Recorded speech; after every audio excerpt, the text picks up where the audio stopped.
episode of Roots Connections on Q right here on Q95.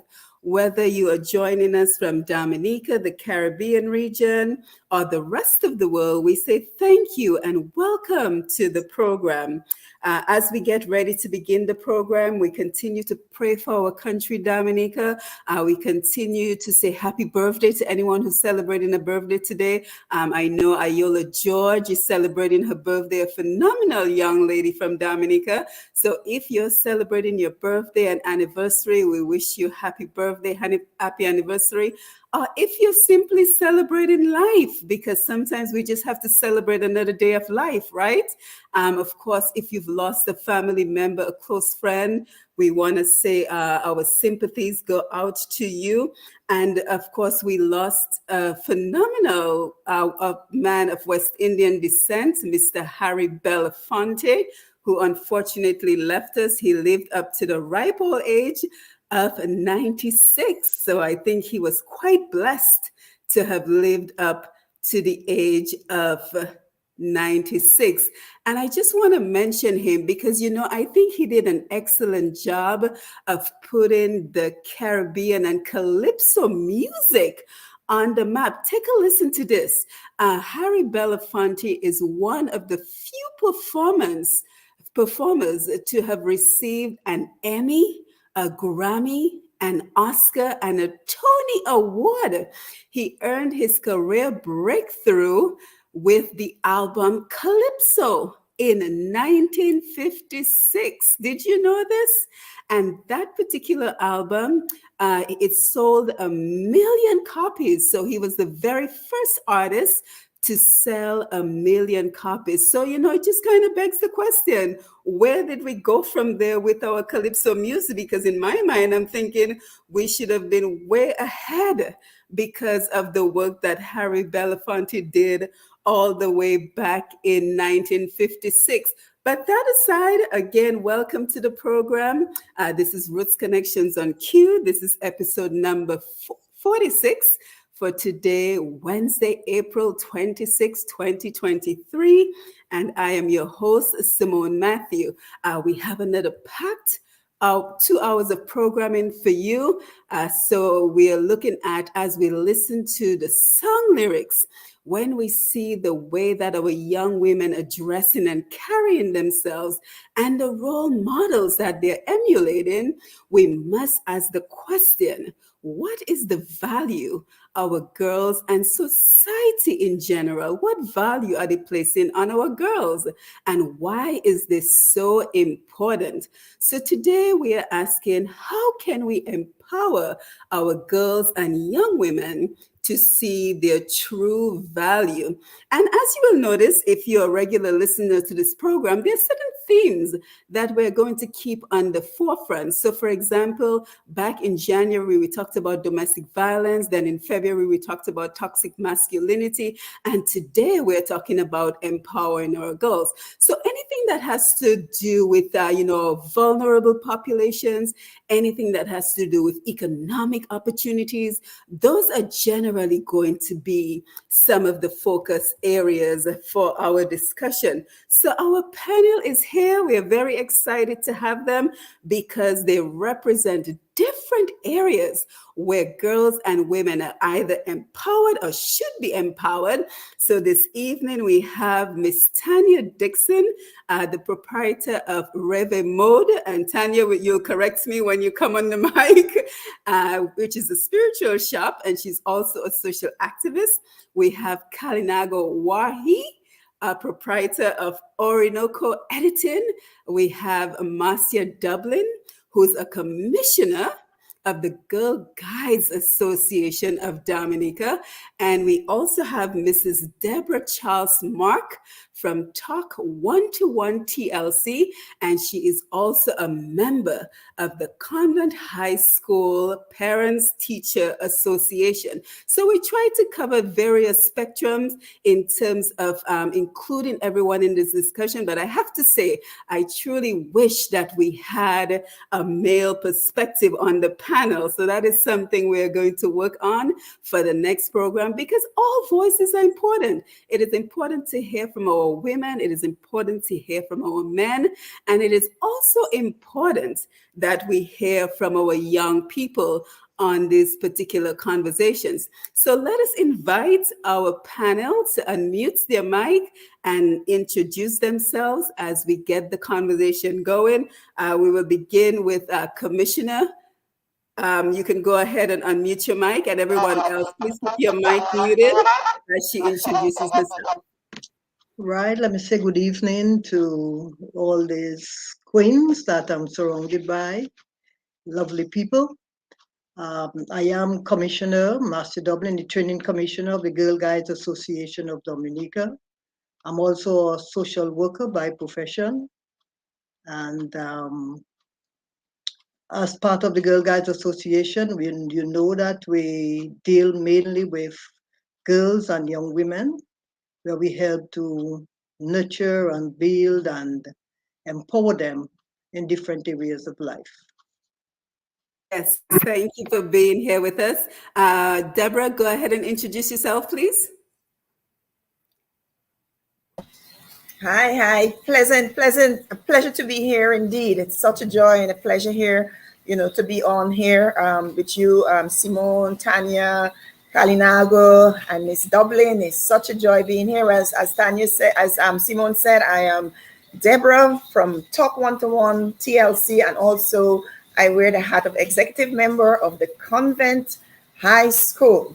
So it's a pleasure being here, and also in collaboration with the Dominica Child Protection Society and ambassador for the Child Protection Society, and working in all different aspects with the Safaria Miriam Foundation, also coming out of Trinidad. That is a girl empowerment program around Trinidad, coming out of Trinidad for the whole of the Caribbean. So it's such a pleasure being here. Thank you.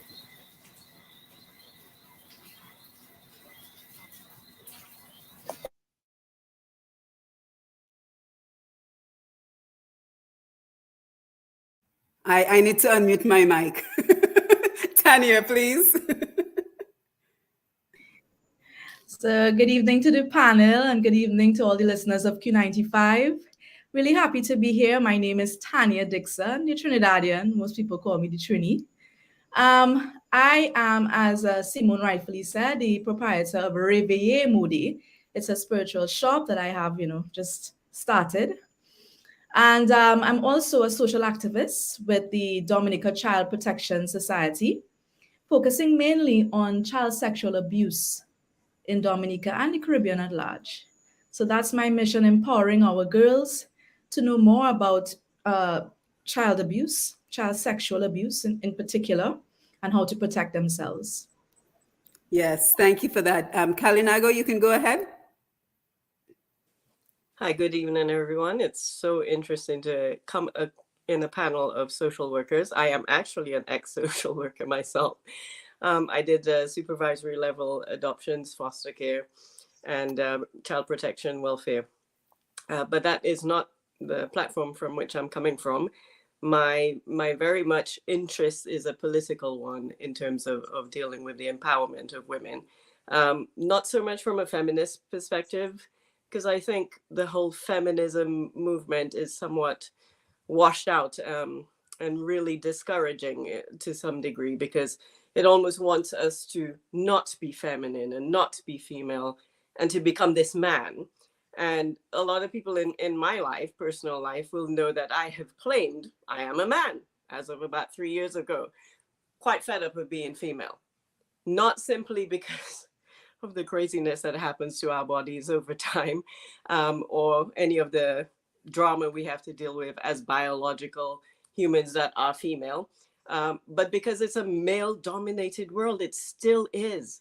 We still say girls rock, we still say girls rule, but in a male-dominated sphere.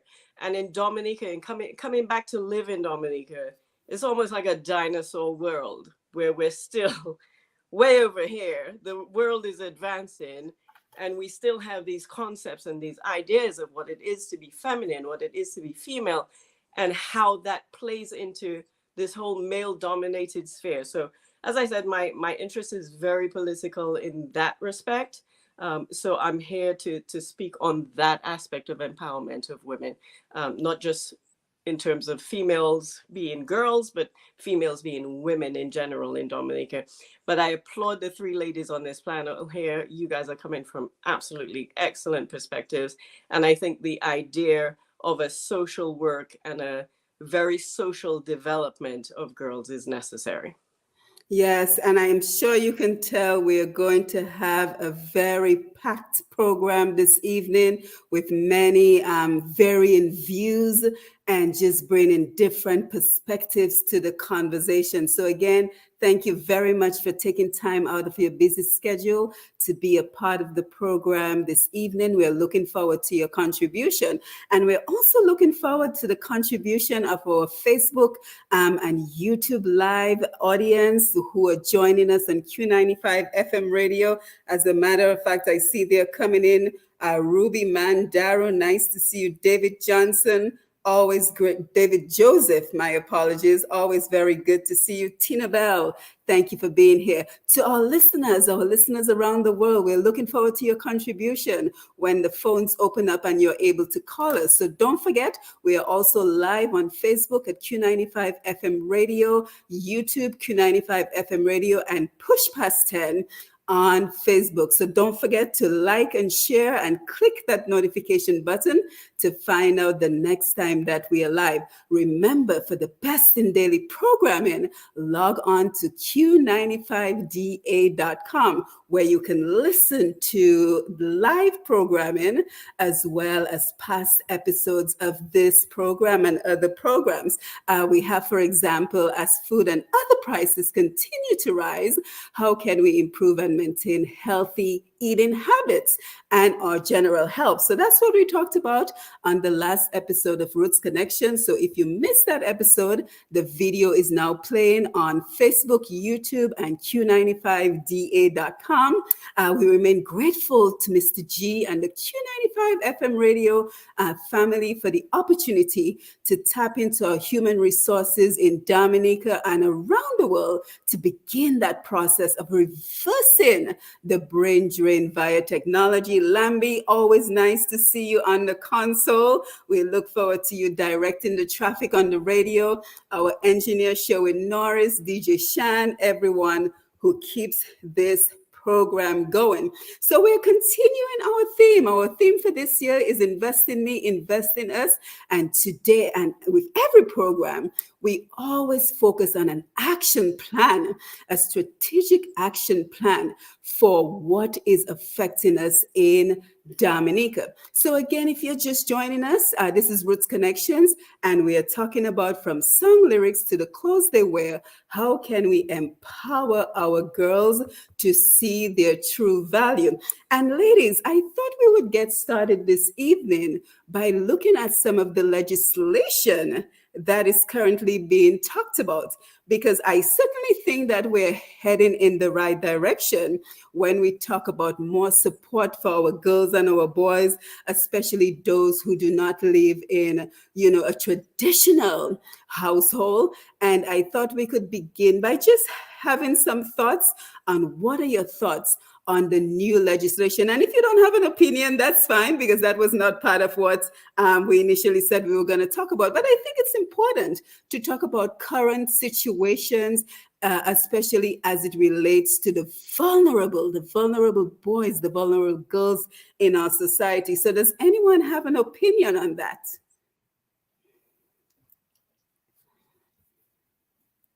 You guys are shy? Well, that I listened to snippet of it today, and I think that was a very powerful move. I was so excited, to hear some of the debates and the conversation, and really understanding, walking in the shoes of a child who is born, out of wedlock, and who's born, with a fling on the side or whatever, and that child is just labeled, such, and they go through life, with low self-esteem because of where they come from, and it was no fault of theirs, how they came into the world, and yet still, like, stepmothers is just discriminate against them, and there's no such thing as a lovely stepmother. I beg to disagree. Yes, yes. I'm sure there are some lovely stepmothers actually. And I know of one in my family, and she's been really good to my nieces and nephew. You know, when the father was away, she really looked after them. So definitely we just have this thing about stepmothers, but you know, with everything, you know, you have good and bad with different people. So definitely, Yes. it was very powerful to have that legislation in place to protect the child that is born out of marriage. That's very powerful, and I'm really grateful for that. Yeah, but the question that keeps coming to mind, and Tanya, I'm going to come to you for this one. Is the legislation enough? Because I know you're very vocal when it comes to the topic, and we all are very vocal when it comes to the topic of protecting our vulnerable children in Dominica, our girls and our boys. So is the legislation is enough? Because I think a few months ago, I heard one of the attorneys at law in Dominica said that we have some of the most powerful bills in the books regarding child protection services. And then it just begged the question, well, are they being implemented? So what are your thoughts, Tanya? And then anybody else can feel free to jump in. Well, Simone, I think you said exactly what I think. I always think there is legislation. I applaud them for going into further with this legislation they put into to act there now. I think it's always great ideas, but enforcement is our problem in Dominica, and that's that. We can write all the legislation in the world, but if we don't enforce the legislation, if we don't show that zero tolerance for certain things, then we won't get anywhere. And I think that's our issue in Dominica. We don't show zero tolerance for a lot of things. We don't enforce our legislation. A lot of people are getting away, jack free, doing a lot of harmful things to our children. And that's my take. Absolutely. Yes, absolutely. Anyone else wants to share on the topic? Well, Tanya, you just hit it right. You just hit it right on the nail. The legislation is not in the books; it's in the people, and it's in the action of the people. And that is, you hit it right on the books. And we have to step up and say we have zero tolerance for any form of abuse against our children, and take the necessary action to protect our children. And I agree with you 100%. The legislation is in the people. Yes, Yeah, Marcia, go ahead. I just want to concur with sisters here.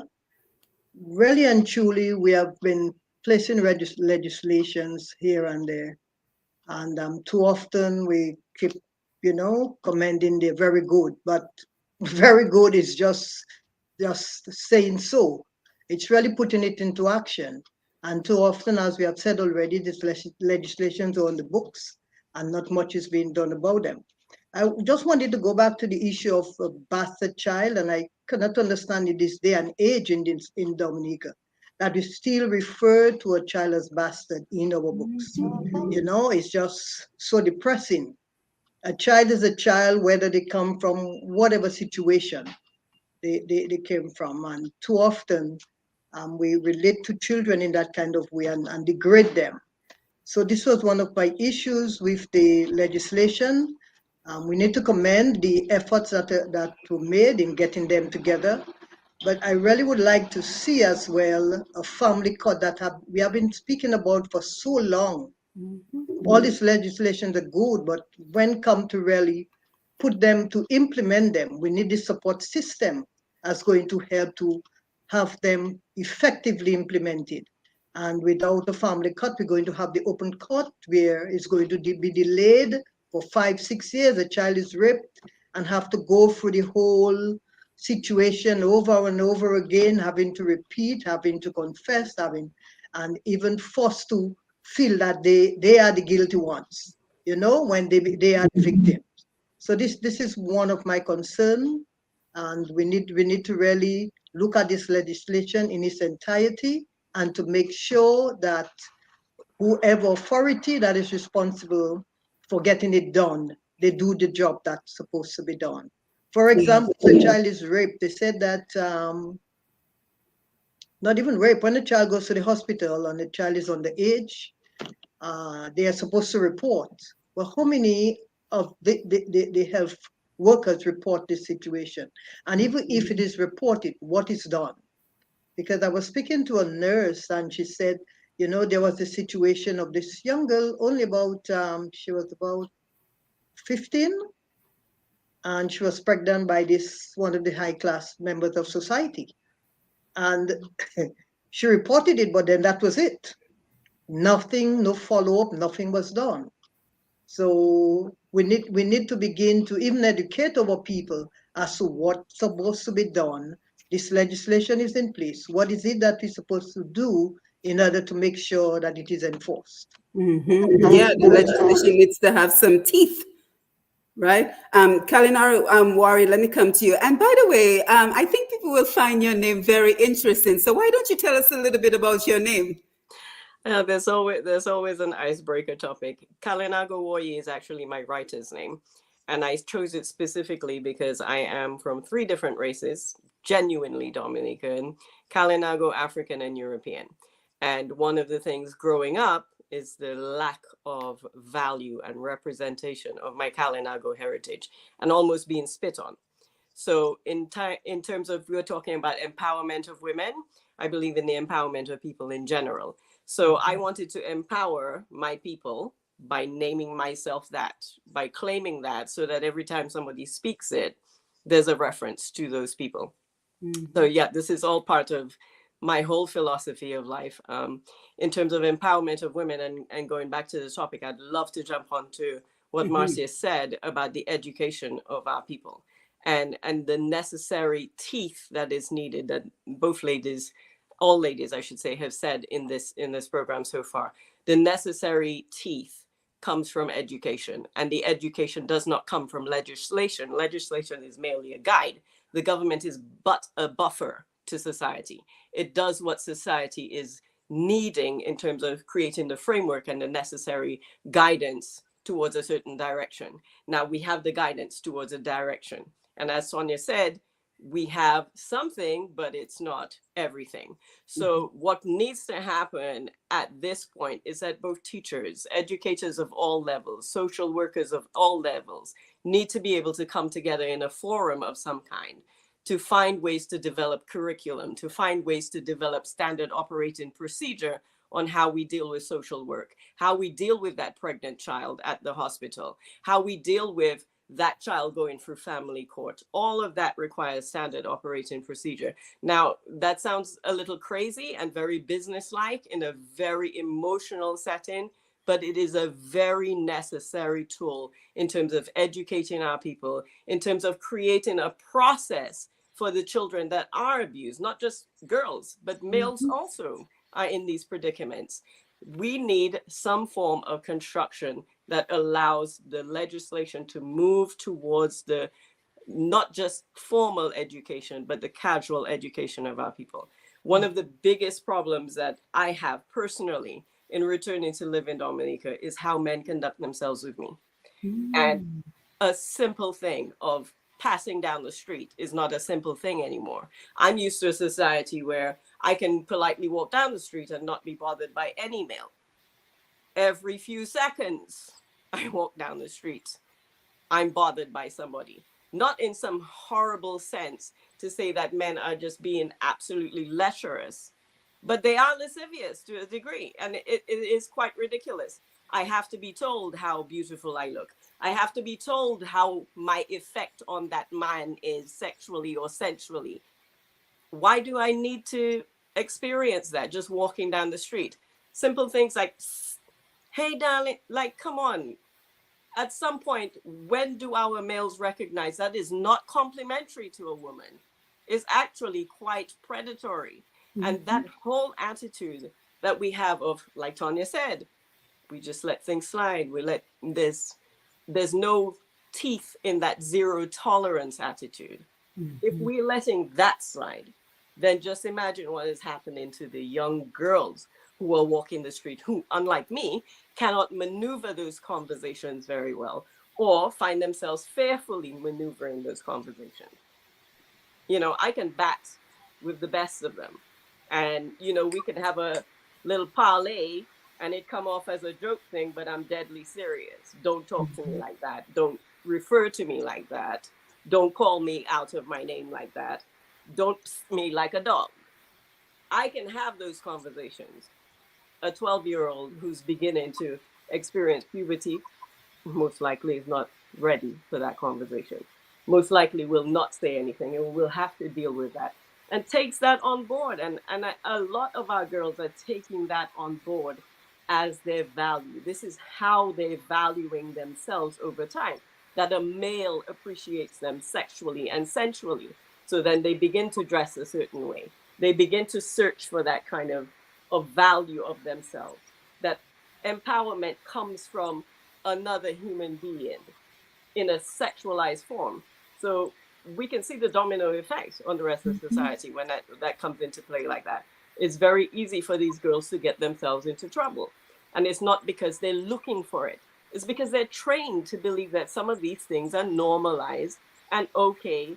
And that old man, 30 something years old, can come and at a 12-year-old, at a 15-year-old, at a 17-year-old, and it be like, no big deal. And that girl is thinking, hey, somebody of value, Mhm. high in society, with car, with job, with money. This is where our girls are moving in that direction more. Yeah, and I'm so happy that we're having this very candid conversation, because that is what we need to talk about. What are the different elements of this issue with our girls starting to think that their value is in their looks, in their sexuality, and what are the implications for that? And later on, we're going to talk about, the strong characteristics that the women who raised us, what they stood on, the values that they stood on, and the importance of instilling that in our girls when we're battling things like social media, when we're battling things like song lyrics. But Tanya, I could tell that you wanted to say something, so let me come over to you. And then, ladies, let us go into just some of the observations. So I think, Kalinago, you started it off very well with some of the observations you're seeing in Dominica. But I always say, before we can address a problem, we need to lay out what the problem is. So we're going to talk about our observations. What are we seeing on the ground in Dominica that is of concern to us, where it impacts our girls? For example, and Tanya, I haven't forgotten you, we talk about how our little girls are being dressed. I saw some pictures, not of a Dominican little girl, but of a little girl who was only 5 years old. And she was graduating, and she had weave, and she had false eyelashes, and she had nails. And look, I am all for enhancing your beauty. I straighten out my hair, I wear makeup. I am all for enhancing your beauty. But what are we teaching a 5-year old when at 5 we are extending her hair and we're giving her false eyelashes and we're giving her false nails? What value are we teaching her? That her value is in her looks, that you have to be pretty and nothing else is of more importance than your looks. Tanya, I know you have a lot to say. No, I don't have a lot to say, but I must say Kalinago just really had my mind going with what she said, especially when she said about maybe she's seeing this like a business, the whole idea of education. Now I take it even further back. I don't see it as just education. That's a piece of what we're trying to do. I really see it as a cultural shift. That is what is really needed in Dominica, a cultural shift. And if we think about it like business, when we do change management and we go in and we want to change the culture of a business, there are like about 4 things we should be looking at. We go in there to educate, like Kalinago rightfully said. We should be educating our young people, especially as young as they can, as young as we can get them, to change their mindset about exactly what you guys just spoke about, how they should dress, how should a man approach them, how they should be loved, you know? And then from there, we go back into, I think after education, we should look at resources, which Marcia spoke about. Do we have resources going into certain structures to support this type of work? Right now, I've heard that our bureau, they don't really get money. They can barely do projects. They can barely do things to assist in gender-based violence. So after we look at resources, then we need to look at communication. Are we constantly speaking to our young people and to the adults, getting messages out there, having programs out there where they can be, it's always in your face.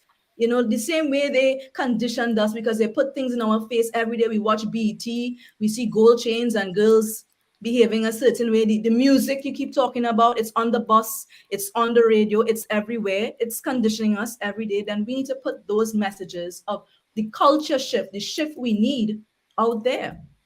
And lastly, like Kalinago rightfully said, the law, the legislature comes way after. It comes way after.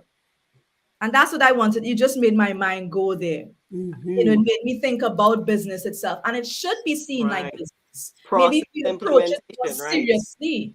We Yeah. need stages. And the Yeah, first thing we absolutely. need is that written portion. Great. The legislation is wonderfully there. Mm-hmm. That's a guidance to educate. Now we're educating, and now we're supposed to be moving into culture shifting. And how do you manage culture shifting unless you get down to the school level, down to the family level, down to the community level? It is all necessary parts of the steps. But Yep. I think, Simone, you were mentioning how our mothers raised us, our grandmothers raised us. You know, all of us ladies here are a significant enough age to have that kind of experience of mothers and of grandmothers. However, I'm noticing a bigger trend. Again, coming back to Dominica, it's really dinosaur world. The generational shift that has happened in the 36 years that have been gone is incredible. The ideas of my mother's generation are almost dissipated.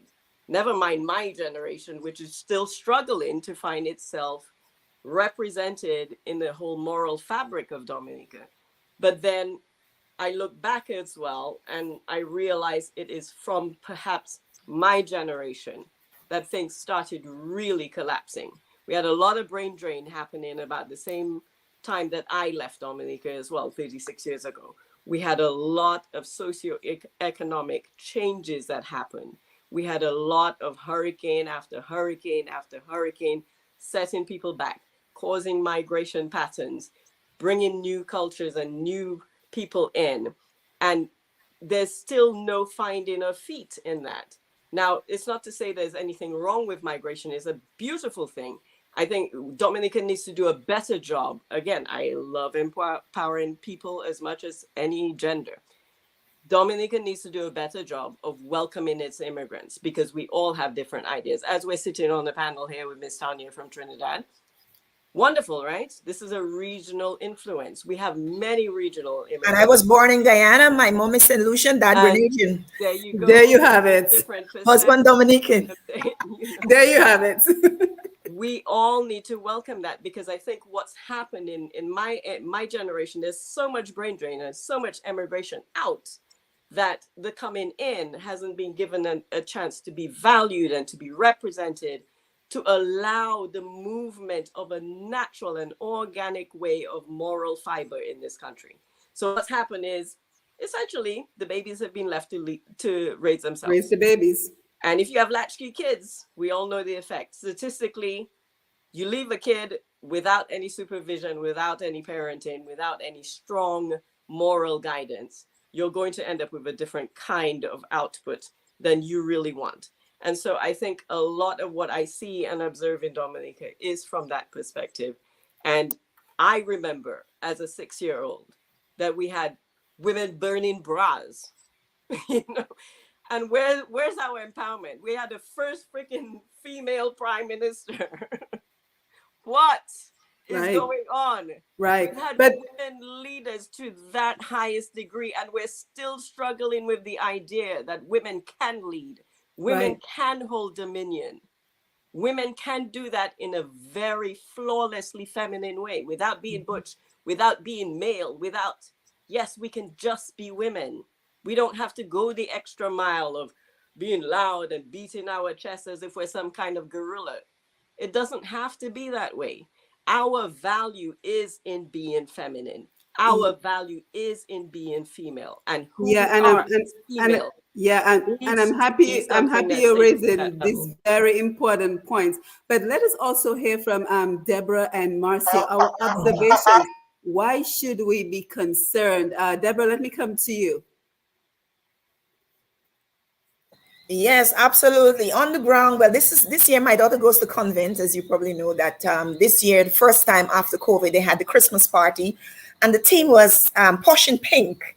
And so, as parents, you want your child to look nice. Parents were very pressured, and a lot of Amazon delivery was made, and they were spectacular. But my daughter, she didn't have a posh and pink dress.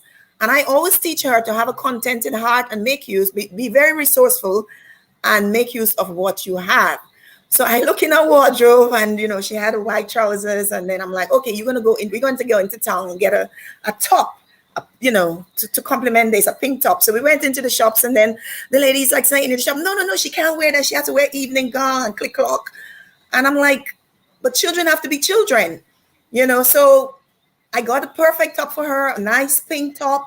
And, I had to tell her, I just got paid outfit, because we have to get him in the mindset. I just got paid outfit. I put on a little bling belt on her and this top, and she had this nice little flats, glittery flats. And my girl, she had a good time. She was good. And, I really compliment the parents who was on the ball, getting the clothes, outfit shipped in. But there was another side of children. They did not go because they did not get the perfect outfit. Did not participate in the Christmas party. Pressure. And, I'm teaching my child. And then she was in the party. They did a live. And I saw her up on the stage. And she really enjoyed who she was. And, her outfit and everything. And I really applaud her for that. And like when they were, like my daughter was like about 5. Come as you like. And I'm like, oh my God, come as you like. Do I go out and buy a princess outfit or a nurse outfit? No. I just look in my closet, and she had this red hoodie and a welly from England, a welly boots. And I'm like, you are Little Red Riding Hood.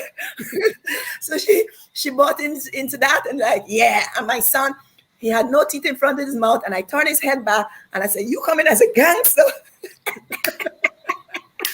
Yeah, so I think what you're saying is that there's a lot of pressure. Yeah.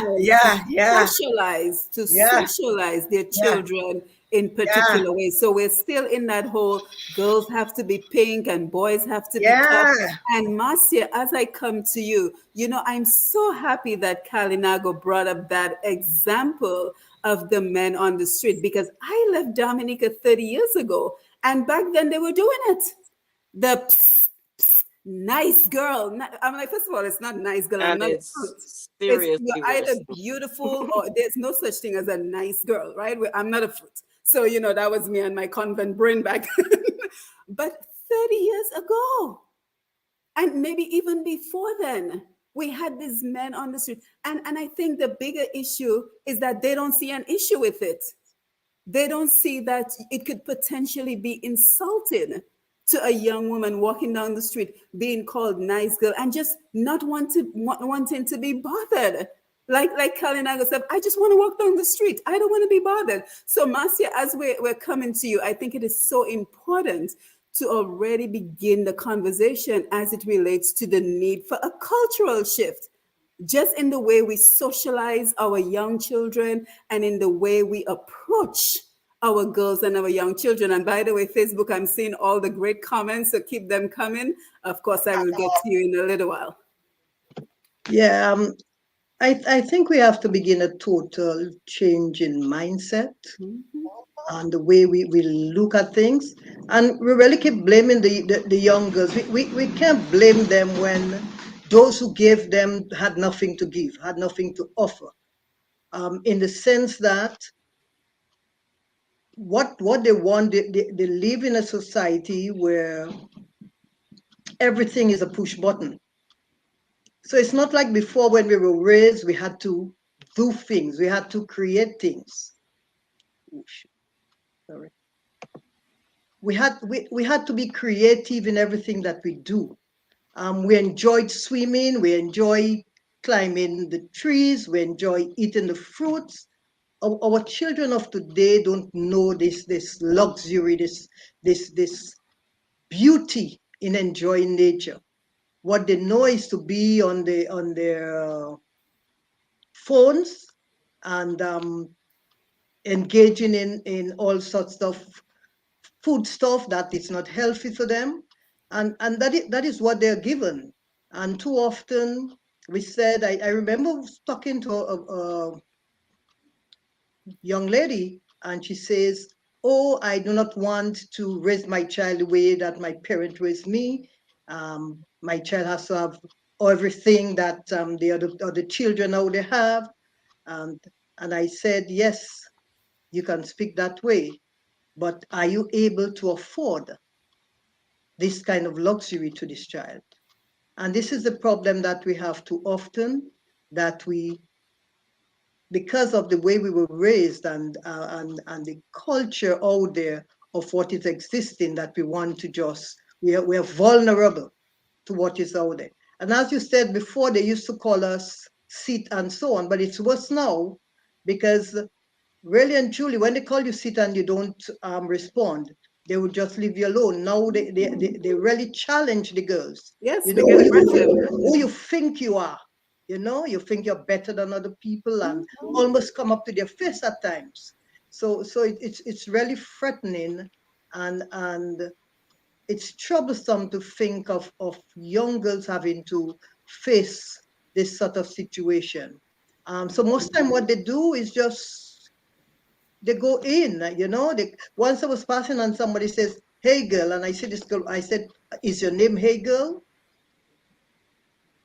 So the guy said, oh, we are not talking to you. I said, yes, you're talking to me. So I said, you're on your way, continue going. Your name is not Hey Girl. You don't relate to that, you know? So we really, as adults who know better, we need to help the young girls as well, in order to help them to shape the world that they are supposed to be in. A world that is at peace, more comfortable, and to get them to understand that you can say no, and when you say no, you have to stand up to the no that you're saying, and to be firm in what you're saying. Because if you don't, you'll be walked over. And even our parents, we have so much education to do with our parents of today, because they themselves are living in a fantasy world, and actually bringing up the children in this kind of world. And as you said, of this young child with this extension and all of this fancy, that is how we see ourselves. And because some of these young women growing up did not have all of these things, they actually see themselves through these little girls that they are raising up, or these young boys, because you see the boys now with the earrings, and you see them with a big chain, and you see them with their pants below, and they're only about 5, 6, and their pants already way below. So this is how they're being trained. And we really, it has really bring a whole different perspective to how children were raised before. And we need to begin to re-examine that, because we are really going down the road that is not good enough for this country. Yeah, and I think it's even worse when we have immigrant parents come to the U.S. and we claim we want to give our children everything we did not have. But by saying that, it almost naturally translates to wanting to give them all the material things we do not have. So it is no wonder that they come to learn to value material things, their looks, their possessions, the prices of their bags, the prices of their clothes, as opposed to their skills and their characters and what they can offer to their family and to their society in general. But I think we would all agree that it begins in the home. So let us talk about the socialization of our children. So Tanya, let me come to your thoughts on that. How are we socializing our children that might be different from how we were socialized when we were growing up? Because, for example, I know for sure that when I grew up, I had what I needed, but I didn't have what I wanted. So let us talk about, we hear about parents buying these expensive cell phones for their children. So it begins in the home, and it begins with us as women and us as mothers, the value that we see in our own selves, and then our daughters emulate that value. And then we have to come back around to that whole thing of social media and WhatsApp and how predators are getting access to our daughters, because our daughters have such little self-esteem and self-value because we haven't taught them their true value, that they can simply go for, the fancy words, the pretty words. So we have so much more to discuss. So again, if you're just joining us, we are talking about how can we empower our girls to see their true value, a value that is not based only on their looks. Because, I mean, we value our looks. If we didn't value our looks, we wouldn't wake up in the morning and get dressed and comb our hair. It's important to value your looks. But is that the most important value? Or should we be teaching our girls to value their skills, their abilities, who they are as women? So Tanya and everyone, let's talk about how are our girls being socialized? Well, I want to say something because I'm hearing us speaking a lot about the extensions and the hair and the nails and stuff. And I don't want people to get me wrong, but I am very much for self-expression. And I'm very much understanding that this is a different time. And they are going to want to express themselves differently from those before. I think it's important for us to just acknowledge that it's a different era, it's a different time. They're going to want to dye their hair purple and pink and whatever. Now, of course, I don't believe in going to the extremes, where you look very sexualized or you look like if you're an adult, you do not look your age. But I do believe we should allow our children to express themselves within boundaries. I think it's very important not to take away that voice from them. Give them that ability to be confident in their self-expression. But I want to say that there are some things that I think are necessary. Like I rightfully said, we're in a different era. They must have cell phones. They're going to have tablets. These things are being requested in school. These are not bad things. It's how we use it that makes it bad. Okay? So I don't think don't give them any phones. We have some parents, they shouldn't have phones. They shouldn't watch TV. They shouldn't have that's a bit too much now. I think it's really about setting boundaries for your child and sticking to those boundaries, helping them to understand why the boundaries are there. And I have to say, yes, I don't think we're doing a good job as parents at home socializing. We're either very far extreme, very strict. So we're making children then become like, I guess, rebels. They just want to break out. And then we're either just very like, okay, raise yourself, do your thing. There must be some balance. We have to recognize it's a different era. We cannot tell these children, well, purple hair is just ugly. They like purple hair. They like pink hair. They like extensions. I think we have to give them the ability to express themselves, but give them the boundaries. And I think that's where we're falling short as parents. Yeah, absolutely. Kalinago, let me come to you. Socialization. And I think you've had some experience outside of Dominica. So I'm not sure if you want to share the differences that you notice, or is it pretty much the same? Yeah, the whole world is the same. There really is nothing different in Dominica and nothing new in Dominica.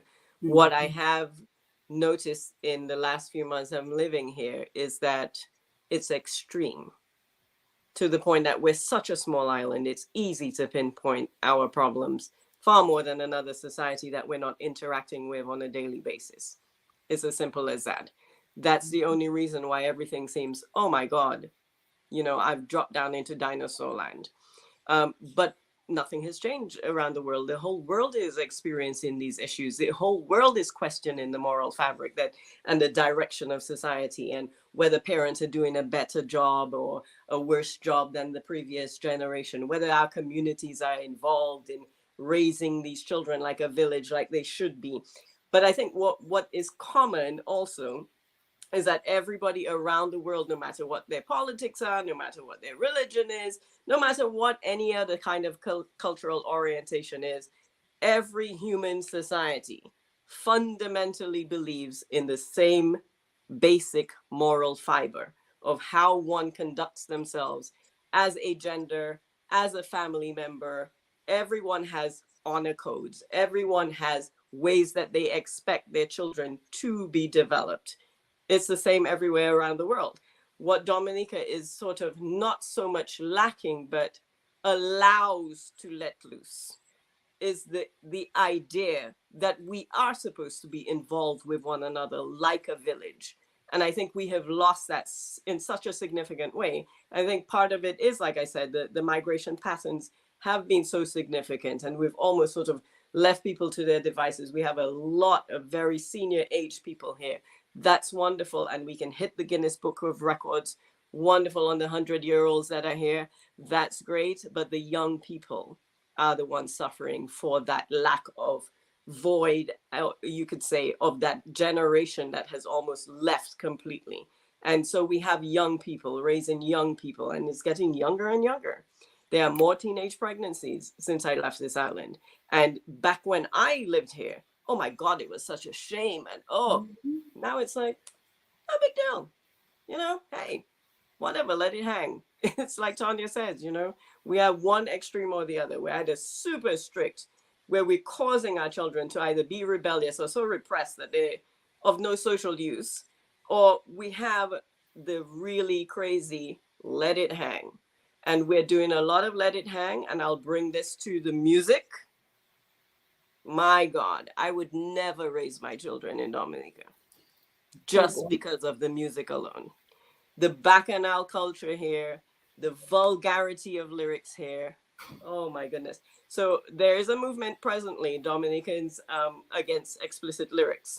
And I really petition everyone to go and sign that petition and get on board with the idea that we need to take back control over what is played publicly to our children. Now, if you as a parent want to go and do that, that's your business. If you want to go into a public space and you want to hear that, that's great after a certain hour, and if kids are not involved. This is the level that we need to get involved in. It's like Marcia said, there are children, young girls, males, all of us around, young adults even, experiencing parts of society that are quite threatening. And they do not have any reprieve. They cannot stand on their two legs and say, no, I'm not having that, or no, thank you, without it coming back to their face. And I think this is where, as adults in this society, seeing how it is, we need to take responsibility and say, okay, you know what, that's enough. That's enough of that. We're not tolerating that. Zero tolerance on this. Hey, young girl, you just listen to that man give you lyrics. This is what I'll call it, lyrics for 20 minutes. Because men will just stand there and say the most amount of stupidity out of their mouth about the woman's appearance, what the effect they're doing with them. I actually challenged a young man doing that to a young lady who couldn't have been more than maybe 19. And he was determined to convince me that there was nothing wrong with what he was saying to this girl and that she was perfectly fine. Now he left, and that young woman had to thank me and tell me, well, thank you for intervening, because he was making me feel uncomfortable. Mm-hmm. But and she had no response to him other than, yeah, sort of like giggling it away. But she was extremely uncomfortable. And our men do not seem to get it. Mm-hmm. No one is taking this as a compliment unless they're in that kind of value system where they think their sexuality, their body is what gives them value. So yes, they're going to take that kind of compliment and see it as a wonderful thing. But for the most part, growing up in that, even if you're in that environment, it is like a hands up, like, wait a minute, should I be comfortable with that? And I think as adults, we need to get to that point where we're helping the younger generation. Yeah, and it just feels like to me, because I was in Dominica in June, and it just feels like to me that we're living in this very over-sexualized island in Dominica. Right. I mean, like you said, you simply cannot protect your children from the song lyrics. We rented, we were not even taking public transportation. We had a personal driver taking us around, and he had, not kidding you, he had a screen playing music videos, and he's clearly aware that my daughter is 10 years old. And what was playing on those videos, the music videos playing on that screen, I had to tell him, do you really think it's appropriate to have a 10-year-old in this transportation with you and to have that on? And the first thing they will be quick to tell you is, oh, well, if she's not going to be exposed to it here, she'll be exposed to it somewhere else. No, because at my house, she's insulated. We don't allow that type of lyrics. We don't allow that type of material in our homes, and we monitor all her devices. So in Dominica, we're very quick to say, "Oh, you're a hypocrite," right? But the fact remains, when we were growing up in Dominica and we were being socialized, you did not see people in carnival costumes bent over, their backsides exposed, and they're bent over. I mean, I was shocked, and people did not did not seem to be perturbed. They did not seem to be disturbed. So to me, that just speaks about, and somebody mentioned it before, that this is becoming normalized. But should never be normalized is the access and the permission that this sort of things are given predators to our children. Right, So but I think, I will take it back to what Tanya said, though. we're taking this way too lightly in Dominica. We Right. have to take this more seriously, that this is not normal for these type of lyrics to be playing in public forums, for women to be so scantily dressed and still bending over and touching the ground. There's no And I get you in completely. this. You see, I completely agree and do not like bacchanal culture, would not want to raise my kids. Like, I'm insulating my kids to a certain degree. But like Tanya said, I believe that this generation has their own forms of expression. We just need to set boundaries on it. Now, okay, if you want to be in a carnival costume at carnival time and you're like, have at it, okay, darling, but could you make sure that, certain parts are actually covered, or that you reserve those kinds of costume parades for after a certain time in which children are not involved in those parades. I went through the first carnival in Dominica I've had in my adult life. I was mortified. I would never bring my children to carnival. And carnival is a part of our culture. I cannot justify showing my children that part of my culture just because of the things I saw, the vulgarity of the lyrics. And I had to turn it off. I was watching it on the internet, trying to show my daughter my culture, and I just had to simply turn it off because it was too much. It has to be a distinction, and it's not hypocritical. There are some things that children simply cannot process the way an adult does, and therefore we have to graduate them into that kind of thing. So, like, it's no big deal to be a string up your backside and you're bending down and you're taking it from behind with some man whining. Come on, man. What is that? I'd like to chime in. Yeah, let Tanya chime in, and then Marcia, we're coming to you. Because I'm going to keep it real. Yes. I have no problem with people who want to have strings up their backside and do what they want to do. What is important, again, is the boundaries. I'm from Trinidad, and there's a time and a place for everything. There's kiddies carnival. Yes, kiddies go to that carnival, and people are properly dressed, and we enjoy the colors and all the kiddies fashion, right? When there is adult carnival, I don't see kiddies in the band. I see that here in Dominica, and that's very strange to me, even in the late hours of the night. So I don't have a problem with children enjoying the festivities, but they have to get things that are PG, for the kids, and allow adults to be adults. We are adults. And again, boundaries for adults too. There's certain things you just cannot be doing in public. Okay? Right. And other animals have other perceptions that we have to deal with. We're a society that are living together and have to live in harmony. So there's a place and an appropriate thing to do. Exactly. Which is, okay, you want to have that? Let's have that. We're talking about Dominica. Let's have that in the stadium where you carry on, do your little bacchanal, all your wildest fantasies of carnival. Carry on. No kids allowed. You're in a restricted space. Nobody has to engage in that public space if they don't want to. They can choose to be there. Unlike, it's in the middle of the street. I don't have a choice. I'm trying to get to that restaurant over there, and I have to take somebody's boom boom and tete in my face. Like, come on. Let me come to Debra and Marcia if they have any thoughts. I am not knocking it, but there are limits, like Tanya says. We have to have boundaries. And the only way we have that is if we step up as adults and say, there's a limit to that. Can we have this restriction on that restriction? Because it's a free society, it's a democracy.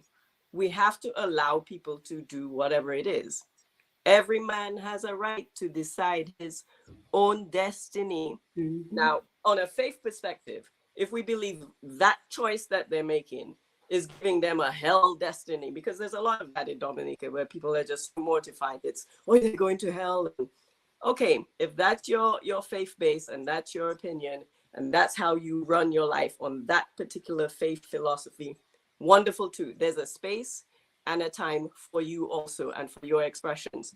Let's have a clean-cut version of Carnival where there's not all of that craziness going on, but it's an adult version. We don't necessarily have to reserve that just for kids. There are adults in Dominica who don't want to participate in Carnival, but it's a cultural thing. It's a historical thing. Why shouldn't they? But they don't want to because of the level of bacchanal, because of the ridiculous way that it undervalues the female in particular. And we're talking about the empowerment of women. There's nothing about Carnival that's the empowerment of women. I'm sorry, yes, we can have our choice to put a string up our backside. That's not empowerment. We have valued ourselves according to a socialization based on sexualization. And because of that value, we're putting a string up our backside. Yeah, So thank you for that. At what point do we make the conversation turn itself around where, okay, if that's how you want to value yourself, you're entitled to, in a free society, do as you please. However, we also are entitled to say there's a limit and park it over here and carry on smartly, and we will carry on smartly over here. And I think Dominica does not have that balance of allowing everybody in that democracy. It's either one thing or the other, one domination or the other. There's no room for anything different. If you come up with these ideas, you're a hypocrite. You're not letting the young people enjoy themselves. Oh, it's their culture and so on and so forth. But no, we're in a whole society in which there are many ideas, in which there are many faiths, many orientations of every kind. And we cannot allow one to dominate the other. Right. Empowerment of females is the result of male domination. But let me jump in. I'm Kalinago because I also want to hear from Debra and Marcia your thoughts so far. And let us go right into as well social media, because you know the universe works in a very strange way. I was preparing for this program and I just happened to catch a news story today, and what it is telling us is social media is creating a mental health epidemic, to the point where the US legislation, the US Congress are looking to impact legislation to prohibit 13-year-olds from being on social media by, and this is important because I see someone is here and I just had that conversation with her, because we all know that children under 13 can simply just click on, yes, I'm over 18 and be done with that. But what they're saying is that they're going to force the social media companies to increase the verification process so that 13-year-olds can no longer log in. But then when you have somebody like Rebecca, who I just had a conversation about this on, and she's telling me that parents are allowing their children to use their date of birth to create social media accounts, where does that lead us? And the other thing that particular news story was telling is that teenage girls, because of their high levels of social media use, and this is from a report from the Centers of Disease Control, so this is not just someone talking off the top of their head, they're seeing more violence in girls, more sadness in girls, and increased risk of suicide. So what is it about social media, and what are our girls emulating from social media that is causing them to be more violent, more sad, and even at risk for suicide? So let me go to Marcia and Debra, and then Tanya, I want to come to you. All right. Well, if we do not understand our values, then anything is going to influence us, and that is the serious problem that we're faced with with social media. And once you tune in, you want whatever is out there that you want to be like that. You want. Oh, you're muted. Yeah, you just want to be part of this crowd out there. And it's like in Dominica, I notice anything goes. And we have not set boundaries, as Tanya was saying, for this sort of situations that children have to be allowed to grow as children. We force our children to be adults before they even understand the whole development of childhood. And I mean, Tanya is saying, yeah, the adult should be able to, the girl should be able to have the expression, yes. But you have to understand that when you're at a certain age, there's some things that your mind is not fully developed yet for that. And when you expose these young girls to that at such an early stage, it becomes a real problem for them later down. Because later down, they want to be like children when they are supposed to be acting like adults. And they're now, trying to behave like children. So we have to begin as persons who know better, to help the children to understand. Just recently, we had this band, Carnival Band. It was actually highlighting the issues of gender violence. We're trying to raise awareness. And even our own members of the Girl Guides Association that we're trying to get in to register to be part of this group, this Carnival Band. The parents are saying, oh, the children have already registered in this big feather. And I'm saying, but who is in control there? Is it and we're talking about 12-year-olds, 13-year-olds? How can you allow a child to make a decision to be in a band for adults and not be in support of your own organization and band that is raising issues, some very pertinent issues on gender violence that they are being affected by? So those are the sort of things that we are faced with when we begin to think of how these young girls on social media are impacting on them and impacting negatively on them. And we are not saying that they won't be exposed to that, but we have to begin to educate our girls to use social media responsibly. Because, I mean, there's so much you can do on social media. There's so much education that could be had on social media. But I think most of what is being used, social media is being used for, is always the negative thing. And we need to begin to help our young girls to see that social media, there's much more to it than exposing yourself. I saw a video of this singer, and he was really drumming on a woman's butt. And I'm saying, but this guy, he has a daughter. Would he feel comfortable somebody drumming on it and he's singing along with a song about the bomb and the bomb and the bomb? And I said, would he feel so good with just watching a man drumming on his daughter's butt?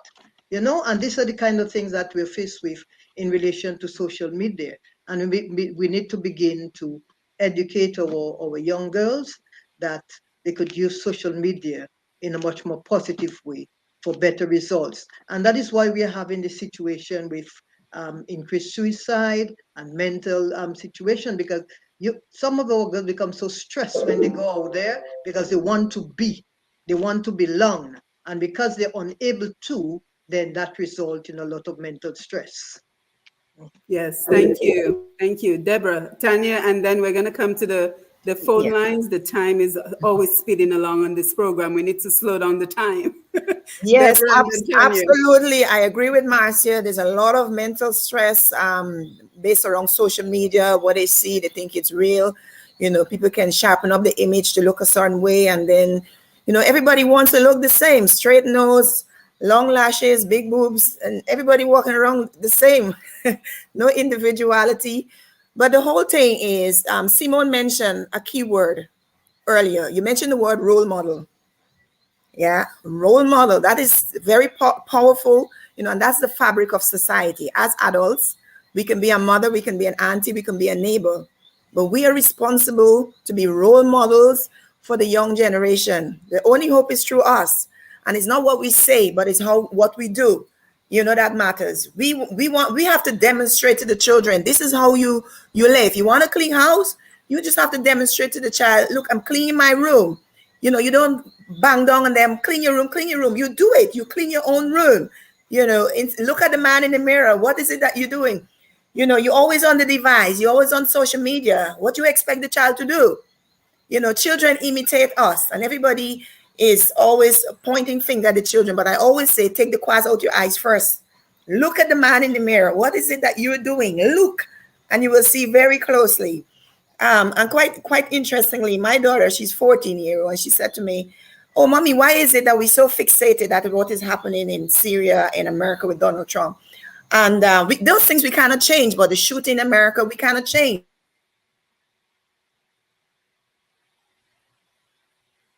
I think she paused for a minute. Let's give her a minute. Tanya, let's jump in with you until Debra comes in. And Tanya, we need to do a whole program on social media, because I think many times, we have to look at the pros and cons.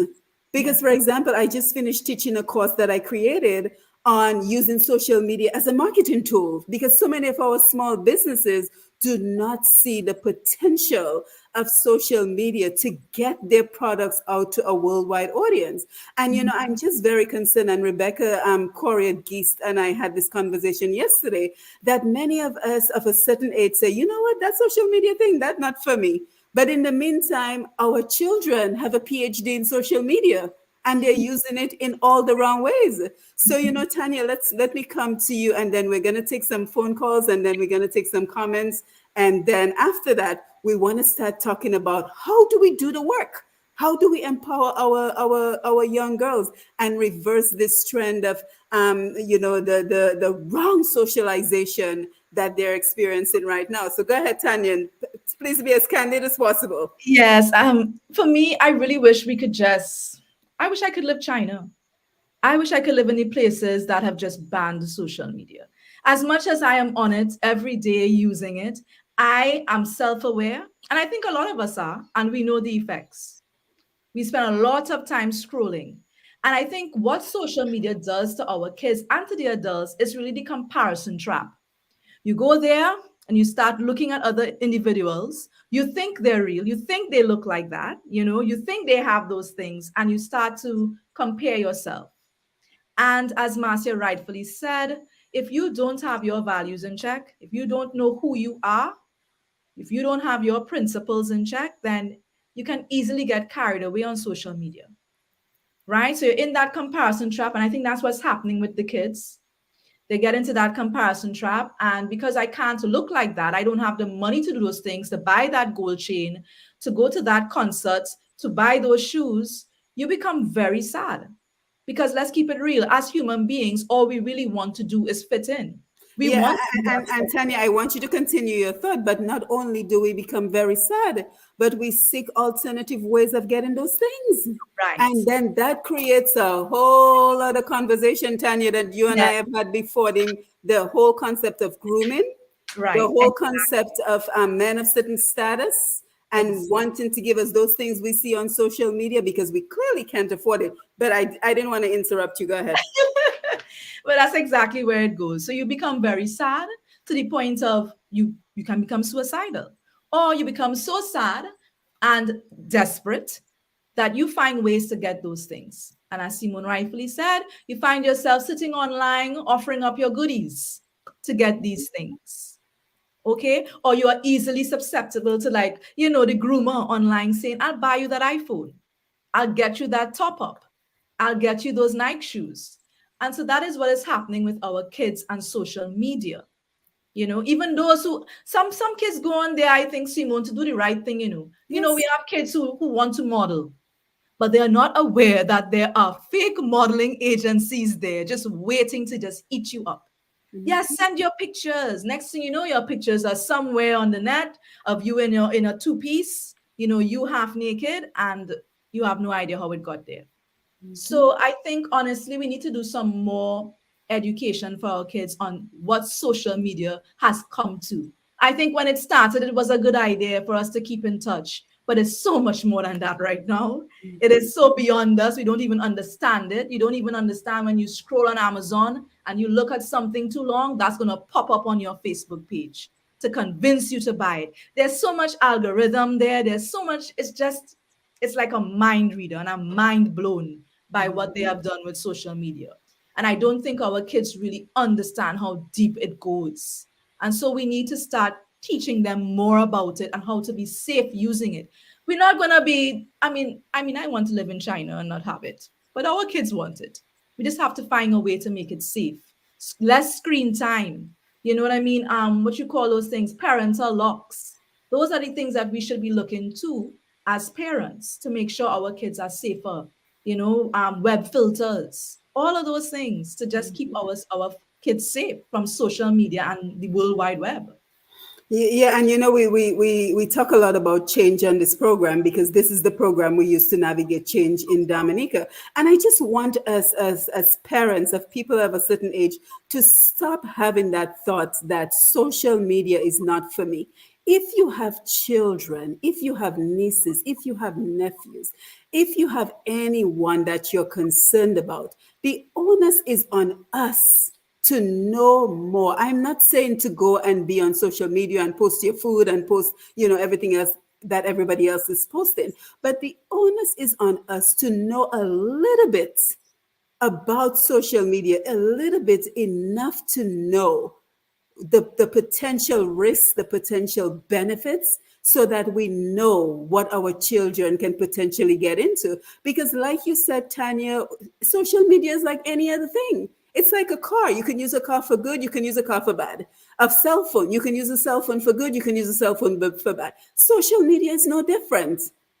I mean, look at how many companies. I promote companies from Dominica, left, right, and center. Social media. Right? But it depends on what you choose to use this for. So we as the adults, we have to make sure that our girls in particular are not using it to compare themselves to these other women who it's a fake life that they're living. It's not even real. Chances are they borrowed the bag that they're showing off on social media, or somebody is sponsoring them to show that bag, and they don't even own the bag. But anyway, let me go to Lambi. We can open the phone lines if anyone wants to make a contribution. And then we're going to the Facebook comments. And when we come back, we're going to talk about the how. How do we empower our girls? So I want to hear what the Girl Guides Association is doing, what the Convent PTA is doing, what Kalinago as a business owner is doing, what Tanya with Dominica Child Protection Society and everything else that we do together, the how do we empower them? So Lambi, over to you. Powerful program, ladies. Thank you. You listen to Roots Connection on Q95. The numbers to call in are as follow: 449-3095, 449-3096, 449-3097, 616-4257. These are all local numbers, and the international connection number is 305-432-9624. Let me run those again. 449-3095-9697, 616-4257, local numbers. International number 305-432-9624. And we already have a call on the line. Caller, please go ahead. Yeah, all what have been said there, I heard. But will that change the hands of time? Can that change the hands of time? Meaning? Yeah, I ask you a question. No, what does that mean? Change the hand of time. What do you mean by that? There's something that is prophesied and we must take place. And that all what I'm saying is true, but that cannot turn the hands of time. The time we're facing now, that is manifesting. Children will disobey to parents. Number one, the moral will go they'll go in vain as though you don't talking to them. You're talking to them as though they don't hear what you're saying. They have their own mentality. Because that's the time we're living in. Yes. Thank you, caller. Thank you for your observation. Tanya, you wanted to say something? I think that is just the wrong mindset to have. I think that is the wrong mindset to have, sir. I mean, I appreciate your comments. I always like people to contribute to programs. Yes, and we Because always like how our we callers to learn- call in. Yeah, this is how we learn the mindset. And we just spoke about culture shift. We just cannot take that mentality on that attitude of, well, they won't listen. They're just gonna do what they want. Okay, we understand they have a mind of their own. I think we should see that as a good thing. Them having a mind of their own. They just need proper guidance. We cannot give up on our children. We cannot do that. We have to give them proper guidance. Maybe we are not reaching them in a way that interests them. And these are the things we have to look at. We just cannot just say, oh, well, they're not listening. Maybe you have not reached that child or these children in a manner that interests them. Given them the information that they understand. You're probably speaking in your tongue, in your era. And that is important for us to again recognize we are in this era. This is where we are. It's a different time, and we have to reach them so that they understand. Absolutely. And thank you, caller. Thank you for your contribution to the discussion this evening. So let's see what's going on Facebook. So Ruby Mandaru says, good evening, Josephine Williams. Nice to have you on board. David Joseph, thank you for being here. He says, greetings and good night to each and every one. Special good night to the host and panelists. Looking forward to the discussion. Let's see who else is joining us. Augustina John. Hello, Dr. Matthew. Greetings to you. And the guest, Brampton, Ontario, Canada. Nice to have you on board. Jennifer Coffey, good evening from Jacksonville, Florida. Thank you for letting us know where you're joining us from. My friend, my dear friend, Carl Kofi James. Always great to see you. Greetings and blessings. Rebecca Correa Gis. And Rebecca, I really enjoyed that conversation with you yesterday. Thank you for telling me what is going on the ground as it relates to social media. And thank you for being here. David Joseph says, while I welcome the legislation, I am of the opinion that it does not go far enough, especially when it comes to protecting our young children. Owen Prosper, good evening to you. Thank you for being here. Merle Alexander, we have a phone call coming in. Yes, Lambi, put your hand high. I can't see. Okay, I'll do it next time. Caller, please go ahead. Okay. You hearing me? Loud and Yes. clear. What I'm trying to say here, the man that was speaking there, maybe the lady who answered did not understood what the man was trying to say. We are just dwelling a lot on the physical, and we are not dwelling on the spiritual. So what he was trying to say is that 2 Timothy chapter 3 says, children will be unthankful and holy, the natural affection, the attitude, something there. But we have our own children. I think we should have our own the orders that the children have to go through. We have to stand up strong for our children and show them this is wrong, this is wrong, and sit down and talk to them and show them why it is wrong. And just to tell them, oh, that is not, you sit down and explain to them. So I believe that right now is not everybody's error. The scripture is fulfilling. These things will happen with the children's son, but sometimes parents are the cause of it. I heard one of your speakers was talking, one of the girls was talking, and he said about dying children here and this and this and this. Children have got no right to be doing what they want to do. When they're under your care, I don't say you can put a lipstick, but to change, put yellow tomorrow, brown, all these business are put in to children. A songwriter says, let children be children. You understand? But sometimes we make them grown-ups before they, you do not let go. And free children, no father, I was murdered. And I had to stand my ground. When one come with a rough stuff, I said, not here. I explained to him. One come with a thing in his foot, I stopped. There are things we have to stand up strong, and tell them no. But when we have got the spiritual background, anything goes. Yep. The standard of God, stand up strong. Absolutely. Thank you so much, caller. Thank you for that great point that you made. Garvin Charles on Facebook. We have a call. Yes. On the international line, please go ahead. Go ahead. Yes, good evening. Good evening to you, Lambi, and good evening to the entire panel. First of Good all, evening. I really want to commend you guys on very, very, very. This is one of the best programs you all have had since Thank for you. the past year. But something I just wanted to. I mean, I don't like to. I don't live like a rewind life, but I'm not too sure you guys are aware of a situation just under a year ago where a very well-known radio personality was caught on social media trying to solicit a minor. Mhm. And because of who he is and who he frequents, that matter never did see a court, or he was not brought to justice.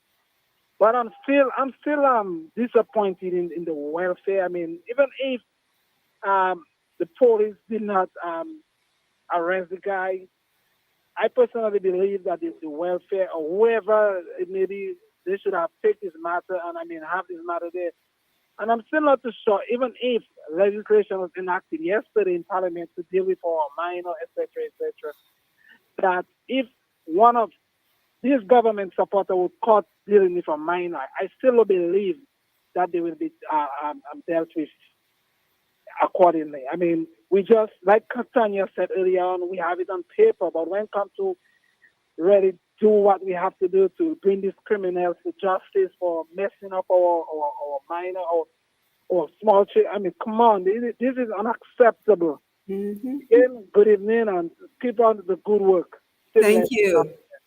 Thank you, caller. And he's absolutely right, because the onus is on us to hold their feet to the fire, because we can have all the legislation in the world. But as we said before, if it is not being implemented, it is of no use. So who among us is going to ensure that these legislations are actually implemented and we're holding their feet to the fire? Because the onus is on us as Dominicans to ensure, because these are our children, whether we birth them or not, they are our children, and we have the responsibility to ensure that they're protected. So we want to see how it goes. We want to see if this is just, like we say in Dominica, Paola Bush, just talk, or if this will actually be put into action. So Gavin on Facebook, thank you for being here. Never hear about family for cases to go away. Thank you, Gavin, for being here. Sissy Christmas, nice to see you. Good night, ladies. Thank you for looking out, advancing for the safety and protection of our girls, children, and standing tall to see the measure put in place to protect them against all ills of society. Kudos to you, Dr. Simone, for bringing this dynamic women to be the voice of the children. Thank you. Great to see you, Sissy. Greg Baptist, good evening. Abby Christmas from the Girl Guides Association. Lovely to see you. And Abby is also a huge proponent of our girls as well. She is the proprietor of Perfect in Our Own Skin. So we have to have Abby. Abby's busy studying at UWI, so she couldn't be here, but we have to have that conversation.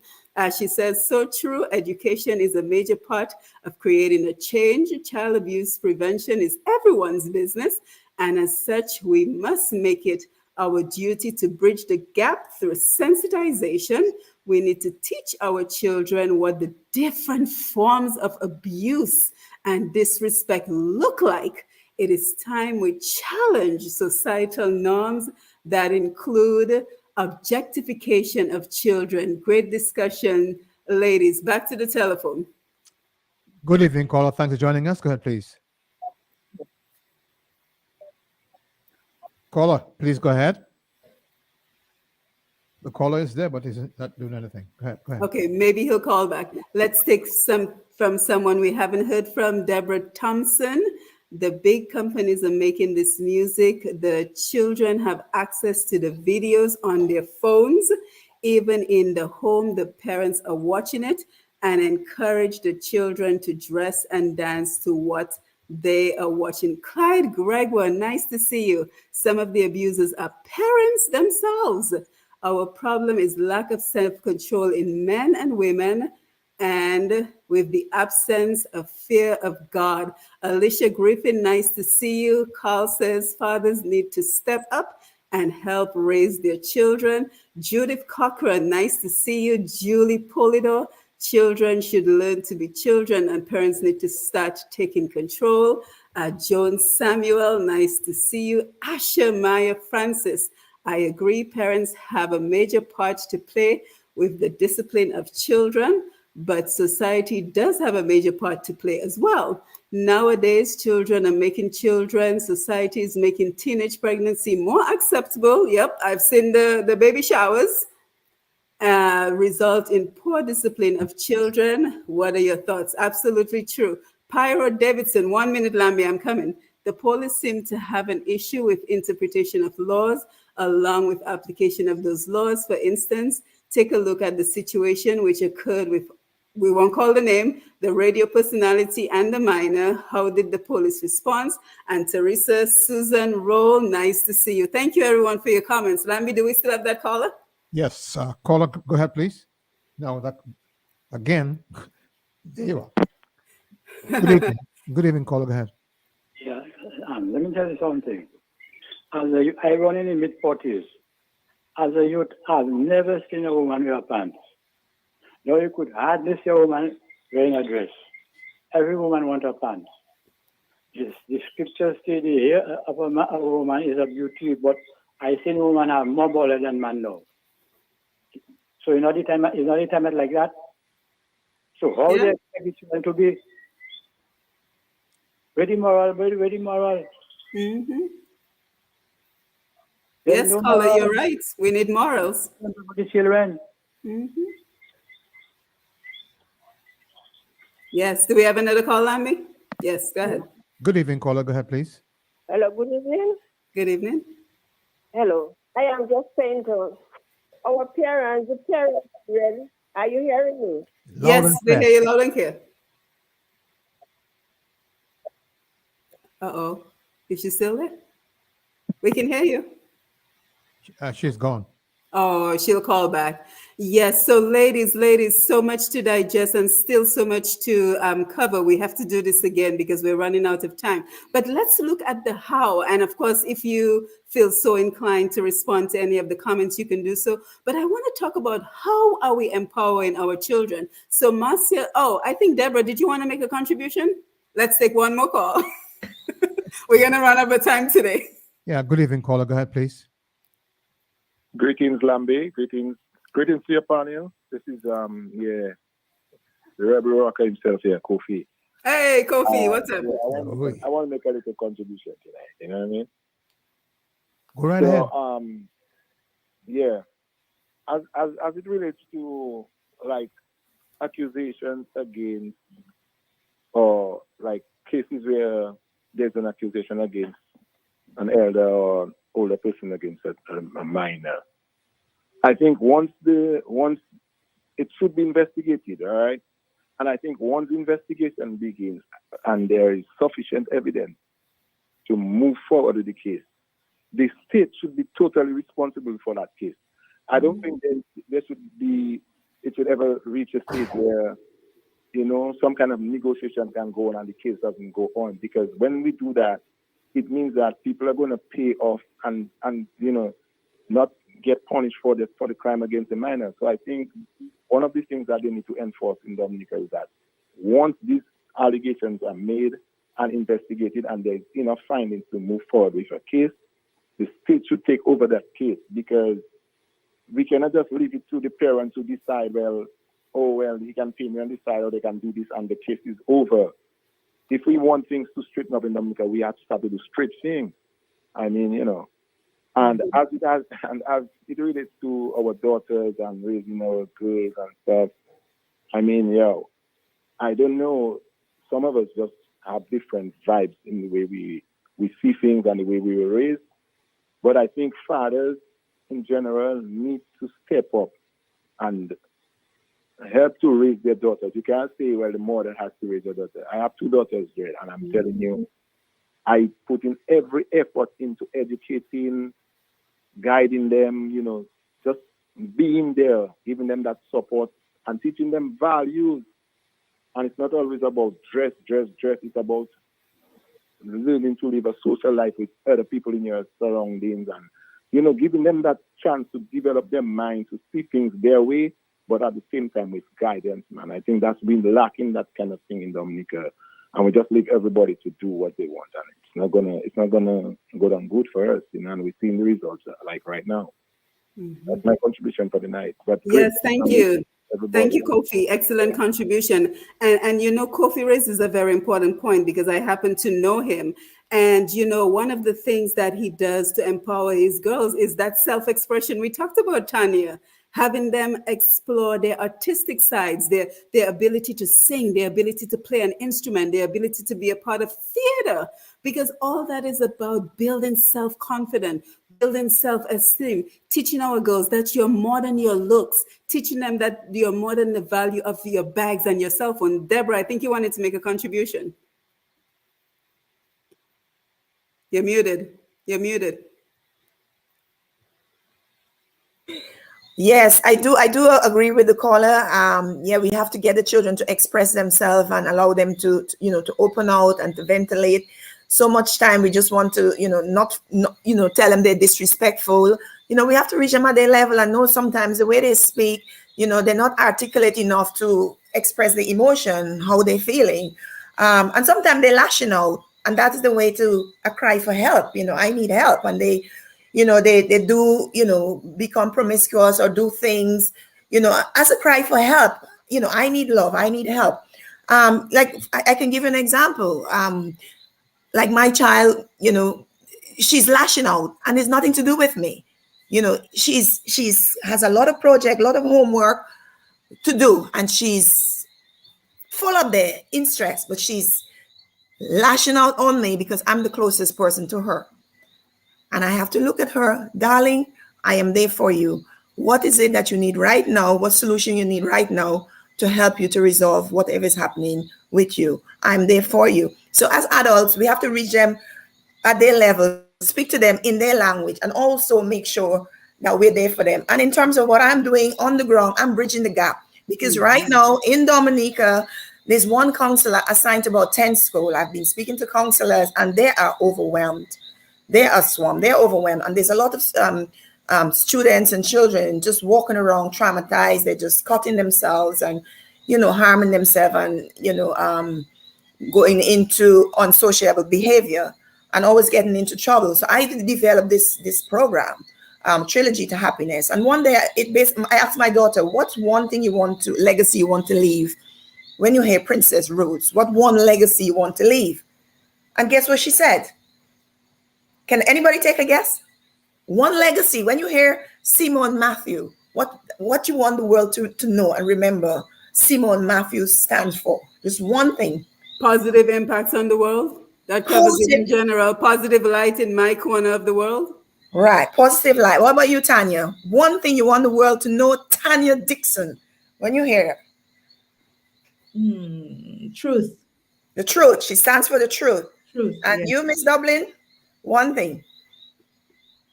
That's what came to mind as well. Let the truth be heard, and let the truth be heard. Stay firm to what you believe. Yeah, stay firm. Irrespective of what everybody else says. Yeah. Stay firm. Yeah. And you, Kalinago? Because I firmly live my life on the principle of empowerment of all people. Justice is what I want to be known for. Justice. Justice. Yes.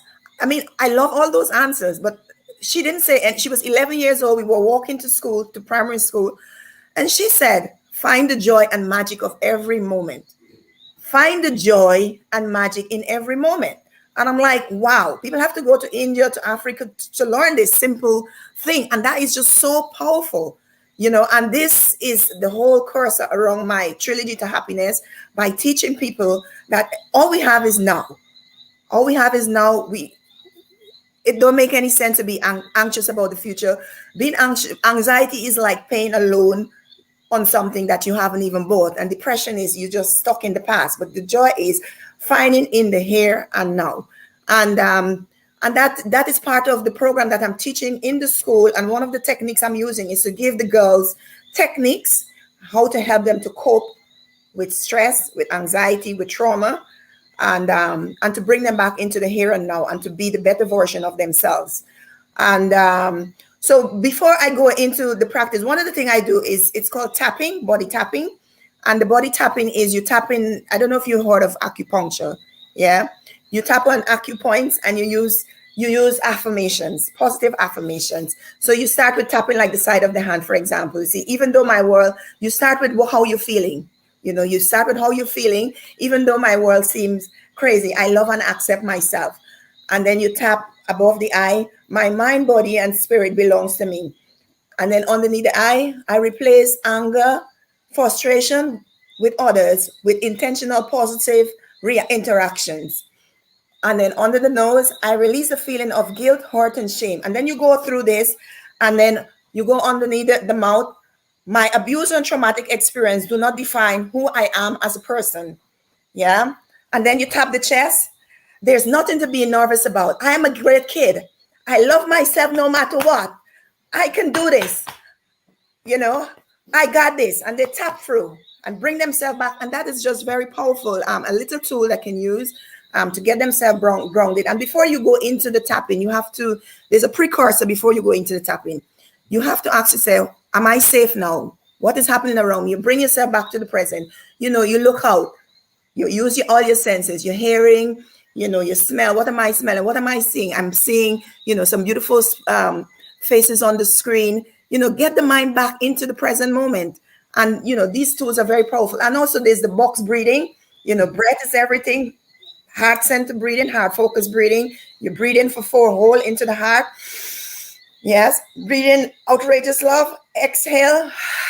Gratitude. And we say these mantras that we go through, what is it, whatever it is, and I can just home in, if we have somebody who's been abused or something, for example, I can just adjust the mantra for them to say and to bring them back and to release them, back to be the full, better expression of themselves.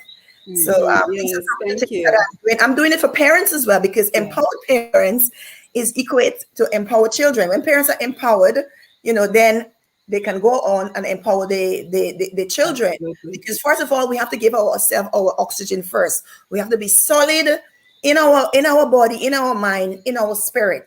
We have to be solid in all of these aspects of us. And when we come, to all of these challenges, this chaos, we're solid enough and stable enough to help our children, to be stable in themselves. Yeah, and I also know that the Convent PTA is doing quite a bit of work. As a matter of fact, Yeah. we at Dominica Child Protection Society, Yes. we're working with them for some of the summer programs, and Tanya and I will talk about that a Yes. little bit. But I also wanted to hear from Marcia in terms of what the Girl Guides Association is doing to empower girls. And then Kalinago, I'm going to come over to you. Okay. Well, in the association, we have different sections.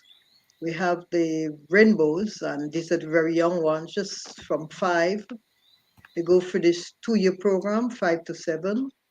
And at that stage, we teach them really to appreciate themselves. So it's a lot of fun game.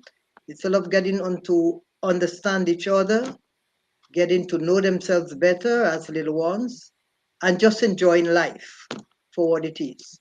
And then move on to the Brownlee section. The Brownlee section, they come in at 7, and they go through a 3-year program, 7 to 10.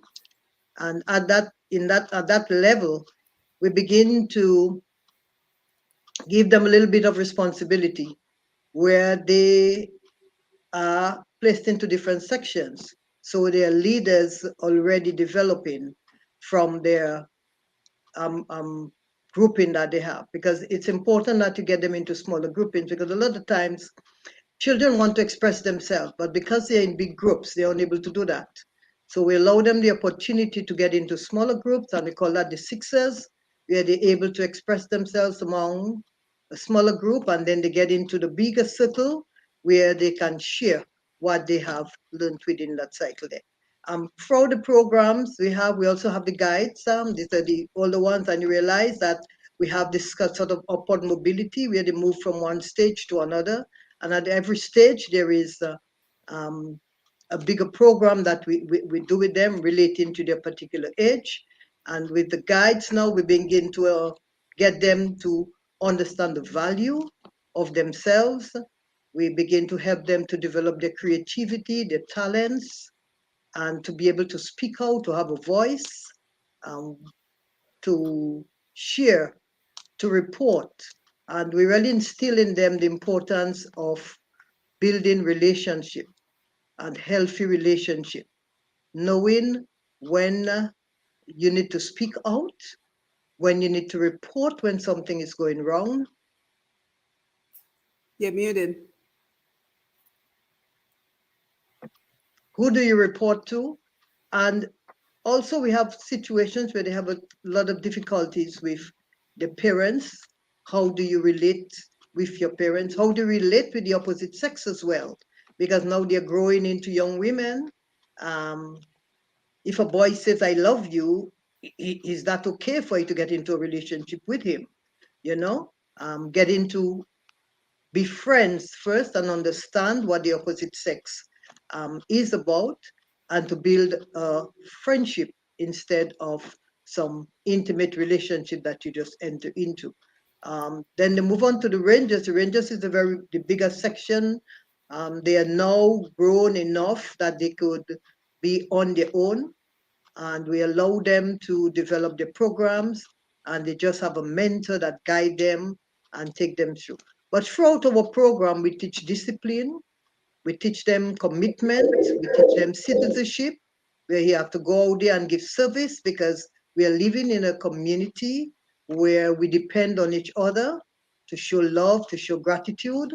So we have to give back all the talents that we have to give back to the society that we get from, and that is why we're able to strengthen ourselves by providing service, particularly to the elderly and the less fortunate out there. So these are the programs that we deal with. We just recently, last year actually, we started the program of making child abuse our number one priority, and we had a rally. We had discussion with some lawyers, about 3 or 4 of them who were part of this grouping, and just discussing the laws and what existed and what needs to be done for us to deal with the situation of child abuse. We also had this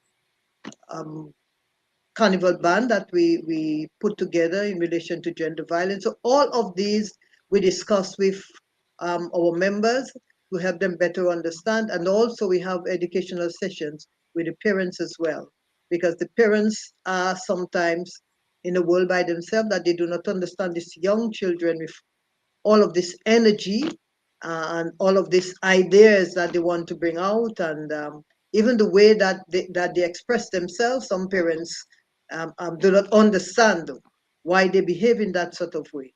So we work with the parents as well in helping them to understand that these are children growing up. They have to be allowed the space and to provide them with the love and attention and support that they need, because a lot of these young girls really do not get the support from their parents, from family members, and worst of all from society, from which they depend on. And instead, society exploits them instead of helping them to grow into young women. So this is what we do in the Girl Yeah, Guides Association. We have also our leader, Abigail Christmas, who also have this perfecting my own skin. scheme that she has been working with young persons and getting people to understand that you are who you are, and you cannot make yourself different from who you are, but you work with what you have and make the best of it, because we are all created in his own image and likeness, and we have to learn to appreciate ourselves for who we are, and not because this other person say, oh, you should perm your hair, you should just go ahead and do that, but really and truly that's not what you want. So we're trying to instill in our girls that you have to be you have to value yourself, and you have to go out there and give back and Yeah, help all the young ones, all the young ones to understand the importance of being themselves and having a voice. So important. Have a voice and do not allow anybody to take that from you. yeah, and it sounds like you guys are doing a fantastic job with trying to create a well-rounded woman, a well-rounded girl for the society that we need. So Kalinago, let me come over to you. We're quickly running out of time, but I still want to hear from you and Tanya. So very quickly, as a woman in business, tell us, because I think part of the empowerment conversation has to be about financial opportunities. So where are the jobs in Dominica? Where are the jobs? Our women need jobs so that they can stand on their own 2 feet, because what we find is that a lot of women unfortunately forced to remain in relationships of abuse, potential abuse and abuse, because they are not financially independent. So as a woman in business, tell us the importance that, finances and financial independence plays in terms of empowering our girls. Well, that is one big animal. That thing, it needs a whole show by itself. Oh, yeah. But the empowerment of women, as you said, basically the financial dependency of females is part of the major problem in Dominica. So we move from mothers being financially dependent on the father or boyfriends or whoever, their sugar man. They move from that to kids who are now dependent on the mother doing all these kinds of things that are not necessarily kosher. And then the child is following in that direction, both male and female looking at that and following in those same directions. And then we have a repetition and a domino effect of the acceptance, as Tanya was saying, of a culture that is what we're really fighting against. It's the mindset, the culture that it's okay to value yourself as a female for your sexuality, for your sensuality, and to be prized by a male for that reason, and then awarded for that with monetary things, material things, and whatever else are the rewards of that particular relationship. So while we say, women are in abusive relationships, we tend to think domestic violence, he's beating the crap out of her, he's sexually abusing the mother, the girl in the family, whatever the case. But it's not always as that. The abuse is a simple thing, allowing that woman to become financially dependent on that man, where she cannot sustain her own life without that man.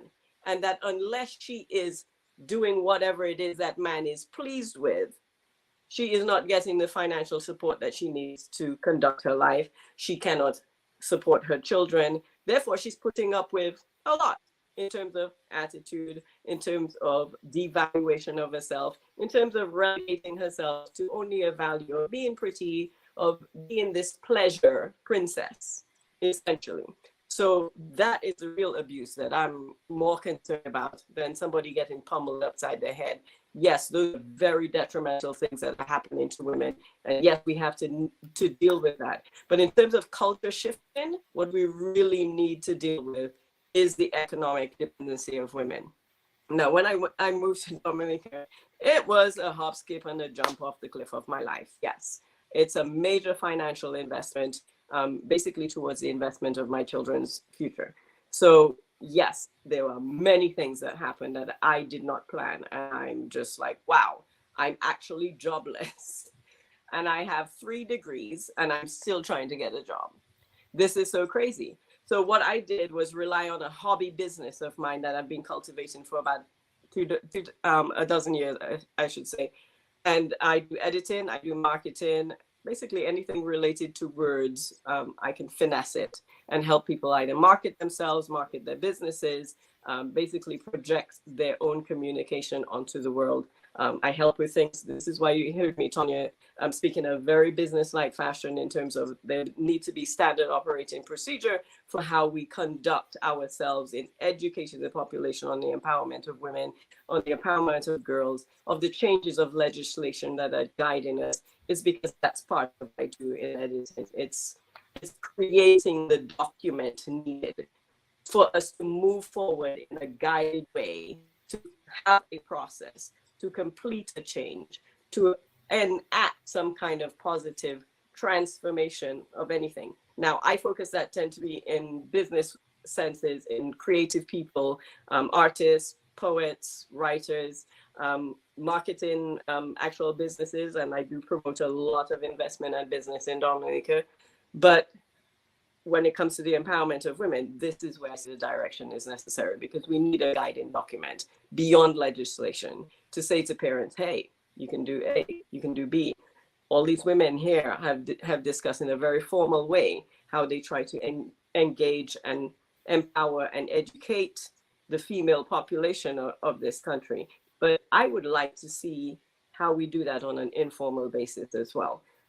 How do we put out the kind of literature out there, the kind of videography, the kind of social media that engages the parents to understand their role, that engages the regular old person off the street, the regular young person off the street to say, hey, you know, this is a mindset that needs changing. This is why.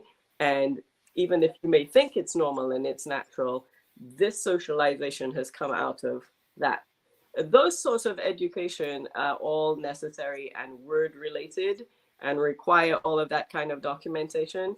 But at the bottom line, we have to have people reading that. We have to have people consuming it in some kind of way, visually or whatever might be the way for them.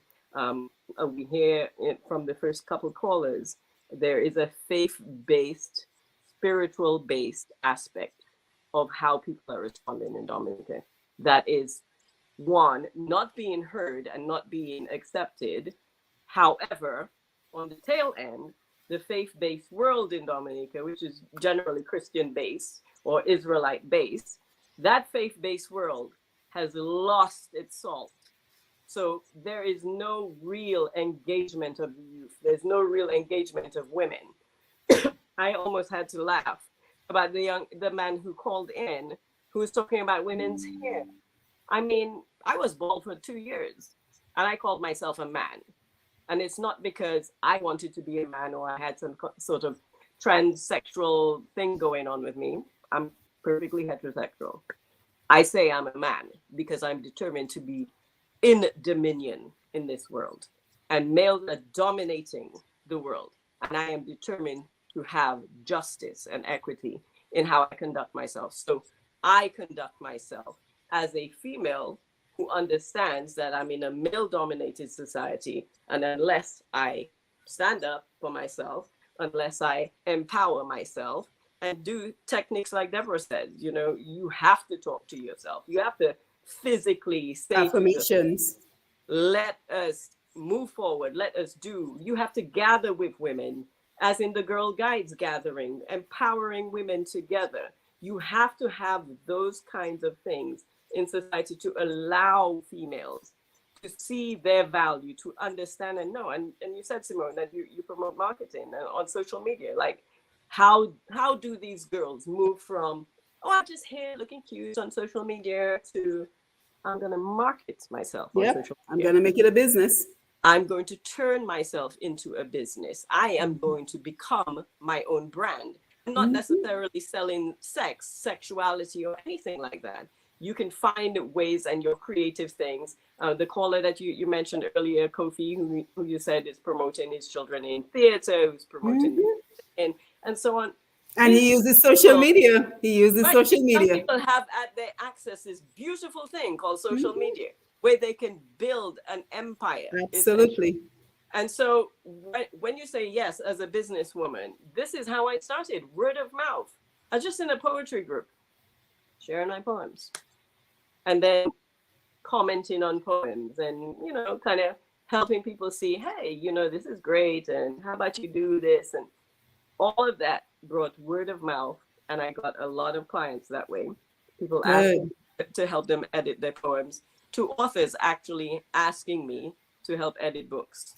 So I have been a chief editor of one particular book that's most recent, which I'm very proud of, because this man is the one who created the poetry group that I was major in, which is the Dominica Poetic Circle. It's on Facebook.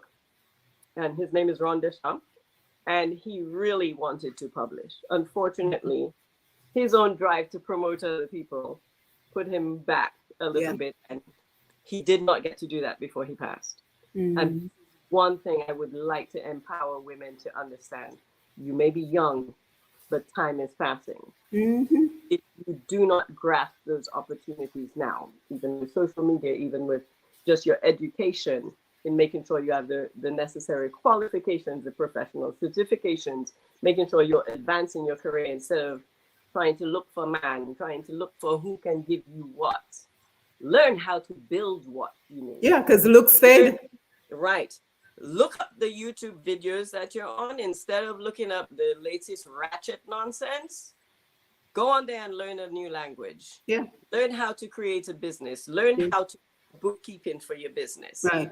It's But Kalinago, I hate to cut you off, but we are running clearly out of time, and I still want Tanya to contribute. But do me a But favor, let me guys. give a quick point because I Yes. really want to have the faith-based world engage in Dominica because it's a major part of how we are going to rebuild a moral Yes. fabric, and they are needed.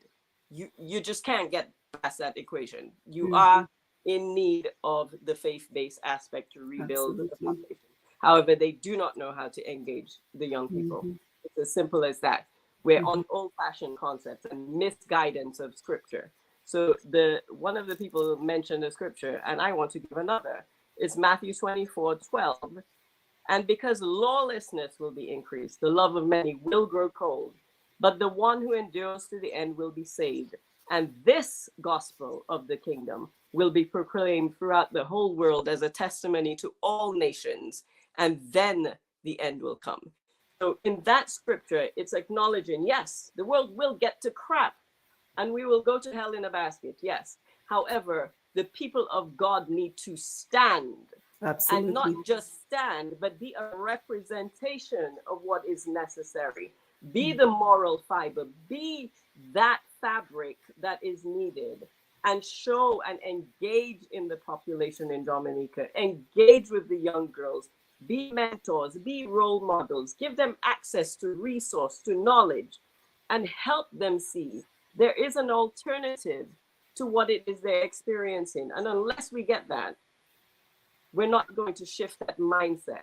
Right, the cultural shift we were talking about. Thank you so much, Kalinago. And before I go to Tanya, I want to make sure, because we've had some powerful contributors this evening, and we want to thank them. But as we're going to Tanya, ladies, if there's any contact information that you would like to share, please go ahead and post it in the comments section on Facebook so that folks know how to get in touch with you if they so choose. So again, on the Facebook Live, in the comment section, you can post your contact information for anyone who would like to get in touch with you. So Tanya, you have the final word, and I'm so proud of the work that we're doing on Dominica Child Protection Society. As a matter of fact, you're new executive director, because we recognize your talent, and that speaks highly about creating something and then recognizing the talent. Because I created Dominica Child Protection Society last June when Kanisha went missing, and then we've been recruiting members. We have Debra, who's an ambassador. I'm an ambassador, and Tanya is the executive director, because we see her passion, we see her talent, we see the skills that she's bringing to Dominica Child Protection Society. We see her reach to Trinidad and to other places that can connect us, and we can continue the collaboration. So Tanya, just kind of tell us, because last summer we had a fantastic summer where we went out to the various camps, the various summer school programs, and we teach the children the power of their voice. And let me also say this before I forget. You know, I like the work that the Dominica Girl Guides Association is doing, but from what I'm hearing, the Boy Scouts are no longer in existence, and we need the same for our boys. We need the same types of programs. When we hear the layered approach that the Girl Guides are using to empower our girls, we need the same for our boys. So we're calling out on the Boy Scouts in Dominica to get back into action, because you know we see all the murders in Dominica, boy against boy, and we see all the other issues we are facing with our young men in Dominica. So we are pleading to the Boy Scouts, get back into the fight, get back into the ring, so that we can have similar programs for our boys and for our young men. So Tanya, let me come over to you. Lambi, I do apologize, we're holding you a little longer this evening, but we have so much to cover. Yeah, just as you said, like last year for summer, we went into a couple of those summer programs. I think that was a great idea because we went in there with the idea of the read aloud, which is very simple for kids. And we were reading aloud from that book called If You Touch, I'll Tell, from Dr. Amina Obushon, which is a Dominican who also has had experience with child sexual abuse. And she wrote this book to help children find their voice and learn to use that voice to protect themselves from predators. So we went into those groups, Girl Guides being one of them, I remember, to share and read aloud. And I think that flourished into actually creating an entire presentation about child sexual abuse. Because I recognized, I don't, and I'm going to say it, I know I have to keep it real, Simone. I don't Yes. think we're giving children the right information. I think as adults, we think child sexual abuse is just if they touch you. And there's so much more to it.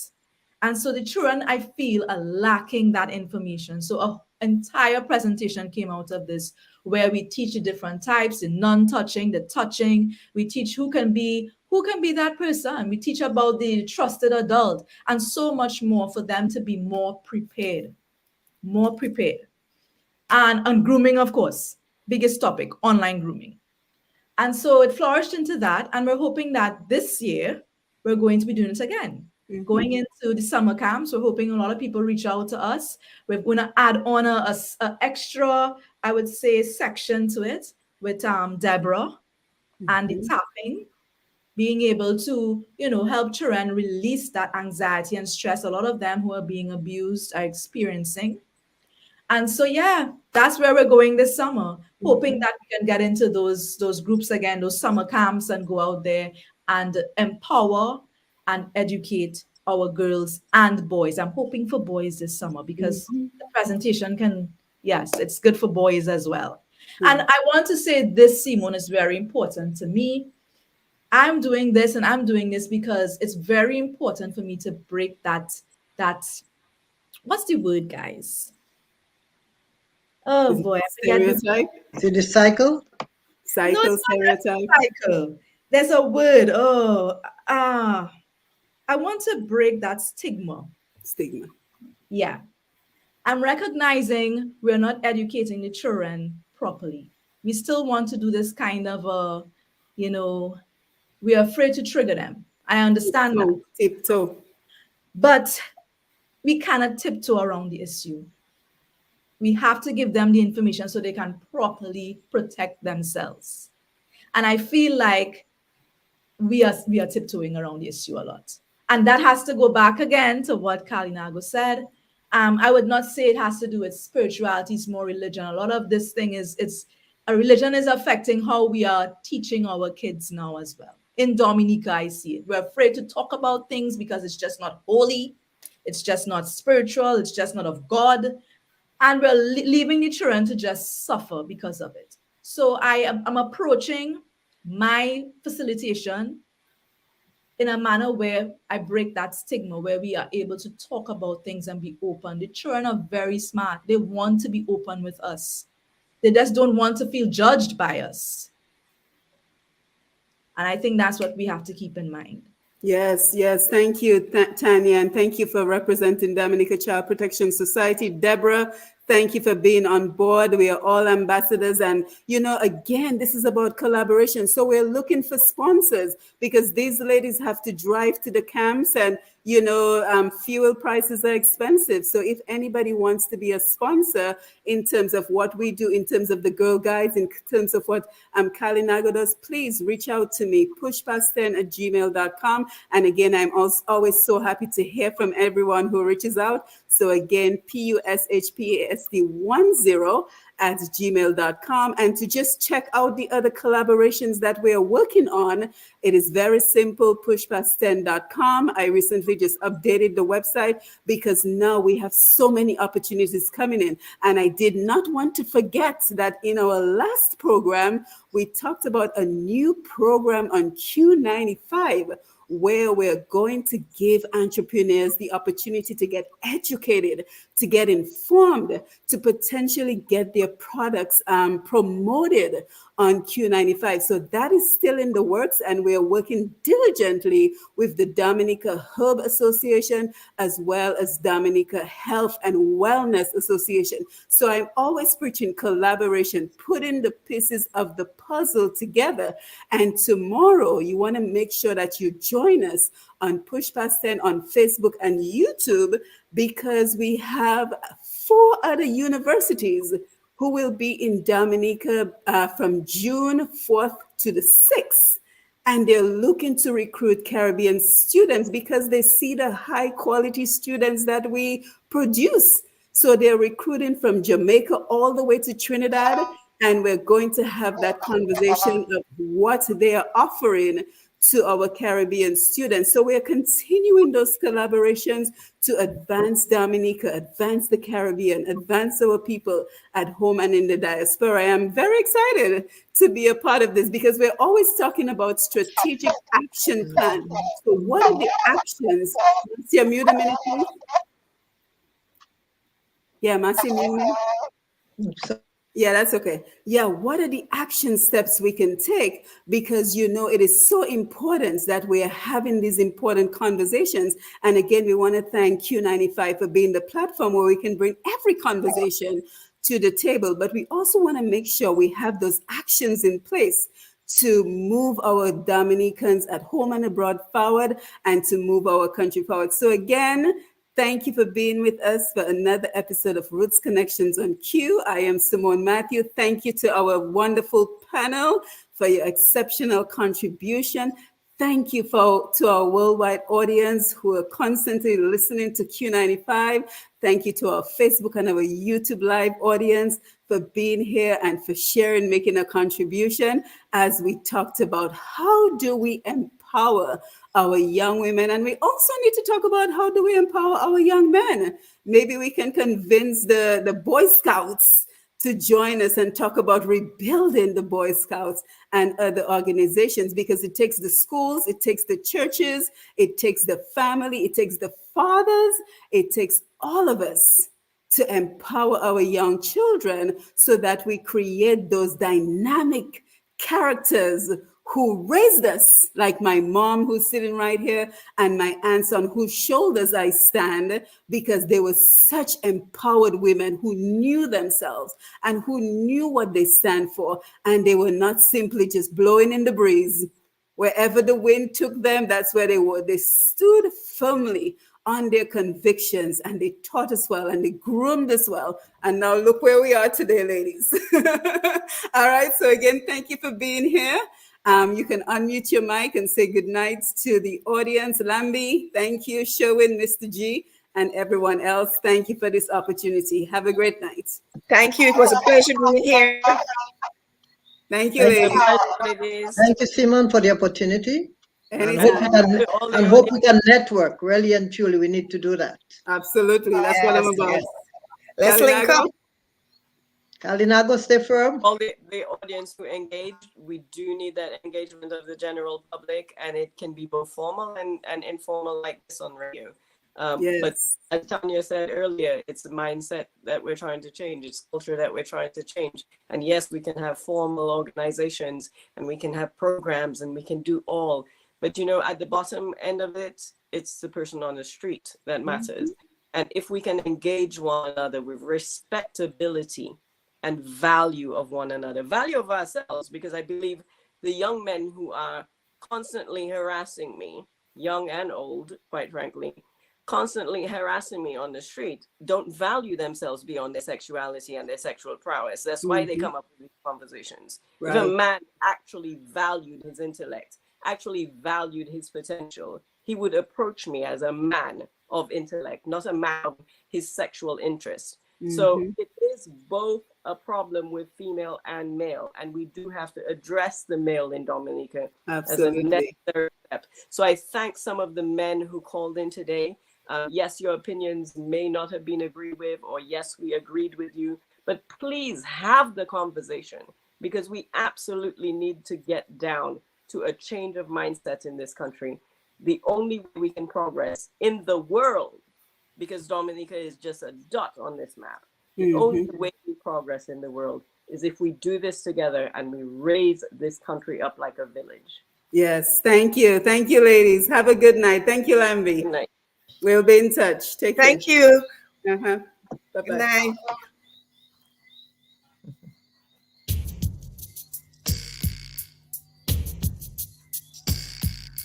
Joe! Rastafari.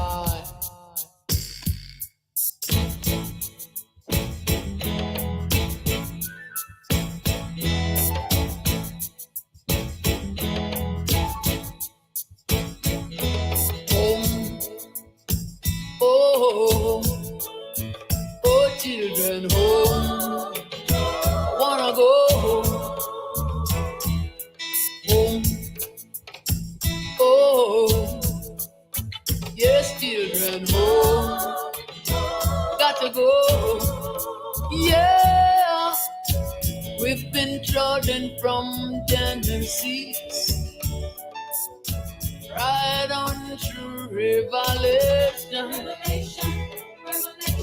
We've been a subject to master's feet, so we wanna go. Yeah, we are a people enslaved and sold, scattered through the earth. Jacob is calling his children 12 tribes, so we want to go. Oh, children, home, home to Zion, home.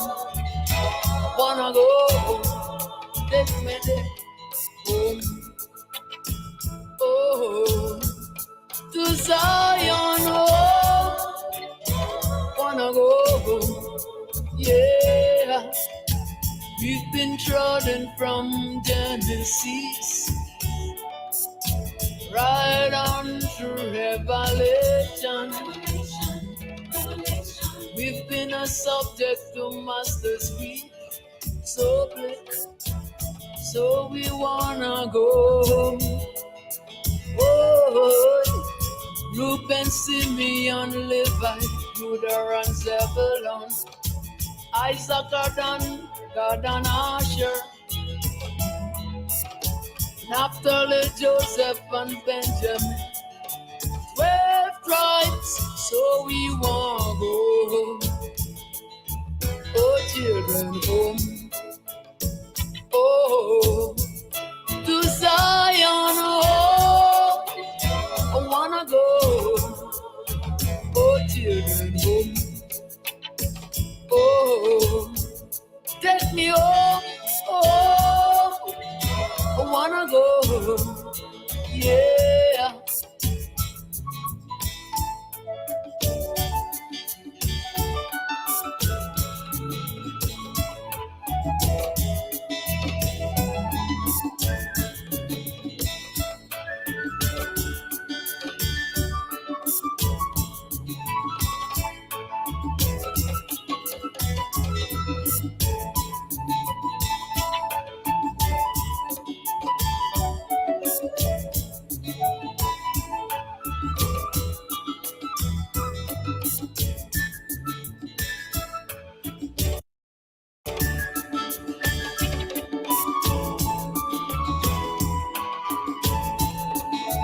Oh, children, home, oh, oh, children, home, I wanna go, said I'm longing to,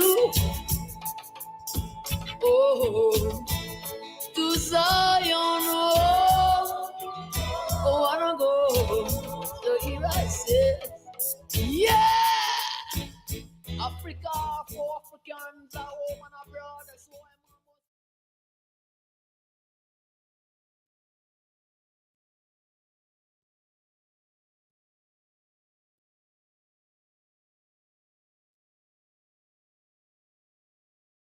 the cinema often, and she could remember the silent sort of era as well, and then moving into talkies. And so she just told me what a magical place it was, and I got that.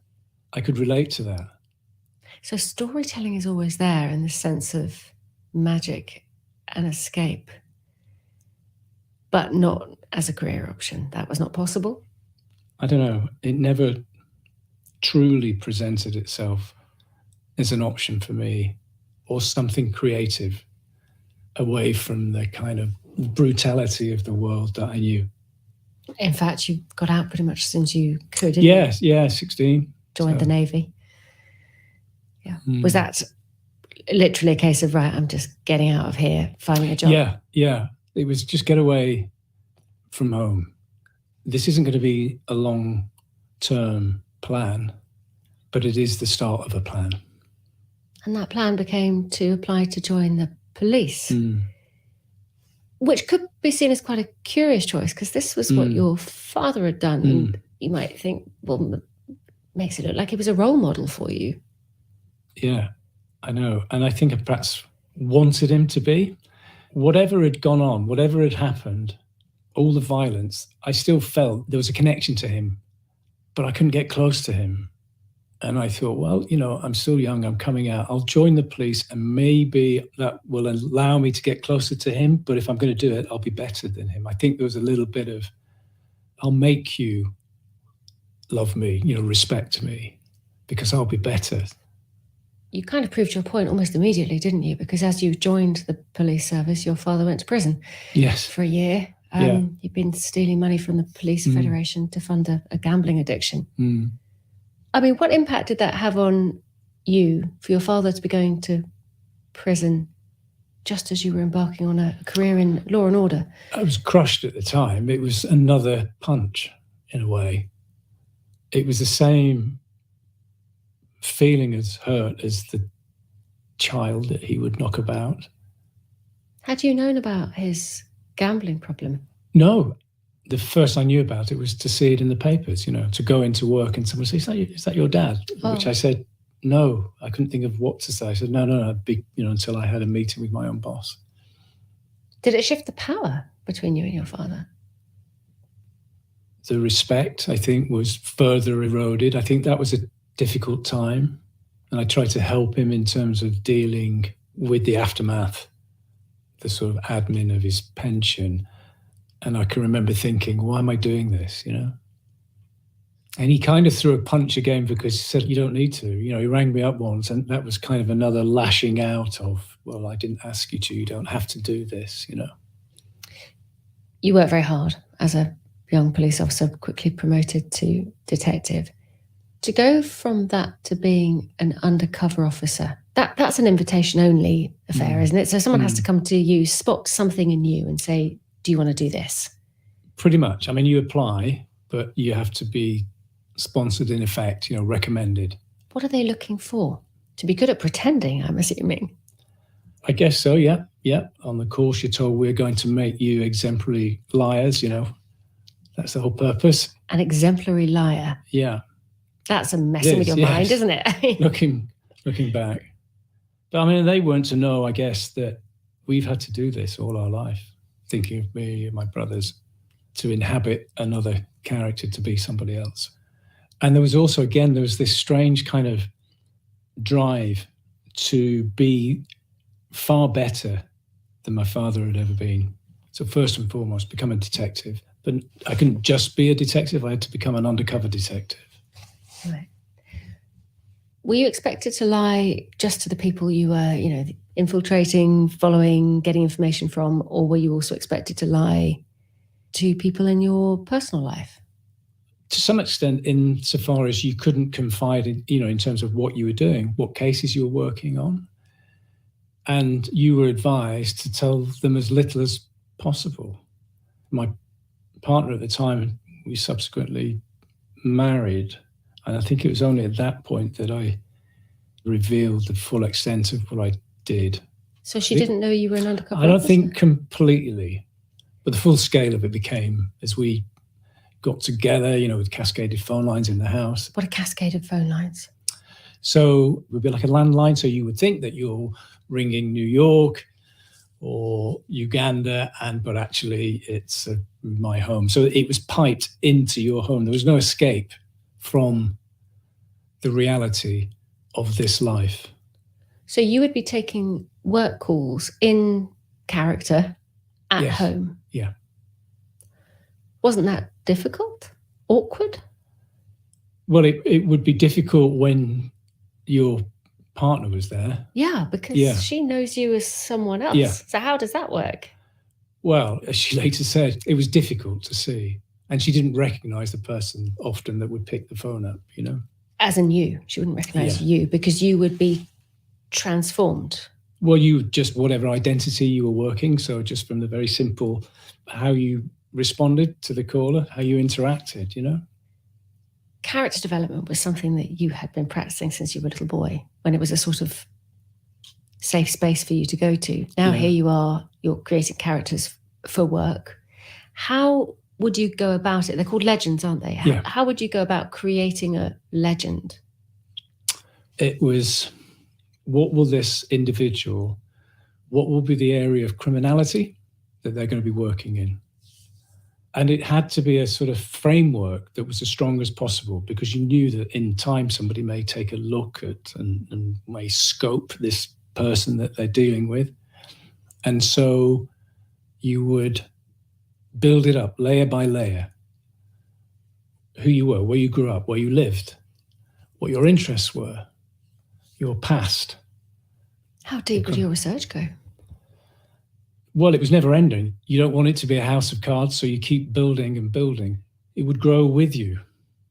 So it was second nature. You know, you inhabited the skin of the character that you played, and you never really took it off, which, you know, looking back is not healthy, not a good thing. And you wouldn't just have this one legend, though. You would have multiple legends running simultaneously. Yes, at times, yeah. So at least two. Which I imagine is psychologically that much more complicated. And also scarier, because more room for error, for slipping between personalities at the wrong time, I would have thought. Or did that just... Yeah, I guess what you do is you suppress your own character and at times humanity in being someone else, in being a criminal, you know, as equally ruthless and single-minded as they are. But you have to try and remind yourself that that's not you. You obviously couldn't talk to your dad about it, even though from what you've said you were doing it partly for him or to prove something to him. Yeah. But you did find another way to sort of try to get closer to him through your work. You invented a legend, a character that would help you understand him a bit better. Yes. So tell us about that. How did that work? Well, so he had a lifelong passion for horse racing. The gambling in terms of that brought about his downfall, that was in casinos, but he followed the horses, and when he came out of prison, he would have these sort of almost penny bets on horse racing. And he was very knowledgeable, you know, about the industry, although he couldn't quite understand that notion of an undercover detective operating under, you know, a fictitious name with false passports. But nevertheless, he helped. And it was a way of getting a little bit closer to him. I could see that kind of connection and that warmth. What did you use that legend to achieve at work? Well, I used it on a number of cases, you know, either in a small way and in some ways a much more kind of colourful way in terms of having meetings at a race course in a hospitality box. Meetings with? In that case, that was a case of police corruption. Would you get nervous on those occasions? No, I didn't.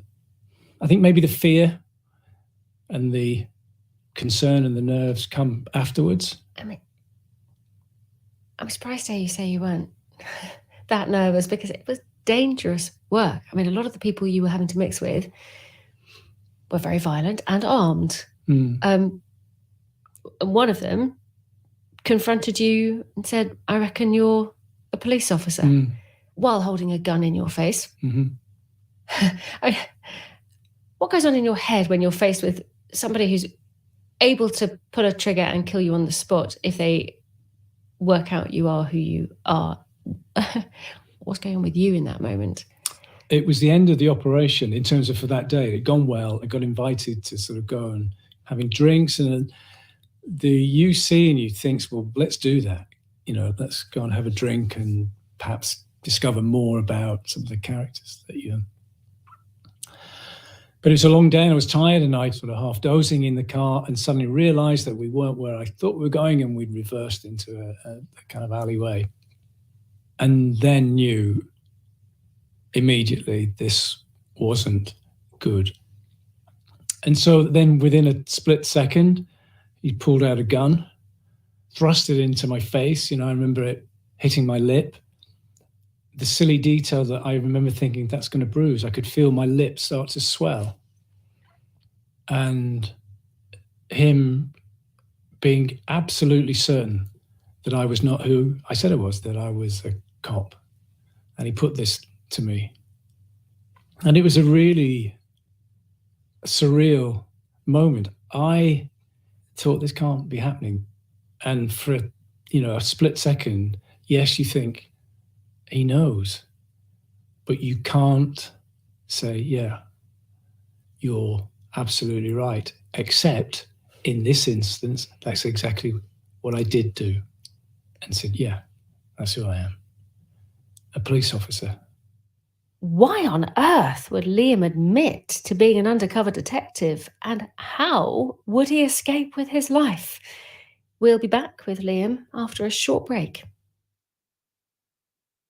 This is the BBC World Service, exploring King Charles's causes and passions and asking what kind of monarch he might be. Wow, this individual was ahead of the time. Wakes up every day trying to be a solution maker. He cares, he's compassionate. Charles III will soon be crowned as British king, but as the oldest monarch to assume the throne in the UK, he's already spent decades pursuing his passions and projects. He's one of the rare establishment figures that has consistently cared about urban inner city life. I'm Layla Nathu, and I'll be speaking to those who know him best to understand what sort of king he'll be. He's transforming lives all the time. His sense of purpose was to save the world. It wasn't just to be king. Thank you, King Charles. Keep it up, man. The Making of King Charles. Tuesday at 8:30 and 19 GMT.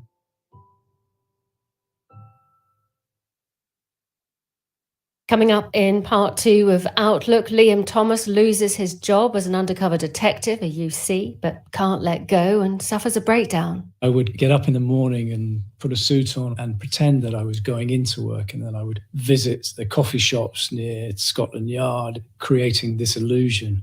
I deployed myself as a UC in some weird dystopian scenario. We hear what saved him after the news. BBC News with Danielle Yawowiecka. South Korea's president has said he welcomed a greater voice for his country in the United States nuclear strategy. He was speaking during a state visit to Washington. The two countries have agreed that any use of nuclear weapons by North Korea will trigger an overwhelming joint response. Republicans in the US House of Representatives have passed a bill that will raise the country's debt ceiling in conjunction with big spending cuts. It conflicts with President Biden's hopes of increasing the amount of money the US can borrow without conditions attached. Federal prosecutors in the United States claim that the airman charged with leaking secret defense information may still have access to classified material. They say Jack Teixeira should remain in jail while awaiting trial.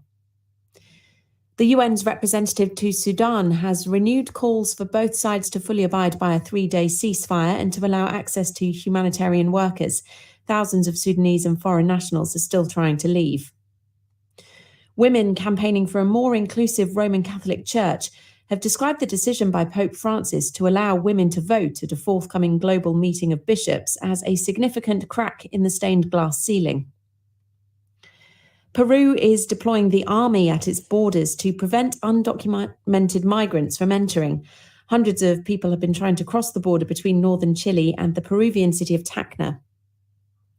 Spain is set to experience its hottest ever day for the month of April, with meteorologists predicting temperatures of up to 40 degrees Celsius. That's up to 20 degrees Celsius higher than normal. And archaeologists have identified 3 new Roman camps in the Arabian desert that they believe are evidence of a previously undocumented military campaign in the 2nd century. They've described their findings as spectacular. BBC News.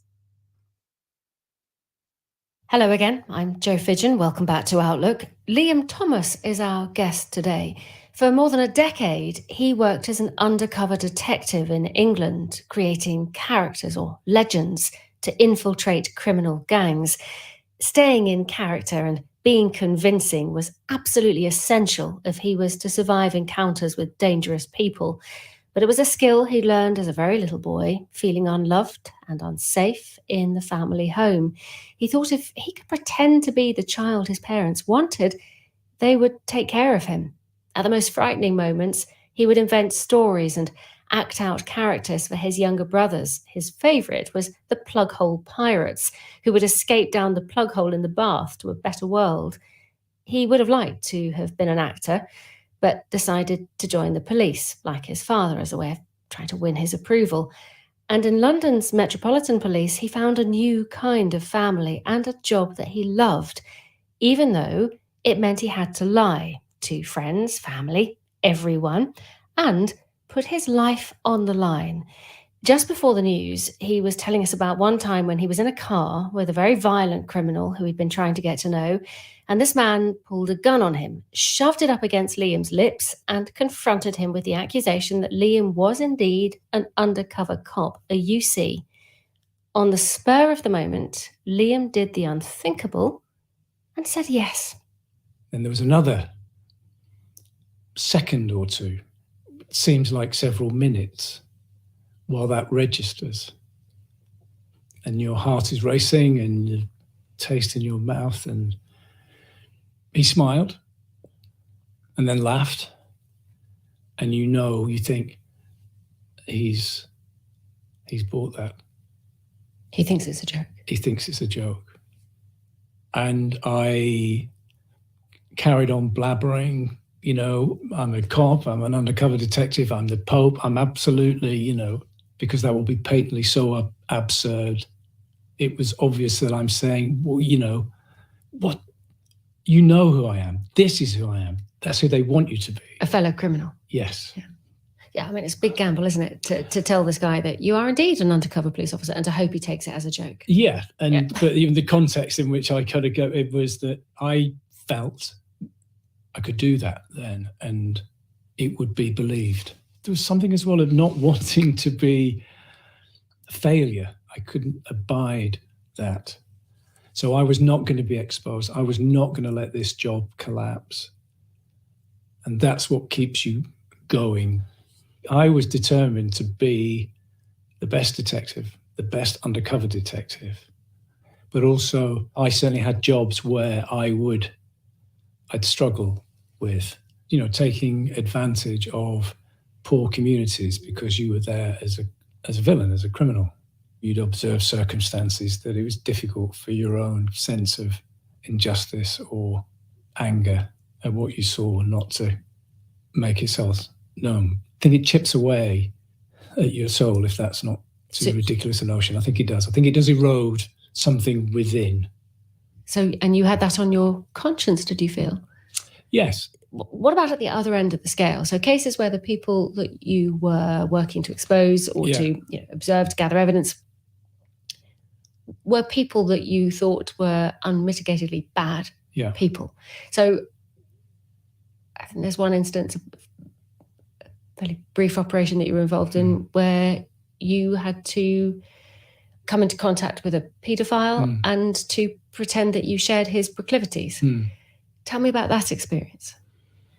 When I was briefed and told exactly the full sort of scale of his activities, and then for a short while later to be in his company, in his very smart middle-class home, it was really difficult. And I think, I don't know, there's a strange connection, but I think because of how things sometimes were with my father's physical abuse, being too handy with his fists, I couldn't stand this form of control and bullying. And in this instance, this was at the most extreme, this kind of assault. My mind would drift into what I'd really like to do. And I found that difficult as well, because I thought, where is this brutality within me coming from in terms of what I would like to do to this individual? You wanted to attack him? Yes. Yeah. But instead you had to do what? Sort of convivial coffee and cakes. And the reason I was there was to deliver some equipment, and I'd fixed it and he would be safe to carry on doing what he was doing. So that you could gather more evidence to get a conviction. This is the idea. Which, I mean, you did. In the end, he was convicted. Yeah. How much of these sort of difficult feelings you were having, whether it was doubts about what you were doing or anger that you had to hang out with people you did not like, how much of that did you then take home? You said it could be hard to sort of separate out the personalities. I mean, how would it be when you walked in the door and your girlfriend then wife was there, and you're now at home and you're going to have dinner and, you're going to have a chat. How easy was that transformation? I didn't find it difficult, but I realized looking back, I just didn't communicate. So you wouldn't really talk about it, or you would, as you'd been trained to do, you would just lie. So you wouldn't talk about the full scale of what you'd been doing, or you would make up a completely different job. You simply didn't talk about it. You might to other UCs, a little bit, but never to family. In fact, your career was cut short very unpleasantly after more than a decade in the job. It's a complicated story, but there was an anti-corruption investigation in the police, and you were then accused of being involved in corruption in the police, wrongly, later completely exonerated, and in fact an independent inquiry into the particular case concluded that the police had behaved very poorly. But you were suspended, eventually left the police, and profoundly affected by the smears against you and the way that you were treated. What did that do to your sense of self to end up leaving the service in those circumstances? It destroyed me. I'm still not over it. It's still a day-to-day process. But at the time, it absolutely destroyed me.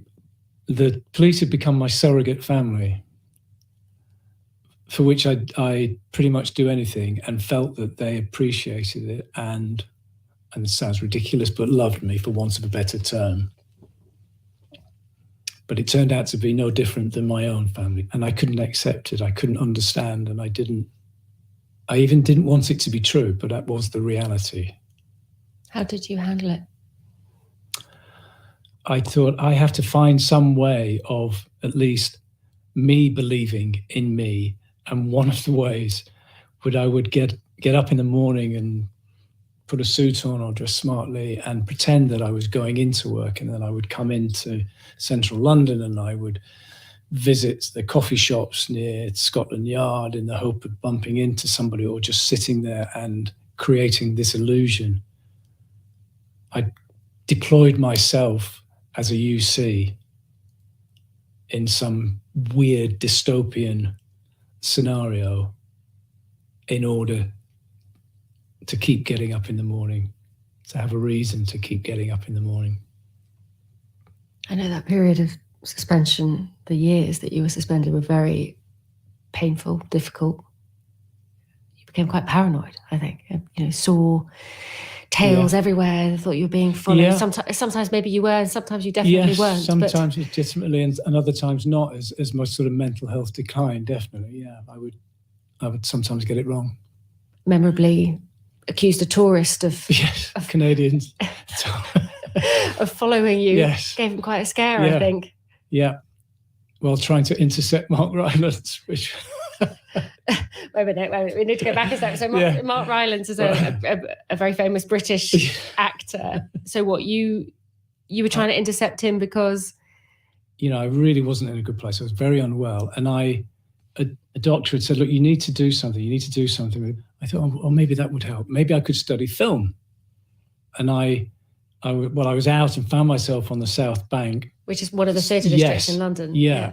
And he was walking along, and I can smile and laugh now, but at the time it made perfect sense that I should have this conversation with Mark Rylance. So about your future. About my future.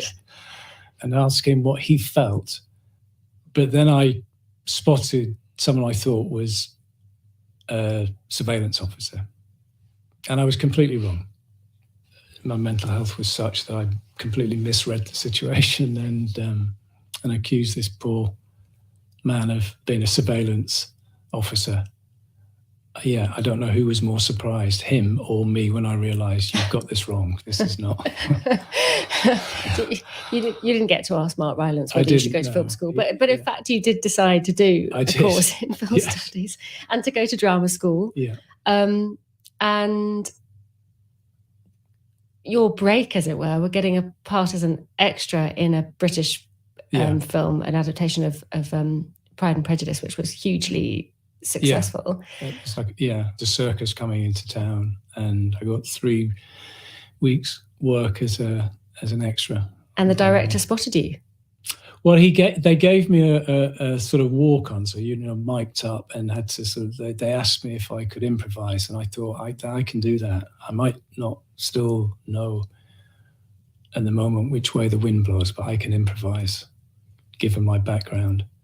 And he was impressed, and it was this strange kind of random meeting that later in the day, the director was Joe Wright, and he was staying in a local pub. And I was with a good friend who spotted him come into the pub. I think a lot of the crew was staying there, and it's quite busy. And he threaded his way through and just said, "That was good, what you did today." And I couldn't believe that this director was saying this, and sort of mumbled and stumbled. And my friend said, "Look, he has a place at drama school. He's wondering whether he should do it." I'd kept deferring, but I really had to sort of make a decision. And he just said, again, this random act of kindness of a stranger, said, "You should do it. Why not?" And so I did. So I might not have got good advice from Mark Rylance. But you did from the director, Joe Wright. Yeah. And you've had parts in several films. Yeah, I did my degree in film history, and then postgrad course. I came down to London to drama school and started to pick up work, but then I also fell in love again. And because you're the woman you've been married to while you were an undercover officer, that relationship didn't survive the experience. No. So you fell in love again. Yes, we met and fell in love, and before long we were expecting, and now we have 2 children. So I have clung on as a character actor. I still have that naive kind of belief that one day a good job is going to come along. And there have been some lovely brief moments on some really good films and productions, but I got the opportunity to become a father myself. And so, not surprisingly, that was the role, I think, that I really wanted. Fatherhood. Yes. Yeah. And that I would only get one shot at this, and I couldn't make any mistakes. And I'm a very lucky man now. What lessons have you learned from your father, who's no longer here? What lessons did you learn from him about how and how not to be a father?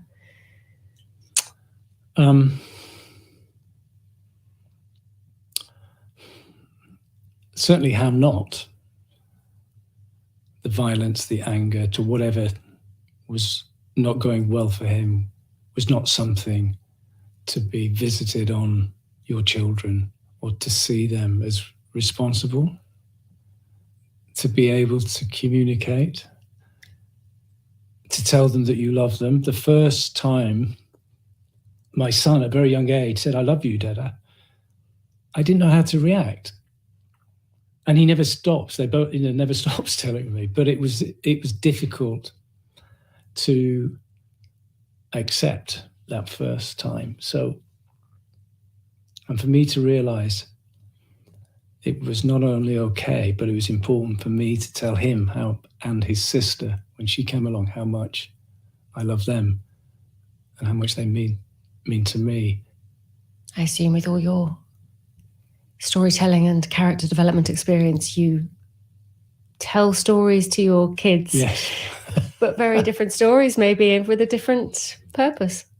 Yeah, I do. I mean, as I say, the Plug Hole Pirates, which I've adopted with my children. I think I know why I did that. I think I was already revisiting the past and wanting it to be different.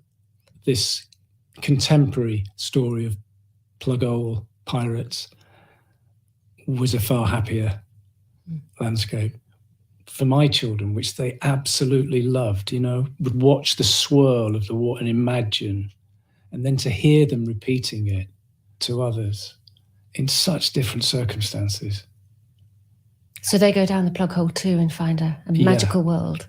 Yeah. But they don't need to escape. For them, it's a happy journey. Thanks to actor Liam Thomas for coming into the Outlook studio in Broadcasting House. He's written a memoir about his time in the police. It's called The Buyer, The Making and Breaking of an Undercover Detective.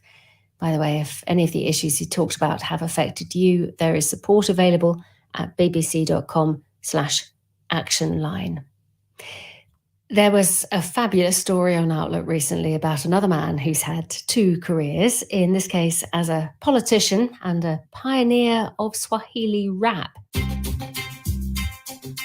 His name is Joseph Mbilinyi. He's Tanzanian, and his stage name is Sugu, known for his hard-hitting, often political lyrics. He talks about the dramatic consequences of taking that political message from the studio right into the Tanzanian parliament as an opposition MP.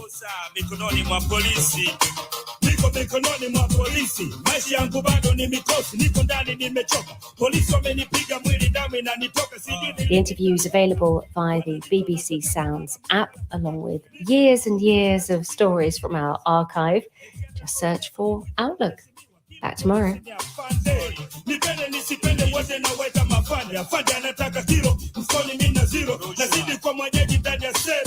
Mikononi mwa polisi, wengine wakamati kama sisi, wanafanya masomo kuliko sisi.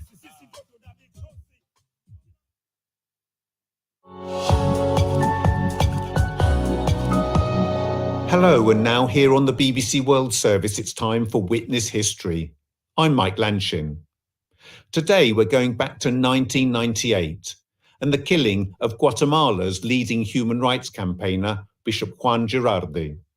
He was bludgeoned to death just days after presenting a damning report into army abuses committed during the country's 36-year civil war.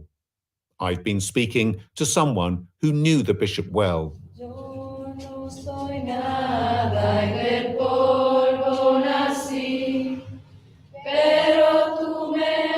It's April 1998, and inside the cavernous cathedral of Guatemala City, mourners are filing past the open coffin of Bishop Juan Girardi.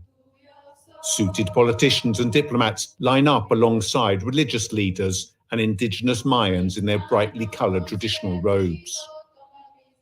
Just a few days earlier, many of these same people had crowded into the cathedral to hear Bishop Girardi present the conclusions of a major church investigation into wartime abuses.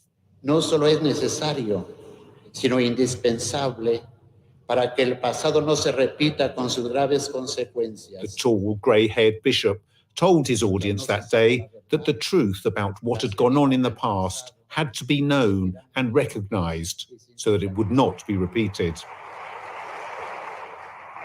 Ronald Ochaeta worked alongside Bishop Girardi as head of the church's Human Rights Office. Estaba ampliamente satisfecho. He looked so satisfied. He told us, "We have done something historic for the country and for the church. It's been very hard, but we did it." It was a momentous achievement.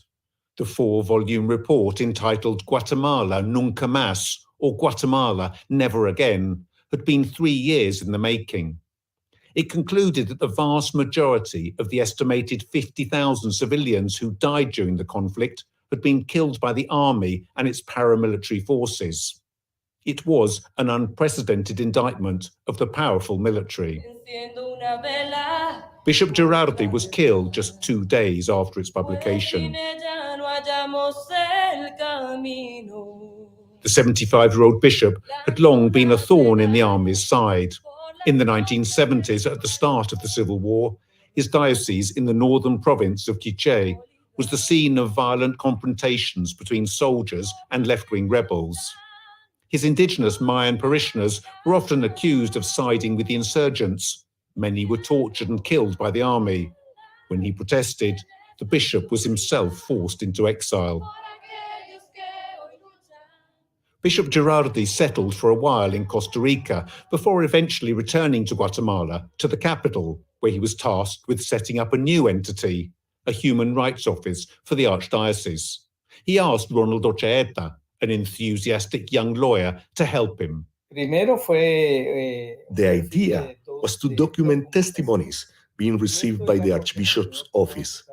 That had never been done before in a systematic way by the church. My office was next to his, and he always came by each day to chat or discuss some issue. In time, we became close, but he always made me feel it was important to respect his position as bishop. A peace deal ended Guatemala's civil war in 1996. Ronald Ochaeta and Bishop Girardi were by then working on their most ambitious task yet, collating information from every corner of the country about abuses committed during the conflict. There was by then a civilian president in Guatemala, but no army officer or guerrilla leader had ever been brought to trial for wartime crimes. It was a daunting, dangerous task. About 10 days before we produced the final report, I remember him stopping by my office. Ronald, he said, it's important to be careful. We don't know what the reaction will be. We don't need any more martyrs in the church. I don't want to become one. That hit me really hard. And do you think he felt personally in danger? I don't know. A bishop had never been murdered here, so perhaps that gave him confidence. The Guatemala Nunca Más report was published on April the 24th, 1998. That weekend, Bishop Girardi, Ronald Ochaeta and his family, and other members of the church's human rights team all got together. It was a rare chance to unwind. It was a Sunday, and the brother of the Archbishop had invited us all to his house. We spent all day there. I remember every single detail. I can't forget any of it. Around midnight, Ochaeta was woken by a phone call with the terrible news. After hanging up the phone, I went back into the bedroom. My wife saw the look on my face and she broke down crying. Don't tell me, she said. Don't tell me what's happened. The bishop had been attacked in his garage, hit over the head with a slab of concrete. He was found in a pool of blood, dead on the floor. President Alvaro Arzu announced a high-level civilian commission to investigate the killing. But its work proved to be haphazard and poorly done, with clues pointing towards an army involvement dismissed or downplayed. Meanwhile, the church gathered its own evidence, including the names of army officers thought to be linked to the crime. One morning, about a year after the bishop's killing, Ronald Ochaeta was in his office at the archdiocese when he got an urgent call from his sister. She told him that someone had broken into his home, where his young son was being looked after by the family nanny. Ochaeta rushed home. And when we got there, I could hear Diego crying upstairs. I went up. My God, he was bleeding from his mouth. I asked him what had happened, and he said he had been screaming, and one of the attackers had put a gun in his mouth to make him stop. It was horrible, horrible. That really broke me. The intruders, at least one of whom was later identified as a soldier, left behind a chilling warning, a piece of concrete similar to that used to kill Bishop Girardi. Soon after, Ronald Ochaeta left Guatemala for exile with his young family. In 2001, 3 years after the killing, 3 army officers were put on trial and convicted of the murder of Bishop Girardi. The weight of evidence against them could no longer be ignored. No one has ever been prosecuted for ordering Bishop Girardi's murder. 2 of the 3 officers jailed were later themselves killed in prison. I covered the whole case from the murder to the trial for the BBC World Service, and I saw close up its impact on Guatemala as it struggled to emerge from a brutal civil war. I also saw its impact on people like Ronald Ochaeta, whose life was undoubtedly changed forever by events that night. It was only after his death that the bishop's sister, Carmen, told me, Ronald, for him, you were always the son he never had. That had a huge impact on me. I never felt that from him. For me, he was always el jefe, the boss.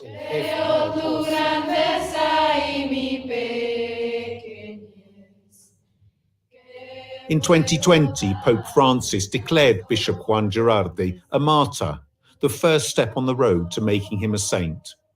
Ronald Ochaeta still lives outside Guatemala. He was speaking to me, Mike Lanchin, for this edition of Witness History. It was a CTVC production for the BBC World Service.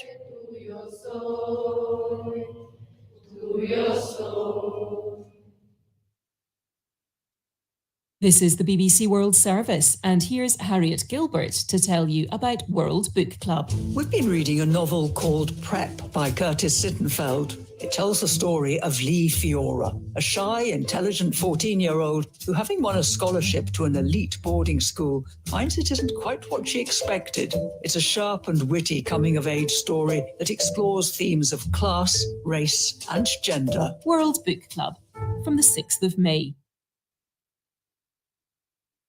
The food chain is in 30 minutes. India and Kenya are trying to introduce genetically modified food crops for the first time. I'm Ruth Alexander, asking whether there are lessons to be learned from a third country, the United States, where consumers remain divided on GM foods decades after they were first introduced. This is the BBC World Service, the world's radio station.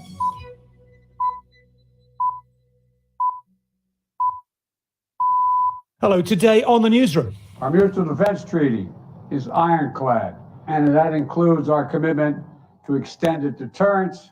That includes the nuclear threat. Washington's security pact with South Korea. Can it deal with the challenges posed by the North, though? Also today at 3 hours GMT with me, Nick Miles. Fighting in Sudan, water and electricity out in much of the capital. We follow the people who've managed to get out. We're also in Haiti, a nation under the control of armed gangs. Kidnappings, theft, assassinations, rape. This is the way these criminal gangs in the country operate. Later on, Disney versus DeSantis, a culture wars legal case. And these bales of clothing, they create a kind of patchwork. You obviously see that there's a subtext that is rather dystopian, actually. Art fighting against fast fashion. This is Danielle Yawowiecka with the BBC News. Hello. South Korea and the United States have promised an overwhelming joint response in the event of any possible use of nuclear weapons by North Korea. The commitment comes in the Washington Declaration, unveiled during a state visit by South Korea's President Yoon Suk-yeol. Seoul says it welcomes the opportunity for a greater voice in US nuclear strategy and extra insights into planning. Our correspondent Jean McKenzie is in Seoul. So this is really about strengthening the US's commitment to defend South Korea using its nuclear weapons. The US is responsible for South Korea's defense, and it's always been implied that the US would use nuclear weapons if it was felt that it was needed. But people here had started to question that commitment. They needed reassuring. So what's been agreed is that the US is going to send these nuclear-powered submarines to the Korean Peninsula for the first time in more than 40 years. They will come periodically, so they won't be stationed here permanently. Republicans in the US House of Representatives have passed a bill that will raise the country's debt ceiling in conjunction with big spending cuts.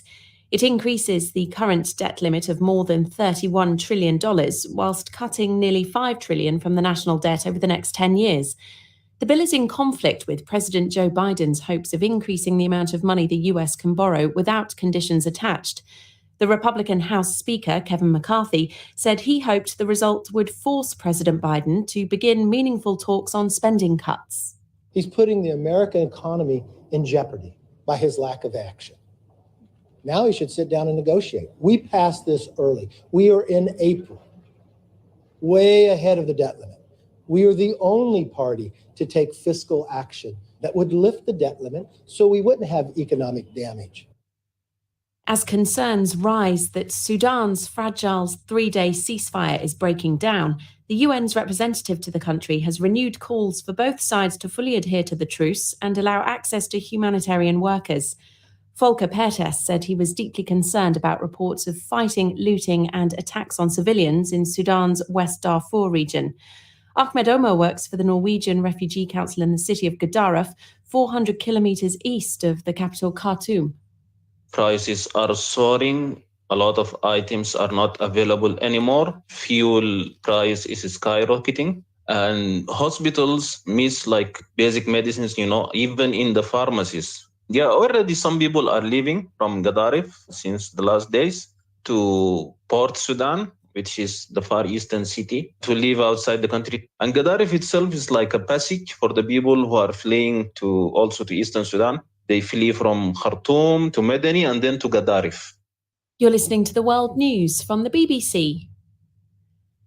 Ukrainian officials say there's been an intensification of Russian artillery and rocket attacks near the eastern city of Bakhmut. More than 300 strikes were recorded in a period of 24 hours, but Russian forces are said to have failed to make advances. There was a record number of attacks on a section of the front further north. Officials said one person was killed in a Russian missile strike on the southern city of Mykolaiv. Federal prosecutors in the United States have claimed that the airman charged with leaking secret defense information may still have access to classified material. The prosecution team argued that Jack Teixeira of the Massachusetts Air National Guard ought to remain in jail while awaiting trial. They said there was a risk he could make further disclosures if he were released on bail.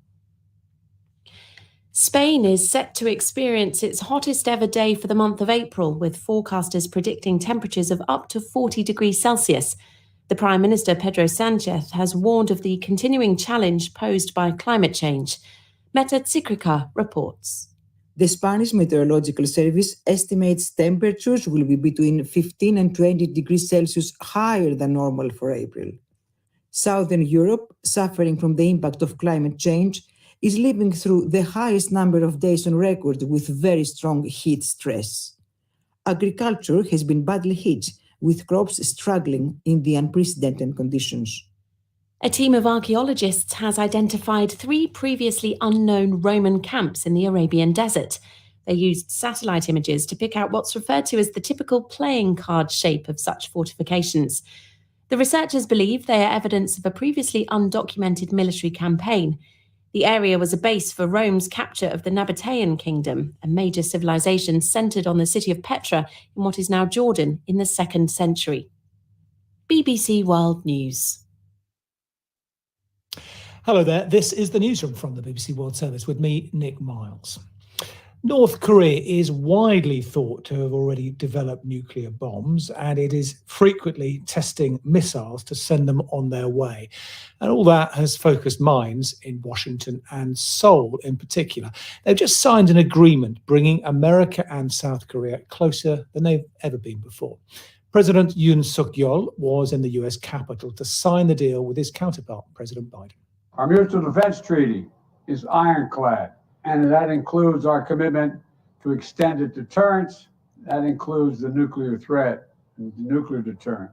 They're particularly important in the face of DPRK's increased threats and a blatant violation of U.S. sanctions. At the same time, we continue to seek serious and substantial diplomatic breakthroughs with the DPRK to bolster stability on the peninsula. Our State Department correspondent is Barbara Plett-Usher, and she told us more about how the agreement would work. It's not going to be a big change for the U.S. because it also already has this treaty obligation to defend South Korea, including with nuclear weapons. It's really more about reassuring the South Koreans that that commitment is still strong because they're anxious about this growing nuclear threat from North Korea. And there had been talk about, well, maybe we should develop our own nuclear deterrence, our own nuclear weapons. So this is a way of showing them that the U.S. has their back. And one of the key ways of doing that is to bring them into the sort of discussions about strategic planning for any possible use of nuclear weapons. That would be the first time that that would happen. There's this consultative mechanism that has been set up, although of course it would still only be the U.S. president who would make any decision to use the weapons. And there's also a plan to send more military hardware, so to speak, warships and planes to the region more regularly in a show of support. And that would include nuclear-armed submarines to dock in South Korea from time to time, for the first time in 40 years. So that would be significant, although no actual deployment of weapons on the peninsula. And there's also, I should add, a confirmation from South Korea that it will remain a non-nuclear state. Barbara, I suppose Beijing, looking at this, it might be easy for them to think, well, this is a message from the US to us, that this is what we do for our friends. Well, I think it's fair to assume that the Chinese wouldn't be particularly happy about this arrangement. We were told by senior officials that they had been briefing Beijing about what they were doing, that they had been explaining that it was a response to North Korea's growing nuclear threat. And they said to us that they were disappointed that China wasn't more willing to try to stop nuclear weapons testing and development through the Security Council, because the Americans and their allies have been pushing for increased sanctions, which China and Russia have been blocking in the last while. So Americans have made an attempt to explain to the Chinese what the reasons for this agreement is. It seems clear, though, that the message from Joe Biden for North Korea is that as long as I'm in the White House, there will be no direct diplomacy with Pyongyang, as we saw under President Trump. Well, that was a very unusual direct diplomacy, shall we say. What Mr. Trump did, which was to basically make an appeal directly to Kim Jong-un and go and talk to him, was something no other president had done. And President Biden has reverted to the way the previous presidents have dealt with this, which is to offer diplomatic talks, negotiations on the denuclearization of North Korea's weapons program in exchange for the lifting of sanctions and so on. There's not been any serious effort to push that forward. And the North Koreans have shown absolutely no interest in that. They have actually gone all in on their weapons production after that diplomacy with Donald Trump broke down, upgrading their nuclear weapons program, increasing their missile launches, vastly increasing their missile launches and tests, including more sophisticated and effective ones. And so experts, some of them are saying it would perhaps make more sense at this point for the US and its allies to talk about arms control and risk reduction with North Korea rather than pushing for denuclearization. But it is really deterrence that we're hearing a lot about from the White House. Oh, Barbara plays Usher. Lines of packed buses continue to leave Khartoum despite the rocketing prices of the tickets there. And that is because there's been a resurgence of fighting in the west of the Sudanese capital. And even in parts of the city free from gunfire, a lack of electricity and running water means that staying put isn't really an option for most people. The United Nations says that there could be 250,000 Sudanese people heading for the country's borders to escape the fighting. Dahlia fled to Port Sudan from Khartoum. Our house was hit by a rocket. It didn't go off, so we have a rocket in our house with a hole in the roof. And the RSF soldiers were patrolling our neighborhood, our block, where my house is located. It's literally at the epicenter of the fighting. I was able to grab my mother's medication and our passports and what little cash I could carry, and we left. We had no choice. Well, many of the foreigners fleeing have been heading back to their own countries from nearby Djibouti. Our Africa correspondent, Catherine Biodohanga, is there. The international airport in Djibouti is a hive of activity. I can just hear the sound of an aircraft, a military aircraft that's just landed. And some of those that have arrived here in the last few minutes have actually gone across this runway to the American and French military bases that are here. Just over my shoulder, you can see a Japan Airlines aircraft. And we understand that Japanese nationals who have arrived here in the last few days fleeing the conflict in Sudan will board this aircraft on Thursday morning and be able to go back home. And even here across Africa, many nationals have been fleeing Sudan. We know of Kenyans, Nigerians, Ugandans, and Malians who have all made it back home. But even though people can go to faraway nations, it's actually Sudan's neighbors who are taking in majority of those fleeing. So countries like South Sudan, Chad, Ethiopia, Egypt, countries that have struggled with their own conflicts and are facing economic instability. The United Nations and other aid organizations are calling for more support for them to be able to help those fleeing. And it's another reminder that usually in conflicts, it's a country's neighbors that usually take on majority of the burden. That was Catherine Biodohanga. Next to the United States and the latest installment of the blockbuster Disney versus DeSantis. The entertainment company is suing the governor of Florida and possibly soon to be presidential candidate. It is accusing Ron DeSantis of organizing a campaign of government retaliation. Well, Luis Fajardo is our reporter in Miami, and he told me about the background to the latest action from Disney. The media here in the state of Florida is talking about a dramatic escalation of this very surprising dispute between a corporation that's seen as so powerful in Florida, the Disney Corporation, of course, one of the biggest employers in the state, and Ron DeSantis, the powerful governor. It started more than a year ago when Disney complained about legislation that DeSantis had passed, the so-called Don't Say Gay law, a law that restricted the discussion of some aspects of gay rights in the schools of Florida. And DeSantis reacted saying he was going against what he referred to as woke corporations, as corporations that he claimed had a left-wing bias and that were interfering with his agenda for the state of Florida. Then this evolved into a series of legal disputes. Initially, DeSantis had said that he wanted to change some rights that Disney had to operate the district in which their huge theme parks, Disney World, are based in Central Florida. And there has been a dispute about how this operates. After Disney did some legal moves to try to recover this autonomy that it had under previous governments to operate the district where the parks are, DeSantis is insisting that the Disney has no authority to do that. It has announced a series of potential measures against Disney. Even at one point, DeSantis joked that he was considering building a state prison in front of Disney World. And Disney is now saying that this is a concerted effort by the governor to attack their constitutional rights to freedom of speech and even of freedom of enterprise. And that's why they want to solve it in the courts. So in a way, I suppose the political supporters of Mr. DeSantis and Mr. DeSantis himself may well feel that it's quite good to be in the limelight, particularly at this time. He's able to burnish his credentials in the culture wars in the run-up to a possible presidential bid.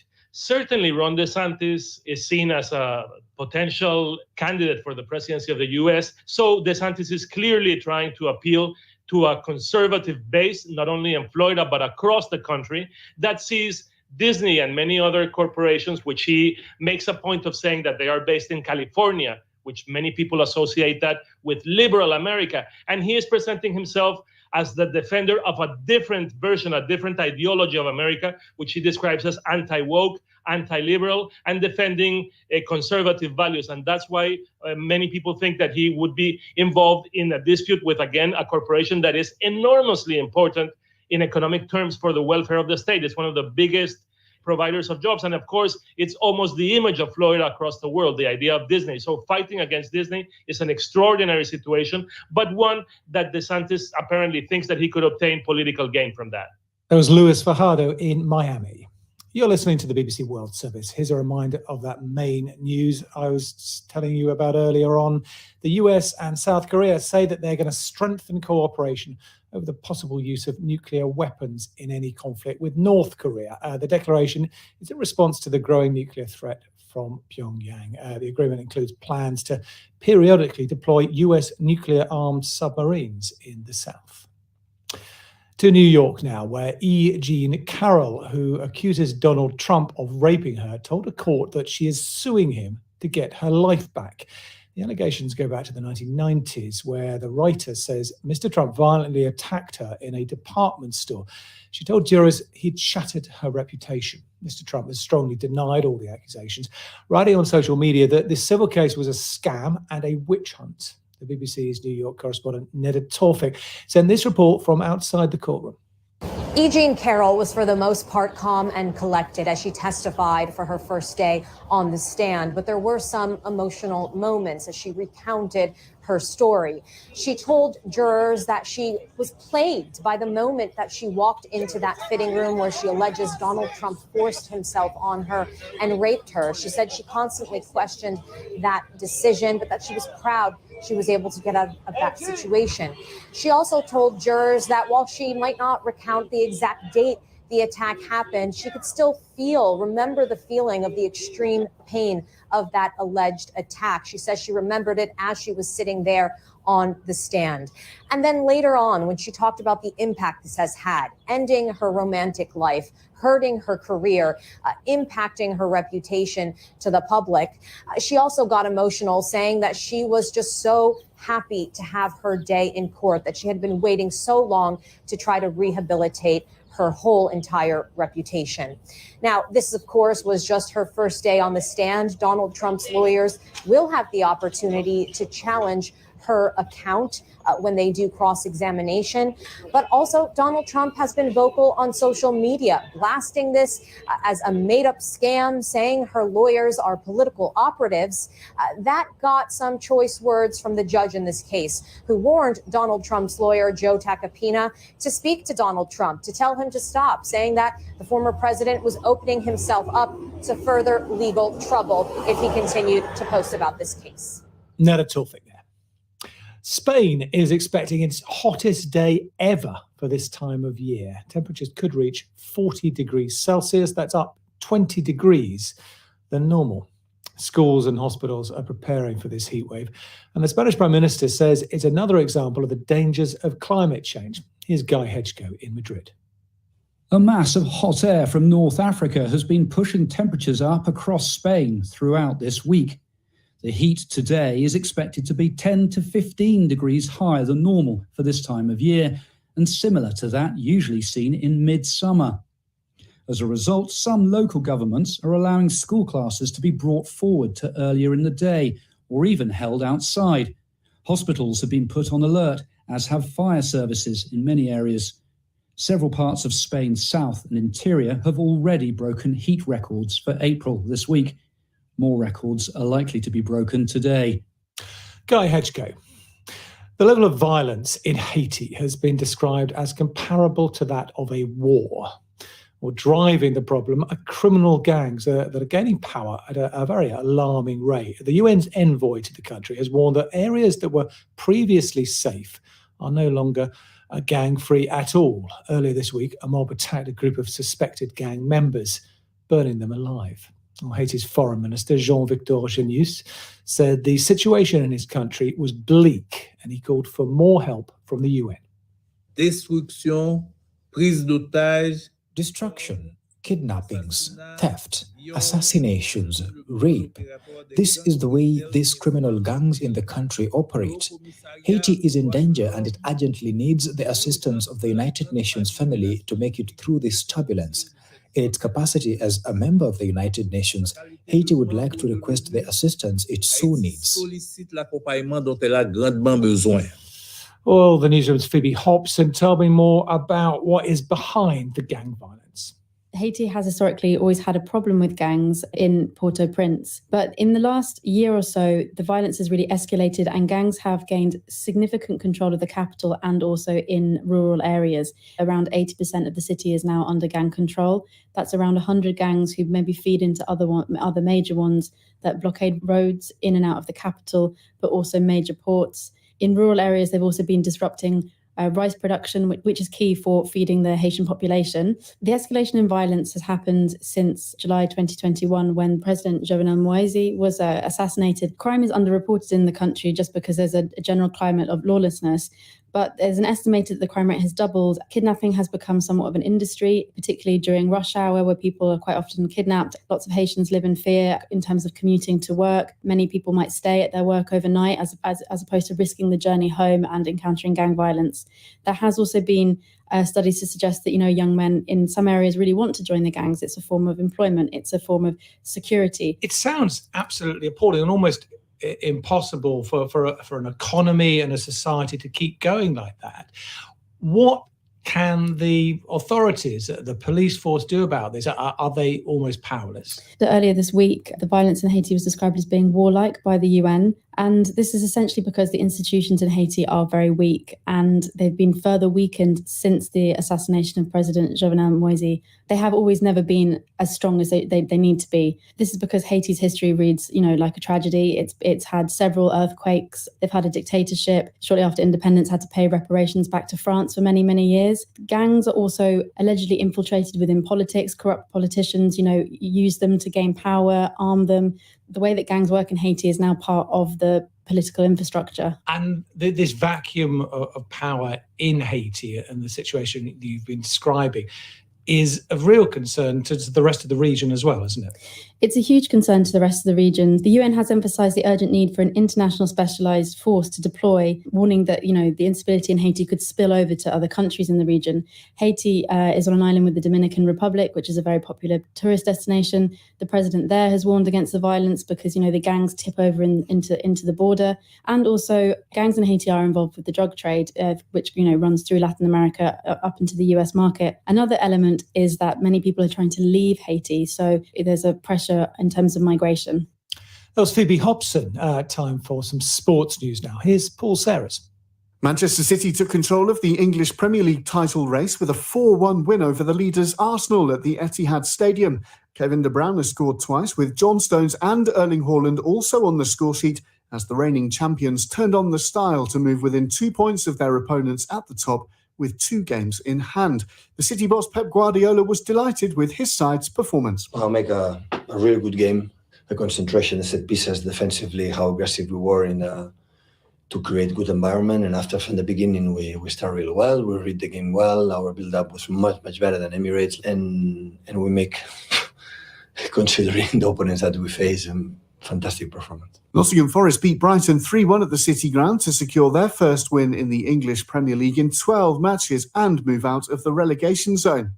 Chelsea's poor form under interim manager Frank Lampard continued with a 2-0 home loss to Brentford.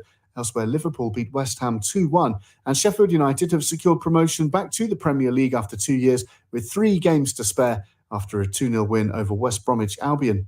There are 3 more matches in the English Premier League on Thursday, with Tottenham hosting Manchester United in Ryan Mason's first game as interim Spurs manager. Tottenham sacked Christian Stellini following their 6-1 thrashing at Newcastle United at the weekend, just 4 matches after he replaced Antonio Conte. 31-year-old Mason says he's ready for the challenge. Honestly, for me, I feel ready. I know I'm ready. If that situation happens, it obviously means that we've done a good job.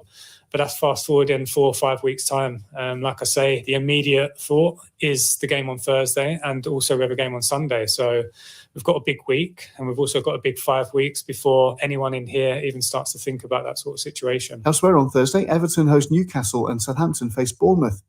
Away from the English Premier League, in Spain, the league leaders Barcelona were beaten 2-1 at Rayo Vallecano, but remain 11 points clear at the top of La Liga with 7 matches remaining. And in Italy, Inter beat Juventus 1-0 thanks to an early goal from Federico De Marco to win their Coppa Italia semi-final 2-1 on aggregate.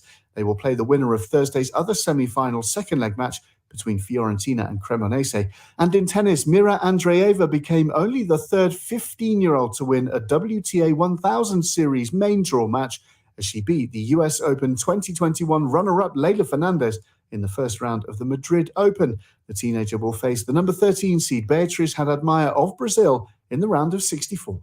That was Paul Serres.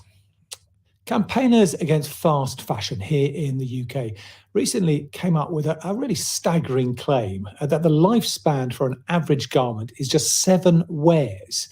Think about it, worn 7 times and then simply thrown away. And it's a similar story in many other parts of the world as well. Well, now a new exhibition highlighting the wastefulness of fast fashion and its social and environmental impact in Africa has opened in Athens. The group behind it is an art collective from Nairobi. Harry Bly has been finding out more. Return to Sender is an enormous outdoor installation, a pavilion made out of large, tightly packed cubes or bales of used clothing wrapped in plastic. It was created by the Kenyan art collective, The Nest. Katerina Gregor is the project curator. There's something rather paradoxical in it because it's at the same time attractive as it is disturbing, because these bales of clothing, as they're packed very well, very tightly together, they create a kind of patchwork, a collage of different bright colored fabrics. So it looks, very enticing, but upon closer observation, you obviously see that there's a subtext that is rather dystopian, actually. The installation aims to draw attention to the environmental issues of fast fashion, which, when sent to African countries, often goes to waste. What happens is that a lot of our clothing ends up in Africa, and more than 40% of this clothing, which is supposed to go there as secondhand clothing, actually ends up in rubbish dumps. Katerina explains why the installation is important for Greece. Here in Greece, there's actually a rather relatively low environmental consciousness as regards fast fashion. And so the project was specifically intended to, raise awareness and generate a discussion about how quickly and easily and often without thinking we consume cheap clothes. Return to Sender was originally commissioned for Documenta, contemporary art event which takes place every 5 years in the German city of Kassel. It's hoped that after Athens, Return to Sender will move on to more cities in richer nations where visitors can experience the unseen challenges posed by cheap clothing. Harry Bly there. There are updates on all our top stories on our website, bbc.com/news. But for the newsroom, that's it. Thanks for listening. Bye-bye. This is the BBC World Service, where people share their stories of meeting King Charles.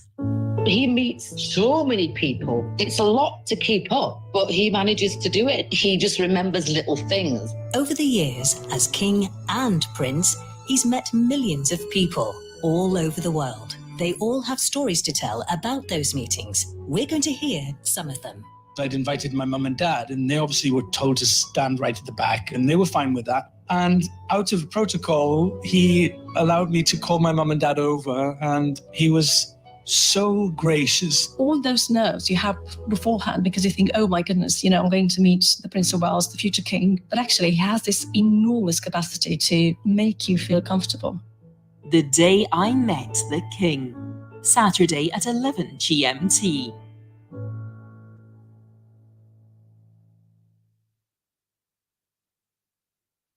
Coming up on the BBC World Service. We are talking about a large majority of the population of this country who cannot access food, and that is the bottom line. Kenya and India want to introduce genetically modified food crops for the first time amid opposition. Are there lessons to learn from the United States, which has grown GM foods for decades? I'm Ruth Alexander with the Food Chain after the news. BBC News with Danielle Yawowiecka. South Korea's president has said he welcomed a greater voice for his country in the United States nuclear strategy. He was speaking during a state visit to Washington. The two countries have agreed that any use of nuclear weapons by North Korea will trigger an overwhelming joint response. Republicans in the US House of Representatives have passed a bill that will raise the country's debt ceiling in conjunction with big spending cuts. It conflicts with President Biden's hopes of increasing the amount of money the US can borrow without conditions attached. Federal prosecutors in the United States say the airman charged with leaking secret defense information may still have access to classified material. They say Jack Teixeira should remain in jail while awaiting trial. The UN's representative to Sudan has renewed calls for both sides to fully abide by a 3-day ceasefire and allow access to humanitarian workers.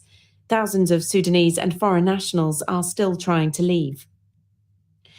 There's been an intensification of Russian artillery and rocket attacks near the eastern Ukrainian city of Bakhmut, according to officials in Kiev.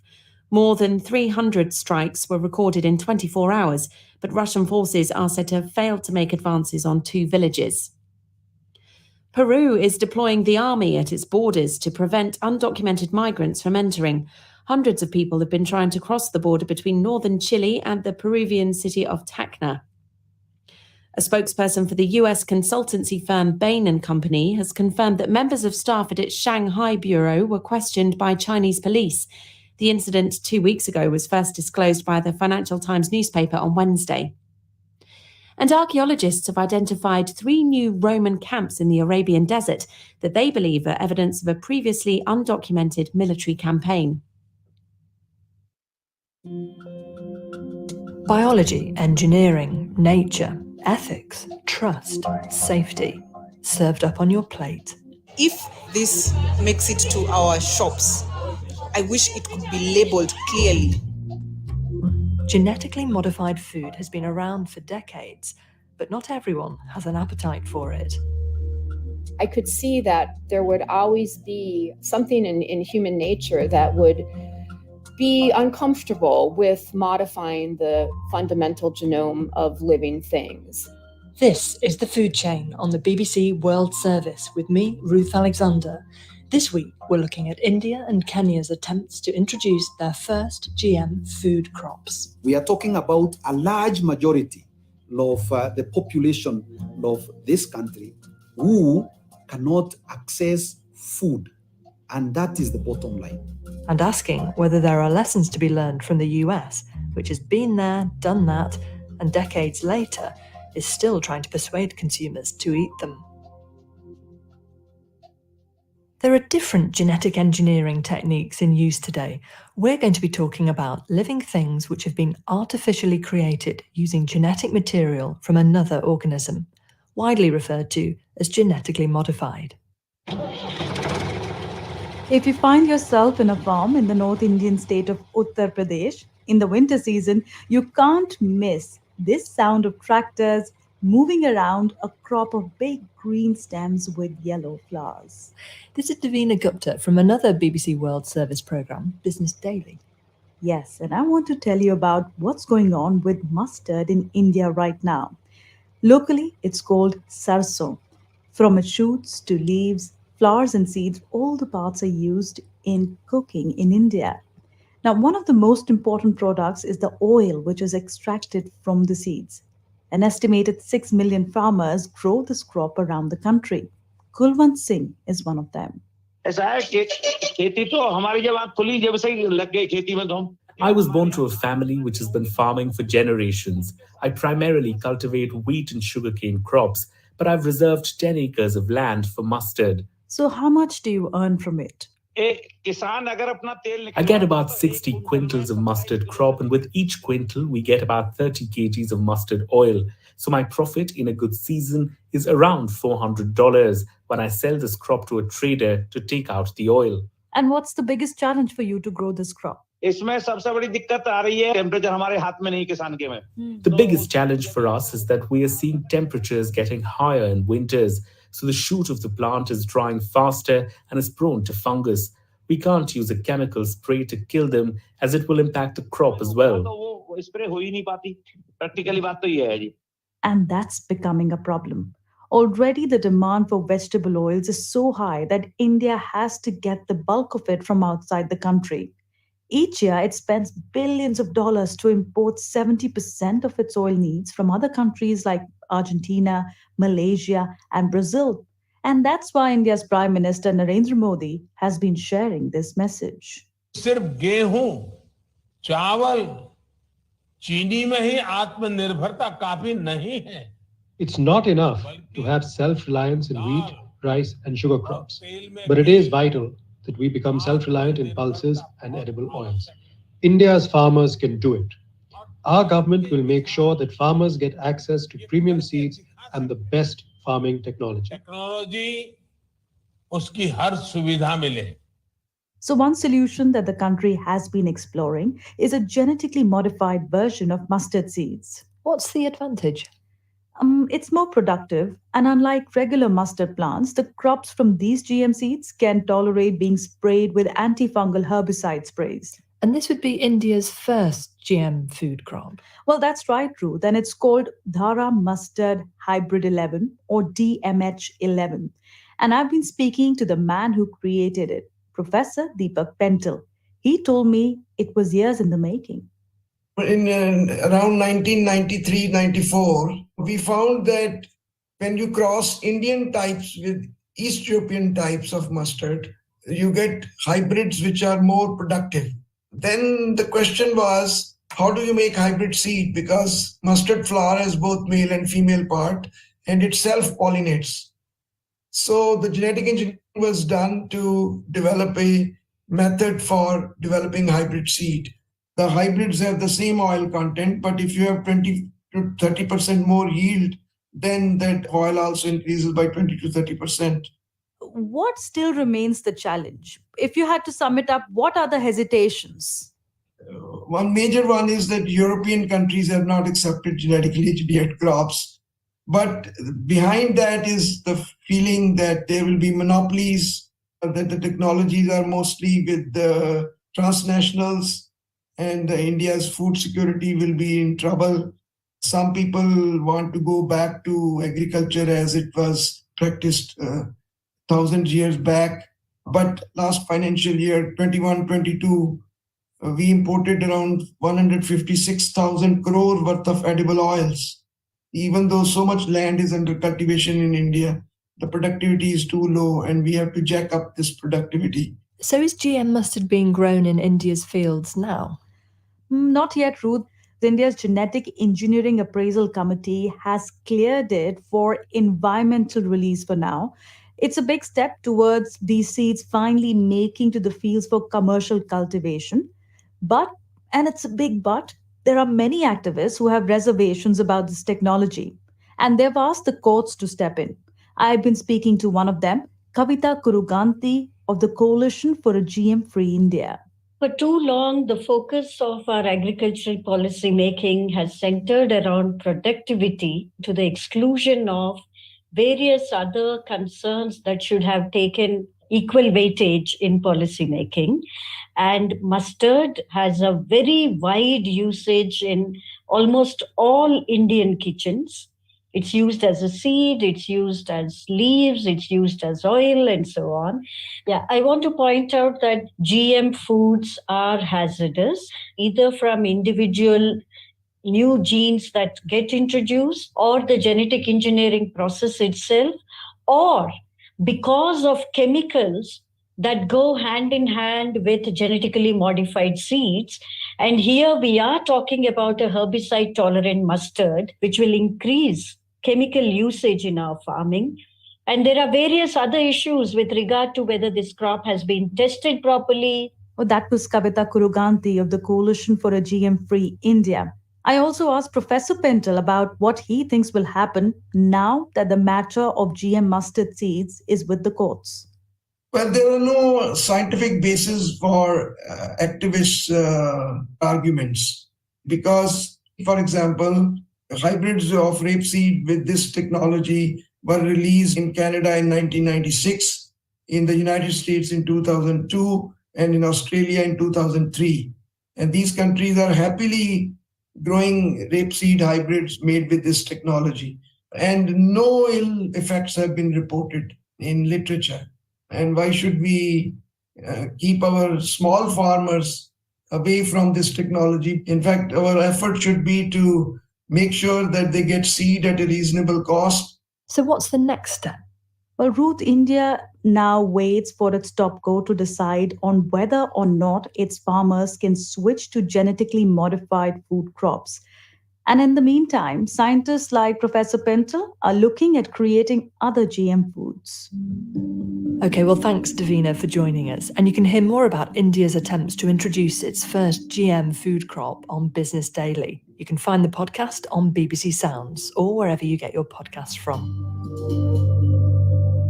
The World Health Organization says that different GM organisms include different genes inserted in different ways, so GM foods should be assessed on a case-by-case basis.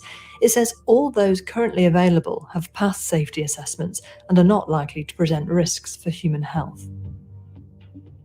Now, from India to Kenya, which may also see its first GM crops. President William Ruto is one of the country's biggest maize farmers, and his government has overturned a 10-year ban on GM food. I've been finding out more from Dr. Roy Mugera, the Chief Executive of the National Biosafety Authority Kenya, the government-appointed regulator for GM products. Our role is to ensure safety in the handling of genetically modified organisms, their development, their use, their transit, and even especially to assure the safety of animals and safety of human health, and to provide an adequate protection of the environment. About 15 years ago, Dr. Mugera says Kenya had been preparing the way for homegrown GM crops. But in 2012, a scientific study raised safety questions and the government banned GM food. Effectively, putting into the, so to speak, the freezer, the regulatory framework that we had already developed. The reliability of the study was brought into question, and it was later retracted by its publishers. In 2019, the Kenyan government approved the cultivation of GM cotton, and then in 2022, its first GM food crop, maize, or corn as some countries call it. You call it BT maize. What does the BT stand for? A lot of people actually consider that BT could mean biotechnology. That is not true.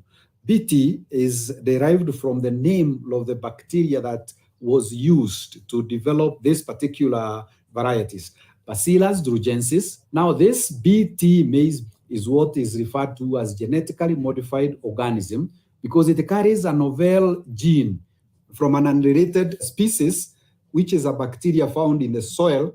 Why has genetically modified food now been approved in Kenya? What's the change that means there's an appetite for this among the government? The first is a realization that biotech generally is taking root globally. Now, apart from that, Ruth, Kenya and the rest of this region of Africa has been experiencing a drought of unprecedented proportions, with a large number of our people experiencing food insecurity. And I think the wisdom of government in lifting the ban was largely to allow access to affordable food in the global market, a large quantity of which is GM. It's not just food for human consumption that's under pressure. The animal feed industry in Kenya was collapsing, largely because animal feed manufacturers could not access affordable animal feed inputs, because a lot of canola, a lot of soybean, a lot of yellow maize out in the global market is GM. And therefore, when they access non-GM, it would come at a premium. And therefore, animal feeds have been expensive in Kenya, much, much more expensive than our neighboring countries. At the same time, the technology is considered also climate smart in the sense that using BT maize or BT cotton, for example, reduces in the number of applications of synthetic insecticides that farmers usually use to apply. Some farmers worry that chemical seed companies will become too dominant through the promotion of GM food. The prices of seeds may be forced up. What do you expect will happen? Technology is expensive. Technology has proprietary rights. But then I will have the economies of what you lose and what you gain. So I will say I will pay a premium for the seed, but on the other side, I will make a saving in the chemical applications that I may require to apply against this particular pest. So as a farmer, I will make that decision on that basis. However, as in India, farmers and environmental groups have brought legal challenges due to concerns about safety, biodiversity, and the ability to save and reuse seeds. You're listening to The Food Chain from the BBC World Service with me, Ruth Alexander. This week, we're asking, is there a growing appetite for GM food? Our reporter, Michael Kaloki, has been out in the streets of Kenya's capital, Nairobi, to get a feel for what consumers think. Hello, so my name is Philemon Odhiambo, and my thoughts on GMO, genetically modified foods, is that I personally, I believe that I oppose their introduction because we don't have much information as to what exactly goes into the process of making or manufacturing this particular, food. On the other hand, I think GMO on non-food products like cotton, the agricultural produce that are not consumed, then those can be embraced, and I would support that. Thank you. My name is Alex Kamau. My thought is that it's good. It's good for the country, especially varieties that are drought resistant, like how there's a lot of drought in the country. Like it will reduce the pressure on the growing the crops and also be able to sustain the people with food which is grown here in Kenya, even in arid places, So my name is Jerry Mwangi. I am a Nairobian. I live in Kenya here. And I heard about the government authorizing of GMO maize. And for me, I was pretty shocked because as a country, we can grow our own food. And it's a staple food here in Kenya. So letting us go the American way where there's GMO, I really don't get it because we can grow our own food and it doesn't need to be GMO. We have a lot of idle land. If this maize makes it to our shops, I wish it could be labeled clearly. We put those points to the head of Kenya's GM regulator, Dr. Roy Magira. That is classic of the kind of responses we get when we go out there to conduct our service. One of the things that I would want to admit is that our mandate spans in two broad areas. One is regulation, and two is public education and awareness. And I want to agree that this is the second is the area that we haven't done very well. Like I explained earlier, for the last 10 years, we didn't have anything to talk about. So your job is to make sure that only approved GM crops come into the country. And yet GM foods remain controversial. GM foods have been around for a long time.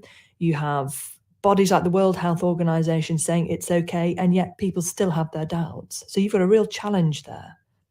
True. That one I take as a huge challenge. And largely it is because we haven't spoken to people. I think this technology being driven again by scientists, we have a limitation, how much we are able to communicate to the people. It is important that people make decisions when they have sufficient knowledge of the subject matter. And one thing that we want to put to rest is the safety. A key part of the challenge of bringing people around to GM foods would be getting the labelling right. That is also, I would say, still work in progress, because like I said, we never had any GM food in our markets in the last 10 years or so. And therefore, we are conceptualizing a label that would give information relating to approved GM content. We haven't put the words quite right. Do we label that which is GM, or do we label that which is non-GM, so that I am putting my product on the shelves and I'm saying it is non-GM, so that that one attracts a premium, and therefore that which is not labeled remains with the potential to be GMO. So the objective is to pass the information to facilitate choice, and not a warning and not a condemnation or rather indication of inferior in any kind of food. That is a personal opinion. That's interesting then. So GM products that contain GM, genetically modified ingredients, you wouldn't personally want to see a label on those. You'd want to see other foods labeled GM free. That's right. But would it be a real choice if GM free food was more expensive, became more expensive? Yes, because let me give an example. If I am starving, I am asking simply for food. And I want to go back to a statement that was made in 2011 by His Excellency, the President, our President, William Ruto, that time serving as the Minister for Higher Education, that let those who have the option to have red meat or white meat or whatever color meat, not to stand on the way of those who are simply asking for a meal. The bottom line is safety. This person who says, I don't want that which has come from this part of the world, or that which contains this technology, let that person have their choice. Let them pay for that choice. We are talking about a large majority of the population of this country who cannot access food. And that is the bottom line. Dr. Roy Magira. While Kenya and India are attempting to introduce their first ever homegrown genetically modified food, the United States has been growing and eating it for almost 3 decades. So is there anything the Indian and Kenyan governments can take away from the American experience? According to our next guest, there's a lot. Well, I was fascinated by this area since the mid-1980s when the first genetically modified product was proposed to be released into the environment. Jennifer Kuzma, a biochemist and professor who co-directs the Genetic Engineering and Society Center at North Carolina State University, was a student at the time. I was very fascinated in how genetically modified products might change the world in the future and how they bring up these deeper questions of ethics, nature, trust, safety, and such. Clearly, the genetic engineering and these products were going to be around for decades, but there would always be something in human nature that would be uncomfortable with modifying the fundamental genome of living things. How established are GM foods in the US? So in the United States, over 90% of our corn, cotton, and soybeans are genetically engineered. Right, okay, so this is a significant proportion of what's available as food in the US. Well, to some degree, a lot of the genetically engineered products go into animal feed or into refined ingredients like soybean oil or cornmeal or cornstarch. There are actually pretty few fresh fruits and vegetables that are genetically engineered in the United States. So if you're looking at a processed ingredient that contains corn and soybean, then yes, it's very prevalent. Professor Kuzma believes that's because the biotech and seed companies focused on large commodity crops to recoup money they'd invested in developing the GM technology, and they could sell the benefits of GM to farmers battling pests. Much less thought seems to have been given to bringing on board consumers. Back in the mid-1990s is when you see these first products appearing in the environment and on grocery store shelves, like the soybean and the corn. I think that the way that these came into the market in the United States is that the consumer was largely unaware because they didn't have to be labeled. So the consumer really didn't have a choice, even if they were aware. And then finally, the benefits were really not targeted towards consumers. All this means that decades after GM food first appeared on the shelves, American consumers are divided. There's about 60% of the population that will or will not accept GM foods, depending on the benefits, depending on how well they trust the people producing them or studying them or regulating them. And the other 20%, there's really have a fundamental disagreement with genetic modification, and they would prefer their foods to be, quote unquote, as natural as possible. And then the other 20% really doesn't care, and they're just going to buy things based on the price or whether they like the product. And so really we have kind of a split in the US population. Last year, a new law came into effect in the US, meaning products containing GM foodstuffs must be labeled. How clear will that labeling be, though? Well, one of the options is a symbol that says bioengineered. And so that is not a term that consumers are very familiar with. They're more familiar with the term genetically modified foods. And so I think this may be a problem and cause some confusion in the marketplace where consumers don't really equate bioengineered with genetic modification. So why have they chosen a different name all of a sudden? Why don't they just say GM food if that's what people know? Yeah, I think in part the impetus was to really avoid the controversial nature and the historical controversies surrounding GM foods, and that bioengineered was a more kind of neutral term. And Professor Kuzma says that's not where the confusion ends. There are different options for the label. One is a symbol that says bioengineered.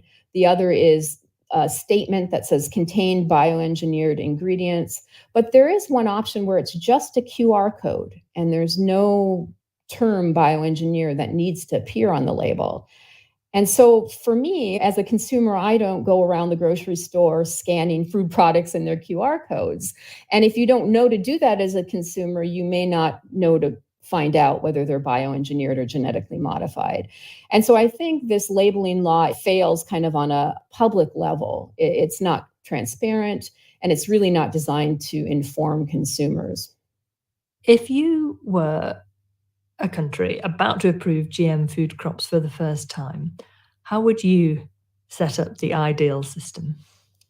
Yeah, I think to be as transparent as possible in the beginning. It may backfire in the short run, but I think in the long run, it's going to be better for really creating an environment of transparency and trust. I think second is to maybe focus your national research system or the product approvals on products that'll benefit consumers early on, so that they can see the benefits of genetic modification in the marketplace, in the foods that they are buying. Either they last longer, they're healthier, maybe they're even cheaper, or maybe they're better for the environment and labeled as such, or maybe they improve animal welfare. And then third, I think instead of focusing on convincing the public that GM foods are good or safe or the best route for the future, really focus on becoming more trustworthy and giving consumers choice and voice. Professor Jennifer Kuzma. Thanks to her and to Dr. Roy Magira. Thanks also to the BBC's Davina Gupta and Michael Kaloki and all who spoke to them. Do you have an appetite for GM food? You can have your say by emailing thefoodchain@bbc.co.uk. That's also how you can tell us what else you think we should be making programmes about. For now, from me and producers Beatrice Pickup and Elizabeth Mai, thanks for listening and join us next week.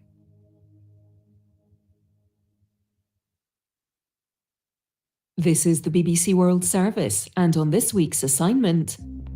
Every year, people in Laos, in Southeast Asia, are killed and maimed by unexploded ordnance, UXO, left over from the Vietnam War. I'm Antonia Bolingbroke-Kent, and 50 years since the last bombs fell, I've come to hear about the impact UXO is still having. Assignment. Today at 8:30 and 19 GMT.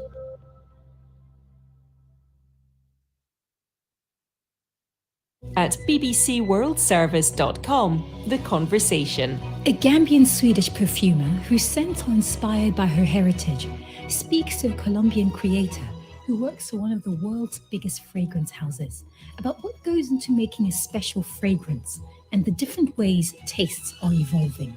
This is the BBC World Service, the world's radio station.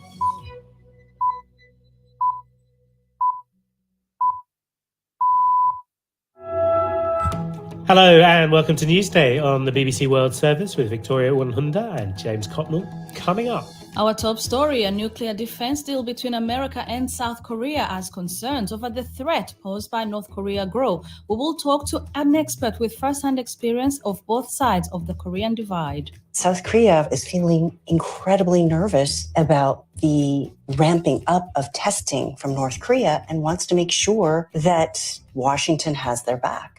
Also, new diplomatic efforts to extend a ceasefire and get the warring generals talking over in Sudan. We'll hear from the capital Khartoum, where many residents are running out of food and water, and from neighbouring Egypt, where large numbers of Sudanese have fled. Plus, heard the one about the rapper, the fugitive billionaire, and the conviction for illegal foreign influence in the United States. That and more after the latest world news.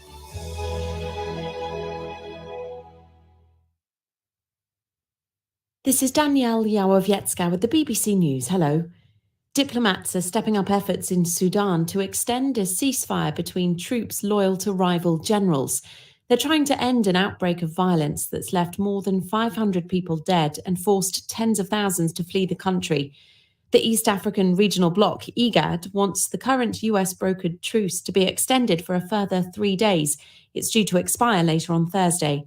The Sudanese army says it has initially approved the idea of sending a delegate to Juba in neighbouring South Sudan to discuss the plan with the rapid support forces. Catherine Biarahanga is in nearby Djibouti, where many people have fled. Sudan's neighbours who are taking in majority of those fleeing. So countries like South Sudan, Chad, Ethiopia, Egypt, countries that have struggled with their own conflicts and are facing economic instability. The United Nations and other aid organizations are calling for more support for them to be able to help those fleeing. And it's another reminder that usually in conflicts, it's a country's neighbors that usually take on majority of the burden. Republicans in the US House of Representatives have passed a bill that will raise the country's debt ceiling in conjunction with big spending cuts. The measure conflicts with President Joe Biden's hopes to increase the amount of money the US can borrow without conditions. David Willis reports. The bill's passage by 217 votes to 215 followed weeks of behind-the-scenes wrangling amongst Republican lawmakers who now form the majority in the lower house. Whilst raising the current debt limit of nearly $31.5 trillion, the plan would also cut spending on programs such as preschool education and healthcare benefits for the poor, and trim nearly $5 trillion from the national debt over the course of the next 10 years. South Korea and the United States have promised an overwhelming joint response in the event of any possible use of nuclear weapons by North Korea. The commitment comes in the Washington Declaration announced during a state visit by South Korea's President Yoon Suk-yeol. Jean Mackenzie reports from Seoul. With this deal, the US is stepping up its commitment to use nuclear weapons to defend South Korea from the north. And Seoul is being given more of a say in how and when the US would use nuclear weapons on its behalf. Politicians here have long been pushing to be more involved in this process, fearful that the US might abandon them. That fear has led to calls from within South Korea for it to develop its own nuclear weapons. This new deal seeks to prevent that. In return for US commitments, Seoul has had to promise that it will not pursue its own nuclear program. World News from the BBC. President Dina Boluarte has announced a state of emergency on Peru's borders and deployed the army to reinforce checkpoints aimed at preventing hundreds of undocumented migrants from entering the country. The United Nations says the migrants are mainly people from Venezuela and Haiti who'd been living in Chile. A spokesperson for the US consultancy firm Bain & Company has confirmed that members of staff at its bureau in Shanghai were questioned there by Chinese police. The incident 2 weeks ago was first disclosed by the Financial Times newspaper on Wednesday. It said officers had removed phones and computers but did not detain any staff. Spain is set to experience its hottest day ever for the month of April, with meteorologists predicting temperatures of up to 40 degrees Celsius. The Prime Minister Pedro Sanchez has warned of the continuing challenge posed by climate change. From Madrid, here's Guy Hedgecoe. A mass of hot air from North Africa has been pushing temperatures up across Spain throughout this week. The heat today is expected to be 10 to 15 degrees higher than normal for this time of year, and similar to that usually seen in midsummer. As a result, some local governments are allowing school classes to be brought forward to earlier in the day, or even held outside. Hospitals have been put on alert, as have fire services in many areas. Several parts of Spain's south and interior have already broken heat records for April this week. A team of archaeologists has identified 3 previously unknown Roman camps in the Arabian desert. They used satellite images to pick out what's referred to as the typical playing card shape of such fortifications. The researchers believe they're evidence of a previously undocumented military campaign. The area was a base for Rome's capture of the Nabatean kingdom, a major civilization centred on the city of Petra in the 2nd century. BBC World News. Thanks, Danielle, for that news, and welcome to Newsday on the BBC World Service with James and Vic. In the program today, we will head to South Korea, Sudan, and the US. Our sports bulletin will focus on a big nut for Manchester City, something that James does not want me to mention because they did play Arsenal, after all, his beloved.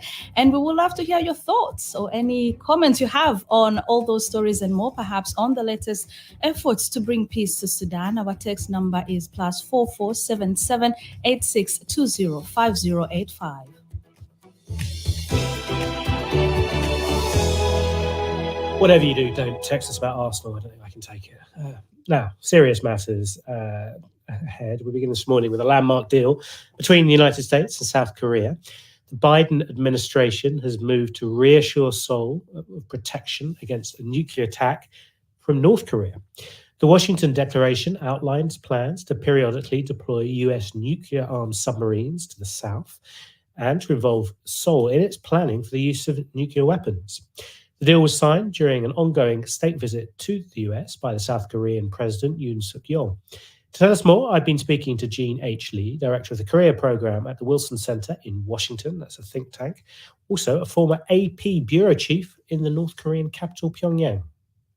The Washington Declaration underlines the concern that both Washington and Seoul have about the growing nuclear threat posed by North Korea. And so I think it also reflects that they see that the way to deter them has changed, and that South Korea, for example, is feeling incredibly nervous about the ramping up of testing from North Korea and wants to make sure that Washington has their back.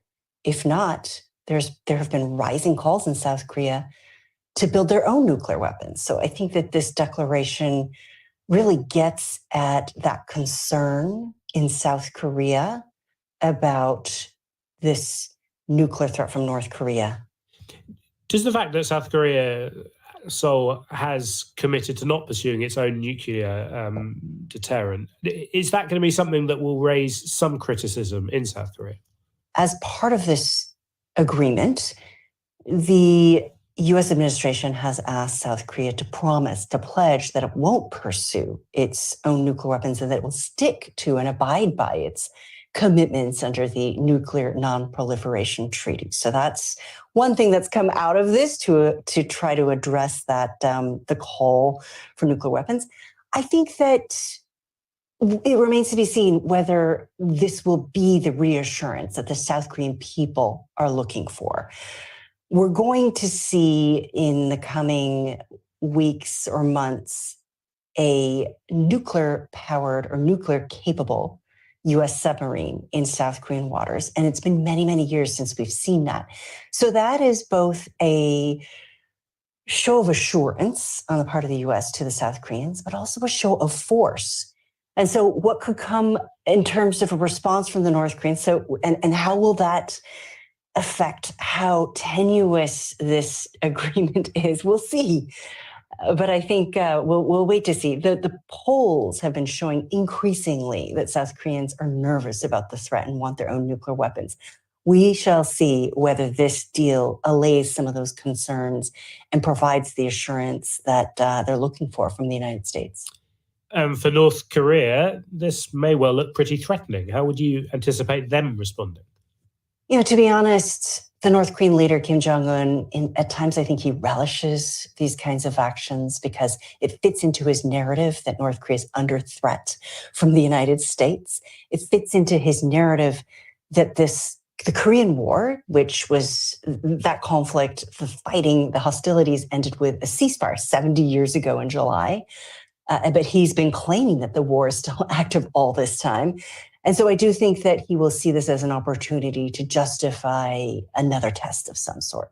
So I do think we need to brace ourselves for that possibility. Has the time of negotiations with Pyongyang ended? Donald Trump was pretty convinced he could talk to North Korea's leadership. Is that period over, do you think? I certainly hope it's not over completely, because I do think that diplomacy is one of the only solutions we have to this intractable issue. However, I think that this declaration also acknowledges that the equation, the solution is so much more complicated now because of the nuclear threat, because of the fact that North Korea has advanced its program, its arsenal, to such a degree that it poses this threat to the region, this nuclear threat to the region. So, but I do hope that there is an opportunity in the future to get back to nuclear negotiations, because certainly what we don't want is a nuclear arms race in Northeast Asia. So if they don't find a way to deter North Korea and to negotiate and speak to North Korea, And if that program continues to accelerate and expand, we are going to see calls from other countries in the region seeking to ramp up their own defense and perhaps seek nuclear weapons as well. And that is a terrifying prospect. The thoughts there of Jean H. Lee, a North and South Korea specialist at the Wilson Center think tank in Washington.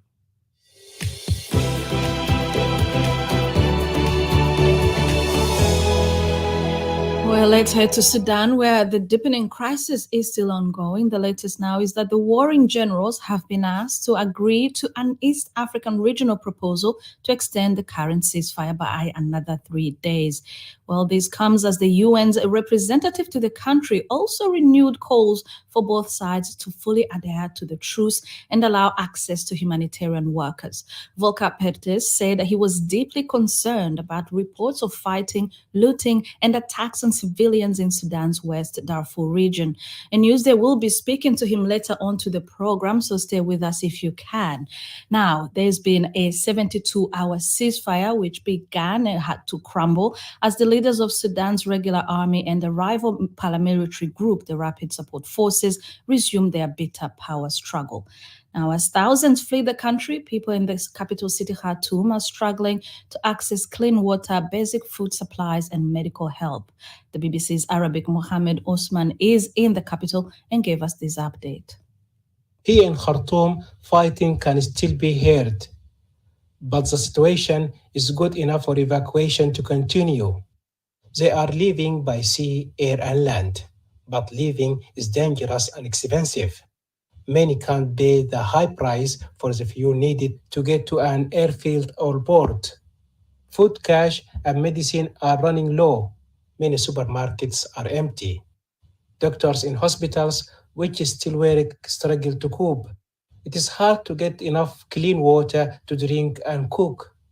With no police on the street and unstable internet, it is dangerous to be outside. Gangs have been looting homes and empty buildings, targeting cars and vehicles. Lawlessness has replaced the fighting, and people I speak to say they are scared. They fear what will happen when the foreigners have left.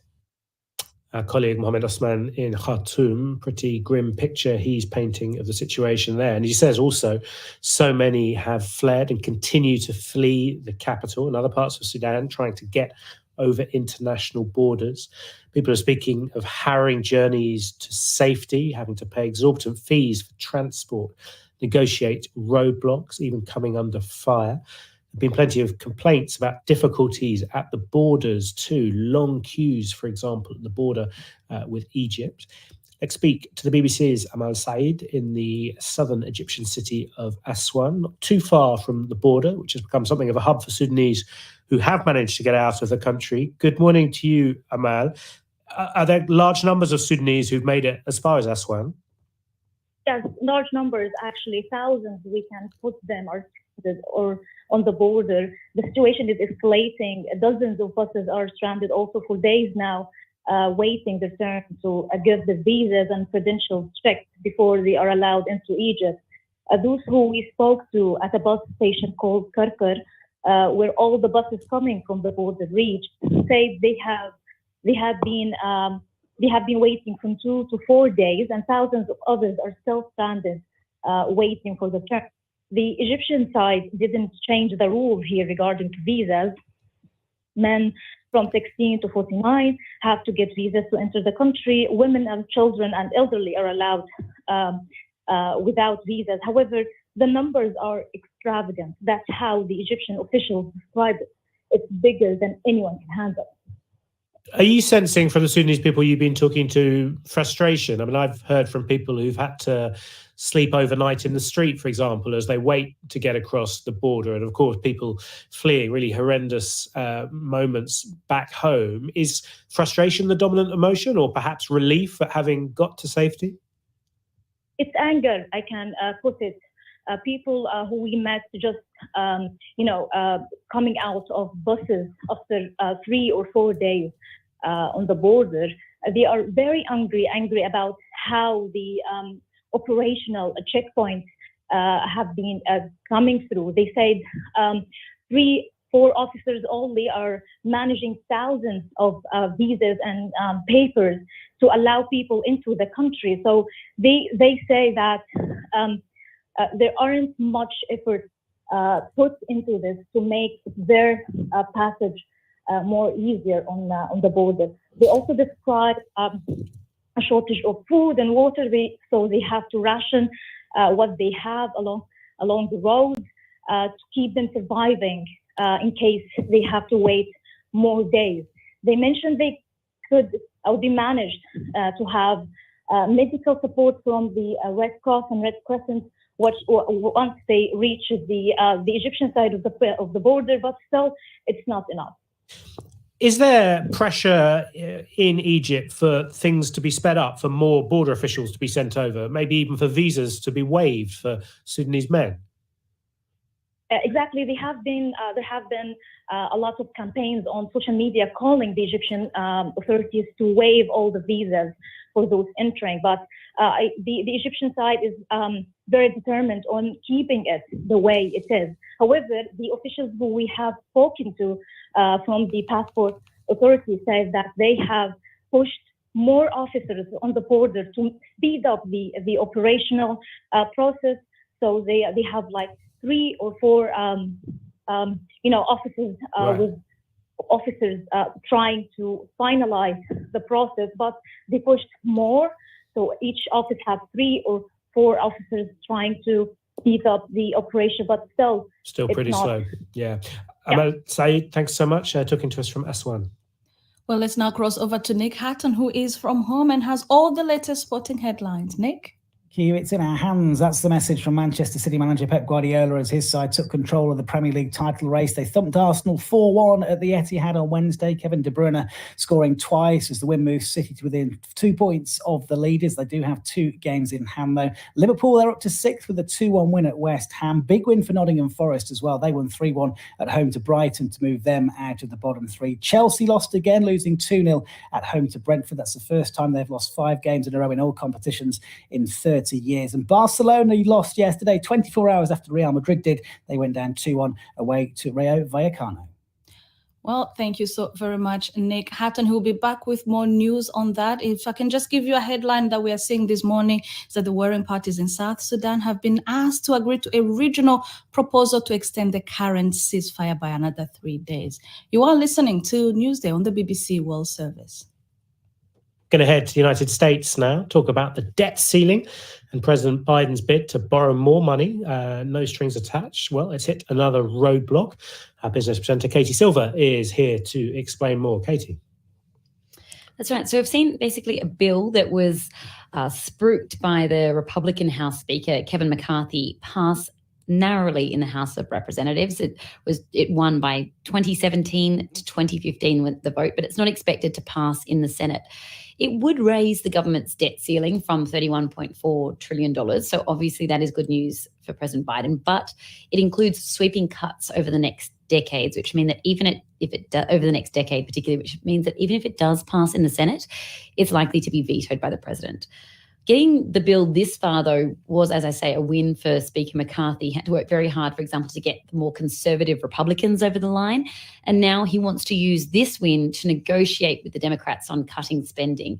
The Democrats, as you say, have been insisting on increasing the debt limit, but with no strings attached.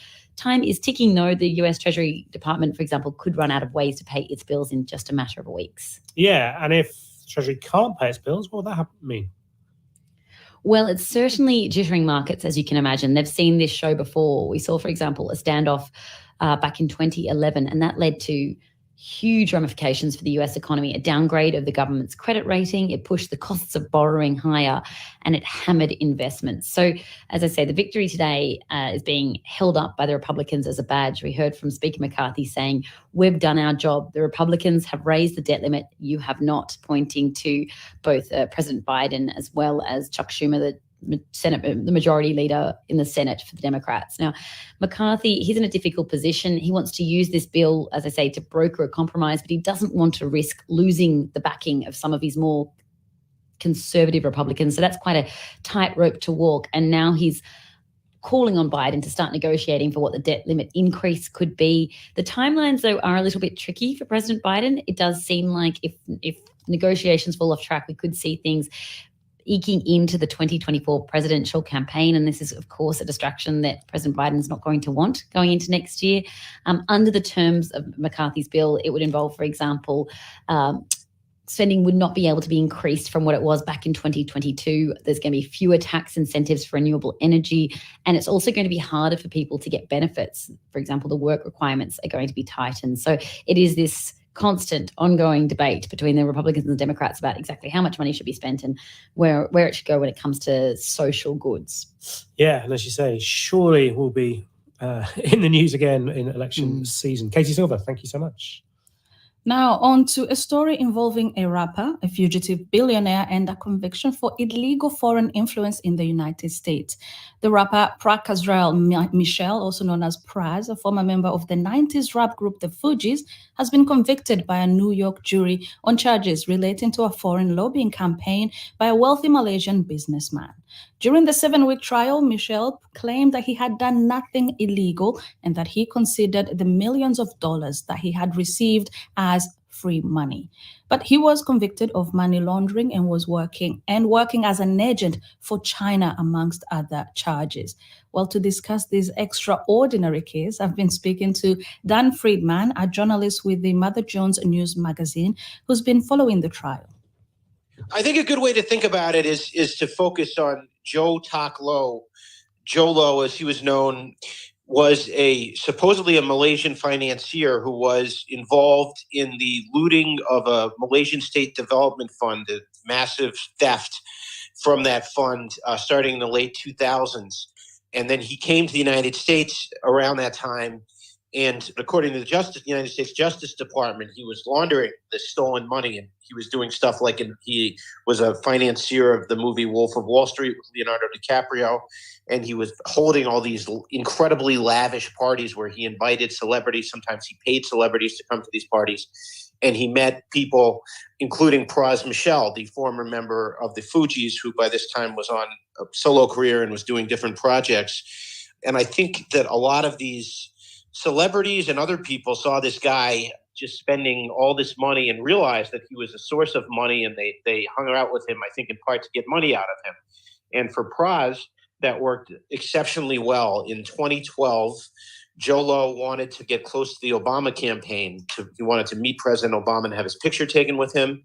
And he gave Praz Michelle $20 million, some of which Praz then used to funnel to the Obama campaign. He used straw donors or conduits, people who he gave money to make donations so that he could exceed the legal limits on donations to a presidential campaign. That's illegal. A few years later, in 2017, Joe Lo realized that he was being investigated by the Justice Department for his role in the 1MDB theft and had his assets frozen. He then wanted political help, finding a fixer or a lobbyist who could go to the new Trump administration and help him try to get the investigation killed. And he went to his friend Praz, somewhat surprisingly. And Praz knew a woman in the entertainment industry who was a Republican donor, and knew a even bigger Republican donor by the name of Elliot Broidy, who was one of the top fundraisers for the Republican National Committee and had raised a lot of money for Trump. And this group arranged to be paid massive sums by Joe Lo, this Malaysian criminal, to try to get the Justice Department to kill this investigation. While they were doing this, they then were introduced to a Chinese vice minister for security who Joe Lo was attempting to cultivate in China. And through that connection, they also were asked to begin lobbying for the extradition of a Chinese dissident and wanted criminal in China who had fled to the United States named Guo Wenguai. And they began a separate additional lobbying campaign to try to get him extradited from the United States to China. So Praz has now been convicted of a host of crimes for his role in this scheme. He took the stand himself in his own defense. What did he say? What was his defense? His defense was a little confusing, and I would say that it was pretty disastrous for him to have taken the stand, because he admitted that he had made these illegal campaign contributions. He admitted that he accepted a large amount of money from Joe Lo to try to help him influence the United States government. He just quibbled with some of the ways that the government was defining whether he received an investment or if it was just a payment for his services. But he also said that he was trying to get as much money as possible from Joe Low. In his own defense, he said, I saw that this guy spent all kinds of money and I wanted to get as much money as I could from him. And he did. He wound up getting paid more than $100 million. And his contention was that he didn't do anything illegal to get that money, that these were legal business deals. But that story was not, I don't think, plausible. I watched it and I didn't think it was at all true. And the jury obviously agreed because they convicted him on all counts. But among other things, he was also charged acting as an agent for China. After this group involved, including Praz and Elliot Brody, the Republican fundraiser, had begun lobbying on behalf of the Malaysians to try to get the charges related to this 1MDB theft dropped, they also took up the cause of a Chinese minister who was trying to get Guo Wenguai, the Chinese fugitive billionaire who was living in Manhattan and had set himself up as this great critic of the Chinese government, was also wanted for all kinds of criminal charges in China. The Chinese wanted him extradited, sent back to China. And it seems that Joe Low had some relationship or was sought some relationship with the Chinese government where he was hoping to help them out by using his connections to have this guy, Guo Wenguai, sent back to China. And ultimately, this resulted in Praz Michel meeting several times and being in close contact with the senior security minister in New York who came to the United States to try to work on this extradition issue. And Praz Michel hid that relationship and the fact that he was being paid a lot of money to help advance their cause. And ultimately, some of the lobbying that he was convicted of engaging in was on behalf of the Chinese government.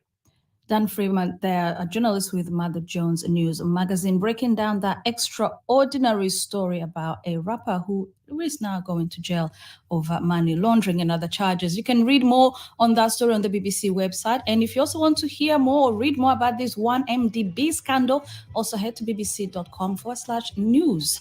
You're listening to BBC World Service, and this is Newsday. This is the BBC World Service, where we are hunting for answers in an unsolved case. I wonder what on earth could have happened. We were so obsessed with just finding her. In 2008, 23-year-old Norwegian student Martine Vik Magnussen went missing after a night out with friends in London. Then, Magnussen ble drepen etter å ha blitt påført betydelige... 23-year-old Martine Vik Magnussen was found partially buried in the basement. I'm Noelle El-Mekhafi, and I've been following this story since Martina was killed, making a promise to Martina's family to find out what happened and find the only suspect in the case, Farouk Abdelhak. Leave me a message and I'll get back to you. He's never been questioned by the police. Nobody's been able to speak to him. Until now. Murder in Mayfair at bbcworldservice.com/documentaries or wherever you get your podcasts. Hello, welcome to Newsday from the BBC World Service with Victoria Owenhunda and James Copnell. As the ceasefire in Sudan looks on the verge of collapse, we will get the latest and examine whether the international community could have done more to stop the fighting. Pope says women will be able to vote for the first time at a global meeting of bishops. And Manchester City take a giant step towards the Premier League title. All that and more after the latest world news. BBC News with Danielle Yawowiecka. Diplomats are intensifying their efforts to extend a ceasefire between Sudanese troops loyal to rival generals. The East African regional bloc, IGAD, wants the current truce to be extended for a further 3 days. Republicans in the US House of Representatives have voted to increase the current national debt ceiling in exchange for nearly $5 trillion worth of spending cuts over the next 10 years. The measure is unlikely to be passed by the Democratic-held Senate. South Korea's president has said he welcomes a greater voice for his country in the United States nuclear strategy. Yoon Suk-yeol was speaking during a state visit to Washington. The two countries have agreed that any use of nuclear weapons by North Korea will prompt an overwhelming joint response. US federal prosecutors say the airman charged with leaking secret defense information may still have access to classified material. They argued Jack Teixeira should remain in jail while awaiting trial. There's been an intensification of Russian artillery and rocket attacks near the eastern Ukrainian city of Bakhmut, according to officials in Kyiv. More than 300 strikes were recorded over 24 hours. Peru is reinforcing border controls with military personnel in an effort to prevent undocumented migrants from entering. Hundreds of people have been trying to cross the border between Chile and the Peruvian city of Tacna. The US consultancy firm Bain & Company has confirmed that members of staff at its Shanghai bureau have been questioned by Chinese police. The Financial Times newspaper said officers had removed phones and computers but did not detain any staff. And archaeologists have identified 3 previously unknown Roman camps in the Arabian desert that they believe are evidence of an undocumented 2nd century military campaign. BBC World News. Thank you, Danielle. Hello, welcome to Newsday on the BBC World Service with Vic and James. In the programme this half hour, efforts to bring peace to Sudan and how much is the international community to blame for the latest fighting? We love your thoughts. Our text number is +44 77 86 20 50 85. We'll hear about a big development for women in the Catholic Church, and we'll hear all about a big win for Manchester City as they march towards the English Premier League title.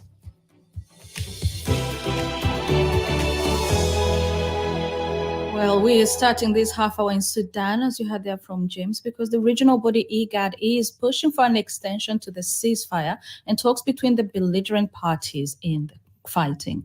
Fighting has lasted now 12 days between General Abdel Fattah al-Burhan of the Sudanese Armed Forces and Mohamed Hamdan Dagalo, known as Hemeti, who leads the paramilitary Rapid Support Forces, or RSF, has had a devastating impact on the country.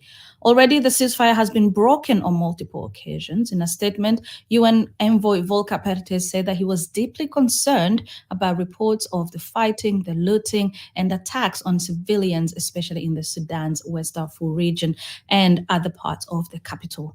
Well, stay tuned because there is more here on Newsday from Mr. Perthes himself in an hour's time. Stay with us if you can. But for the latest update on the situation, let's now join the BBC's Ferdinand Omondi, who is following the situation in Nairobi. Good morning to you, Ferdy, and welcome to the program. What more do we know about IGAD's effort to find a solution in Sudan?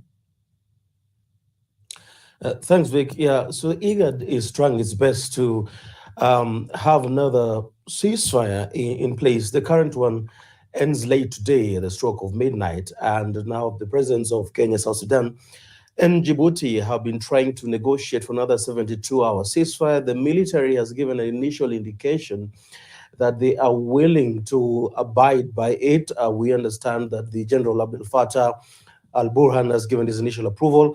Although the details of the ceasefire will be discussed later, there's a suggestion and an offer to have the representatives of both the military and the RSF head into Juba in South Sudan. There's a country just the south of Sudan to iron out the details, and we'll be expecting an announcement later today if they approve and sign. And so what if that ceasefire, if the deadline comes at midnight today and nothing happens, then what? Well, unfortunately, if they do not have a ceasefire in place, they will go back to fighting. Although the United Nations has been calling, and pretty much the entire international community very incessantly, that they have an unconditional ceasefire to allow for more people to move out of, especially Khartoum, where the fight has been heavy. But what we've been seeing, and also for the provision of medical supply and essential services, like water and food, which is missing. People are now drinking water from the Nile, at least some of them. And we do know that the military still believes it can win the war. So does the RSF. Al-Burhan had declared last week, I remember, that he does not see a peaceful solution to this right now. He thinks that only a military solution is possible. There are many analysts who actually think that they did agree to this ceasefire just to let the international community of the foreign people, to the foreign nationals, to leave.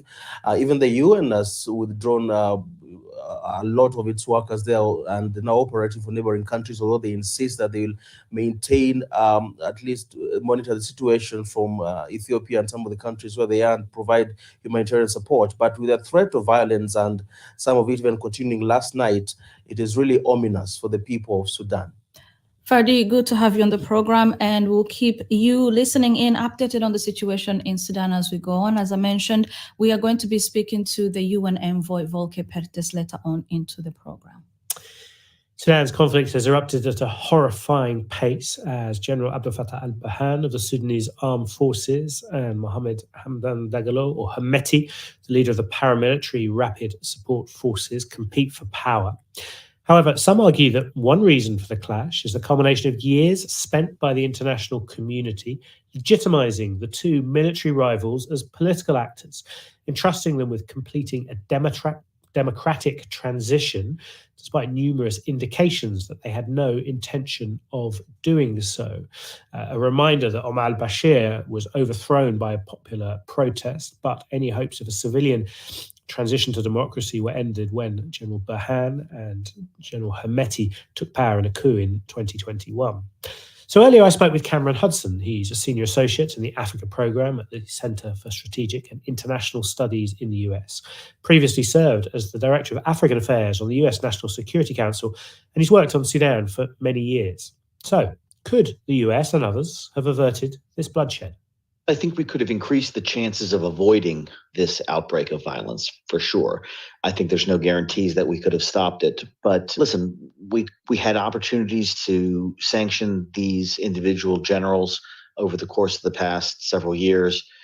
That could have delegitimized them in the eyes of the public. That could have prevented them from trying to reinvent themselves, trying to reposition themselves in a legitimate political framework. Would that have guaranteed that we avoid violence? I don't know. But certainly by engaging with these generals and by continuing to give preference and favor to guys with guns in the country, I think we did undermine the cause of civilian democratic rule inadvertently. But of course, policy is always clear in the rearview mirror. Yeah, I mean, are you thinking particularly of the late 2021 coup when Burhan and Hemeti seized power for themselves? Well, certainly the 2021 coup, overthrowing a civilian government that we in the West had invested very heavily in. But even before that, when you look at the breakup of civilian protesters in 2019, hundreds of people killed, their bodies thrown into the Nile. No punishment for that, no isolation of either of those two for that crime, or for that matter, the hundreds of people who have died in civil protests, marches, demanding a return to civilian rule since the coup. Again, no condemnation, no sanction. So again, the generals have been using the exact same tactics throughout their careers and certainly throughout this transitional process, and they have faced no consequences or repercussions. And that's allowed them to continue to play a role on the political stage, allowed someone like General Hemeti to try to reinvent himself as a political leader. So I think all of those things have contributed to their ability to be here today conducting this war that they are. Why do you think, from an American perspective in particular, sanctions were not applied? I mean, there was a debate about it in policy circles. Well, I think that part of the reticence on the Biden administration is a recognition of the fact that for 30 years, U.S. policy in Sudan was so heavily dominated by our sanctions, whether it was the state sponsor of terrorism sanction, the North-South Civil War-related sanctions, or the Darfur-related sanctions. We had sanction upon sanction upon sanction for more than 30 years. And I think one of the great kind of developments, frankly, in the past few years is that we were making an effort to unwind those sanctions. Sudan had been removed from the terrorism list. The comprehensive sanctions that had been in place since 1997 were removed. We were trying to bring, new life into the economy by the removal of those sanctions. And I think that there was a genuine effort to try to move away from that history of sanctions that history of punitive measures and, engage on a path of engagement, right? And to really let the diplomacy work in ways that it hadn't been able to under the Bashir regime. I think in hindsight, there were some mistakes there. I think that we believed too much of what the generals were telling us, and we should have been more circumspect about the promises that were made up until this very week with the promises of ceasefires, which have gone unfulfilled.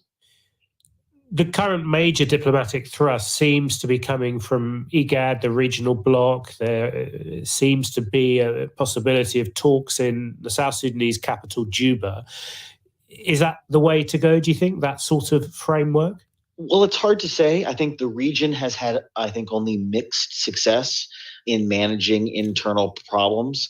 Clearly, the African Union has not taken a particularly forceful role, but I think there is a real risk that the region could get drawn into whatever conflict continues to evolve in Sudan. So there's certainly frontline states that have the most to lose if we can't get this fighting under control. But at the end of the day, these generals in Sudan are not particularly moved by the power and influence of the African Union or of IGAD.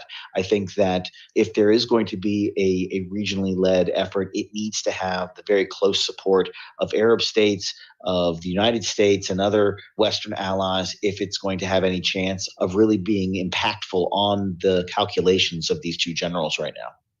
An international perspective there, American perspective from Cameron Hudson, currently with the Africa Programme at the Centre for Strategic and International Studies in the US. He's worked on Sudan for many, many years.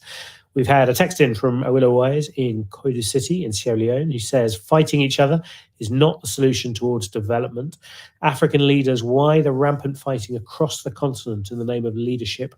Stop the fighting and put the lives of the masses first for the sake of true democracy in Africa.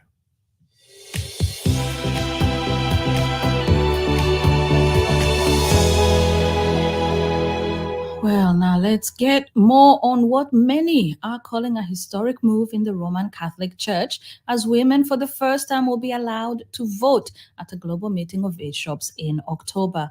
Pope Francis approved the changes to the norms governing the Synod of Bishops following years of demands by women.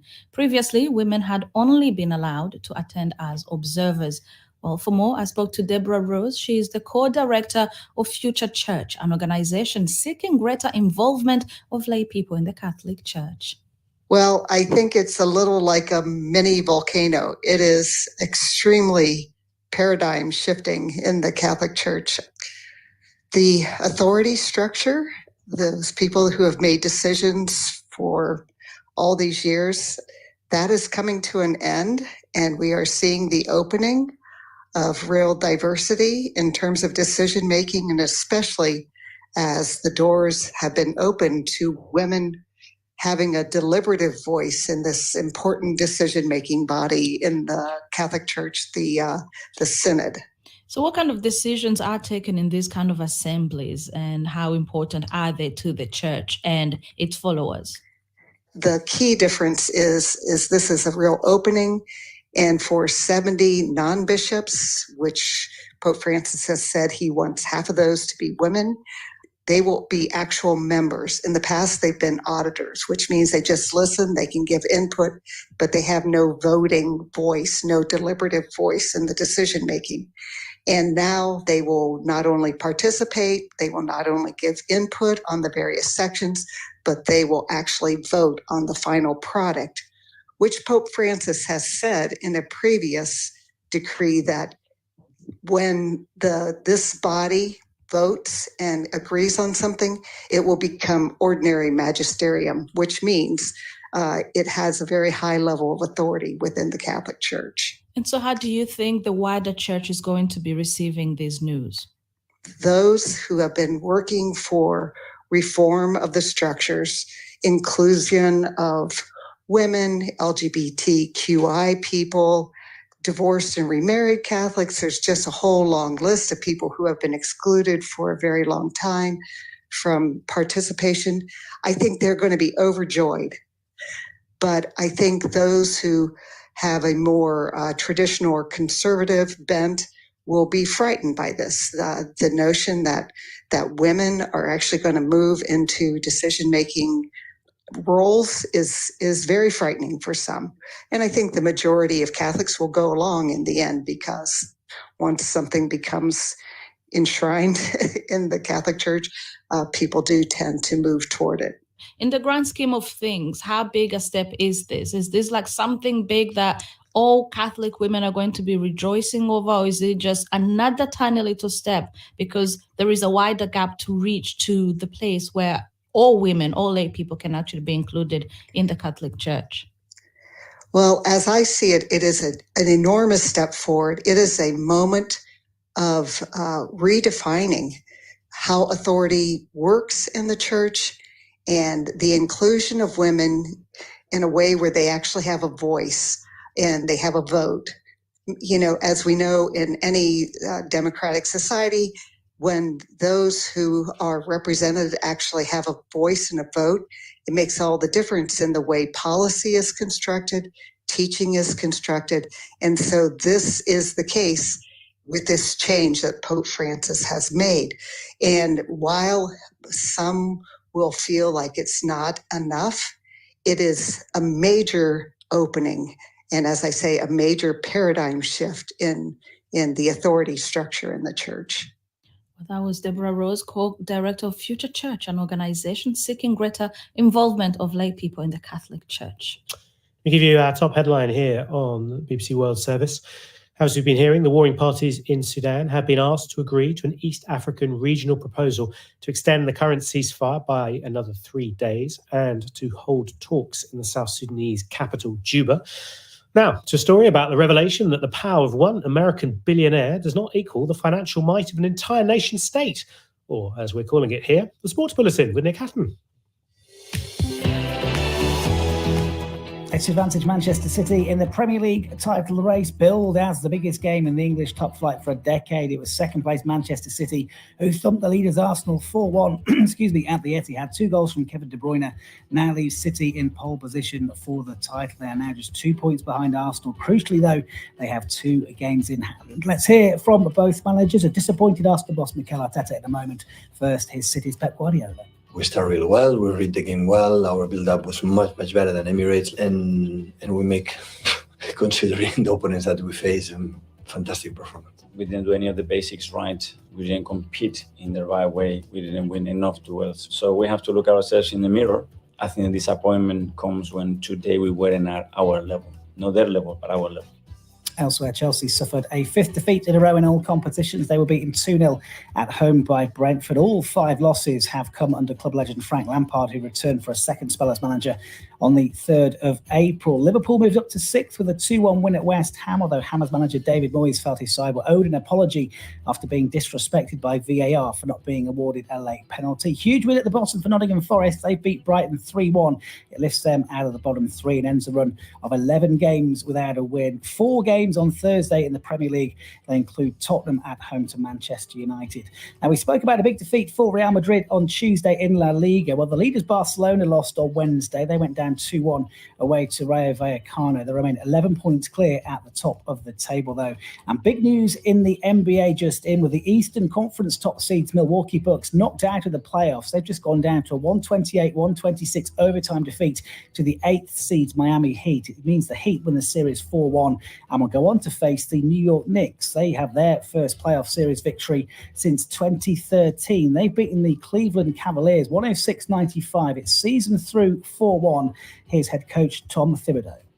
We have what I feel are the best fans in the world. We have the best city in the world, the best arena in the world. And I think the way this team plays, it resonates with all our fans. They play hard, they play smart, and they play together. And I think if you do that in New York, it's always recognized. It's good. There's still a lot of work to be done. We have a lot of areas to improve upon. So we're looking forward to the next challenge. Yeah, the Knicks against the Heat in the Eastern Conference semi-finals. And the Memphis Grizzlies kept their Western Conference playoff campaign alive. That's with a 116-99 victory over the LA Lakers. The Lakers, though, still lead the series 3-2.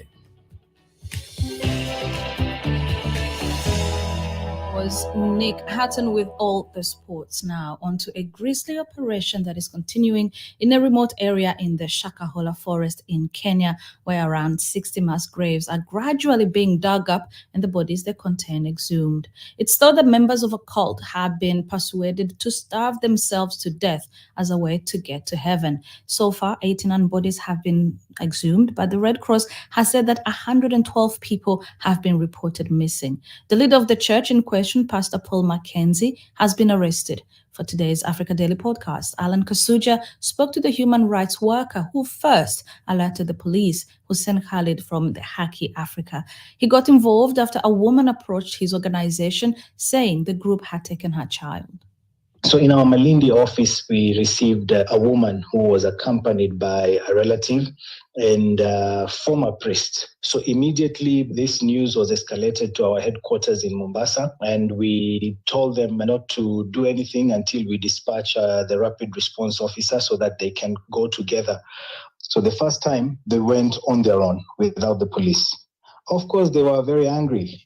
They received a beating, a thrashing actually, and the guys were claiming that these former followers were exposing their religion in a bad way, but they also agreed to give back the child and warned them never to come back.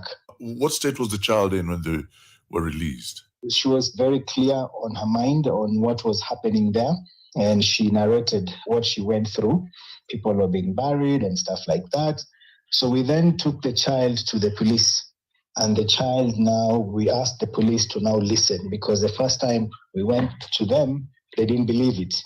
So this child narrated what was happening, that people were fasting, people were dying, and the police now became concerned and worried. They gathered a few officers in a vehicle and agreed to go to that area. There was resistance, so they called for reinforcement, and they came back with more officers. And now this time they were able to overpower the followers that were there. And when they did that, they actually found dead bodies. It is so serious that so far the Red Cross has said 212 people are missing. These numbers are just crazy. And to imagine that nobody noticed when it was all happening is shocking. Alan, those numbers are coming from graves that have been dug up so far that are not even 50%. Not all the mass graves have been opened in that one area, and there are more than one area in that place. So I am 100% certain that the numbers will increase. And how did these people end up dead? They were being told to what? To stop eating? What do we know about that? They were told the world is coming to an end in June, and Mackenzie, is helping as many as possible to ascend to heaven before that. So you fast, and when you fast, you die. When you die, they said harusi, a wedding. So they're happy that now he's going to meet the Creator. What's the profile of the members of the cult? It's a mixture. So initially, we all thought that these are just poor families. After careful review, we hear of some high-profile persons. We have a former air hostess. There is a medical officer. So they are not just illiterate people or something like that. No. There are also people whom, you could question yourself and ask, how did she or how did he get into this? Now, when we talk about the survivors, there's that video that I saw on your Twitter feed. Asaidiwe. Simone anakataa. Hataki kusaidiwa.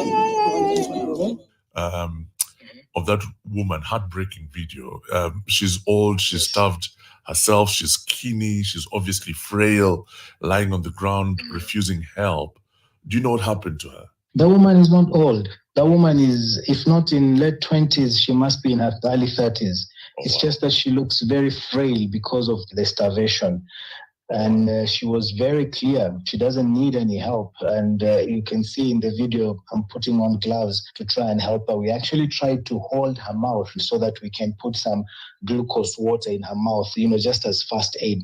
And she completely refused. She had her lips sealed tightly. And that's not the only one. And someone is weak and they're telling you, I'm in my senses. I know what I'm doing. I don't want to be saved. Just leave me alone. I was actually watching a clip of a Kenyan pastor basically calling for the regulation of the religious space. Is this something that you'd support? I don't think we have a choice. We can't even risk this happening ever again. We must regulate this sector, which has the potential of gaining so many followers and driving them in the wrong direction. The scale and impact of this incident obviously stands out, but cults are actually quite widespread in Kenya and across Africa. To get a sense of how serious the problem is, I spoke to sociologist Dr. Kennedy Ongaro of Daystar University in Nairobi. The society that we live in, everybody's looking forward to ensure that they become richer and richer, particularly when families lose their loved ones, when they have no hope, where there is no proper counseling. And they are being given some kind of hopes by these particular bogus religious cults. How many cults are there in Kenya? The number is ranging from 100 to 300 cults based on religious groups, because remember, there are different religious groups in this society.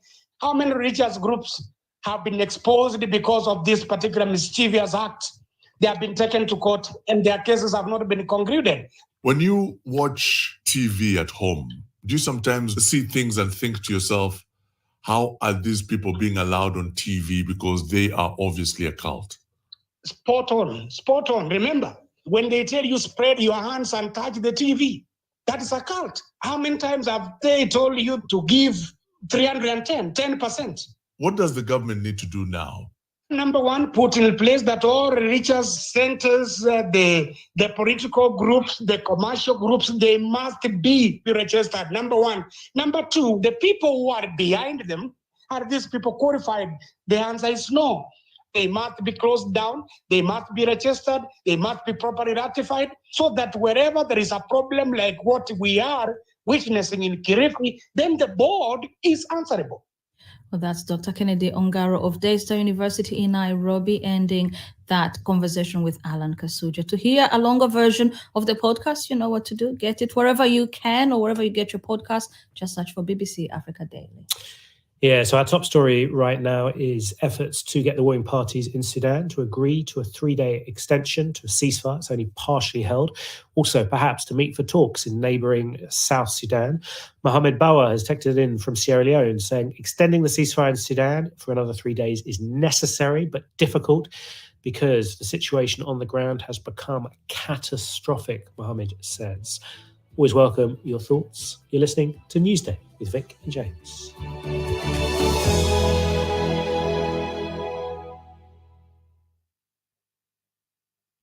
This is the BBC World Service, where people share their stories of meeting King Charles. He has this enormous capacity to make you feel comfortable. Over the years, as king and prince, he's met millions of people all over the world. They all have stories to tell about those meetings. We're going to hear some of them. The Day I Met the King. Saturday at 11 GMT.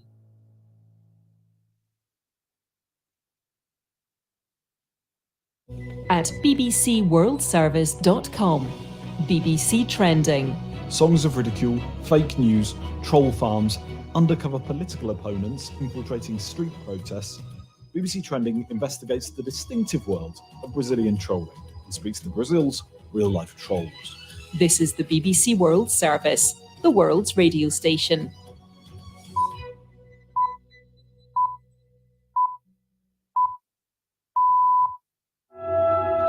Hello and welcome to Newsday on the BBC World Service. You are with James Copnall and Victoria Uwonghunda. The warring parties in Sudan have been asked to agree to an East African regional proposal to extend the current shaky ceasefire by another 3 days. We'll have the latest on the ground as well as analysis on how we got here. The South Korean and the US presidents have vowed that any North Korea use of nuclear weapons will prompt an overwhelming joint response. So what kind of reaction can we expect from the North?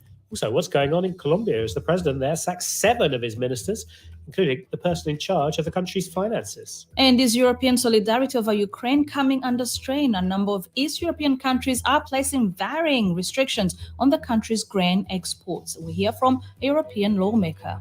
Sports too, that's after the latest world news.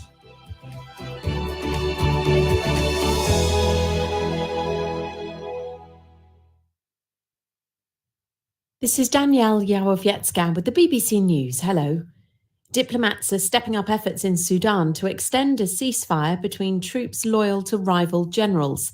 They're trying to end an outbreak of violence that's left more than 500 people dead and forced tens of thousands to flee the country.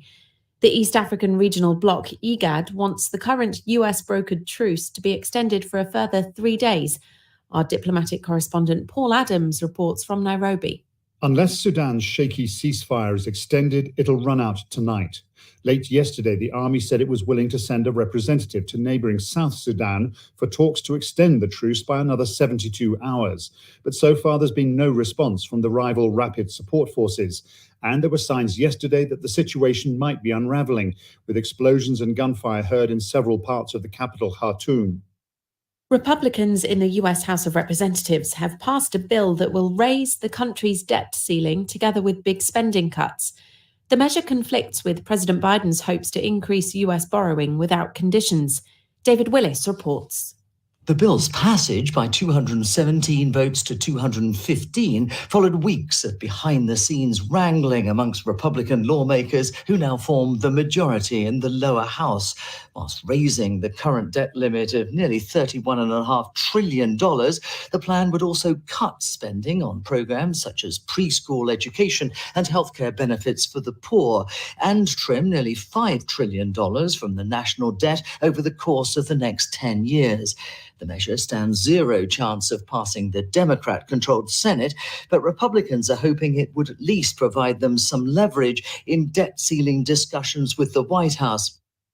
South Korea and the United States have promised an overwhelming joint response in the event of any possible use of nuclear weapons by North Korea. The commitment comes in the Washington Declaration, announced during a state visit by South Korea's President Yoon Suk-yeol. Speaking at the White House with Mr. Biden, President Yoon gave details of what had been agreed. 북한의 위협에 대응하여 핵과 Our two countries will share information on nuclear as well as strategic weapons, operations and plans in response to North Korea's provocations, and have regular consultations on ways to plan and execute joint operations that combine Korea's state-of-the-art conventional forces with the US's nuclear capabilities. There's been an intensification of Russian artillery and rocket attacks near the eastern Ukrainian city of Bakhmut, according to officials in Kiev. More than 300 strikes were recorded in a period of 24 hours, but Russian forces are said to have failed to make advances on 2 villages. You're listening to the World News from the BBC. US federal prosecutors have claimed that the airman charged with leaking secret defense information may still have access to classified material. The prosecution team argued that Jack Teixeira of the Massachusetts Air National Guard ought to remain in jail while awaiting trial. They said there was a risk he could make further disclosures if released on bail.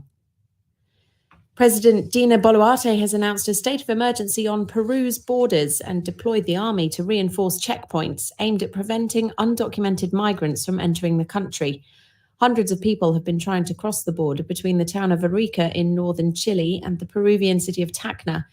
Ms. Boluarte announced the measure at a news conference. This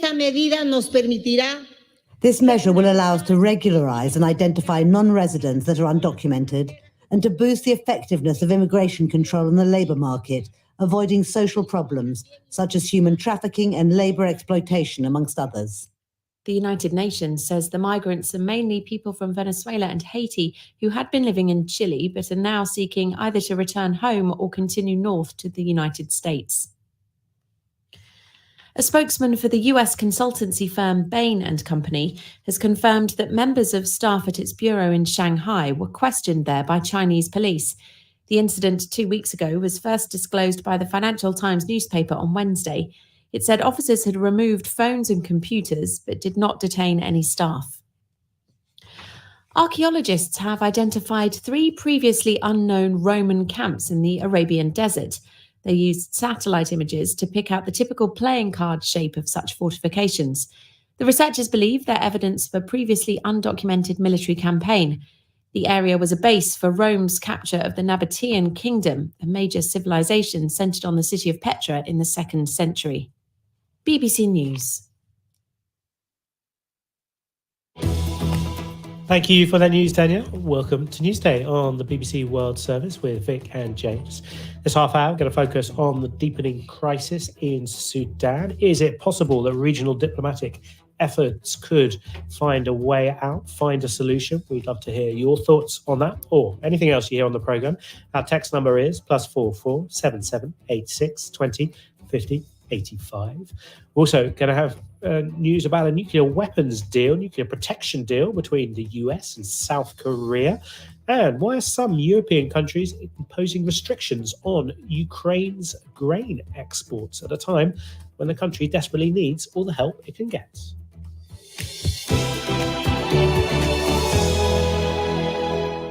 Well, we start in Sudan and the deepening crisis there, with the latest being calls for an extension to the current ceasefire, which is due to lapse later on Thursday.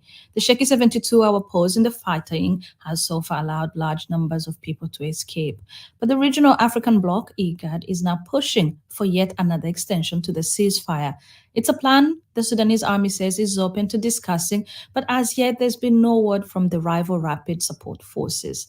It follows a similar call from the UN's representative to the country, Volker Perthes, who added that he was also deeply concerned about reports of fighting, looting, and attacks on civilians in South Sudan's West Darfur region. In Newsday, we'll be speaking to him here on the program in the next 20 minutes, so stay with us if you can. And as the clock runs down to the end of the current ceasefire, those in Khartoum who remain are struggling to gain access to various things, including clean water, basic food supplies, and medical help. Well, our correspondent from the BBC Arabic, Mohamed Osman, is in Khartoum and gave us this update. Here in Khartoum, fighting can still be heard, but the situation is good enough for evacuation to continue. They are leaving by sea, air, and land. But leaving is dangerous and expensive. Many can't pay the high price for the fuel needed to get to an airfield or port. Food, cash, and medicine are running low. Many supermarkets are empty. Doctors in hospitals, which still work, struggle to cope. It is hard to get enough clean water to drink and cook. With no police on the street and unstable internet, it is dangerous to be outside. Gangs have been looting homes and empty buildings, targeting cars and vehicles.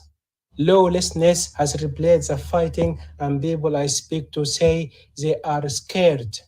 They fear what will happen when the foreigners have left.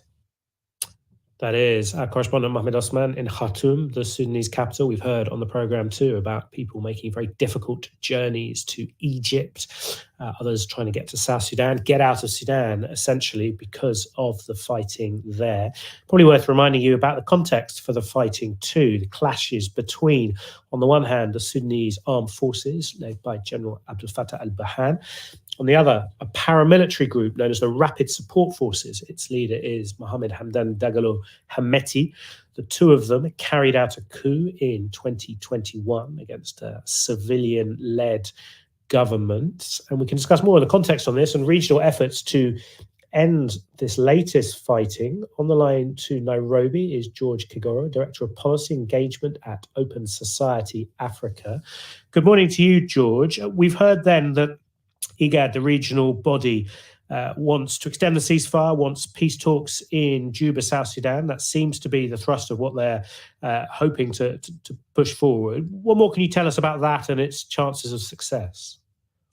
Thank you very much. There's actually very little information about the overtures for the start of a peace process. I think the preoccupation has been to provide a window of humanitarian access to allow people to escape. And that has been interrupted intermittently because the fighting has not ever really stopped at any given time. And that is hardly surprising because at the onset of a conflict whose eventual outcome is unclear and which has, as we understand, elements of silent supporters being seen as a proxy war.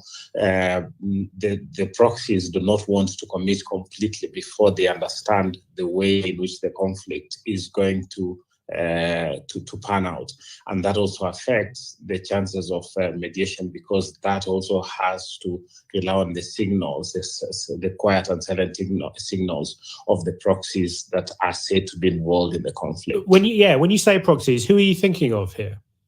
The media is awash with information.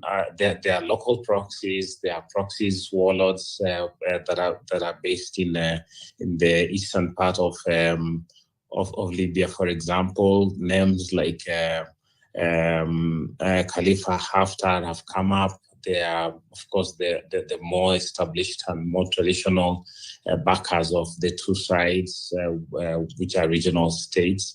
And those would have an interest in whether or not there should be peace and an interest in whether or not their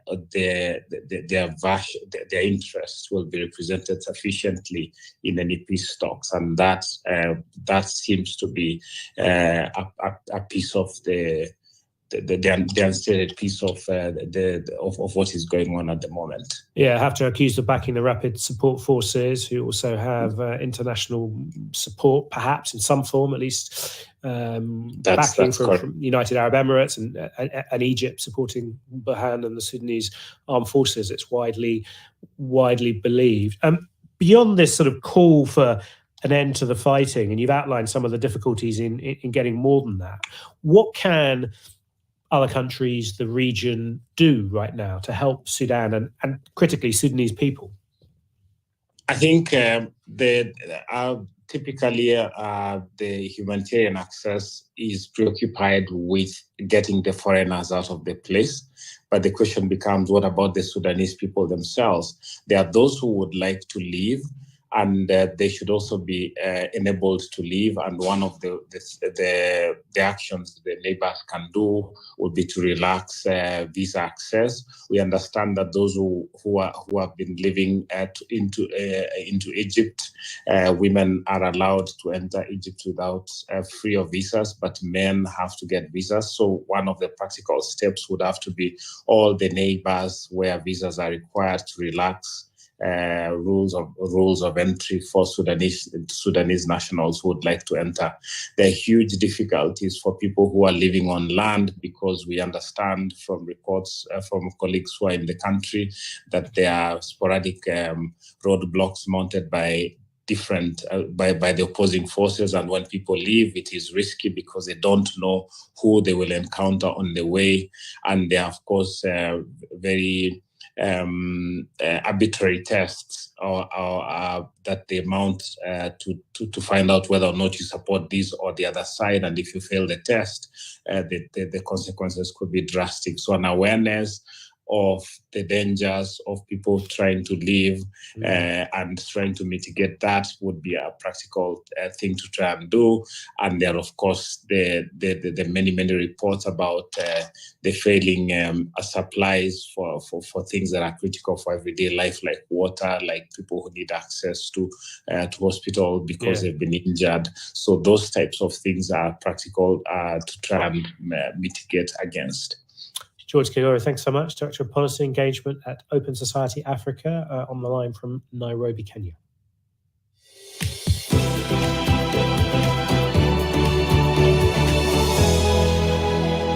Well, let's head to Washington, where the US President Joe Biden and South Korean President Yoon Suk-yeol have signed what's being called a landmark deal to counter the North Korean nuclear threat.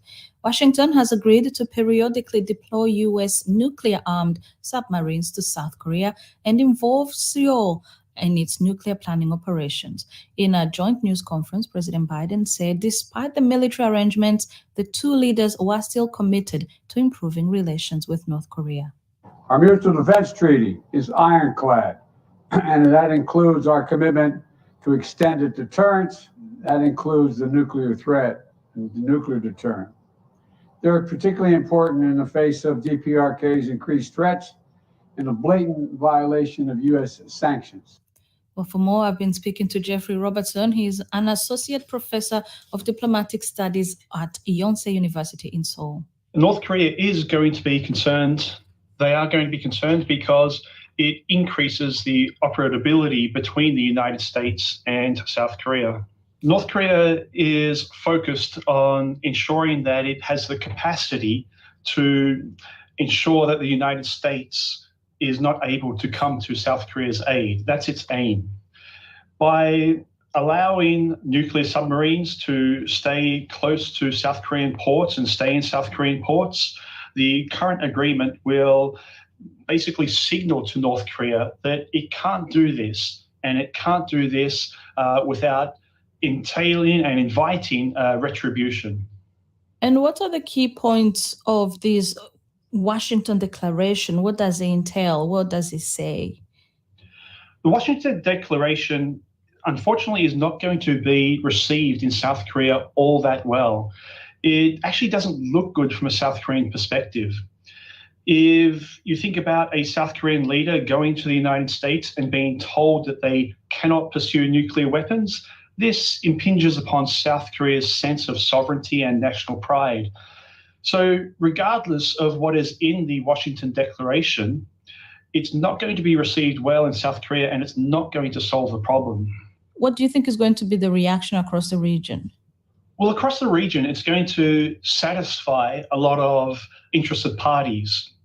But that satisfaction is going to be short-lived because the nuclear debate is going to come up again and again and again, because ultimately South Korea's nuclear debate is not about North Korea or China or any other threat. It's actually about independence. It's about national pride, and it's about domestic politics.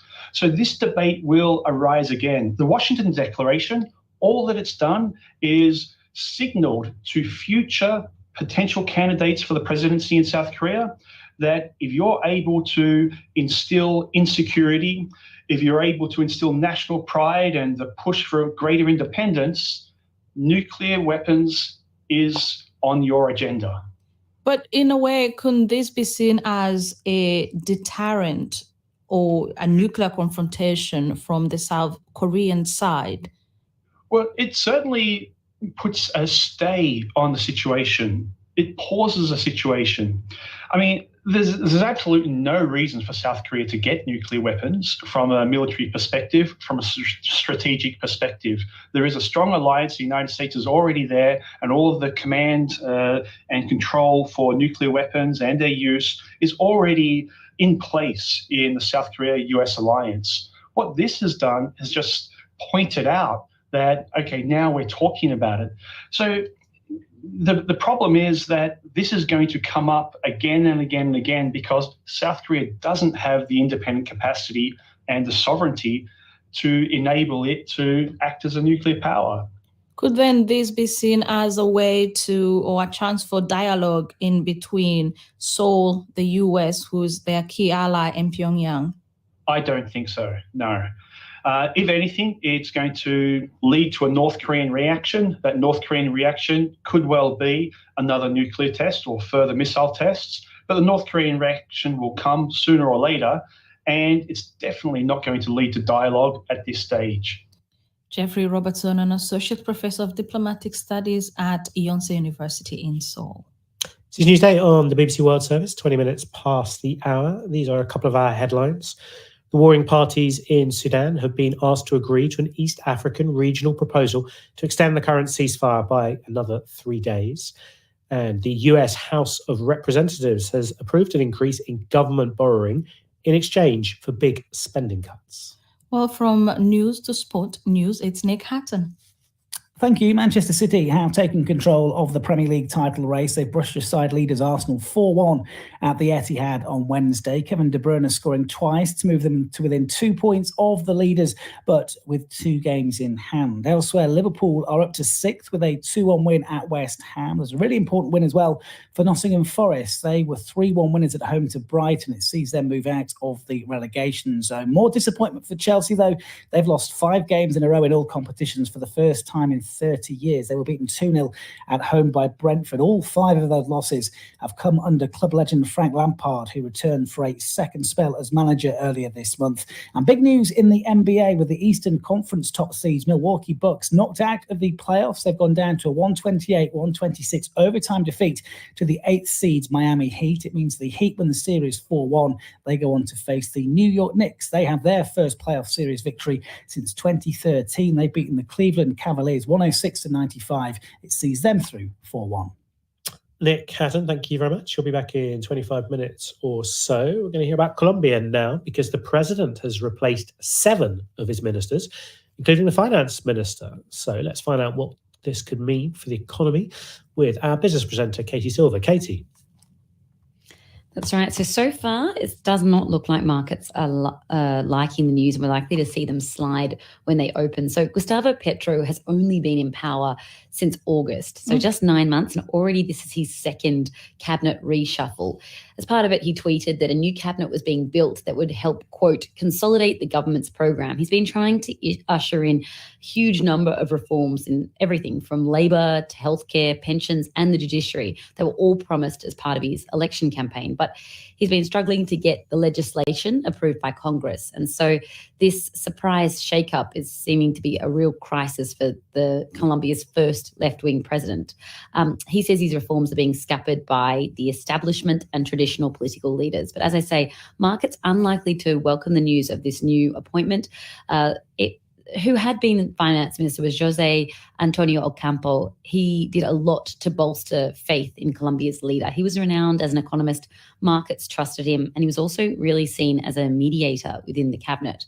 To give you an idea of his background, he was a high-up professor, for example, who researched the economy at Columbia University in New York. That was until last year when he came back to take up this position. He worked in the United Nations, even was nominated at one point by Brazil to lead the World Bank. And in fact, it was his second time in the position as Minister of Finance. He held it back in the mid-90s. We're already seeing the impact. Markets, for example, haven't yet reopened, but we've seen the peso down as well as government bonds. He tweeted, so Liberal Finance Minister Jose Antonio Ocampo tweeted, "We have managed to generate a confidence in the economic management of the country that I hope will be consolidated and continue under my successor." So who is the successor? Well, his name is Ricardo Bonilla. He was Petro's finance secretary when he was the mayor of Bogota. He's been appointed now at the national level, a former university professor, something of an ally of Petro. So hopefully, in this sense, the Colombian president may be able to get some of his reforms over the line. But as I say, markets unlikely to be happy about saying goodbye to someone with so much economic might. Katie Silver, thank you.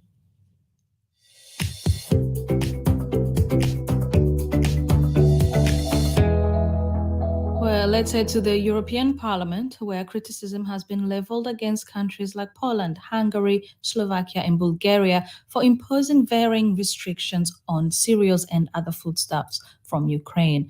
It follows a surplus of Ukrainian produce building up in their local markets, these countries said. But as Ukraine remains in a state of war following Russia's invasion, should it be cut off from much-needed income? And what does this mean for European solidarity? Now, that's a question Newsday's Amy Leibovitz put to Member of Parliament Nicola Bear of the Renew Europe Party. No, it's definitely not. I think it's really important to say that we're united behind the solidarity for Ukraine, and this question of the grains is just related to that. Normally, this was a measure of helping Ukraine getting out the grains because they were destined to third countries as the seaports in the Black Sea are blocked by the Russians. So just to give other lanes to get the grains out.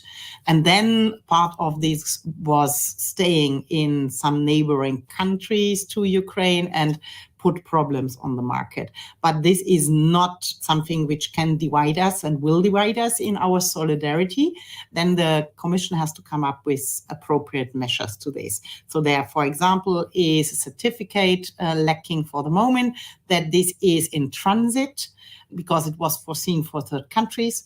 And if we change this, that means if there are countries within the European Union with need for such grains, then this should also be clearly destined to those countries which needs.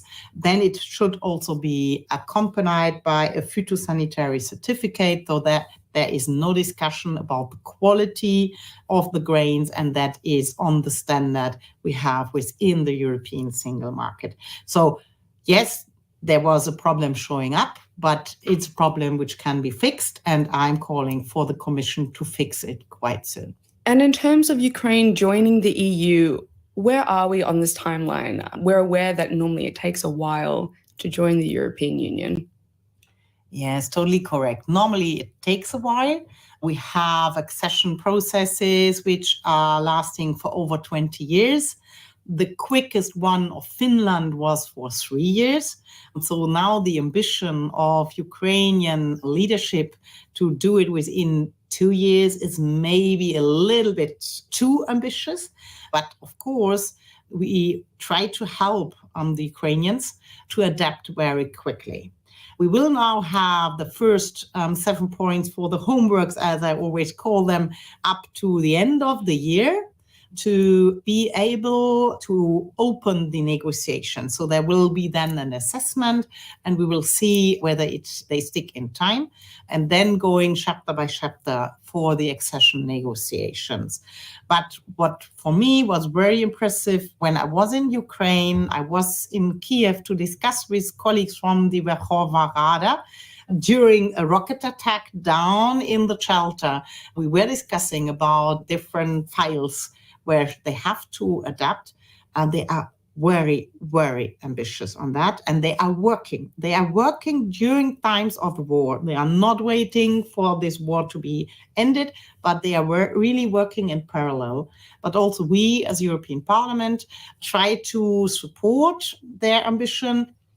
And finally, there have been reports about Ukraine launching a spring offensive in the coming days. I mean, this could be a pivotal event in the war.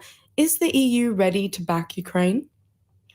Yes, I'm totally convinced, but we will not speak publicly about such events, as we will not give a forecast, especially for the Russians and their allies. But of course, we also ramped up and not only the repairing what is there to provide for the Ukrainians, we ramped up also on training for Ukrainian soldiers on new kinds of weapons. And we are, as European Union, ramping up also on reproduction and production of what is needed for our armies, but also for the Ukrainians to provide them with. Nicola Beer there of the Renew Europe Party. She's also a member of the European Parliament. She was speaking to Newsday's Emiz Libovitz, who is in Brussels. We got a comment on this conflict in Ukraine from Jose from the Gambia, saying that the best way to end this conflict is through dialogue, no matter what. You are listening to the BBC World Service, and this is Newsday with James Copnell and Victoria Wonghunda. Stay with us if we can. We still got more news stories for you coming up.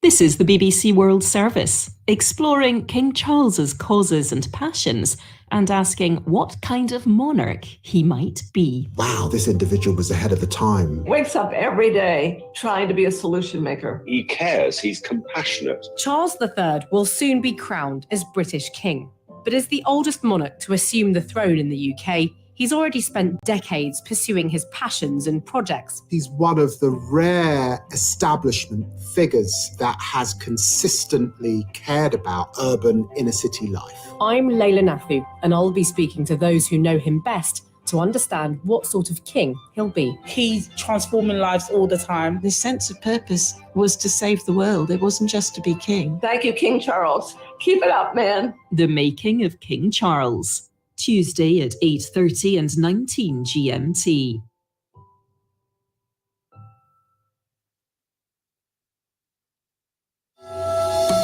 Hello, welcome to Newsday from the BBC World Service with Victoria Owenhunda and James Copnell. The warring generals in Sudan are asked to agree to a regional proposal to extend the current ceasefire by another 3 days. The tragedy left the country in mourning after losing nearly all of its national football team in a plane crash. How is Zambia remembering its heroes 3 decades on? But first, the latest world news.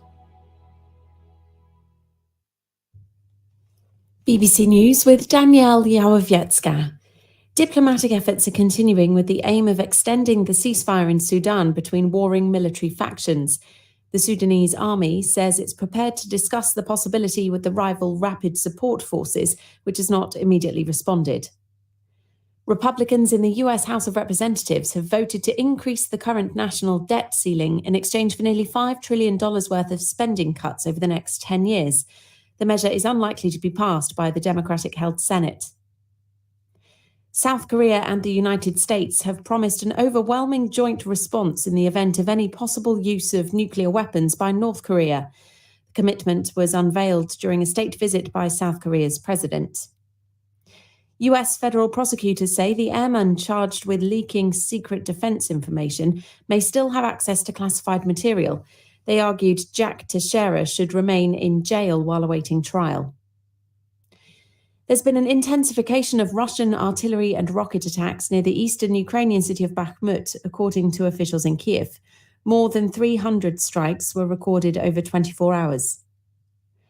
Australia is to overhaul its migrant workers programme. It argues the current system is broken and failing to tackle critical labour shortages. It says Australia needs to be more assertive in attracting highly skilled professionals and international students. The State Department in Washington has said it won't allow a Sri Lankan provincial governor to enter the United States because of gross human rights violations, while Santa Karanagod was accused of a series of killings while a naval officer in the Sri Lankan Civil War. Archaeologists have used satellite images to identify 3 Roman camps in the Arabian desert that they believe were used in a previously undocumented 2nd century military campaign. BBC News.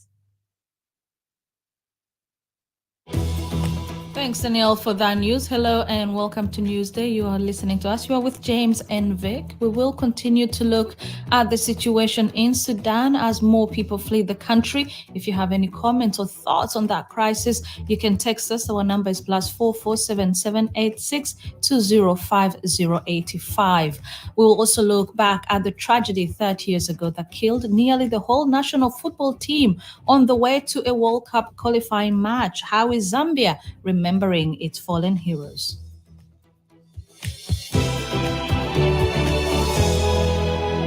We start this half hour in Sudan, where we are into a 13th day of fighting between the Sudanese Armed Forces of General Abdel Fattah al-Burhan and the Rapid Support Forces, a paramilitary group led by Mohamed Hamdan Dagalo, or Hameti, 2 men who carried out a coup in 2021. The regional body IGAD is pushing for an extension to what seems a fairly shaky 3-day ceasefire. They also want representatives of both sides to fly to neighbouring Juba in South Sudan for talks about all that. No word yet, at least from the RSF, about whether they are prepared to accept that. And the UN's representative to Sudan, Volker Perthes, has renewed calls for both sides to fully adhere to the ceasefire and allow access to humanitarian workers. We can speak to him now from Port Sudan, I believe, on the Red Sea coast. Welcome to the programme. First of all, your reaction to IGAD's efforts to get this ceasefire extended, if I could. Good morning. Yes, indeed. IGAD, the sub-regional organization in the Horn of Africa here, has mobilized some of their most powerful people. That includes President Ruto of Kenya, President Salva Kiir of South Sudan, President Bello of Djibouti, President Museveni of Uganda. And they all weigh in now, and they have basically summoned, or at least they have called on Burhan and Hemeti to come together in Juba to be mediated between, as it were. General Burhan has accepted in principle. There will be logistical issues, no doubt. I don't think that the RSF leadership, Hemeti or his brother, who is number 2 in command, would be able to refuse such a call if it is doable logistically. And we as United Nations would, of course, support such a mediation support by IGAD. Are you in a position to support the logistics? I mean, when we talk about logistics, you're talking about commanders in the middle of the war, perhaps not able to want to reveal their location, the difficulties of flying out of that sort of situation as well? No, we are not at all in the state of supporting such a thing logistically. We are not a peacekeeping operation. We have humanitarian workers, we have development workers, and we have a small political mission, UNITAMS. No, we would support it politically. We are working closely with the African Union and with IGAD in what we call a trilateral mechanism. Different avenues have to be pursued. And it is important indeed that the regional leaders come in here, whose legitimacy both sides, Burhan and Hemeti, the SAF and the RSF, definitely need. So if IGAD steps in with very concrete steps here, says their leaders are involved, then that is an offer which is difficult to refuse politically by these leaders. Logistically, they can do it, of course, because they are the ones who decide whether the ceasefire holds or whether it's broken. They have both accepted a ceasefire that was brokered in this case by the Americans for the last 2.5 days. It would end tonight. They have honored it more in the breach than in the implementation, but they are the commanders. So if they need a ceasefire to fly out, then they are the ones who can also best guarantee it. We've heard then, as you suggest, that ceasefire has been broken in a number of places, in Khartoum, in Omdurman, in and around the capital, but also in Darfur. And you appear particularly concerned about West Darfur and some of the ethnic dimensions that the fighting perhaps is taking on there. I wonder if you could expand on that. Well, without going into too much details, and the situation has been a bit quieter in West Darfur yesterday than it was the day before. What we are seeing here, that in the shadow of a war between these two armies, the SAF and the RSF, a lot of other forces and communities and tribal actors are sort of exploiting the situation and are pursuing their own conflicts in the shadow of that war, which is enhanced by the fact, as it were, or made worse, that the actors that are supposed to provide security for the people in the country, in Darfur and other regions, are actively involved in the fighting themselves.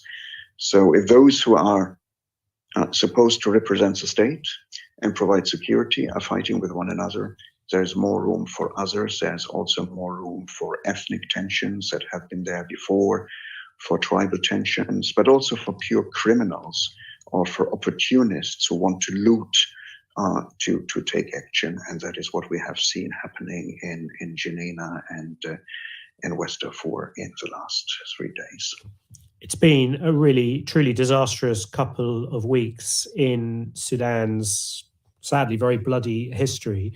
Perhaps also a time for introspection as well. We've heard from many Sudanese who feel that the international community, including you heavily involved in mediation over the last few years, have in some way contributed to the current problems by legitimizing General Burhan and General Hemeti, pushing them to the forefront of the political scene when so many civilians wanted only civilians at the forefront of the process in Sudan. Is that a criticism you take on board? Well, no, not this one. I mean, everybody who moves forward would sometimes make mistakes, but I think any idea that one could have excluded the generals who actually are controlling the means of violence and have been controlling the state, at least again since the coup of 25 October 21, that you exclude them in negotiations for solutions or in trying to devise a solution. Any suggestion like that doesn't make sense. And yes, of course, political parties, movements, actors always would see that we are speaking to the respective other side and say, oh, he's speaking to the generals, so he must be on their side, or he's speaking to this general, so he must be on that side. He's speaking to the other one, he must be on that side. No, we have to speak to both sides, and we had and will still have to make clear that you will have a solution which the military honors in the end. You cannot make an agreement between civilians only. The military would be unhappy with that and either not commit to it or break it once a few days have passed. Have you been able to speak to either General Burhan or General Hemeti in the last few days?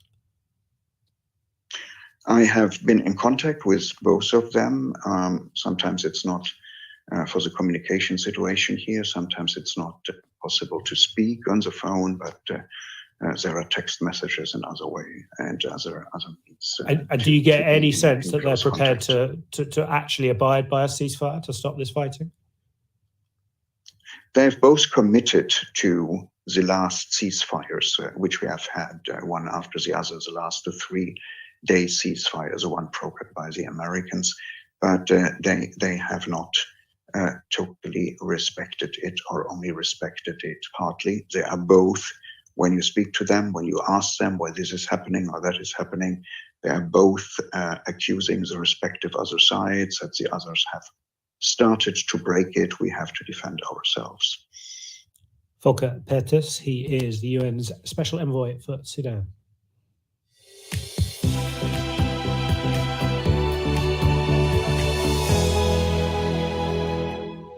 Well, on this day, the 27th of April, 1993, 30 years ago, a plane crash wiped out nearly all of Zambia's national football team. 18 footballers were among 30 people killed as the team made their way to Senegal for a World Cup qualifying match. And so today, the nation will commemorate the loss of a generation of players that inspired the nation to later victories. For more, we can now speak to Sydney Mungala, who's a spokesperson for the Football Association of Zambia. Good morning to you, Sydney, and welcome to the program. Tell us, how has the 30th anniversary to mark the plane crash being planned and organized in Zambia today? Well, good morning, and obviously, maybe first to just put things in perspective, the accident happened on the night of 27th April. So the nation was only informed on the 28th of April, which is tomorrow. So essentially, the day was automatically commemorated on the 28th of April. So we will be having a commemoration tomorrow at the Heroes Acre. And obviously, government has also indicated that they will be part of this event because it will mark 30 years since Zambia lost the national team, including the 2 coaches and also the aeroplane crew. So it's a very big event for us because 30 years has been a long time. And we've been collaborating with our family members, the government, and also obviously the football family. So it's going to be a very big commemoration for everyone tomorrow at the Heroes Acre. You said it's been a long time, 30 years is many years. So do Zambians, especially the young ones, still think or even know about the crash? Fortunately, this is an event that has been regularly commemorated every year. People have always found time to go to their site and honor these heroes. They meant a lot to the football game and they were widely known. So despite the 30 years that have passed since we lost that entire team, it has always been a very solemn moment that has been commemorated every year. And obviously, the nation has kept that date to try and renew its significance every year, in terms of our football. And how much of an inspiration was that team 30 years ago to the Chipolopolo, the national team that eventually went on to shock a whole continent when they won the Africa Cup of Nations in 2012? Of course, 2012 provided some sort of relief because the victory happened in the same country where we lost an entire team. So in a way, it was felt like maybe some form of natural justice had taken place. But obviously, those guys were on their way to fulfilling a World Cup fixture. Zambia has not yet qualified to the World Cup in terms of senior men. So it remains the nation's goal to ensure that we continue trying to qualify to the World Cup so that we can fully honor the memory of these guys who actually died on their way to fulfilling a FIFA World Cup qualifier. So it remains our dream. Every one of those 30 years that we go to the Heroes Acre, we remind ourselves of that unfulfilled dream by that team that we hope that we can one day fully honor them when we qualify to the World Cup. All right, Sydney Mungala, spokesperson for the Football Association of Zambia. Thank you for coming on to the program. You're listening to Newsday with Vic and James. Yeah, and here are our main headlines. The warring parties in Sudan have been asked to agree to an East African regional proposal to extend the current ceasefire by another 3 days. We just heard from Volker Perthes, the UN Special Envoy for Sudan, saying he wasn't sure if the Rapid Support Forces, the paramilitary group, one of the main warring parties, was prepared to accept the proposal, but they thought they would eventually because of regional pressure. Also, the US House of Representatives has approved an increase in government borrowing in exchange for big spending cuts. And the South Korean and US presidents have vowed that any North Korean use of nuclear weapons will prompt an overwhelming joint response. Well, let's now cross over to Nick Hatton, who has all the latest sporting news. Thank you. It is advantage Manchester City in the race for the Premier League title. Haaland gives it to Debra, who just passes it into the net. Past the defender, past Ramsdale. 2 on the night for Debra, and there's no stopping Manchester City tonight, and maybe not in the Premier League race now either. Dominant. Yeah, City thrashing leaders Arsenal 4-1 at the Etihad on Wednesday. Kevin De Bruyne scoring twice to move them to within 2 points of the leaders Arsenal. Crucially, though, they have 2 games in hand. The title is now City's to lose, according to manager Pep Guardiola. The most important thing is our destiny is in our hands. So today, winning Arsenal will be in their hands, and now it's in our hands. And when you arrive at the end of the season, when whatever happened, it doesn't matter. It's our performance. To win the games, it depends on us. This is the best way to approach the last 6-7 games. Elsewhere, Liverpool are up to 6th with a 2-1 win at West Ham. There's a really important win for Nottingham Forest as well. They won 3-1 at home to Brighton to move out of the relegation zone. Chelsea have lost 5 games in a row in all competitions for the first time in 30 years. They were beaten 2-0 at home by Brentford. Thursday sees 3 matches: Tottenham against Manchester United, Everton versus Newcastle, and Southampton at home to Bournemouth. And 24 hours after Real Madrid was stunned in La Liga, the leaders Barcelona were also beaten on Wednesday, a 2-1 defeat away to Rayo Vallecano. Barcelona still 11 points clear at the top. To big news in the NBA next. In the Eastern Conference top seeds, Milwaukee Bucks have been knocked out of the playoffs. They've gone down to a 128-126 overtime defeat to the 8th seed Miami Heat.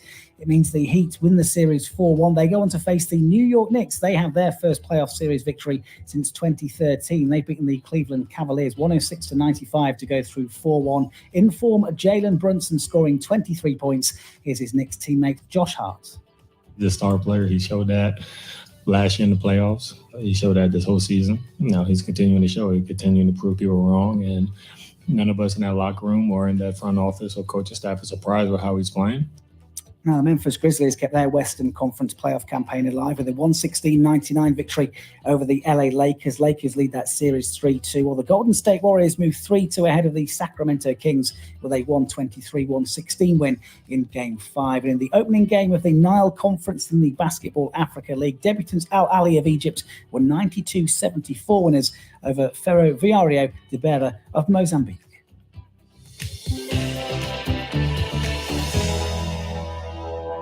Thank you so much, Nick, for that sporting headlines. Now, military leaders in the United States say they do not want a war with China as the largest ever combat drills featuring the US and the Philippines draw to a close. They began just days after China's military rehearsed a blockade of Taiwan, a display the US called disproportionate. China's claims over the self-governing island are growing louder, even as the US's commitment to defend it appears to be deepening. With tensions high in the region, people find themselves caught between two superpowers. Laura Bicker reports from the Batanes Islands, the northernmost islands of the Philippines, just over 100 kilometers from Taiwan. That sound you hear, a small fishing boat slapping against the incoming tide, rocking back and forth, tethered to the island of Itbayat by a single blue rope. This is the most northern inhabited island in the Philippines. Life has hardly changed for decades, but in the last few years, they're beginning to feel an increasing amount of tension as the rhetoric grows over the island to the north. Just a couple of 100 kilometers from here is Taiwan. We untether the boat and head out to sea with local fisherman Cyrus Malupa. He casts a single wire line with a metal hook into the water. Sometimes the Chinese fishermen used to harass us. But when we reported that to the government placed Philippine Marines there on duty. The Filipino President Ferdinand Marcos Jr. has taken a more assertive stance with Beijing, sending out Navy and Coast Guard patrols to project strength in contested waters. Beijing claims sovereignty over almost the entire South China Sea, despite an international court ruling that that assertion has no legal basis. Mainland China is a giant for us. So the presence of the U.S. military here in the Philippines, for me, it's good. This year, the United States and the Philippines held their largest joint combat drills.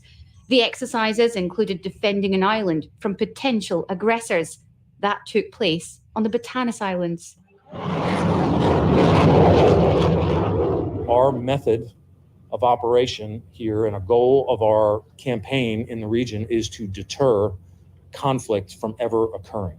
Major General Joseph Ryan is the commanding general of the 25th Infantry Division, which took part in the air assault drills.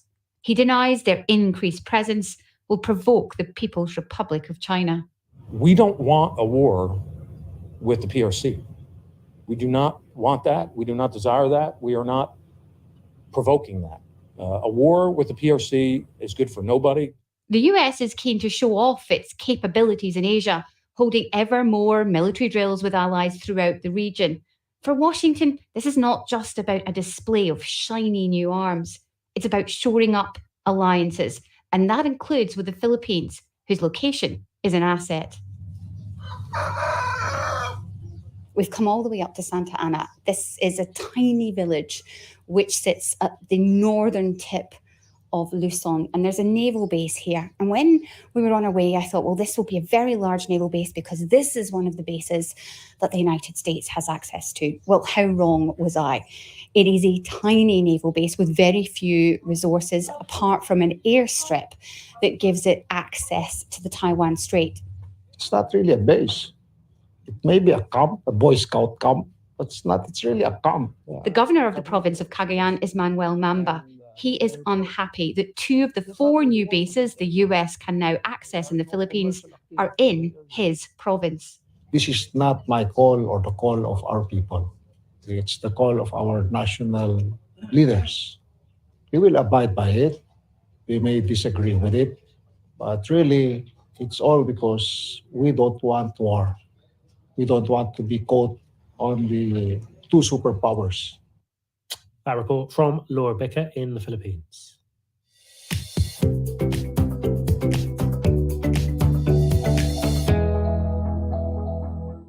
Around 50 million people suffer with epilepsy around the world, although awareness and treatment of the condition may vary dramatically depending on where you live. Initially, for our next guest, he did not realize what his seizures meant until he read up all of it on him by himself and put his computer skills to use. Joining us now on the program is Bright Blyer, a software developer who developed an app called Seizure Assistant, which helps those who suffer from the condition. Good morning to you, Bright, and welcome to the program. Thank you so much. It's a pleasure to be here. I'm just imagining that it must have been so much frustrations for you that led you to developing this app. Definitely, it was frustration and just an observation of lack of understanding of the people around me that led me to building the mobile application.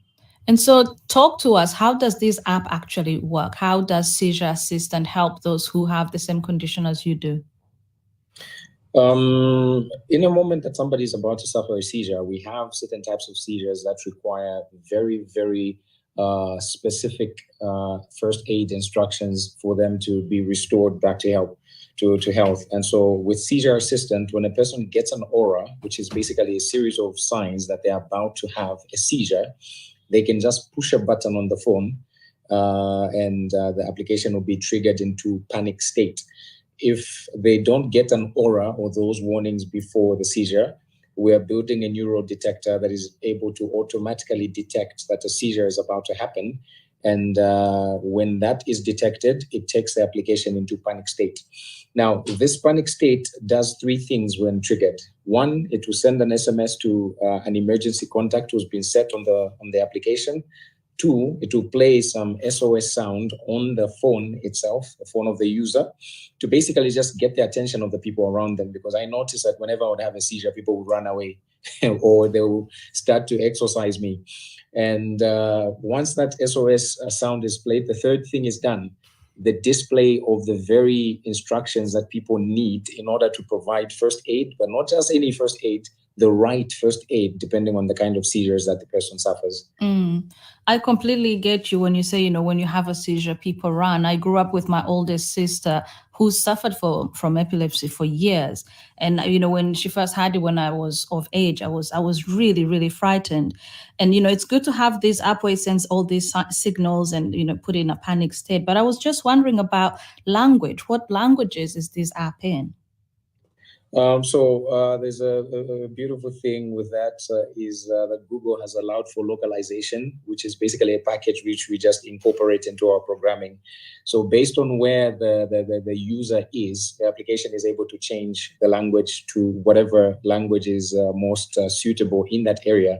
But by default, we're trying to allow localization to just switch to the default language of the user's phone. So when you install it, whatever language you're using on your phone, the application switches to that language. That package is already available to us. Is it iOS and Android on both, or are you starting with one and the other?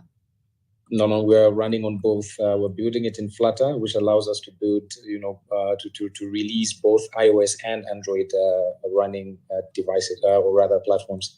And when do you plan on rolling it out to the world?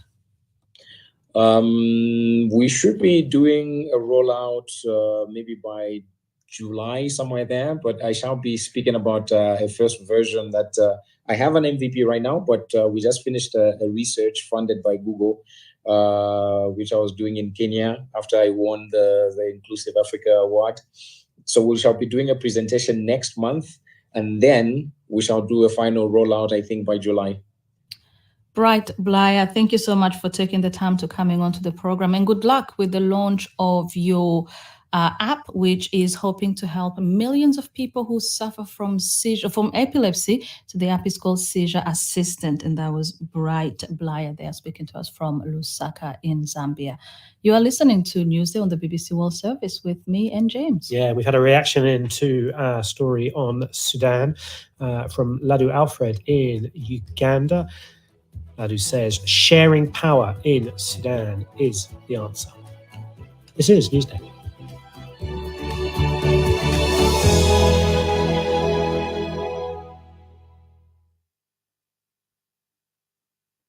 This is the BBC World Service, and on the food chain this week...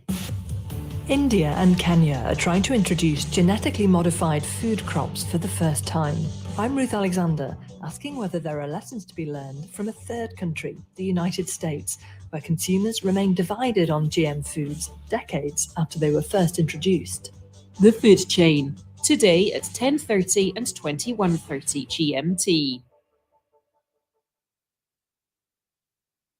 At 7:30 GMT, Business Daily. India is one of the largest consumers of edible oil. Now it plans to produce more of it at home by using genetic technology. How? Join us to find out more. Now it's back to Newsday. This is the BBC World Service, the world's radio station.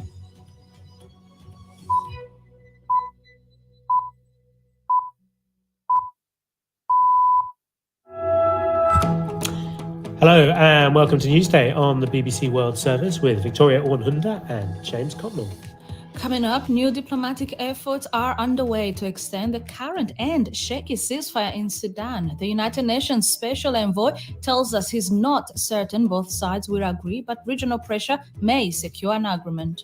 We'll go to Sudan's western region of Darfur to find out about the fighting there, which is still continuing. Also today, a landmark deal has been reached between the United States and South Korea that will protect the latter against any possible nuclear attack from north. We'll head to Spain too, where they're suffering from a drought, and today also bracing themselves for temperatures set to reach nearly 40 degrees centigrade. And in sports news, a bad night for league leaders Arsenal as Manchester City continues to chase them down.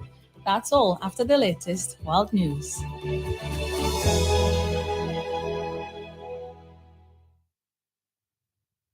This is Danielle Yawowiecka with the BBC News. Hello. Diplomats are stepping up efforts in Sudan to extend a ceasefire between troops loyal to rival generals. They're trying to end an outbreak of violence that's left more than 500 people dead and forced tens of thousands to flee the country. The United Nations envoy to Sudan, Volker Perthes, has confirmed to the BBC he was trying to organise a 3-day extension. We are working closely with the African Union and with IGAD in what we call a trilateral mechanism. Different avenues have to be pursued, and it is important indeed that the regional leaders come in here whose legitimacy both sides, Burhan and Hemeti, the SAF and the RSF definitely need. So if IGAD steps in with very concrete steps here, says their leaders are involved, then that is an offer which is difficult to refuse politically. China, one of Sudan's largest trading partners, has sent naval vessels to evacuate more of its citizens. Its foreign ministry said it expected to transfer some 800 people.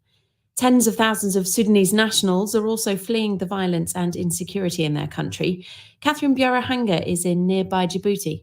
Sudan's neighbors who are taking in majority of those fleeing. So countries like South Sudan, Chad, Ethiopia, Egypt, countries that have struggled with their own conflicts and are facing economic instability.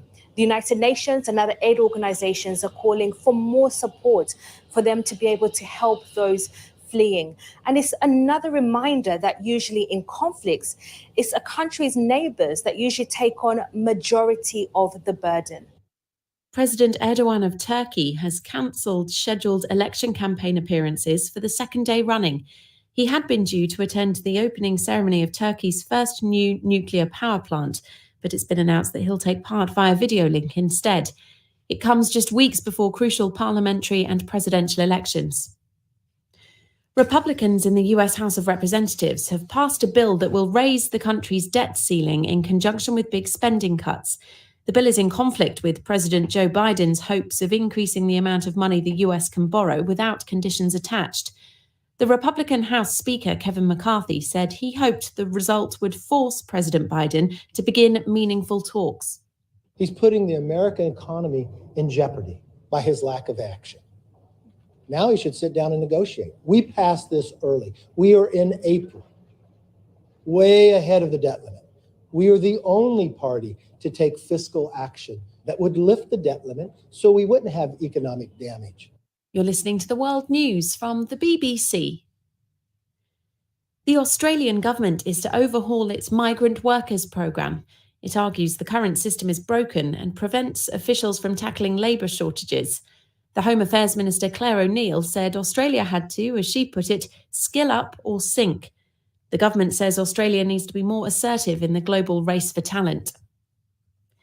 South Korea and the United States have promised an overwhelming joint response in the event of any possible use of nuclear weapons by North Korea. The commitment comes in the Washington Declaration announced during a state visit by South Korea's President Yoon Suk-yeol. Seoul says it welcomes the opportunity for a greater voice in US nuclear strategy. Jean McKenzie is in Seoul. So this is really about strengthening the US's commitment to defend South Korea using its nuclear weapons. The US is responsible for South Korea's defense, and it's always been implied that the US would use nuclear weapons if it was felt that it was needed. But people here had started to question that commitment. They needed reassuring. So what's been agreed is that the US is going to send these nuclear-powered submarines to the Korean Peninsula for the first time in more than 40 years. They will come periodically, so they won't be stationed here permanently. The State Department in Washington has said it won't allow a Sri Lankan provincial governor into the United States because of gross human rights violations. Wasanta Karanagod was accused of a series of killings while a naval officer in the Sri Lankan Civil War. Local authorities dropped the charges 2 years ago. A team of British archaeologists has identified 3 previously unknown Roman camps in the Arabian desert. They used satellite images to pick out what's referred to as the fortification's playing card shapes. The researchers believe they're evidence of a previously undocumented military campaign.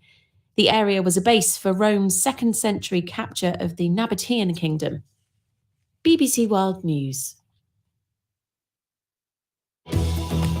Thank you for that news and welcome to Newsday on the BBC World Service with Vic and James.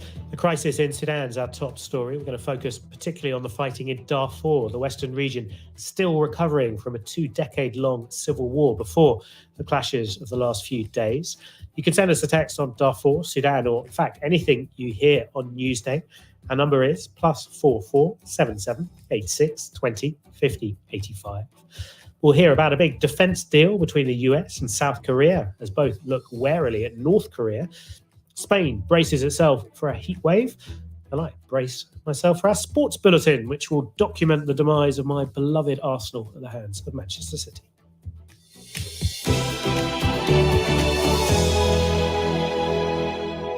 We are starting this hour in Sudan and the deepening crisis there, with the latest being calls for an extension to the current ceasefire, which is due to lapse later on Thursday. The shaky 72-hour pause in the bitter fighting has so far allowed large numbers of people to escape. But the regional African bloc, IGAD, is now pushing for an extension to the ceasefire. It's a plan the Sudanese army says it's open to discussing, but as yet there's been no word from the rival Rapid Support Forces. Well, the UN's representative to the country, Volker Perthes, has also expressed his deep concern about reports of fighting, looting, and attacks on civilians in Sudan's West Darfur's region. He spoke to us a short while ago.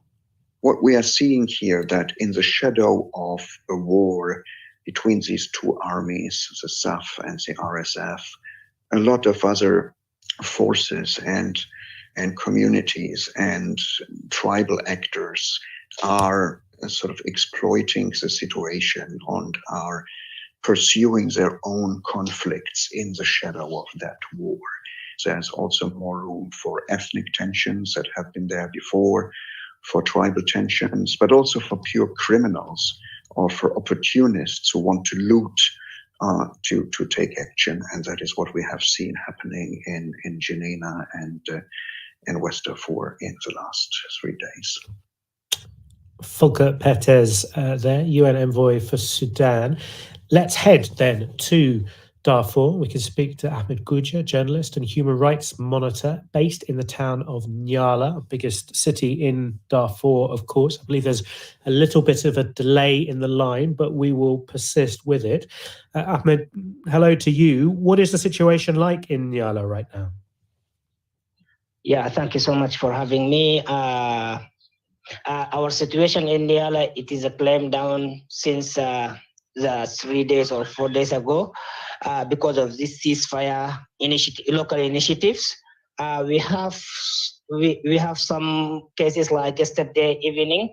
There is a group of motorcycles militias try to attack the main market in Niala city and to loot people's properties and goods. And also today morning, very early, that there is a gunfire sounds around also within that Niala biggest market. Also, people, eyewitnesses around that area, they confirmed that there is a 2 vehicles, malicious vehicles trying to enter the areas of Niala market, so they defeat by the Sudanese army. Ahmed, sorry just to cut across you, but when you say militias, are we talking about the rapid support forces, i.e. the paramilitary group which is fighting the Sudanese forces throughout Sudan, or is this another militia group that the conflict in Darfur and Niala is getting more complicated? Yeah, this is another malicious group. They are not RSF, not rapid support forces. Those are the militias working at the side with the RSF, rapid support forces. Came from the nomads people. Those are the Arab groups riding on motorcycles, and also at the same time you find them on the vehicles, looting, stealing, and destroying people properties and killing. So what we have in Niala, like there is a two side of war between rapid support forces and Sudanese army forces. At the same side, we have a war with the militias who are looting and stealing people's properties.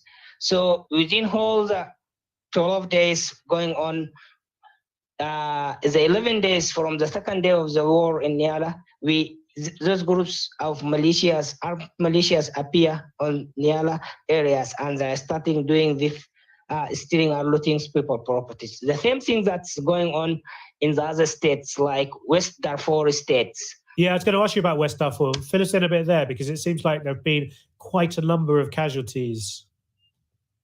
Yeah, but we have a local initiatives for ceasefire, led by the community leaders, religious leaders, have getting succeed to end the war, the direct war between rapid support forces, and to stop the gunfire between the two sides, the two main sides, rapid support forces and Sudanese army forces. So what we are right now in, we have that lack of insecurity regarding the missing of the state itself. There is no police deployed in the many areas. We have the government have deployed the police in some main areas around the markets, and it is very limited. So many people that have right now, they have armed themselves to protect their neighborhoods, to protect those small markets in such areas, like where the neighborhood areas, we have a small market, but protected by civilians. Is there a sense where you are, and perhaps also in Janina, maybe Zaninja, that things are on the verge of spiraling out of control? When you talk about civilians arming themselves and militia groups and the conflict broadening out between the Sudanese armed forces and the RSF, these are very, very worrying signs in Darfur, where people know from bitter experience how brutal conflict can be. Yeah, it is something very, very, very dangerous when the civilians arm themselves. But as you know, that Darfur, it has a very long war histories where there is missing of the state itself. Like during the normal days before the war getting start between the rapid support forces and Sudanese army, we have lack of securities. There is no safety. So just compare during the normal days, there is a lack of security, and there is insecurities everywhere within the Niala city. So right now we have a war between the two big army organizations, and there is no security, there is no anything that even the government itself it is not there. So anyone who's having like goods, like having business, having shops, having good cars, nice business, you have to look for guns to protect your own properties. Yeah. Okay. So Ahmed Guja, thank you so much indeed. I think we're just losing that line there, but he is a rights monitor, human rights monitor, based in the town of Nyala in Darfur.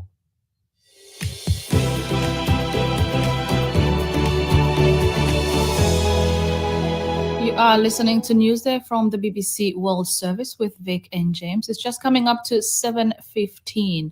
Now, some of our headlines this morning, as we've been hearing, the United Nations envoy to Sudan has told the BBC that he's asking Sudan's warring generals to extend a ceasefire agreement that's due to expire within a matter of hours.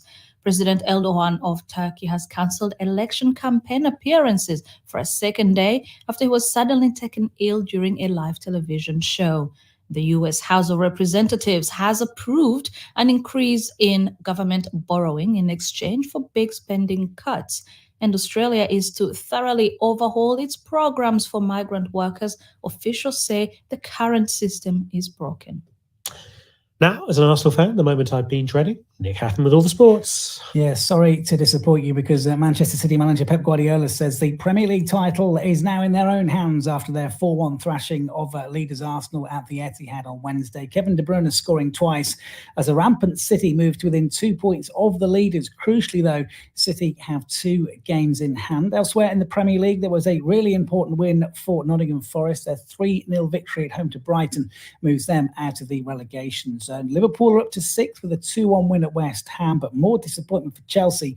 They've lost 5 games in a row in all competitions for the first time in 30 years as they were beaten 2-0 at home by Brentford. And big news in the NBA, the Eastern Conference top seeds Milwaukee Bucks have been knocked out of the playoffs. It's after a 128-126 overtime defeat to the 8th seeds Miami Heat. It means the Heat win the series 4-1. They'll go on to face the New York Knicks. They themselves have their first playoff series victory since 2013. They've beaten the Cleveland Cavaliers 106-95.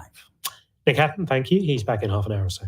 Well, to business now, because Samsung Electronics made almost $500 million in the first 3 months of this year.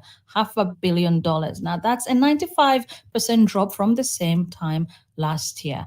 Well, let's get more with our business correspondent in Singapore, Katie Silva. Katie, this was a confirmation of Samsung's earlier estimate, wasn't it? That's right. So Samsung earlier this month released its preliminary estimates, and indeed what they had forecast came to pass. It was the company's worst quarter in terms of profit in 14 years, that 95% drop that you mentioned. It was dragged down by its chip business as demand for semiconductors dropped. So what's happened is, of course, during the pandemic, everybody was forced to stay at home. People bought up phones and computers and smart washers and cars, and then and there was lots of money to spend for many people. But then what that led to was a chip shortage. Companies wished in, they bought up all that semiconductor stock, and that led them to have too much inventory, which meant that now they're no longer buying up that stock. It hit demand for the first 3 months of this year, and indeed it's expected to do the same for the current 3 months that we're in. The other aspect of this too is that with economic recession looming and many people having relatively fresh electronics, demand for these chip-heavy devices has never been lower. It's down as well. And what that's meant is that chip prices have plummeted. They're down now about 70% over the previous 9 months. And what's causing this is, this has been also, causing a cut in production across the sector, including Samsung. It's announced that it's going to be cutting production, which is very rare for Samsung. It's, other chip makers do this somewhat regularly. Samsung certainly doesn't. But still, the world's biggest chip maker, it says that it's not all doom and gloom. It says, well, it's not expecting recovery, as I say, this quarter. By the second half of this year, it says customers will be buying chips again, particularly because they'll have run out of inventory. The chip division is normally a very reliable cash cow for Samsung. It recently announced a multi-billion-dollar investment going on the next few decades to try and build a huge chip park on the outskirts of Seoul. So it is a hugely important part of its business. It both makes chips that it sells on elsewhere, as well as the fact that it then puts these into its own mobile phone. And in fact, its phone part of the business did relatively well. It was a bright spot. It had a decent amount of profit. And in fact, it seems to be, because it's not lowering costs on that side of things, it's focusing more on profit than the numbers of phones sold. And therefore, it's actually going relatively well on that front. But it has also been spending up a fair bit of money, opening up new factories, for example, in Taylor in Texas, and another factory in South Korea. And it says long term, it's still maintaining its very positive outlook. Proliferation, for example, electric vehicles, artificial intelligence, and high-performance computing likely to continue to increase demand for chips. All right. Katie Silva, our business reporter in Singapore. Thank you so much. Always grateful to have your insights into business world. Now we're going to turn to what's being called a landmark deal between the United States and South Korea. The Biden administration is trying to reassure Seoul that it will provide protection against a nuclear attack from North Korea. The Washington Declaration outlines plans to periodically deploy US nuclear-armed submarines to South Korea and to involve Seoul in its planning for potential use of nuclear weapons. The deal was signed during an ongoing state visit to the US by the South Korean President, Yoon Suk-yeol. For more, I've been speaking to Jean H. Lee, Director of the Korea Program at the Wilson Center in Washington, and a former Associated Press bureau chief in the North Korean capital, Pyongyang. The Washington Declaration underlines the concern that both Washington and Seoul have about the growing nuclear threat posed by North Korea. And so I think it also reflects that they see that the way to deter them has changed, and that South Korea, for example, is feeling incredibly nervous about the ramping up of testing from North Korea and wants to make sure that Washington has their back. If not, there have been rising calls in South Korea to build their own nuclear weapons. So I think that this declaration really gets at that concern in South Korea about this nuclear threat from North Korea. Does the fact that South Korea, Seoul, has committed to not pursuing its own nuclear deterrent, is that going to be something that will raise some criticism in South Korea? As part of this agreement, the U.S. administration has asked South Korea to pledge that it won't pursue its own nuclear weapons and that it will stick to and abide by its commitments under the Nuclear Non-Proliferation Treaty. So that's one thing that's come out of this to try to address that, the call for nuclear weapons. I think that it remains to be seen whether this will be the reassurance that the South Korean people are looking for. We're going to see in the coming weeks or months a nuclear-powered or nuclear-capable U.S. submarine in South Korean waters. And it's been many, many years since we've seen that. So that is both a show of assurance on the part of the U.S. to the South Koreans, but also a show of force. And so what could come in terms of a response from the North Koreans? So, and how will that affect how tenuous this agreement is? We'll see. But I think we'll wait to see. The polls have been showing increasingly that South Koreans are nervous about the threat and want their own nuclear weapons. We shall see whether this deal allays some of those concerns and provides the assurance that they're looking for from the United States. For North Korea, this may well look pretty threatening. How would you anticipate them responding? You know, to be honest, the North Korean leader, Kim Jong-un, at times I think he relishes these kinds of actions because it fits into his narrative that North Korea is under threat from the United States. It fits into his narrative that the Korean War, which was that conflict, the fighting, the hostilities ended with a ceasefire 70 years ago in July. But he's been claiming that the war is still active all this time. And so I do think that he will see this as an opportunity to justify another test of some sort. So I do think we need to brace ourselves for that possibility. Has the time of negotiations with Pyongyang ended? Donald Trump was pretty convinced he could talk to North Korea's leadership. Is that period over, do you think? I certainly hope it's not over completely, because I do think that diplomacy is one of the only solutions we have to this intractable issue.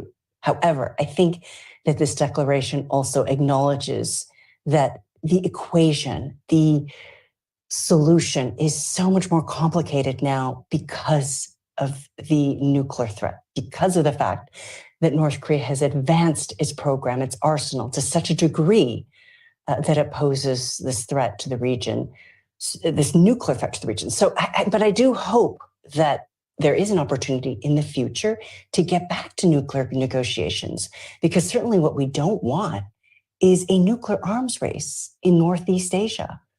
So if they don't find a way to deter North Korea and to negotiate and speak to North Korea, and if that program continues to accelerate and expand, we are going to see calls from other countries in the region seeking to ramp up their own defense and perhaps seek nuclear weapons as well. And that is a terrifying prospect. That is Jean H. Lee, Director of the Korea Program at the Wilson Center think tank in the US. The Washington Declaration. Oh, don't think we were meant to be hearing that little bit of audio. Never mind. Let's press on to Spain, I think, Vic. Yes, that is where we are headed, because the drought-hit country is bracing for temperatures which are expected to reach 39 degrees centigrade today. That's about 103 degrees Fahrenheit in what is predicted to be its hottest spring on record.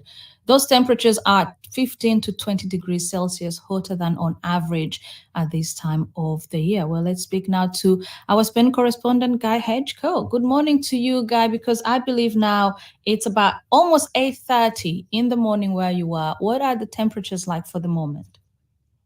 Well, for the moment, it's pretty reasonable. Where I am in Madrid, it's actually relatively cool. I think it's somewhere around 20 degrees. But later in the day, here in Madrid, it's going to rise to the low 30s, 32.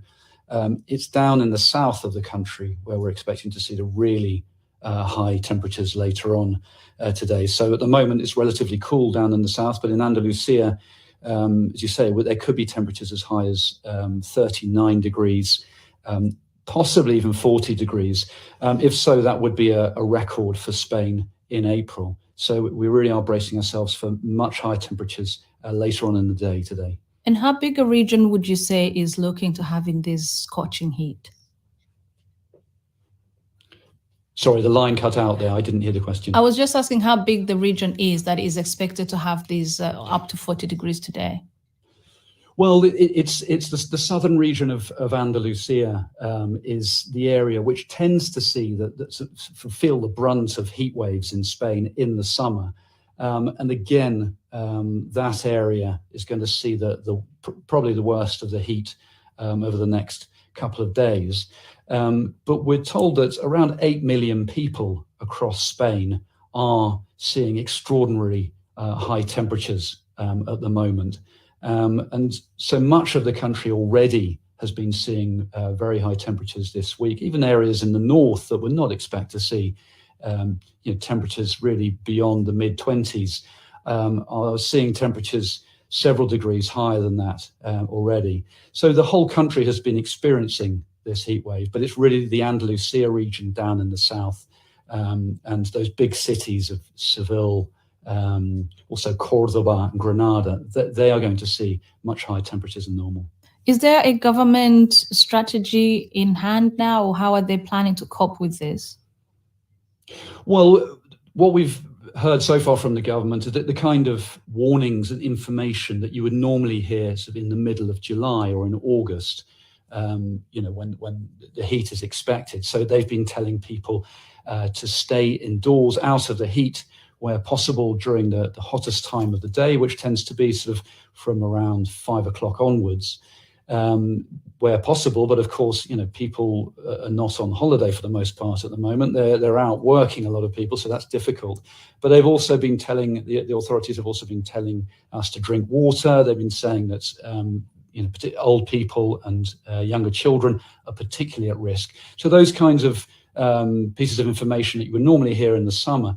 But also there have been some unusual measures taken, such as the opening of swimming pools is being brought forward this year in many parts of the country.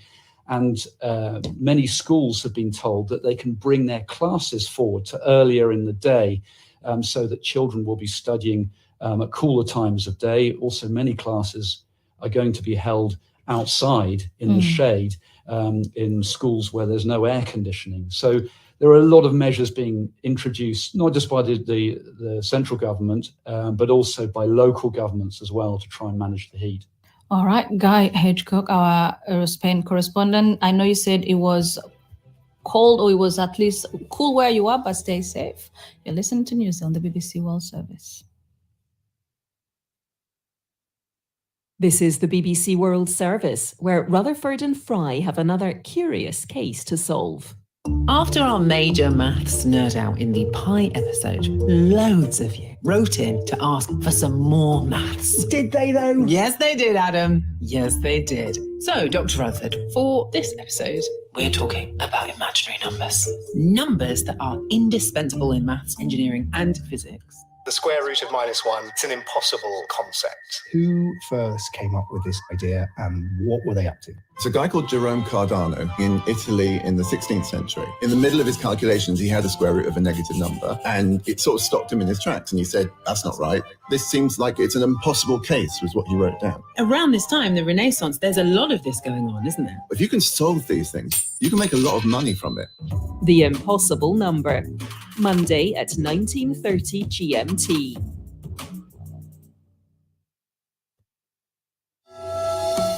Hello, welcome to Newsday from the BBC World Service with Victoria Owenhunda and James Copnell. The United Nations Special Envoy to Sudan tells us he's part of efforts to organise an extension to the ceasefire, which is due to expire today. An immigration bill by the UK government passes a major hurdle. And the former Fugees rapper Pras Michel has been found guilty of political conspiracy. All those stories and more. First, the latest world news. BBC News with Danielle Yawowiecka. The United Nations envoy to Sudan has confirmed to the BBC he's trying to organise a 3-day extension to the current truce between troops loyal to two rival generals. It's due to expire later on Thursday. China has deployed naval vessels to evacuate more of its citizens. Its foreign ministry said it expected to transfer 800 more people. Tens of thousands of Sudanese nationals are also fleeing. President Erdogan of Turkey has cancelled scheduled election campaign appearances for a second day. On Tuesday night, he seemed to fall ill live on television. Republicans in the US House of Representatives are hoping a bill they've approved on borrowing limits will convince President Biden to begin negotiations on spending cuts. It's unlikely the bill will be passed by the Democratic-held Senate. US federal prosecutors want the airman charged with leaking secret defense information to remain in jail ahead of his trial. Prosecutors say Jack Teixeira may still have access to classified information and could harm national security if he released it. The State Department in Washington has said it won't allow a Sri Lankan provincial governor to enter the United States. It accuses him of rights violations during Sri Lanka's civil war. Washington and Seoul have promised an overwhelming joint response in the event of any possible use of nuclear weapons by North Korea. The commitment was unveiled during the South Korean president's state visit to the US. Australia is to overhaul its migrant workers programme. It argues the current system is failing to tackle critical labour shortages and needs to be more assertive in attracting high-skilled professionals. Archaeologists have used satellite images to identify 3 Roman camps in the Arabian desert. They say they date to the 2nd century and give insights into the Roman army's tactics. BBC News. Danielle for that news summary. Hello and welcome to Newsday on the BBC World Service, where you are with James Copnell and Victoria Uwonhunda. This next half hour, we will continue to bring you the latest on the deepening crisis in Sudan. We hear from the UN envoy to the country and what he makes of the ceasefire, which is about to expire later on today. We're also talking about the illegal immigration into the UK as a new bill just passed its 3rd reading in Parliament on Wednesday night. We'll also hear from our refugee activists here in the UK. If you have anything you want to share with us on those stories and anything else you hear on the program, our number is +44 786 20 50 85.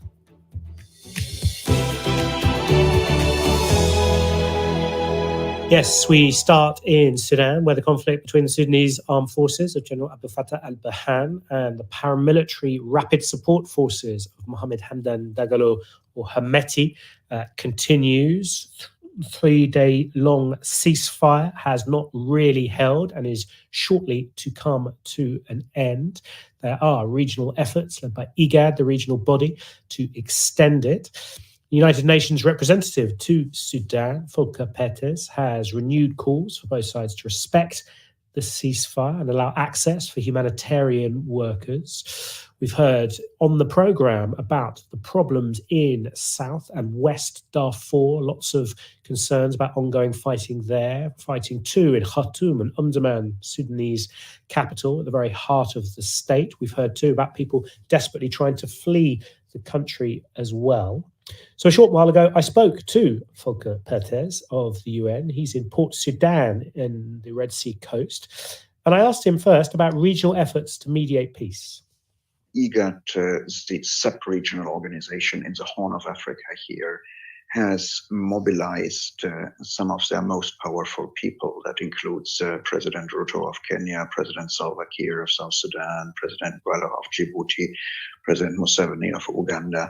And they all weigh in now, and they have basically summoned, or at least they have called on Burhan and Hemeti to come together in Juba to be mediated between, as it were. General Burhan has accepted in principle. There will be logistical issues, no doubt. I don't think that the RSF leadership, Hemeti or his brother, who is number 2 in command, would be able to refuse such a call if it is doable logistically. And we as United Nations would, of course, support such a mediation support by IGAD. We've heard then that ceasefire has been broken in a number of places, in Khartoum, in Omdurman, in and around the capital, but also in Darfur. And you appear particularly concerned about West Darfur and some of the ethnic dimensions that the fighting perhaps is taking on there. I wonder if you could expand on that. Well, without going into too much details, and the situation has been a bit quieter in West Darfur yesterday than it was the day before. What we are seeing here, that in the shadow of a war between these two armies, the SAF and the RSF, a lot of other forces and communities and tribal actors are sort of exploiting the situation and are pursuing their own conflicts in the shadow of that war, which is enhanced by the fact, as it were, or made worse, that the actors that are supposed to provide security for the people in the country, in Darfur and other regions, are actively involved in the fighting themselves. So if those who are supposed to represent the state and provide security are fighting with one another, there's more room for others. There's also more room for ethnic tensions that have been there before, for tribal tensions, but also for pure criminals or for opportunists who want to loot to take action. And that is what we have seen happening in Jenin and West Darfur in the last 3 days. It's been a really, truly disastrous couple of weeks in Sudan's sadly very bloody history. Perhaps also a time for introspection as well. We've heard from many Sudanese who feel that the international community, including you heavily involved in mediation over the last few years, have in some way contributed to the current problems by legitimizing General Burhan and General Hemeti, pushing them to the forefront of the political scene when so many civilians wanted only civilians at the forefront of the process in Sudan. Is that a criticism you take on board?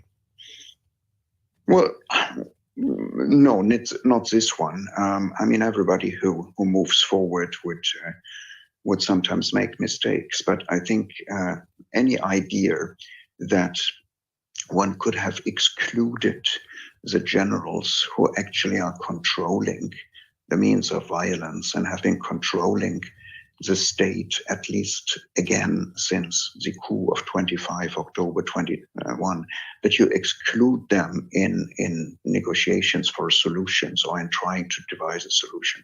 Any suggestion like that doesn't make sense. No, we have to speak to both sides, and we had and will still have to make clear that you will have a solution which the military honors in the end. You cannot make an agreement between civilians only. The military would be unhappy with that and either not commit to it or or break it once a few days have passed. Have you been able to speak to either General Burhan or General Hemeti in the last few days? I have been in contact with both of them. Sometimes it's not for the communication situation here. Sometimes it's not possible to speak on the phone, but there are text messages in other way and other means. And do you get any sense that they're prepared to actually abide by a ceasefire to stop this fighting? They've both committed to the last ceasefires, which we have had one after the other, the last 3-day ceasefire, the one brokered by the Americans, but they have not totally respected it or only respected it partly. They are both, when you speak to them, when you ask them why this is happening or that is happening, they are both accusing the respective other sides that the others have started to break it. We have to defend ourselves. That is a UN envoy for Sudan, Volker Perthes.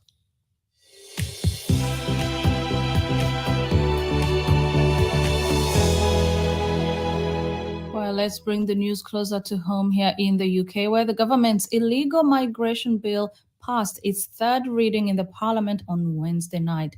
The bill is a key part of Prime Minister Rishi Sunak's plan to stop small boats crossing the English Channel. More than 45,000 people took the route and entered the UK from France last year. Well, we can now speak to the Conservative MP, Tim Lawton, who supported the measure. Good morning to you, Tim, and welcome to the program.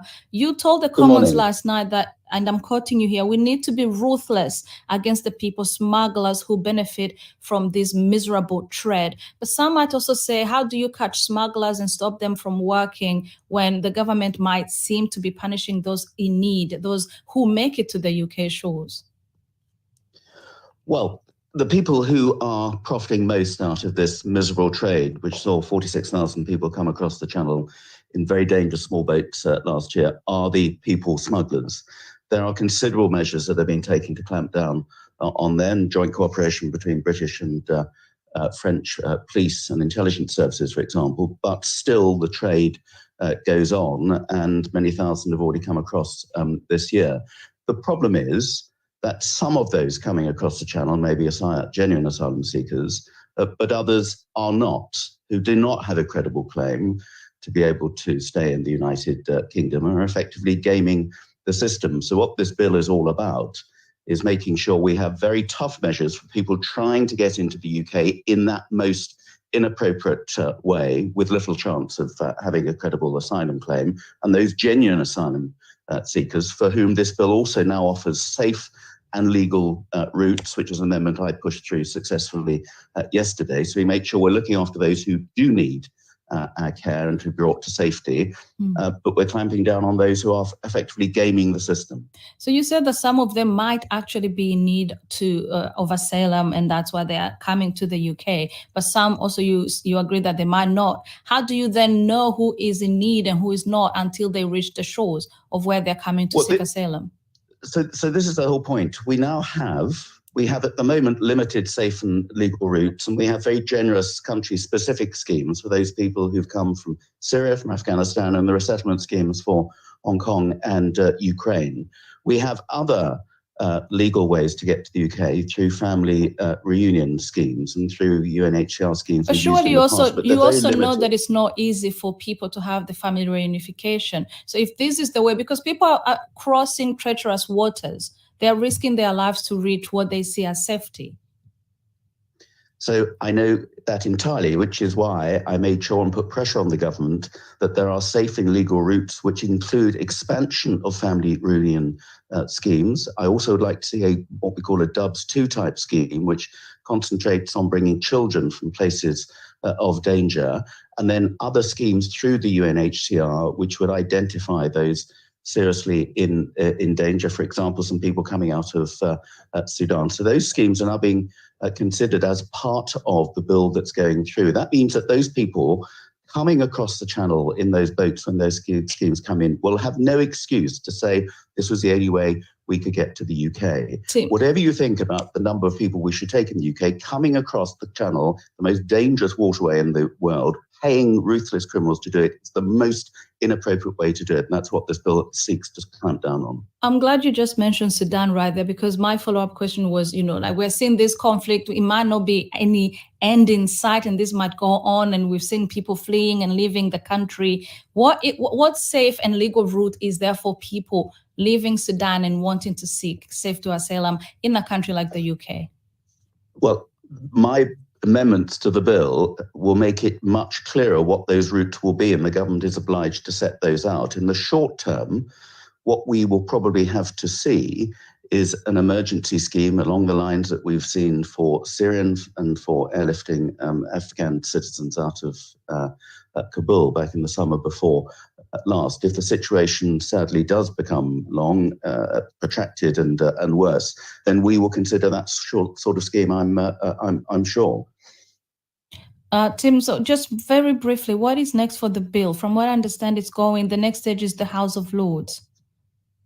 Yes, so the bill last night completed all its stages in the House of Commons. It now has to go through all the parallel stages in the House of Lords, where it will come under a lot of scrutiny. But the fact that we've added measures like safe and legal routes to the bill, safeguards around children held in detention, which is another area I expressed many concerns. I think it makes it more acceptable and a more balanced bill. But certainly I know the House of Lords will want to make a number of changes as it goes through. So it's still some months before it becomes law. All right. Thank you so very much. That was Conservative MP Tim Lawton on the illegal migration bill. Yeah, so that's the policy, the perspective of one Conservative member of Parliament, the governing party, of course. Let's try and get a human angle on this. Moran Hassan left Kurdistan with his mother, age 6, ended up as a refugee in UK, and then later on in life started to work in British politics as a parliamentary staffer, and joins us now. Welcome to the programme. I wonder if you could just briefly describe your own experiences. Hi, good to speak to you. Yeah, so me and my mum, we came from Iraqi Kurdistan. We settled in the UK in 1999 during the Saddam regime at the time. My first experience of coming to the UK, apart from the first few hours, which were traumatic, and that's because I discovered that in this country, people voluntarily drink tomato juice, which I discovered at the bit of a shock, it sounds, yeah. Exactly. I mean, the immigration officer, the processing centre, when he offered me a cup, I went to my mum, I said, where the hell have you brought us to? So that was my first experience. But, settling in, it was one where we were welcomed, where there were support systems left, right and centre. Starting off from a local church group and charity called Christian Care in our borough of Merton. They provided a network for us of other families who, like us, were asylum seekers from all around the world. They help us navigate the local authority systems and help me settle into primary school, which even at that stage, in primary school, which was Pelham Primary School in South Wimbledon, I was provided with language services, support with reading and writing, and even to the extent where I was getting drama classes to increase my confidence at the Polka Theatre, the children's theatre in Wimbledon.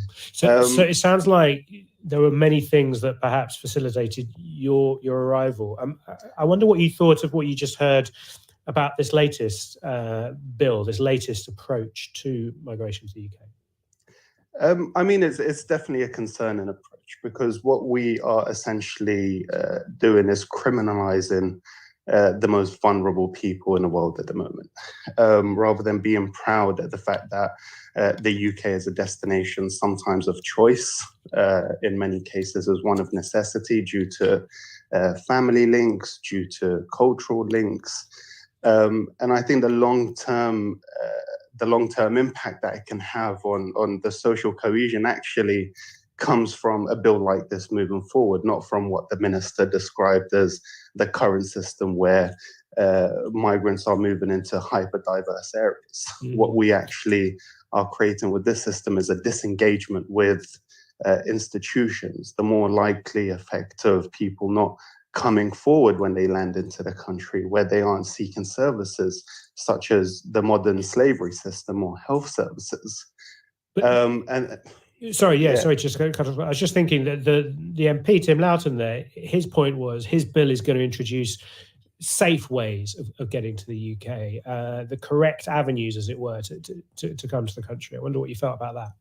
100%, and that's the correct approach. I think before anything, we need to process the backlog that we have now, because there will always be people trying to come to the UK. What we need to do first and foremost is process the backlog we have now, start the process of integration, offer language services, offer support systems, and actually dedicate the resources for these people to settle and flourish in this country as well, where many migrant waves throughout the past decades have and still demonstrate to this day, and we see it at every stage of society as well. Safe and legal routes is another component of that, where families are in desperate need of leaving the situation they're in. And again, you've been speaking about Sudan, which is a perfect example of that. Natural disasters and with the climate crisis is more likely to increase human security issues and the movement of people all around the world, and also the rise of authoritarianism.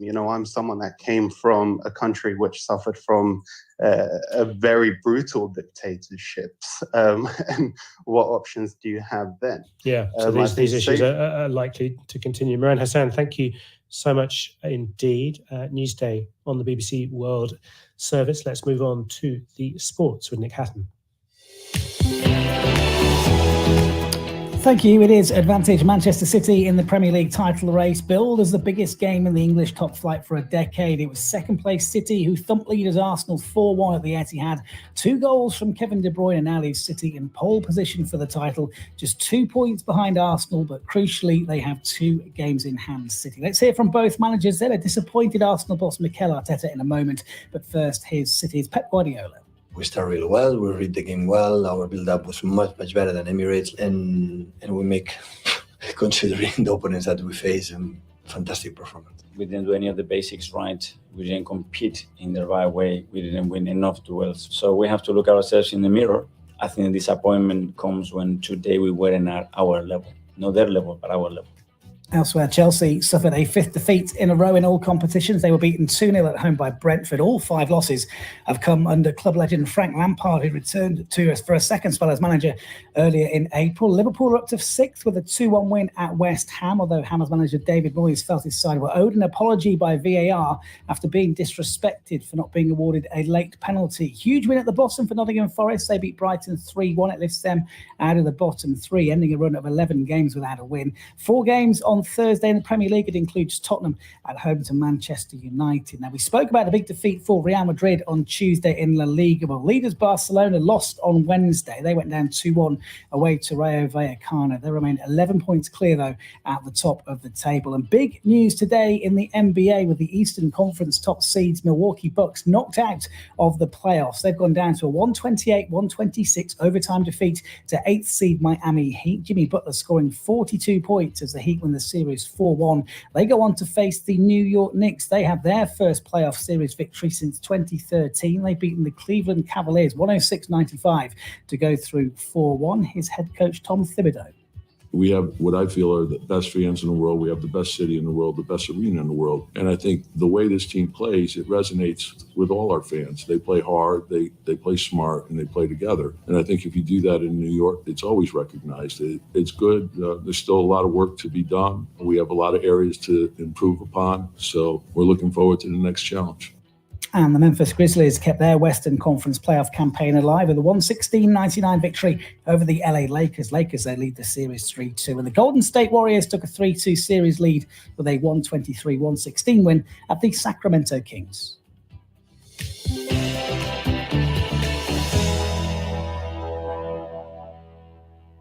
That was Nick Hatton with the sports. Now let's move on to a story involving a rapper, a fugitive billionaire, and a conviction for illegal foreign influence in the United States.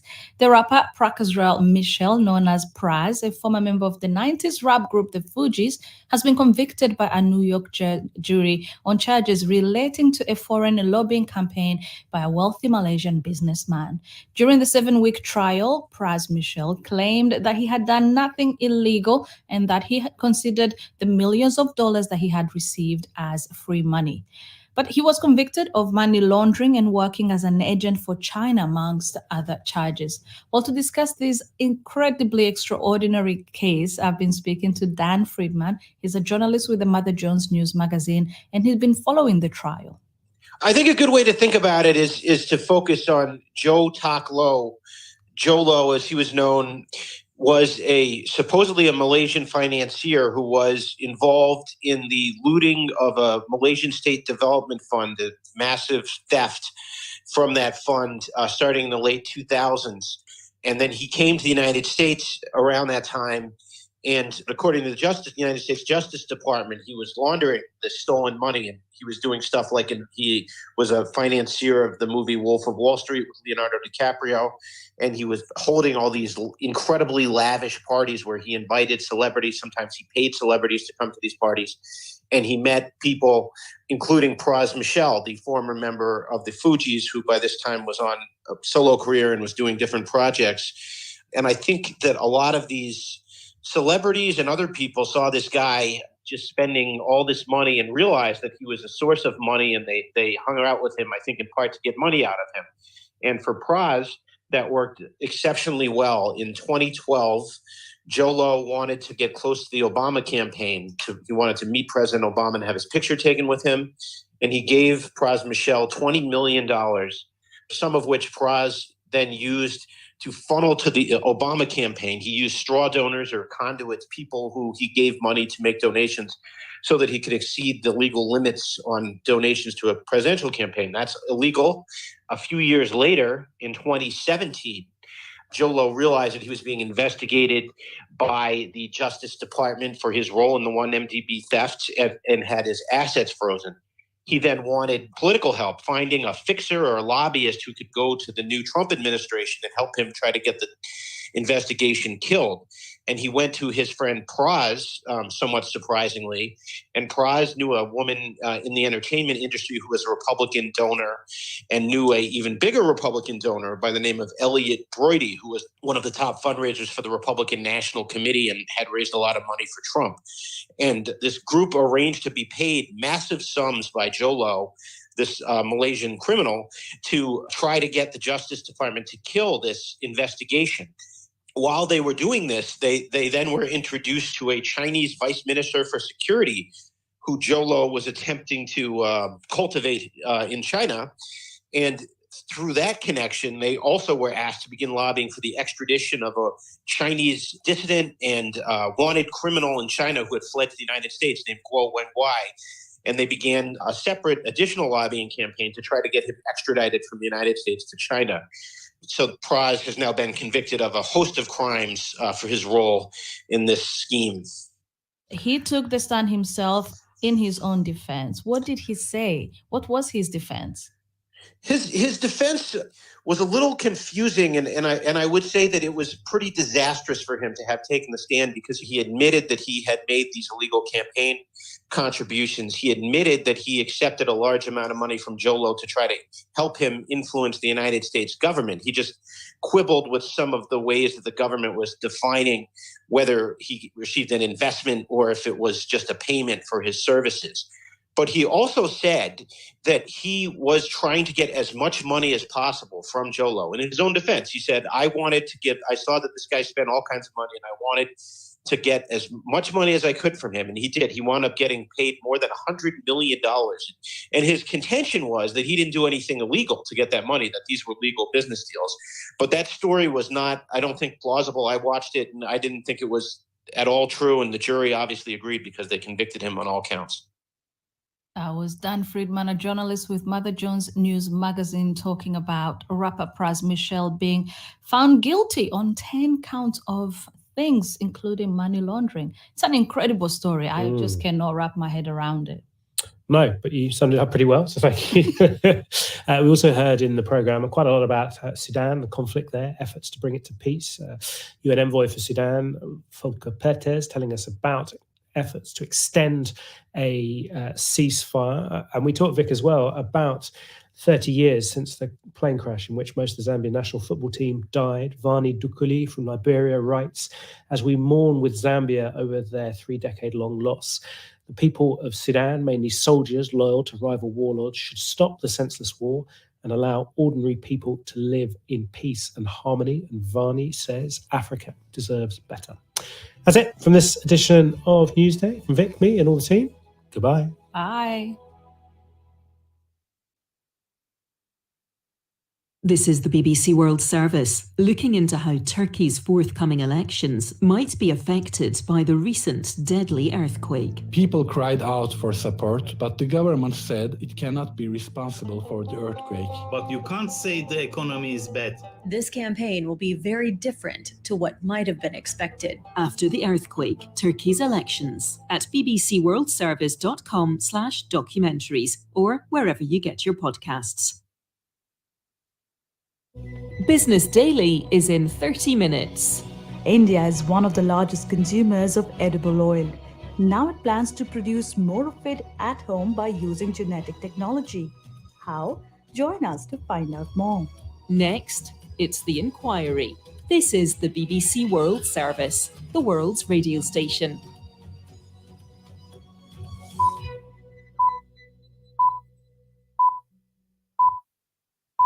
Welcome to The Inquiry on the BBC World Service with me, Tanya Beckett. Campaigners are gearing up ahead of next year's presidential election in America. And this time around, they have artificial intelligence readily at their disposal. Political campaigning is going to be one of the first places where we see how these technologies can be used as this kind of tool to convince, to sway opinion. And candidates' teams know much more about us than we might wish. For the last 20 years, we have been voluntarily uploading our text, our images, our audio, and our video to social media for free. Then suddenly these systems have access to a phenomenal amount of information. So what could this mean for voters? No matter what you're doing, your phone is part of your life. You can't really say, I'm just engaging online or offline. You're really doing both of those things at the same time all the time. This week on The Inquiry, we're asking, will AI decide America's next president? Hello, I'm Moira Alderson with the BBC News. The UN envoy to Sudan, Volker Perthes, has confirmed to the BBC he's trying to organise a 3-day extension to the current US-brokered truce due to expire tonight. The army says it's initially approved sending a delegate to Juba in neighbouring South Sudan to discuss the plan with the Rapid Support Forces, but the RSF have not immediately responded. Mr. Perthes said he was working with the regional body, IGAD. They have basically summoned, or at least they have called on Burhan and Hemeti to come together in Juba to be mediated between, as it were. General Burhan has accepted in principle. There will be logistical issues, no doubt. I don't think that the RSF leadership, Hemeti or his brother, who is number 2 in command, would be able to refuse such a call if it is doable logistically. China, one of Sudan's largest trading partners, has deployed naval vessels to evacuate more of its citizens. Its foreign ministry said it expected to transfer some 800 people before the ceasefire is due to end on Thursday night. Rescue operations have intensified since the truce began on Tuesday. President Erdogan of Turkey has cancelled scheduled election campaign appearances for the second day running. He had been due to attend the opening of Turkey's first new nuclear power plant. He'll take part via video link instead. Ola Garin has this report. President Erdogan is in the fight of his life at the polls, but he's now out of sight. The 69-year-old was last seen in public on Tuesday night when he became ill during a live TV broadcast, which had to be halted. When it resumed, he appeared looking pale, saying he had been working hard and had picked up a stomach bug.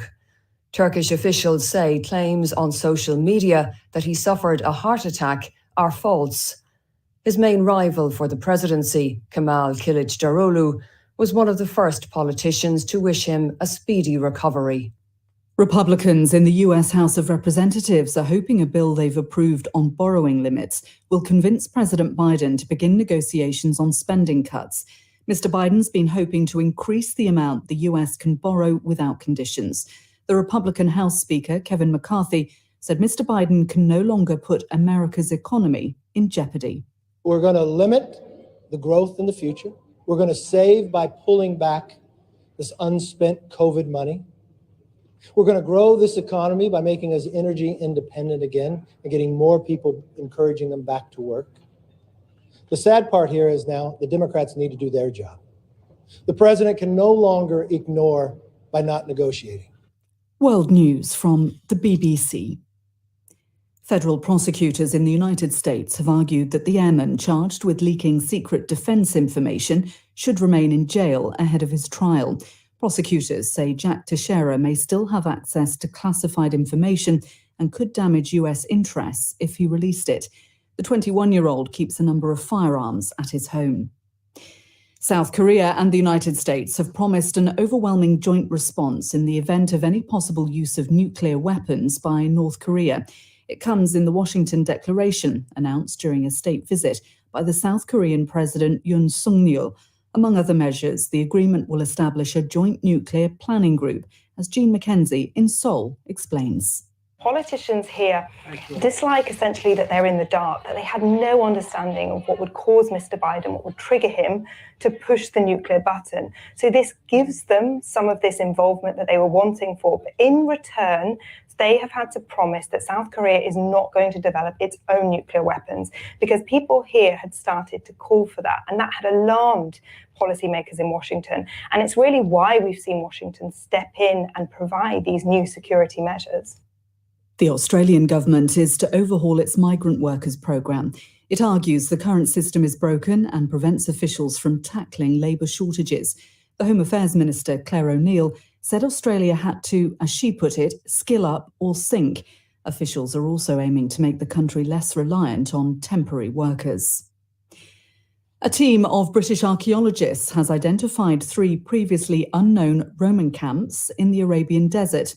They use satellite images to pick out what's referred to as the typical playing card shape of such fortifications. The researchers believe they are evidence of a previously undocumented military campaign. They suggest the camps may have only been intended as temporary structures. BBC News. Welcome to the inquiry with me, Tanya Beckett.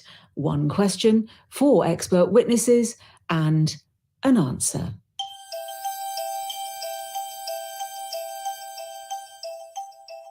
It's the 31st of March 2023, and a grand jury in America has just indicted former President Donald Trump. An image pops up on social media. It's a photograph showing US President Joe Biden and Vice President Kamala Harris appearing to be celebrating in the White House. But a closer look reveals that in the image, Kamala Harris has 6 fingers on one hand and her forearm is missing. Not only that, both the president and the vice president were not, in fact, in the White House on that day. The fake photo was sent to millions of Americans. It's an early opening shot ahead of next year's presidential election, in which, for the first time, artificial intelligence can be readily used to create images, videos, and text at an extraordinary pace, so that very small groups of voters can be targeted directly. And this so-called generative AI was put into the hands of the wider public with the launch last November of a piece of software called ChatGPT. ChatGPT is able to scour the internet for information, then produce essays, poems, and even lyrics. It seems inevitable that voters will have an increasingly tough task working out which campaign messages are genuine and which are not.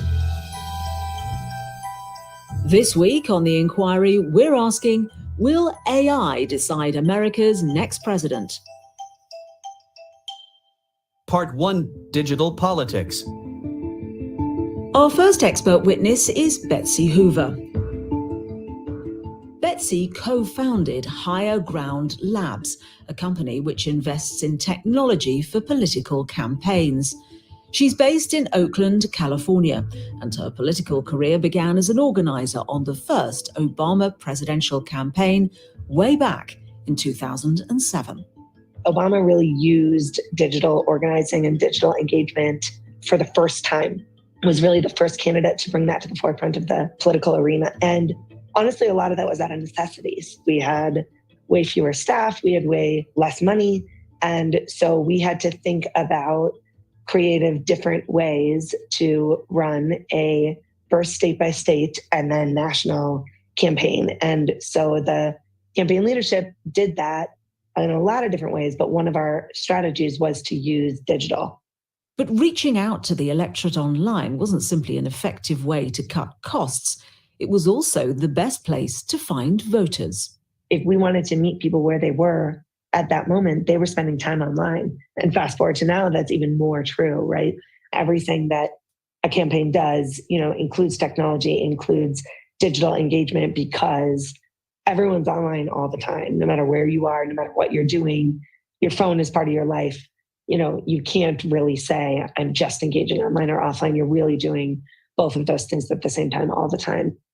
Did you worry at that time that this use of digital capabilities, this digitization of the process, meant that it was lacking authenticity? Yes. I mean, in the sense that, there was a constant conversation then, again, like as is happening now in campaigns, a constant conversation around how do we make sure, even though not all of our communication here is one-to-one, right? We're sending an email to lots of people at one time, or we might be sending a text message to lots of people at one time, or we're targeting voters based on what Facebook and Google allow us to target on, and showing them certain content. So there was always I think, really healthy debate about how do we make sure people are still having individual, authentic experience with the campaign, but we had to couple that with the efficiency of reaching lots of people at once. Obama was elected for the second time in 2012. The role technology plays in elections has grown substantially in the decades since then. Modern deep learning artificial intelligence already allows candidates to understand very well the profile of the electorate and what their priorities are. But what could be different in the presidential election of 2024 is the newer and fast-developing strand of artificial intelligence called generative AI, which will allow campaign teams to tailor messages swiftly and at scale that resonate deeply with small audiences. A presidential campaign hires a massive digital team with a bunch of content strategists. Those content strategists right now and in the past have spent quite a bit of time creating different variations of an email or different variations of a social media post to go out at different times to different audiences. AI can help us do that much more quickly, even at the scale of a presidential campaign, and really allow those content strategists to do content strategy rather than, quite manual production. So I think that's really exciting. But if content can be made and distributed so easily and cheaply, then surely there's a risk that this technology can be used not just by the supporters of a candidate, but also bad actors seeking to undermine them. Time for our next expert witness. Part 2, Artificial Intelligence. Did you hear the story about a woman who got a phone call from her daughter saying she had been kidnapped and they were demanding ransom? And she fortunately thought to call her husband, who said, she's upstairs in her bedroom. What are you talking about? So now we're doing fake kidnappings over voicemail. Our second expert witness is Hani Farid, a professor of computer science at the University of California, Berkeley. Hani's story about a kidnapping scam might seem a bit of an extreme example, but it does demonstrate that artificial intelligence has developed to such a highly sophisticated level that it's able to impersonate the voice of a child well enough to deceive even her own mother. So how did we get to this point? Well, part of the answer is that computing power has increased exponentially in the last 2 decades, and with it, our skill in creating complex and highly capable software. The other part of the answer is that we've also spent all of that time handing over vast quantities of our personal data. So for the last 20 years, we have been voluntarily uploading our text, our images, our audio, and our video to social media for free. We have been voluntarily feeding these systems, and suddenly these systems have access to a phenomenal, unprecedented amount of information. Every time you visit a website, there are all kinds of little bots on there that are collecting your data. So the fact is that your online footprint is up for sale. And it is a good business. It is a highly, highly profitable business, and it is mostly unregulated. So the machines know my voice. They know my name. They know where I live. They know my wife's name. They know my family members. The social media world, the data vacuumers of the world have collected phenomenal, unprecedented amounts of personal information, sometimes legally, sometimes illegally. And so we also are all now vulnerable to being manipulated and targeted because of how much personal information we have given up about ourselves.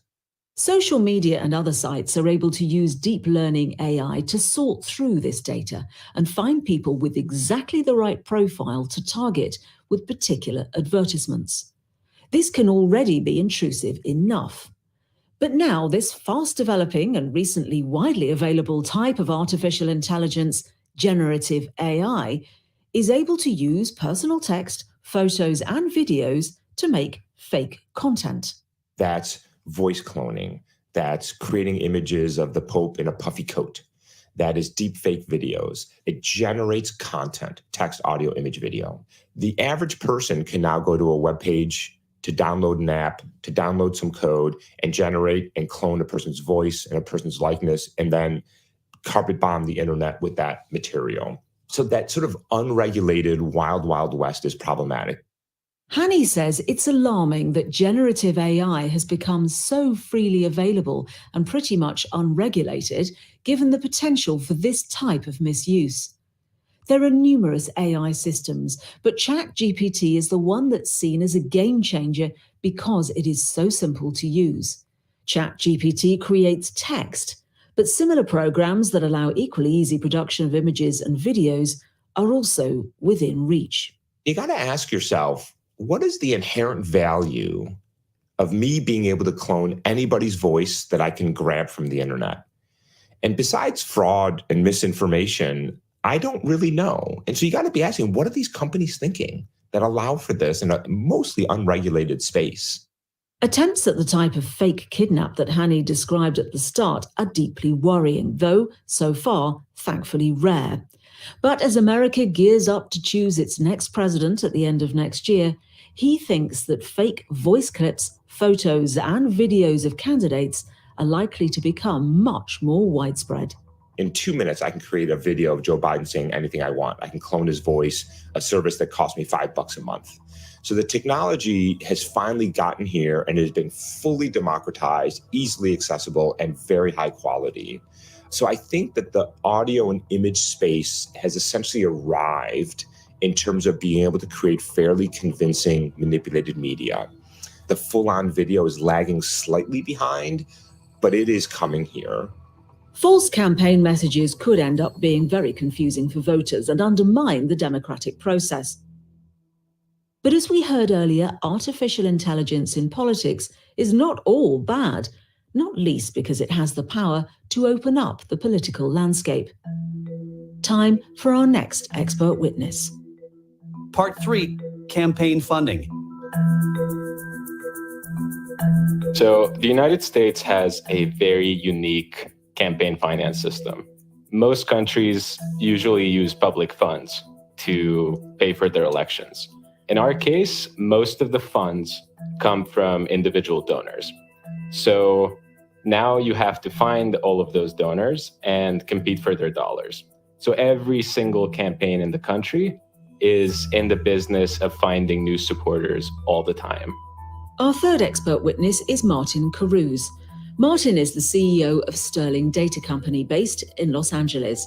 His company fundraises for some of the largest political campaigns in the United States. Martin explains how using artificial intelligence to find potential donors makes the process much, much quicker. If you're a Democratic candidate running for, say, a nationwide office or, say, a statewide office that has national implications, there's up to 17 million Democratic donors who could be potential supporters. But you don't know who these people are and which of these people are most likely to donate to your campaign. But you do want to get a hold of them. Campaigns come to us and they give us the responsibility of finding the people who are most likely to donate to their campaigns. So their investment essentially on these political lists return as quickly as possible. And we use AI to make that happen and to really supercharge that process. Martin says AI has become so sophisticated, it's now able to sort through tens of millions of rows of data at an extraordinary speed. These days, I can plug that data into our AI software, and it takes a few minutes, not hours, not days, a few minutes for it to effectively spit out the results and tell us these are the 10,000 people who are the most likely to donate to a given campaign.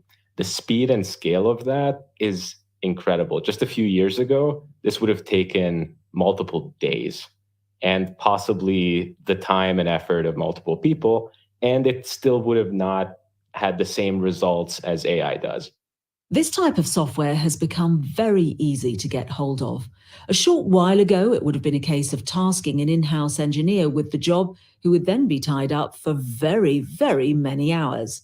This is what that looks like. Hey, engineer, can you take my list and create, a prediction model for me? And then the engineer takes it and says, okay, boss, it will be 2 days. Now, what has really changed over the past, say, 2 years is there are a lot of platforms online that essentially allow anybody to use deep learning technologies incredibly quickly at an incredibly low cost. For instance, in our case, it is much easier to create a custom machine learning model for every single candidate or cause that we work with than if we had to effectively punt this to a software engineer every single time. All this, of course, makes standing for election far cheaper for the candidate. Over time, this will most certainly lower the cost of running campaigns and thereby the profiles of candidates who can run. I'm convinced that artificial intelligence has the potential to become a great equalizer in politics. But for now, emphasis is on potential. We don't know exactly how this will play out, but if this plays out like any other economic process, the most likely thing is this will drive down cost, and that is absolutely in the favor of candidates whose biggest barrier to running for elected office is cost. So that could be huge. So what might this all mean for the next US presidential election? Part 4, 2024.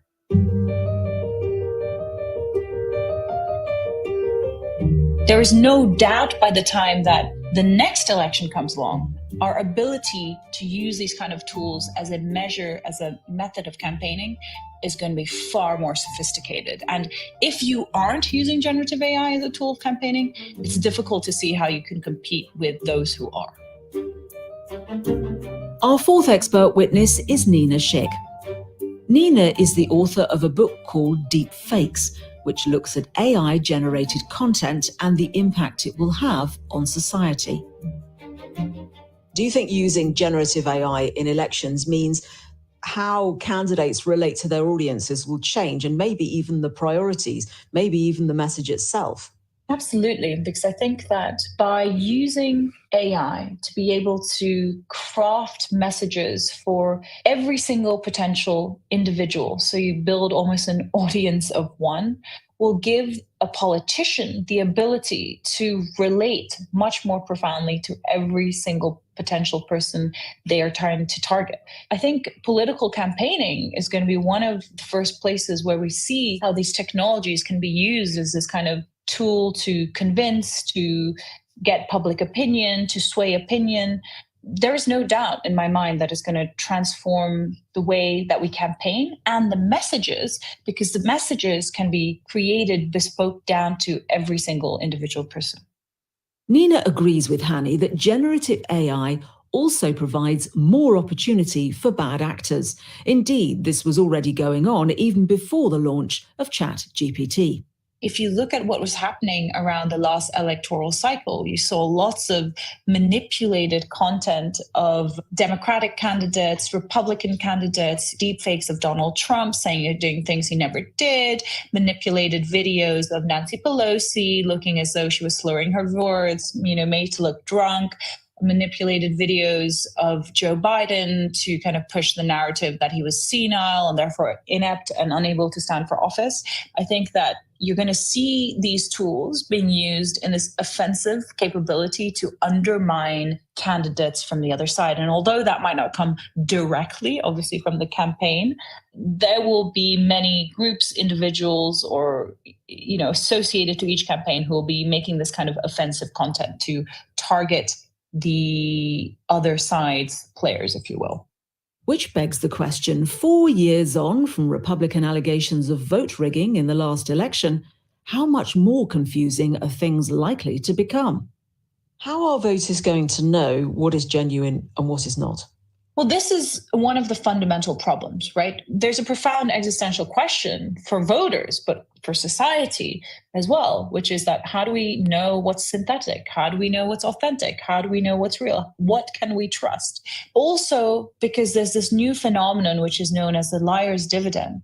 Let's say there's a real video of a politician, taking a bribe or doing something which should make their campaign inadmissible. They shouldn't be standing for office. It's much easier for that candidate to say, well, this isn't true. This is AI generated. So you corrode the very integrity of all digital information, which is what voters use to make their choices. There have been widespread allegations of Russian interference in US presidential elections since 2016. And of course, this means that the electorate is more exposed than ever before to foreign interference.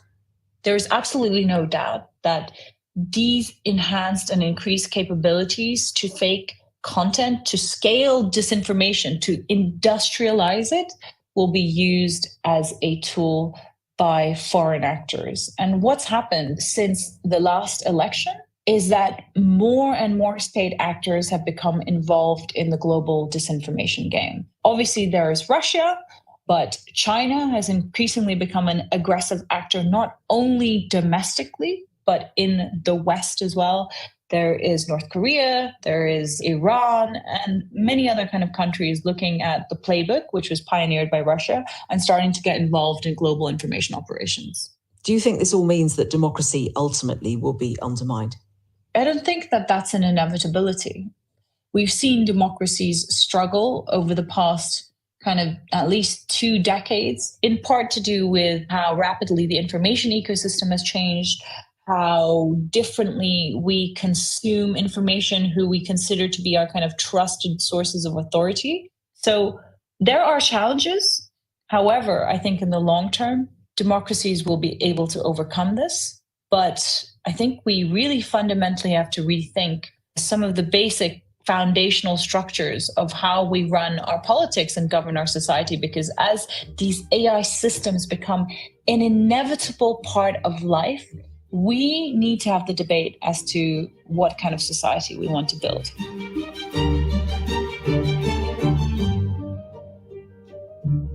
So now we return to our question. Will AI decide America's next president? Artificial intelligence has undoubtedly turned a corner since the last presidential election in 2020. It's now quite straightforward for campaign workers to not only single out prospective voters, but also to create messages rapidly and at scale to send to them. So voters should expect to receive a plethora of highly tailored political ads. The risk is they will not know what is real and what is not, and so whatever artificial intelligence can offer democracy, it also has the power to undermine it. A final word from our second expert witness on how he sees the wider risk to society. Let's say that the AI apocalypse comes. We have nobody to blame but ourselves. Yes, humans created core technology, but then every single individual who's ever posted something online has been part of feeding that beast, which is now allowing it to learn very rapidly and create and manipulate. This inquiry was presented by me, Tanya Beckett, produced by Jill Collins, and researched by Anushka Mutanda Doughty. The editor was Tara McDermott, and it was mixed by Richard Hannaford.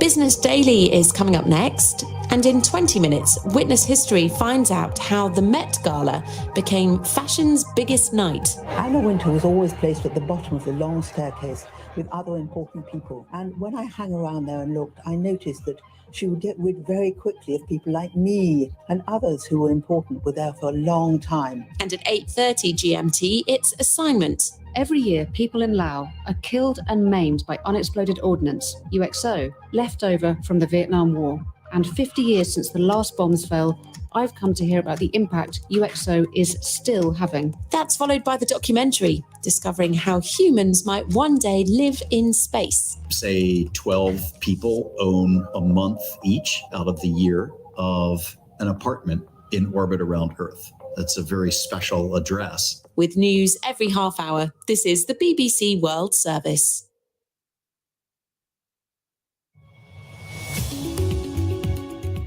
India is one of the largest consumers of edible oil and spends billions of dollars each year on exporting it. Now it plans to produce more at home by using genetic technology. How? Find out with me, Devina Gupta, on Business Daily after the latest world news on the BBC World Service.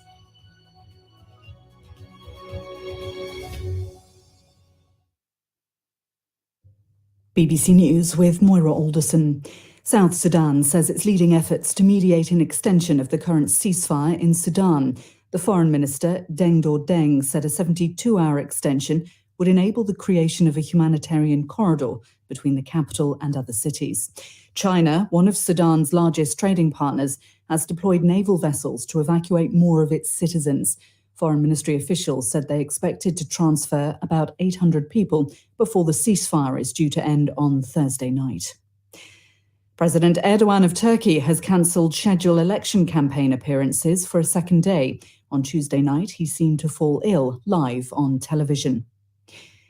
Republicans in the US House of Representatives are hoping a bill they've approved on borrowing limits will convince President Biden to begin negotiations on spending cuts. It's unlikely the bill will be passed by the Democratic-held Senate. Ukrainian officials say Russia has intensified artillery and rocket attacks near the eastern city of Bakhmut. More than 300 strikes were recorded in a period of 24 hours.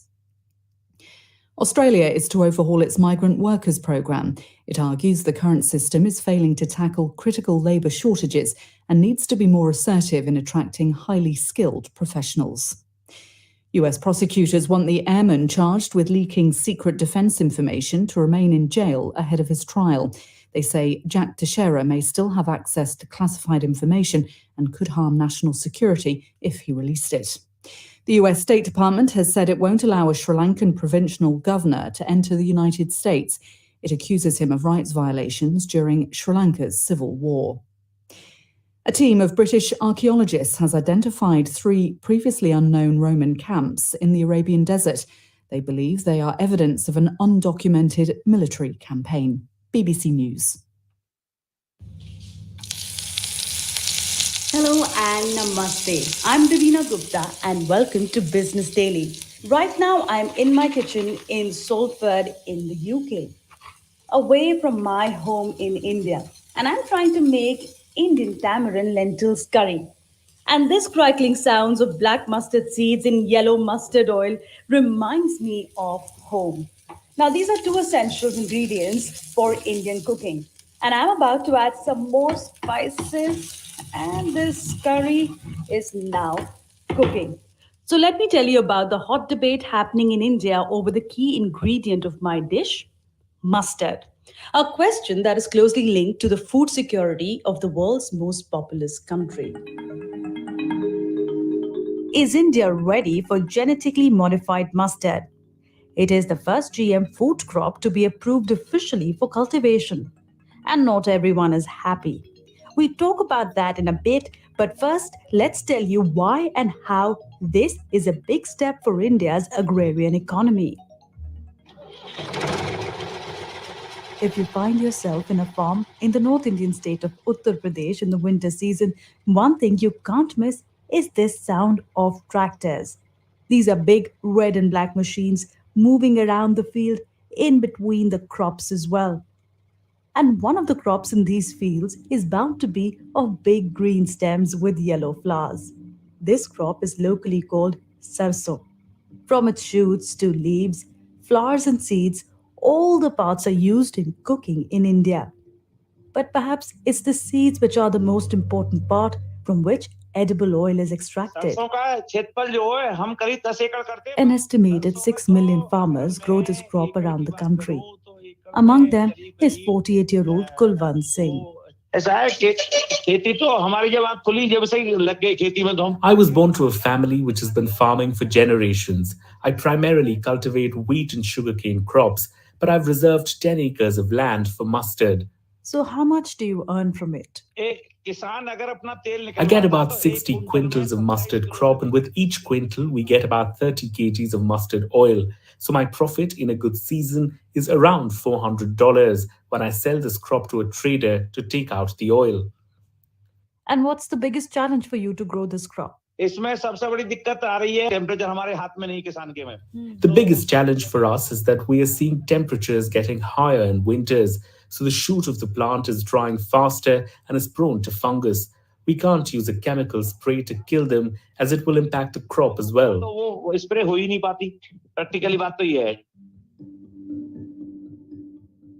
And that's becoming a problem.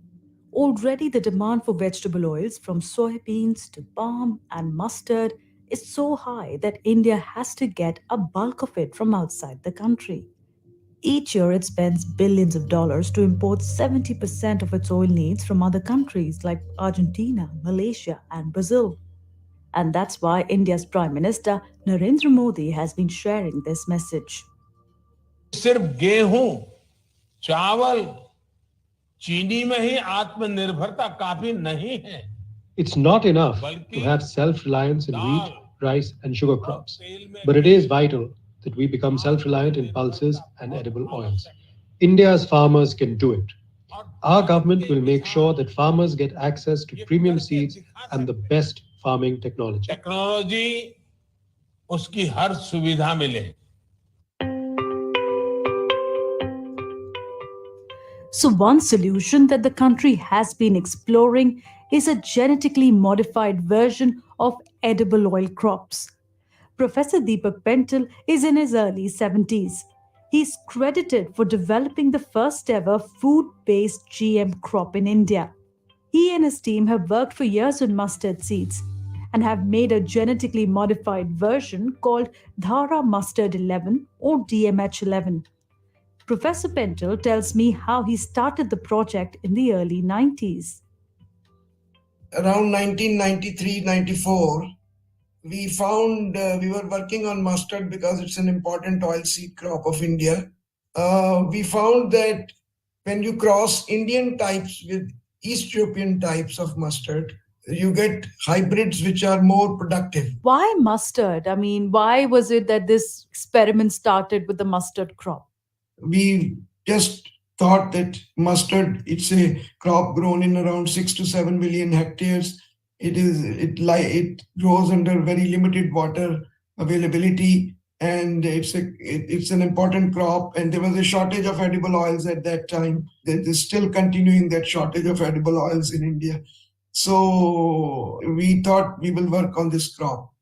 So what's the difference then between this genetically modified mustard seeds and the ones that are right now available in the market? So hybrids yield more than pure line varieties. If you have 20 to 30% more yield, then that the amount of oil also increases by 20 to 30%. How much time has it taken to develop it and also to get approvals for it? Oh, we were ready with the technology in 2002. As you know, genetic engineering is a bit of a controversial area, and European countries still do not grow transgenic crops. But in North America and South America and Australia, genetically engineered crops are being grown for last 20 odd years. We started some tests. In 2008, the new guidelines were issued by the government of India. The statutory bodies looking after biosafety wanted all the tests to be done again in mustard because it's a different crop. So from 2010 to 2015, we did very elaborate testing in public funded laboratories. And in 2015, we submitted it to the Genetic Engineering Appraisal Committee, which is in the Ministry of Environment and Forests. So Professor Pentel's team had to wait for over 20 years, but finally there is official clearance. India's Genetic Engineering Appraisal Committee is on board for farmers to start planting these seeds. But, and it's a big but, there are many activists who have reservations about this technology, and so they have asked the courts to step in. So what's the debate all about? I have two experts who can share some insights here. Bhagirat Chaudhary is the founder director of the South Asia Biotechnology Center, which is involved in various GM seeds experiments, including that of mustard in India. And Kavita Kuruganti of the Coalition for a GM-Free India, the body that has questioned this approval. I start by asking Kavita, why is she against GM food crops in India? For too long, the focus of our agricultural policy making has centered around productivity to the exclusion of various other concerns that should have taken equal weightage in policy making. And my concern with genetically modified mustard crop being approved for environmental release in India is that it's the first food crop to have been given a go-ahead. And mustard has a very wide usage in almost all Indian kitchens. It's used as a seed, it's used as leaves, it's used as oil, and so on. Yeah, I want to point out that GM foods are hazardous, and the hazard emerges either from individual new genes that get introduced in the name of genetic engineering, or the genetic engineering process itself, or because of chemicals that go hand in hand with genetically modified seeds. And here we are talking about a herbicide-tolerant mustard, which will increase chemical usage in our farming. And there are various other issues with regard to whether this crop has been tested properly. And there are various socio-economic implications also from GM mustard getting its approval. Bhagirat, what is your response and the fact that these concerns would be also voiced by consumers who may not want to have genetically modified mustard oil? So we have a very robust mechanism of regulatory system. We have seen involvement of hundreds of scientists who were involved in evaluation and assessment of biosafety with various parameters that looked at not only the history of safe use, but the data that are being generated in the country. So the question of safety is completely ruled out. Of course, India as a country is importing close to 5.5 million metric ton of soybean and canola, which is completely genetically modified, sourced from genetically modified production that is happening in Canada, United States, Argentina, and Brazil. So, in essence, India is already consuming edible oil that is derived from GM sources. And I believe, consumers are much more would accept the technology if you can increase the production that would allow them to have access affordable edible oil in the country. Bhagirat, here's the debate also from the farmer's side, and which is about seed sovereignty. There is a danger of making farmers over dependent on seeds company because most of these GM crops are said to be seedless. And in the case of poor farmers, they may have to borrow a lot of money to buy these seeds. How do you check this? Farmers are given choice. None of the farmer in the country is being forced to buy seed of a one or another country.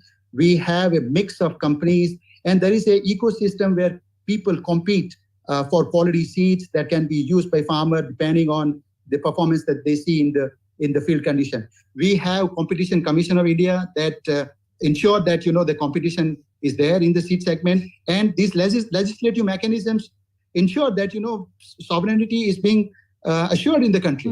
So Kavita, I believe that I would like to disagree. Kavita, do these safeguards work then? Yes. No, I think there are issues here. And within the seed industry in India, there have been terrible fights where big multinational companies which have secured patents on genetic material and de facto on entire crop seeds. And these are legal fights as well as real technology related fights that are underway in the country even now as we're speaking.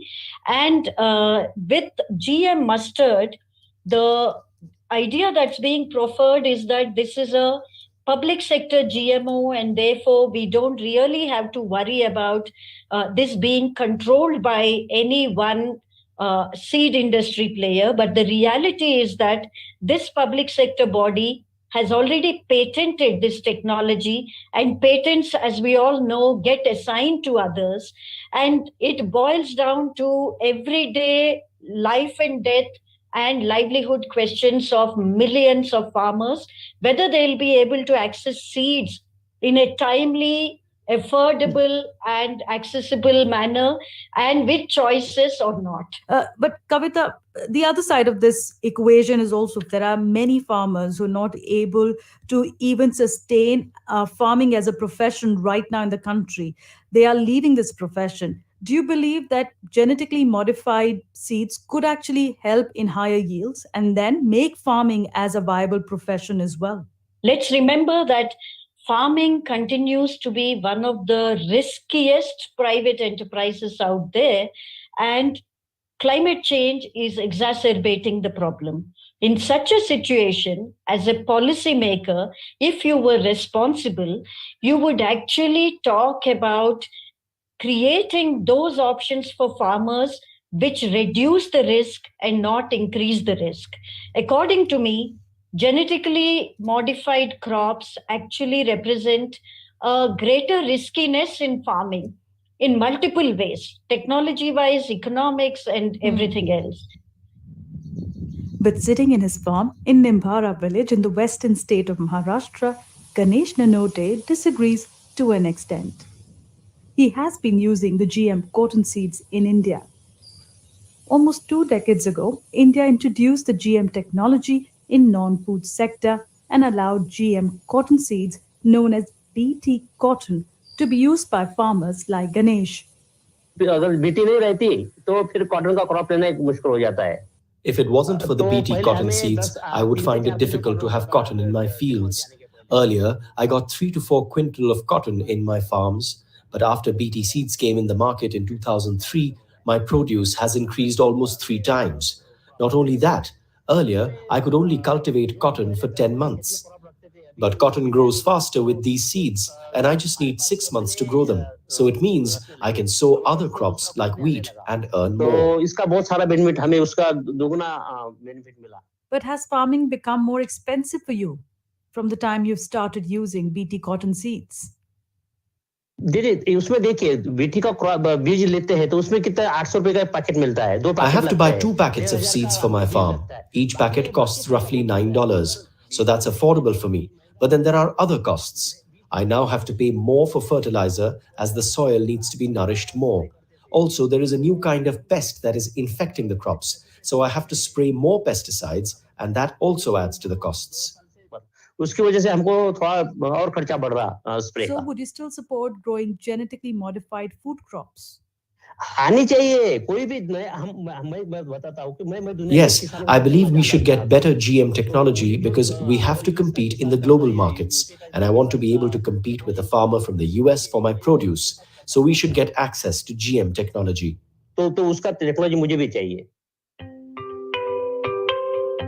So what's the next step from here? India is waiting for its top court to decide on whether or not its farmers can switch to genetically modified food crops. But till then, will Indian scientists continue to explore this technology further? Bhagirat tells me his team is looking at creating hybrids in other food crops as well. What we have seen is that in last 1 year, we have seen renewed interest in soybean. BT brinjal is being seriously re-looked at. Governments, these steps are also, I believe, driven by overall use of these technologies in different parts of the world. We have seen Philippines approving golden rice, the biofortified rice that being approved for commercial cultivation, the drought-tolerant sugarcane being deregulated in Indonesia, and corn is, I think, nearing approval in many of the African countries. I see the first time there is a big interest on this technology across the world.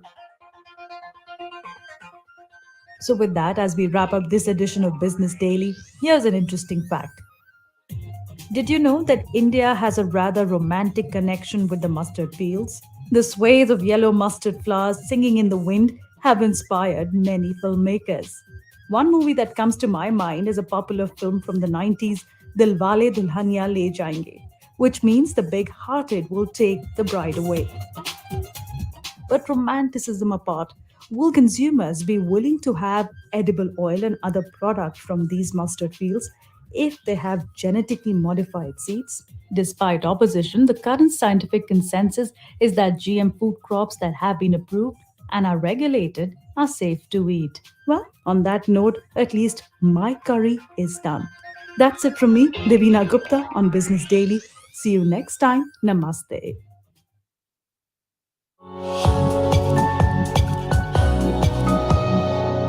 BBC World Service, and now witness history with me, Alex Collins. I'm taking you back to the 4th of December 1995. We're in New York City for the fashion party of the year.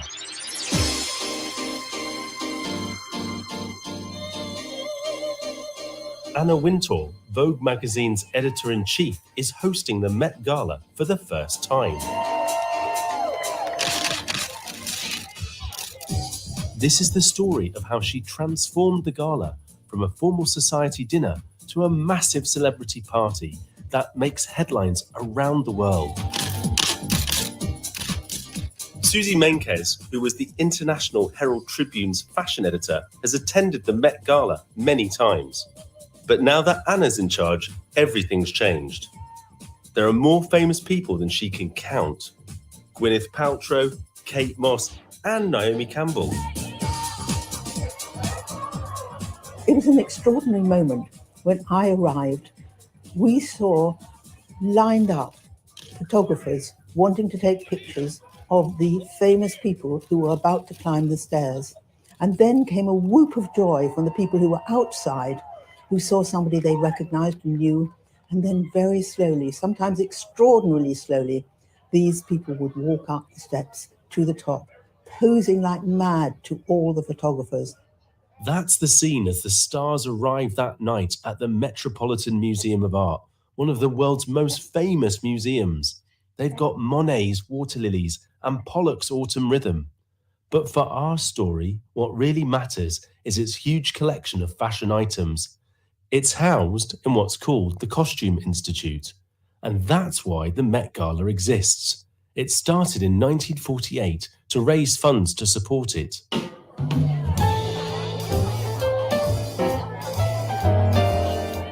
In the early days, the focus of the event was the dinner and, of course, who you sat next to. And people came in and then they chatted in the entry place, and then they'd start walking up this long stairway, glamorous, and showing off their clothes. What struck me so much, people just didn't seem to make the same effort with their clothes. I'm sure they wore very discreet and wonderful clothes, but I don't really remember any of them. what I remember is the jewels. There was a lot of red and there was a lot of green, and I'm sure they were all real. These were not fakes, which might have come later. They were the things that probably these people had inherited over the years, and they thought it was the right thing to bring them out for the great event of the gala. I always thought the event was very much of a gossip event. Gossip wasn't the only thing being served and digested. And then we all went into the eating, and we stayed there quite a long time then. I would say probably an hour and a half. And I can assure you that when I went through the years, the time you spent eating got less and less. Was the food any good? I don't remember the food being anything very much. I'm sure it was, but nobody was in the mood really for eating. They were in the mood for chitter-chatter. So, yes, people would pick at the food. The husbands mostly ate the food, and the women looked at it. The food doesn't sound that exciting. But when Anna took over, she wanted everything to be fabulous. You look gorgeous, Anna Winter. Hello. She put top celebrities from politics, entertainment, and sport on the guest list, making them pay thousands of dollars to attend. Well, it's great of you to sponsor this. This is terrific. Keeping the gala true to its roots as a fundraiser. Anna welcomed them personally, as you can hear in this BBC documentary, Boss Woman, from 2000. Anna Winter was always placed at the bottom of the long staircase with other important people. And when I hung around there and looked, I noticed that she would get rid very quickly of people like me, or those she didn't think were worth a chat. And others who were important were there for a long time. So she really got the thing under her own personal control, and you have to admire her for that. When Anna took over, she didn't just change who attended, she changed when it was. She moved the actual event itself to earlier in the year to May. And in fact, and it's become something that people say, the first Monday in May, you know they're talking about this event. And this was how she really started to own it, or Vogue did, which was where she worked. And so it became part of what people saw. And in America, certainly that idea of a time when something happened was very much of a focus. And a year when something really did happen was 1996. Princess Diana was there. High society gathered at the Metropolitan Museum of Art to dine, dance, and honor designer Christian Dior. But all eyes were on Diana, Princess of Wales. And only hard copy caught an exclusive peek at the princess preparing. Diana decided not to sneak in a side door like some other high-profile guests, but instead she swept up the front stairs. She was a work of art, dressed in a daring midnight blue and black lace gown, accented with a pearl and sapphire choker. She looked simply lovely. She had a dark dress, but it really floated over her body and the way you looked at her. And she had this quite short hair by that stage. She'd just been divorced, and it was a certain daring look that she'd put together. And she carried in her hand a special Christian Dior handbag. And she looked like a star of any kind of show that you ever went to. And most of all, she looked very happy. Did you say anything to her? I said to Princess Diana, I love your dress, because it was from John Galliano, who was very much the person that everybody loved in the fashion world at that moment. And it certainly looked gorgeous on her. And she smiled her sweet smile back. I expect 1,000 people had said it to her, but she looked like she was having a good time. Susie loved Galliano's creation for Princess Diana. It was one of the many iconic outfits she witnessed on the gala's red carpet over the years. Another spectacle came in 2015, as Anna Wintour enthused on Vogue's YouTube channel. So I think in the modern era, when people think about the Met, there's no question in my mind that they think about this extraordinary dress that Rihanna wore. This dress must have been seen several billion times around the world. And when Rihanna arrived that night, I think the world stopped just to admire how extraordinary she looked. This dress came out and it was enormous. There was a tiny waist and there was a huge skirt. Could it possibly be Rihanna? No, never. She'd never get into a dress given by Goy Pei, who was a designer that I must say nobody outside China knew anything about. But yes, that's what it was. So the Met Ball became something that also introduced new people, that made people excited, and there were people cheering everywhere. So it was really a big event, but a joyous event, not of people being mean to each other, but of people of showing off. And all that showing off is what keeps the Met Gala in front of millions of people's eyes, and also keeps the cash flowing to support the Costume Institute. In 2022, a record $17.4 million was raised. Susie's in no doubt that Anna's reign as chair of the Met Gala has cemented her place as one of the fashion world's most influential people. The next Met Gala takes place on Monday, the 1st of May, 2023. The theme is Karl Lagerfeld, A Line of Beauty. And though the guest list is never published, we know that Anna will be welcoming her gala co-chairs Michaela Cole, Dua Lipa, Roger Federer and Penelope Cruz to the famous red carpet on the stairs of the Metropolitan Museum of Art. Susie Menkes was speaking to me, Alex Collins, for that edition of Witness History from the BBC World Service.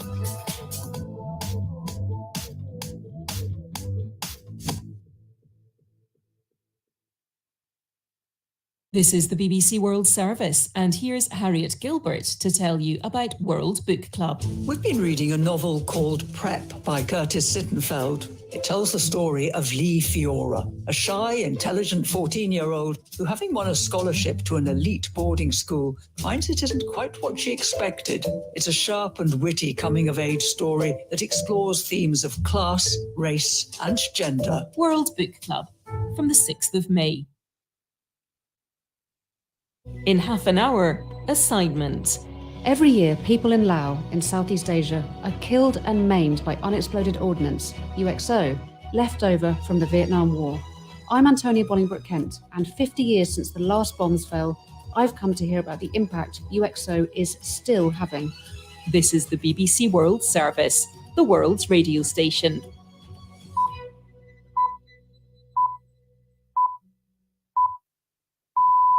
At 8 a.m. GMT, with just hours to go before a ceasefire in Sudan ends, regional powers intensified diplomatic efforts to get the warring sides to agree to talks in South Sudan.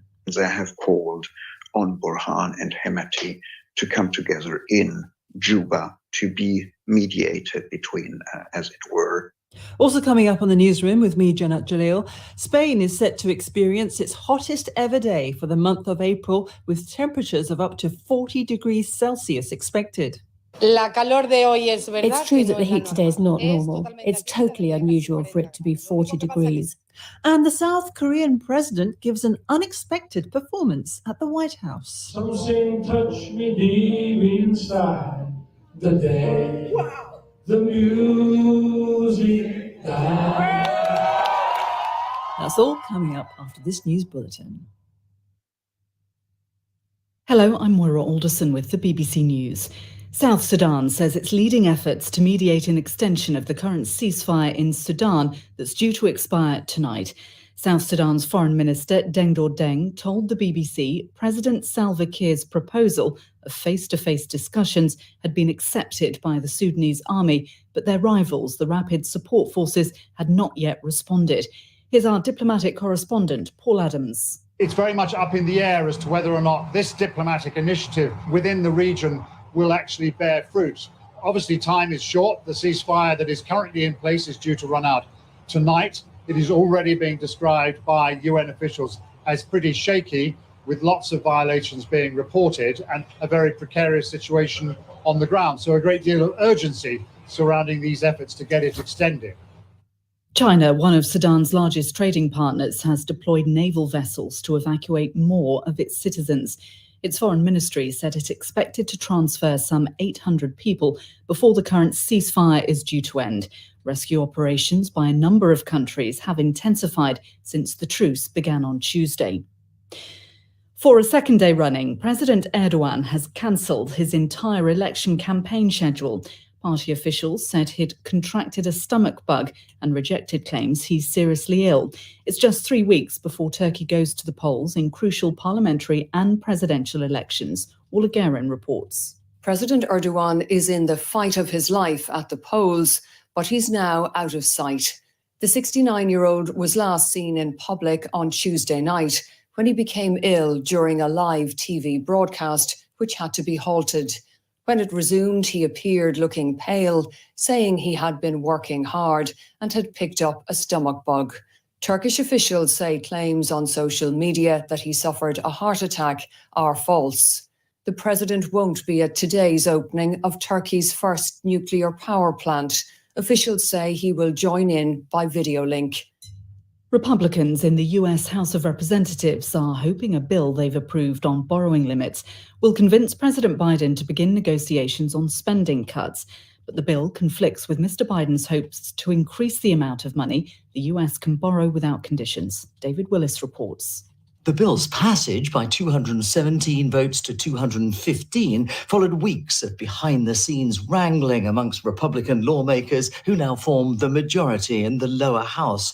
Whilst raising the current debt limit of nearly $31.5 trillion, the plan would also cut spending on programs such as preschool education and healthcare benefits for the poor, and trim nearly $5 trillion from the national debt over the course of the next 10 years.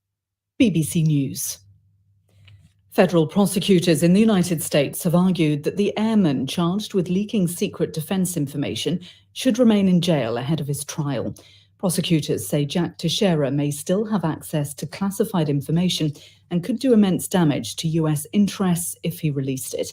They've said he has repeatedly tried to frustrate the investigation. The State Department in Washington has said it won't allow a Sri Lankan provincial governor to enter the United States because of gross human rights violations. Wasantha Kalinago was accused of a series of killings while serving as a naval officer in the Sri Lankan Civil War. Local authorities dropped the charges 2 years ago, but US officials said credible evidence from independent investigations showed he was responsible for atrocities. The Australian government is to overhaul its migrant workers programme. The Home Affairs Minister, Claire O'Neill, said the country had to, as she put it, skill up or sink. With more details, here's Phil Mercer. Critical labour shortages are forcing Australia to be more assertive in the global race for talent, to recruit highly skilled overseas professionals and international students. The government considers the complicated and outdated migration system to be a barrier to prosperity. It wants the country to be less reliant on temporary workers who will be given more opportunities to stay permanently. The review says it's important that Australians don't feel threatened by economic migrants. A team of British archaeologists has identified 3 previously unknown Roman camps in the Arabian desert. The researchers believe they are evidence of a previously undocumented military campaign. The area was a base for Rome's capture of the Nabatean kingdom, a major civilization centred on the city of Petra in what is now Jordan in the 2nd century. That's the latest. BBC News. Hello, you're listening to the Newsroom on the BBC World Service with me, Janat Jalil. We begin in Sudan. While the 72-hour truce, the latest in a series of ceasefires, has largely held, the UN says it's concerned about reports of fighting, looting and attacks on civilians in Sudan's West Darfur region. More than 500 people have died in the violence between Sudan's army and the paramilitary rapid support forces this month, and tens of thousands more have fled the country. The instability has led to shortages of fuel, food, and limited access to doctors or clean water. The UN has confirmed it's trying to organise a 3-day extension to the current ceasefire in Sudan, which is due to expire today. The UN Special Envoy Volker Perthes told the BBC that the East African Regional Bloc, IGAD, was intensifying pressure on both sides to agree to talks in South Sudan. IGAD has mobilized some of their most powerful people. That includes President Ruto of Kenya, President Salva Kiir of South Sudan, President Gwalo of Djibouti, President Museveni of Uganda. And they have basically summoned, or at least they have called on Burhan and Hemeti to come together in Juba to be mediated between, as it were. General Burhan has accepted in principle. There will be logistical issues, no doubt. I don't think that the RSF leadership, Hemeti or his brother, who is number 2 in command, would be able to refuse such a call if it is doable logistically. And we as United Nations would, of course, support such a mediation support by IGAD. Our diplomatic correspondent, Paul Adams, is monitoring events in Sudan from Nairobi in neighbouring Kenya. It does represent quite a concerted effort by regional leaders to try and force the hand of the two generals who are leading this conflict. The idea would be twofold, probably. One, to get another 3-day ceasefire, to extend the one that runs out tonight. And then also perhaps that would lead to face-to-face discussions between the warring parties to end the conflict. That at least is the intention as expressed by the South Sudanese foreign minister speaking to the BBC a short time ago. They're also obviously keen to establish humanitarian corridors in Khartoum and other cities that have been affected by the fighting to try and address what is an increasingly dire humanitarian situation. A dire humanitarian situation and particular concern about fighting in West Darfur. I think the concern kind of changes almost from hour to hour as reports come of situations in different parts of the country.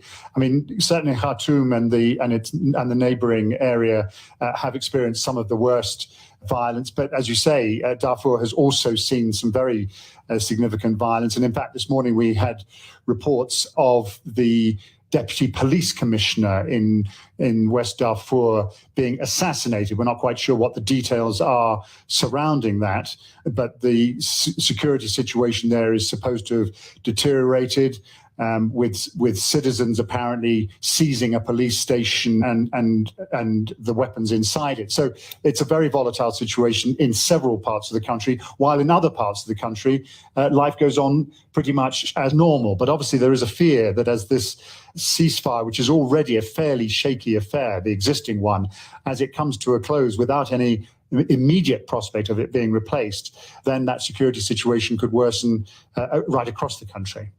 And meanwhile, many nations are in a race against time to evacuate their citizens. That's right. And, you know, there is a sense that window may be closing, at least in terms of the use of the airstrip north of Khartoum that has been used a lot by Britain and other countries in the last couple of days. It could continue to be used. It is an area that is secured by the Sudanese military.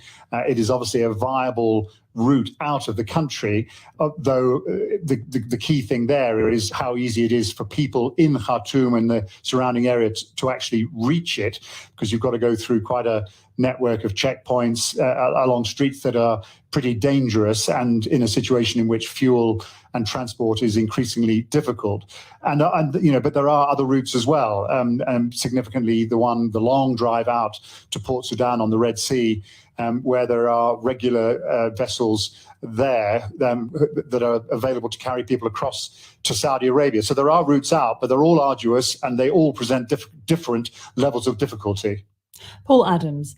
Spain is set to experience its hottest ever day for the month of April, with experts predicting that temperatures could go as high as 40 degrees Celsius. That's around 20 degrees higher than normal. The Prime Minister, Pedro Sanchez, has warned of the continuing challenge posed by climate change. This woman in Seville, in southern Spain, says people there are used to this level of heat, but not at this time of year. It's true that the heat today is not normal. It's totally unusual for it to be 40 degrees. The only thing that is true is that here in Andalusia, especially in Seville, we're used to the heat. Our correspondent in Madrid is Guy Hedgecoe. Temperatures have been rising throughout the week. We've been warned that this week was going to be unusually hot, with temperatures around 10 to 15 degrees higher than normal for this time of year. And we were told that towards the end of the week, it was going to get particularly hot. So the authorities have been warning people. They've been giving the kind of warnings that you would expect to hear in July or August. That is, telling people to stay indoors at the hot times of day, in the afternoon and the early evening, warning that elderly people and small children are particularly at risk. And I think people are turning the air conditioning on if they have it, and just trying to stay out of the heat at those hot times of day. There are some unusual measures being taken in some parts of the country, for example, in schools, where classes are being brought forward to earlier in the day so that children are not in the heat when it's getting really, really hot later on. And is this part of an overall trend in Spain of generally rising temperatures? Yes, it does seem to be. I mean, for example, last year was particularly hot. We seem to be seeing not so much higher temperatures in Spain, but just longer summers, starting earlier and finishing later. That has been very much a trend in recent years. And I mean, last year, I remember, I was covering a heat wave in May here in Spain, and there was a mini heat wave, and that was seen as extremely unusual. This year, we're having that same conversation in April. And the feeling is that it's not so much the high temperatures that you really notice, it's just how long these warm spells or hot spells seem to last. And it is lasting longer and longer, the Spanish summer. The Prime Minister's been talking about the continuing challenge posed by climate change. That must clearly be a big issue for many Spaniards. Yes, it is. And I think, for example, one of the big worries here, which we've already been seeing for months now, is a major drought across the country. Up in the northeast of the country, in Catalonia, for example, it hasn't rained in a sustained way for 2.5 years. So reservoirs there are at sort of extremely low levels. There are major restrictions on water use. And so those are some of the challenges that are being presented by this. And the government has been very vocal in saying that this is caused by climate change. It has to be countered using measures, and there has to be a broader policy to try and battle climate change. But here in Spain, the feeling is very much that climate change is having an impact already. And it can be seen in people's everyday lives, whether it's on the reservoirs or people not being able to water their gardens because of lack of water, or having to turn their air conditioning on at an unusually early time of year. Guy Hedgecoe, a former journalist who's accused Donald Trump of raping her, has told a court in New York that she's suing him to get her life back. The allegations go back to the 1990s, when E. Jean Carroll says Mr. Trump violently attacked her in the fitting room of a department store. She told jurors he'd shattered her reputation.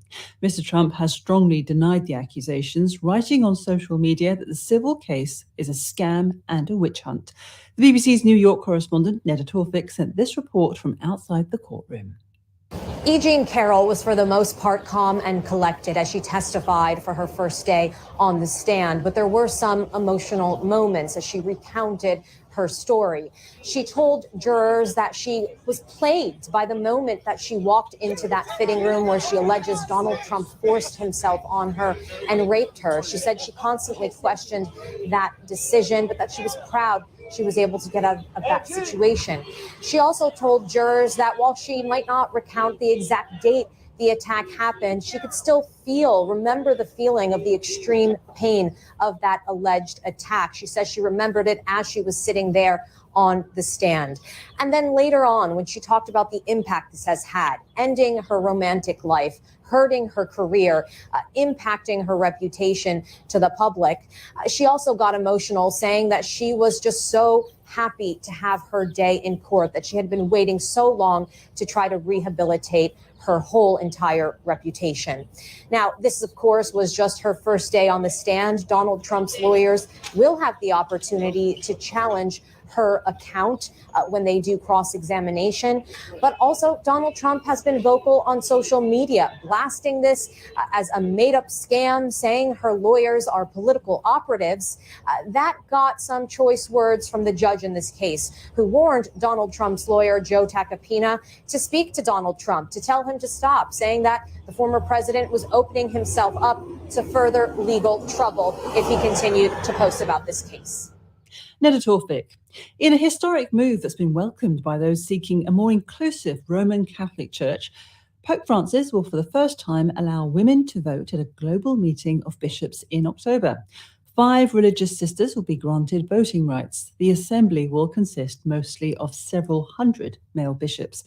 In a further break with tradition, the Pope announced that voting rights would also be extended to 70 hand-picked non-clerical members of the religious community, and he hoped that half of those would be women. For more on this, Victoria Uwankunda spoke to Debra Rose, co-director of Future Church, a Catholic organisation seeking greater involvement of lay people.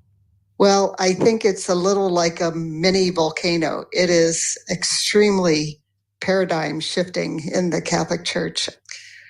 The authority structure, those people who have made decisions for all these years, that is coming to an end, and we are seeing the opening of real diversity in terms of decision making, and especially as the doors have been opened to women having a deliberative voice in this important decision-making body in the Catholic Church, the Synod.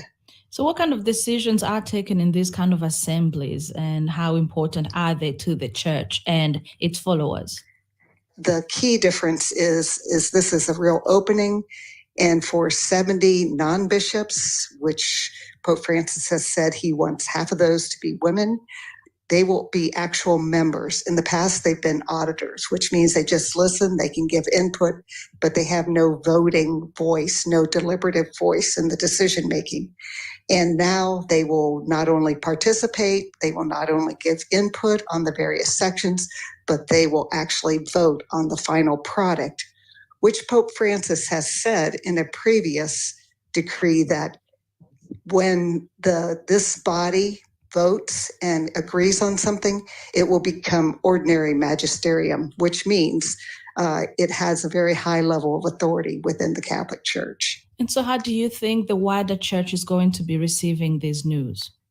Those who have been working for reform of the structures, inclusion of women, LGBTQI people, divorced and remarried Catholics, there's just a whole long list of people who have been excluded for a very long time from participation. I think they're going to be overjoyed. But I think those who have a more traditional or conservative bent will be frightened by this. The notion that women are actually going to move into decision-making roles is very frightening for some. And I think the majority of Catholics will go along in the end, because once something becomes enshrined in the Catholic Church, people do tend to move toward it. Debra Rose of the Catholic organisation Future Church talking to my colleague Victoria Uwankunda. Disney is suing the governor of Florida, Ron DeSantis. Disney claims the governor and his officials have violated its constitutional rights by waging what it calls a concerted campaign of retaliation after the company criticized a ban on discussion of sexual orientation or gender identity in primary schools. And Ron DeSantis' so-called war against so-called woke corporations is dividing Republicans, with some worried that they're straying from their roots as the party of big business. Our North America business correspondent is Michelle Fleury. It's the escalating feud between one of America's biggest companies and a potential White House contender is now headed to court. Disney filed its suit on the same day that officials appointed by Governor Ron DeSantis voted to block development plans for the Florida theme park. The entertainment giant claims it is a victim of a relentless campaign to weaponize government power against Disney. A spokesman for Mr. DeSantis dismissed Disney's lawsuit as an attempt to undermine the will of the voters in his state. This battle started last year after the firm spoke out against a law banning discussions of sexual orientation or gender identity in primary schools, often referred to as the Don't Say Gay law. The Florida governor and likely presidential candidate has clearly decided that taking on a company perceived by his base as woke is good for politics, but starting a fight with one of the state's biggest employers and taxpayers comes with costs, of which this lawsuit may only be the first. Michelle Fleury. A unique art installation has been built in the Greek capital Athens, highlighting the wastefulness of fast fashion and its social and environmental impact in African countries. It's called Return to Sender, and it uses second-hand clothing that's sent to African nations in large quantities as donations. The group behind it is an art collective from Nairobi. Our correspondent Harry Bly has been finding out more. Return to Sender is an enormous outdoor installation, a pavilion made out of large, tightly packed cubes or bales of used clothing wrapped in plastic. It was created by the Kenyan art collective, The Nest. Katerina Gregor is the project's curator. There's something rather paradoxical in it because it's at the same time attractive as it is disturbing, because these bales of clothing, as they're packed very well, very tightly together, they create a kind of patchwork, a collage of different bright colored fabrics. So it looks, very enticing, but upon closer observation, you obviously see that there's a subtext that is rather dystopian, actually.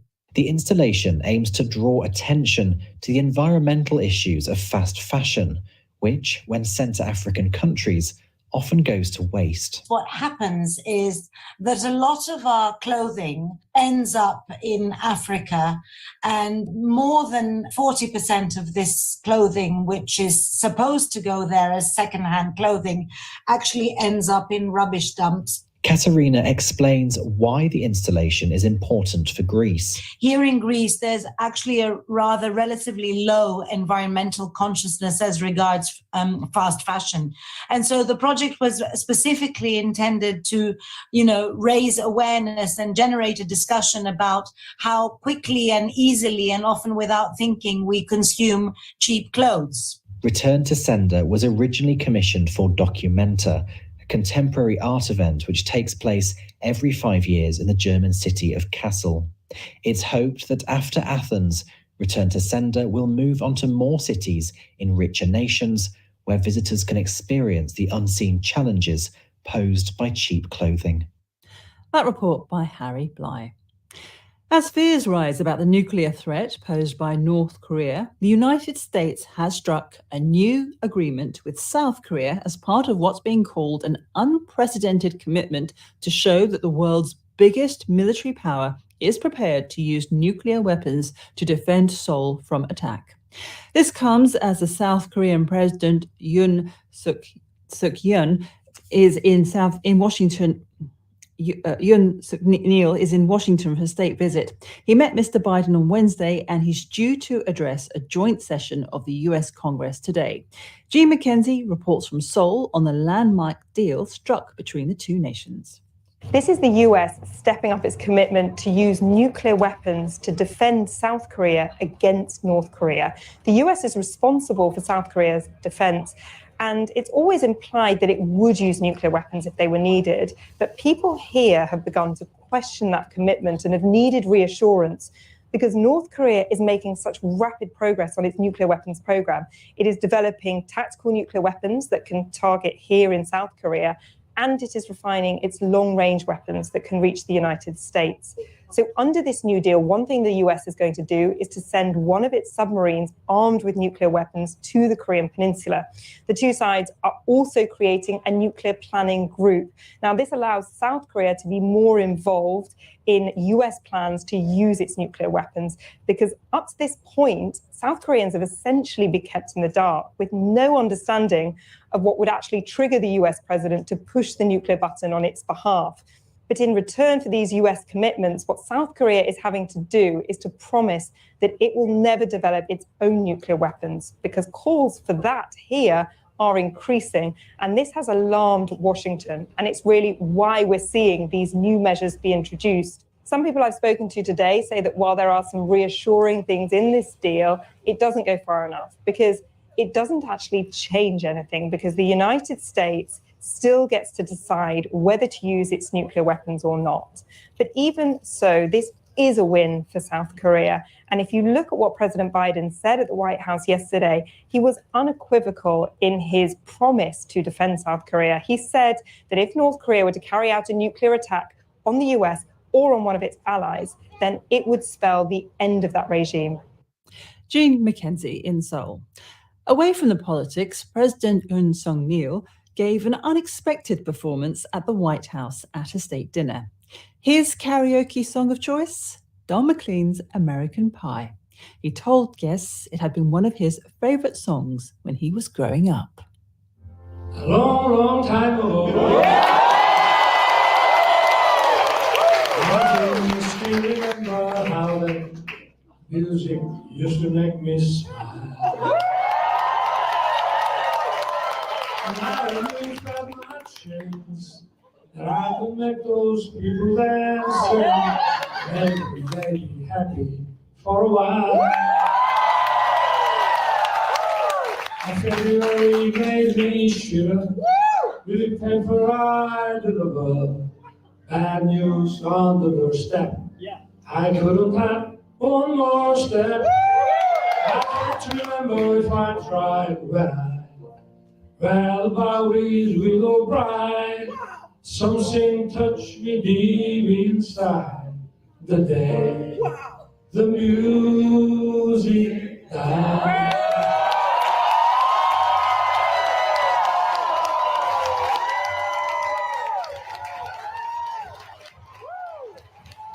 Very enthusiastic response there from a White House audience to the South Koreans' rendering of that classic American Pie. And it also seems to have gone down very well with Don McLean himself, who's been sharing video clips of the performance on social media.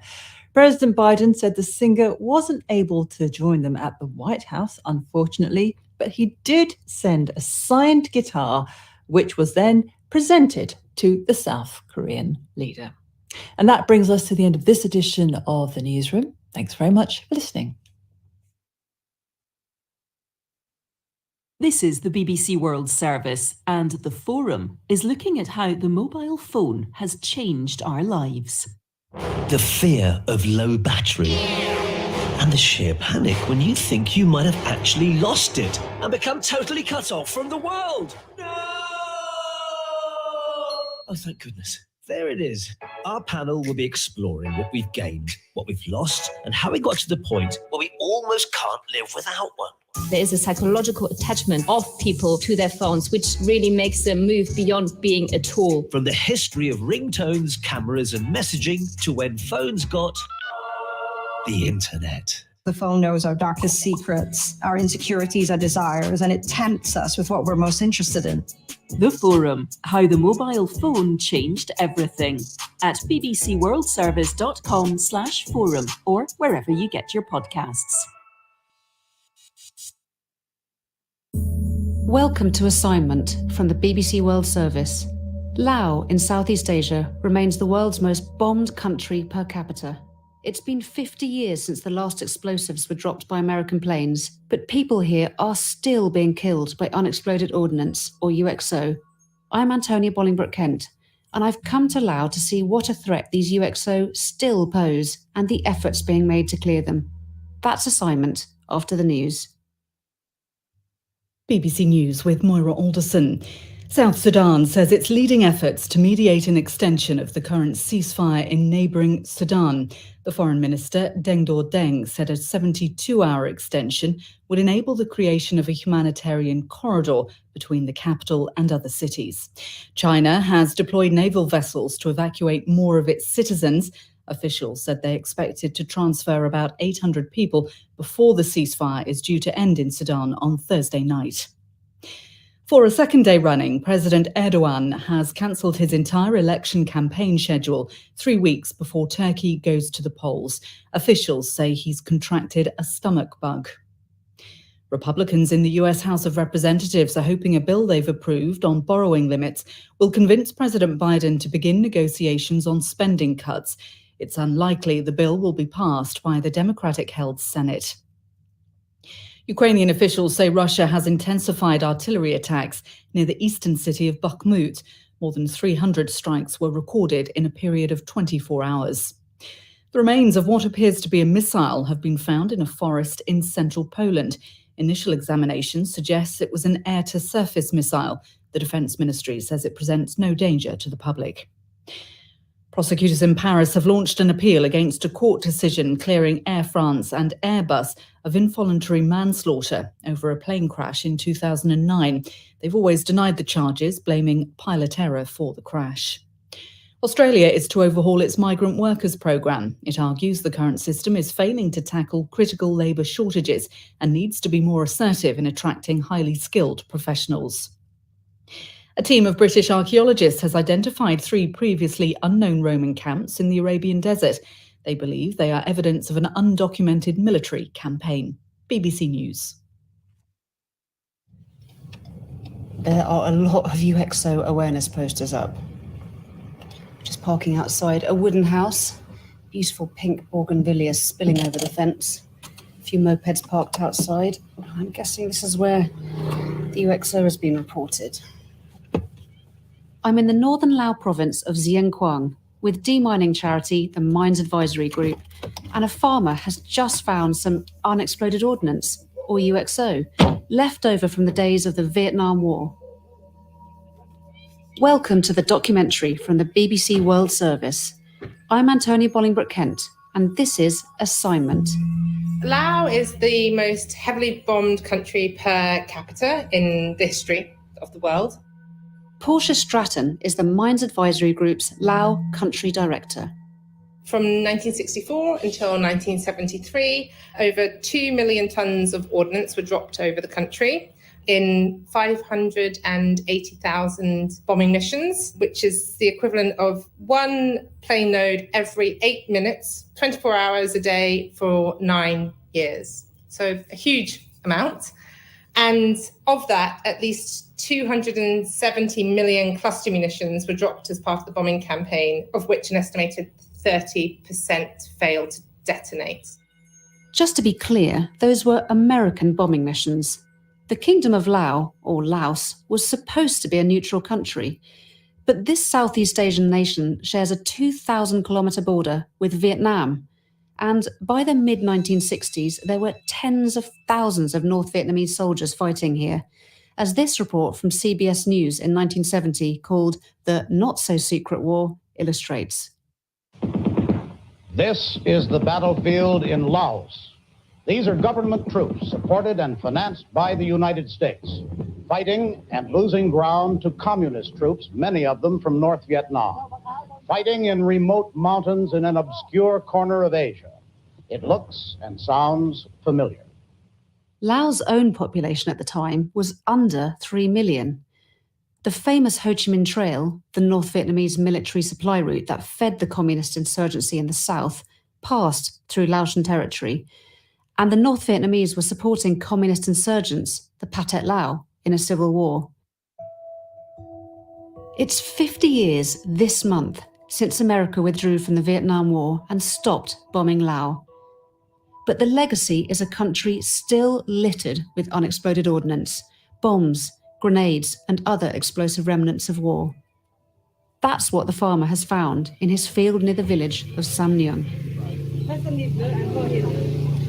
One of the MAG community liaison team, a young lady, is showing the man a picture of various types of bomb, a blue 26, a blue 42, a blue 3B, and a blue 24, all types of cluster submunition. He's being asked to identify what he's found. He found the blue 26, only one item in his land. My translator, Ye Bun Singh, is also from the Mines Advisory Group, or MAG. The man's field is a bit of a drive away, so he's just getting on the back of one of the MAG bikes, and we're going to follow him there. As we drive back through Sam Nguyen, we're passing rice paddies, grazing water buffalo. The children have obviously just left school. They're all flooding along the road. On either side of us rise these forested slopes, spumes of banana palm. Very beautiful landscape. We've turned off the main road and are now bumping up a very rough red dirt track. As we drive up the track, being thrown around in the car, passing fields that have been freshly slashed and burned. The farmer, Yua Tai-yang, is a small man of 61. He's wearing a black sports jacket, he's got short black hair, black trousers, flip-flops. So it's about 100 meters from here. Yes. He found in his slashing and, burned this field. To the right of the dirt track we've driven up is a very steep field. Well, it was forest, but this farmer has cut a whole patch of it and burnt it in order for him to be able to plant his crops. And when you're burning the field, are you worried about UXOs and the risk of setting off hidden ordnance? Yes, he said he was very worried when he first started his slash and burn. Since he found that items, that's why he stopped there. He got nervous. And have you heard of any people in this village who've had accidents with UXO whilst doing slash and burn? Yes, quite many of them got killed by UXO. All farmers? Yes. Talking to this farmer, I'm reminded of the extraordinary risks people have to take here every day just to make a living from their land. Every time they plough their fields, they plant, they burn the fields before the planting season, they are taking a huge risk. I mean, he just said that lots of farmers have been killed in this community. Very sad. Very shocking. The war ended in 1975 when Laos fell to the Pathet Lao. It has been a single-party communist state ever since. For years, it remained largely closed to much of the world, and it wasn't until 1994 that bomb clearance charities like the Mines Advisory Group were allowed in to begin their work. By then, tens of thousands of people had been killed or maimed by the unexploded remnants of war. 5 decades later, people are still dying. Here's Portia Stratton again. 2021 did show a spike in accidents, and there were 63 accidents in 2021. And where are most of these accidents taking place? Which parts of the country? In 2021, most of them were in Zhenquan, up here in the north. As always, the people that are mostly affected are the people that are using the lands. Farmers and young kids. I mean, I've met with so many families who are scared to let their young children play on the land because they know that there's contamination. Because cluster munitions were dropped in bombs containing about 600 of them, when you find one, it's very likely you're going to find quite a few more. Because of this, I'm not able to follow the farmer and the MAG team up into the forest, so I'm just waiting on the track for them to come down. Yua Taiyang and the MAG team are just appearing out of the jungle, sliding down a steep slope back towards us. So did they take a photograph of the bomb? And the team is just getting out his smartphone and showing me a photo of the bomb they just found on Yua Taiyang's field. God, it's so hard to see. It is it's a BLU 26, and it is a very heavily rusted tennis ball size cluster munition, which is hidden in a patch of leaves. So difficult to see. It's dangerously well camouflaged with the leaves around it. So you can see how accidents happen with cluster munitions all the time. Yes. I mean, how did Yua Taiyang even notice it? Yeah, so he said it's quite difficult to spot, but he's just doing his work as normal, and then he found it. It's like ball bearings around it. Then he was thinking immediately in that time that, okay, so I must report it to the, MAC people so they can get rid of the items, so make it safe for me. Otherwise, other people, they will not see it. So that would be dangerous. That's the thing about UXO. You never know exactly where they are or how much is left in the ground. And it takes just one bomb to render a whole area unfarmable. Having found it, the next step is to get a disposal team to come and perform a controlled explosion. I don't actually have the sound of one of those in Laos, but I have experienced one before in neighbouring Vietnam. So for those of you who'd like to hear one, here it is. 3, 2, 1, no! Oh my god. Yes, so loud. It's really noisy. Trust me, it was very loud, even from hundreds of meters away. Just imagine what that does to an adult, let alone a child. Sabadi! Just gone into the classroom. The class is a girls' class.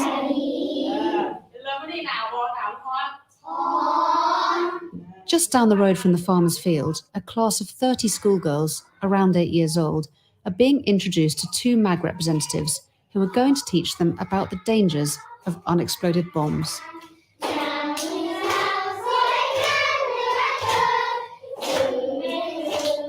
It's a loud song. It's explaining about the fight during the war. So the children are now being shown a video, which is an animation about the dangers of UXO. And it's about what not to pick up. The cartoons showing wartime and planes flying over, dropping big bombs on the village.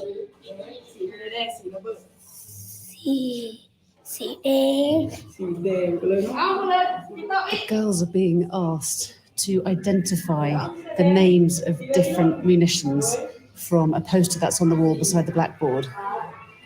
It's surreal seeing young girls like this having to identify the names of different bombs, and these bombs are a daily danger to them. It's just mind-boggling.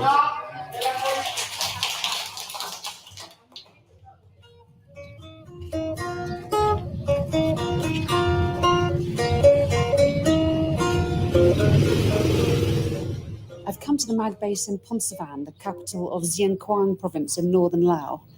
And it's a large compound. There's a lot of staff milling around. They have 800 staff who are based here who come back here from the field after clearance operations. Mimwa is a petite 41-year-old, her long black hair tied in a ponytail. She's dressed in a traditional sin, or sarong. Like many who live in northern Laos, Mimwa is from the Hmong ethnic minority. 50 years ago, a Hmong army, supported by the US, fought against the communists. Today, Mimwa works in operations support for MAG, but as a 5-year-old out playing with her friends, she stepped on an unexploded bomb. She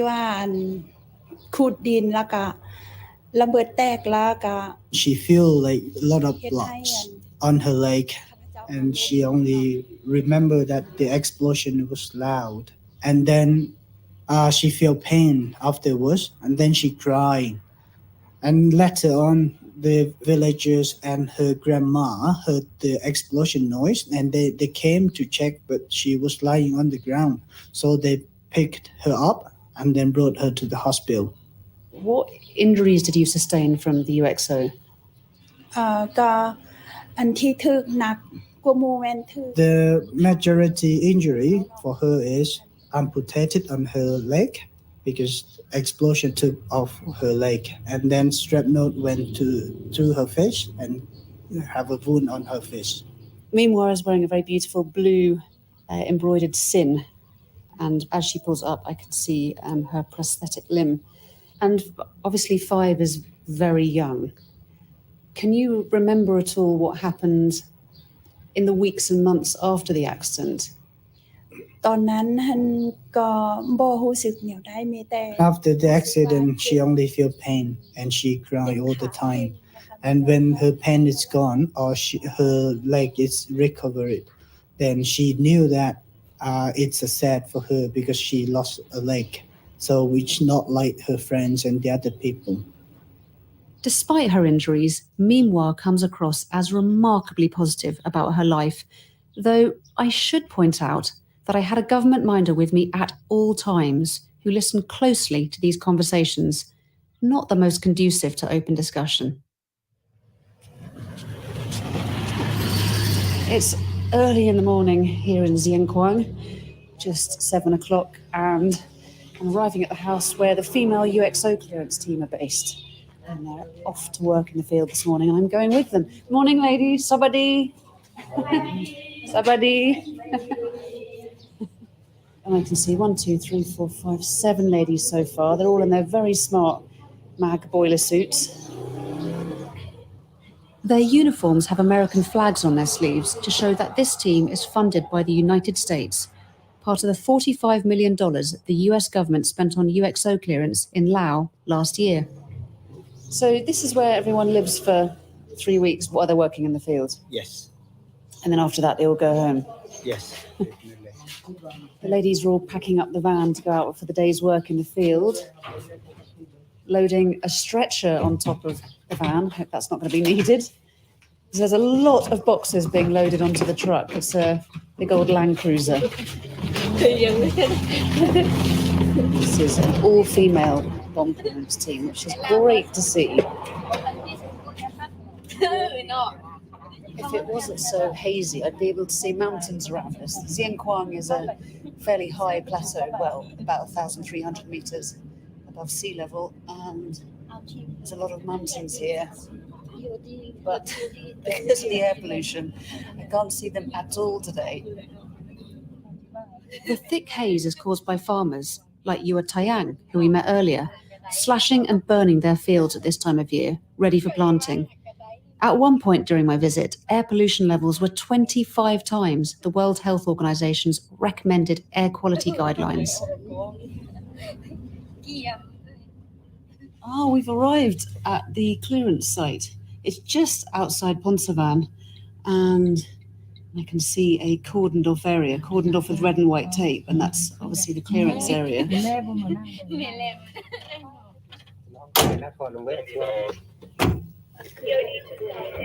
The ladies are now all gearing up and going out to start clearing. They're all walking away from me, carrying detectors and spades over their shoulders and buckets. They've got big wide-brimmed hats on to protect them from the sun. They sort of look like they're going out to do a day's farming in the field, but just a very different sort of farming. They're farming UXO rather than crops. Crops, yeah, it is. And you might be able to hear in the background the metal detectors beeping. And they just walk methodically across the grid.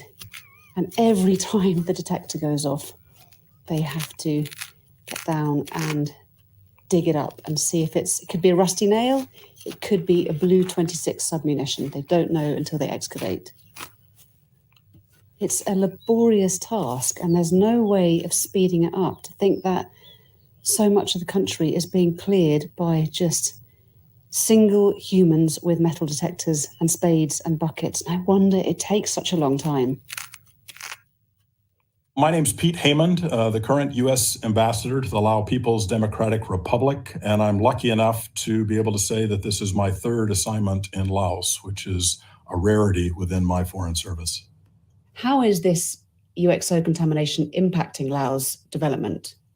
Well, in general terms, you have the personal toll, that is persons who are killed and injured and those who are emotionally and psychologically affected by those accidents and what it means to them about trying to use their land. You have the impact on safe agriculture. Much of Laos is still a rural-based economy, and most of the population is still working in agriculture, including in the affected areas. And third, you have an effective tax on infrastructure development, because in the contaminated areas, there's always an extra expense for clearing the ground before whatever you're building, whether it's a road or a school or a government building goes up. You have to have an extra budget for the clearance. The Lao government has said it wants to remove UXO as a barrier to national development by 2030. Now, that's a difference, say, between being UXO-free and being UXO impact-free. The mountains and the jungles of Laos will have rusting pieces of metal for a long time to come, just as Europe has UXO from the world wars and the US occasionally digs up shells from our civil war. That will be there for a long, long time. This field where the team are clearing today is pockmarked with bomb craters. Some of them are huge. Some of them could swallow a double-decker bus. Others are small and fairly shallow, like these ones. And that whistle means it's the end of the clearance team's day. A rare day when they have not found a single piece of UXO. Hot work. Nothing found. Finished. Nothing found. The team are just coming back in with all their equipment and then packing up the car. And they haven't found any UXO today, but they have found a bucket full of scrap metal Yeah. And one crushed can of beer lao, which I'm sure is something they find quite frequently. So how was today? It's not that tired, but very hot day today. So a bucket of scrap metal, I'm afraid, is all they've got to show for their hard work today. Well, thank you so much. Khop chai lai lai, khop chai lai lai. We're just driving along a red dirt track to Ban Nateng village, and several of the houses we pass, their sheds and barns, are built using cluster bomb casings. The locals making good use of war scrap. Just shows quite how much scrap metal there is around here. Very bumpy road. Just past one barn with about 8 pillars made of green metal cluster bomb casings. Ingenious use of available materials.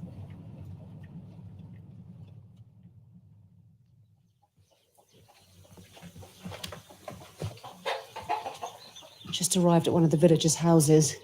It's a wooden house. There's ducks and chickens, banana palms.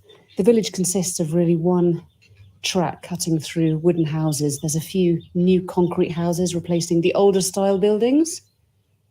I've come to Ban Nateng because the villagers here make a living in a rather unusual way from the unexploded ordnance that litter the countryside around the village. Sabadi, Sabadi, how are you? Yeah, I'm fine. Oh, you speak English? Yeah. What's your name? Somjit. Dressed in a white t-shirt and jeans, it turns out that this tall, slender 40-year-old is the local English teacher.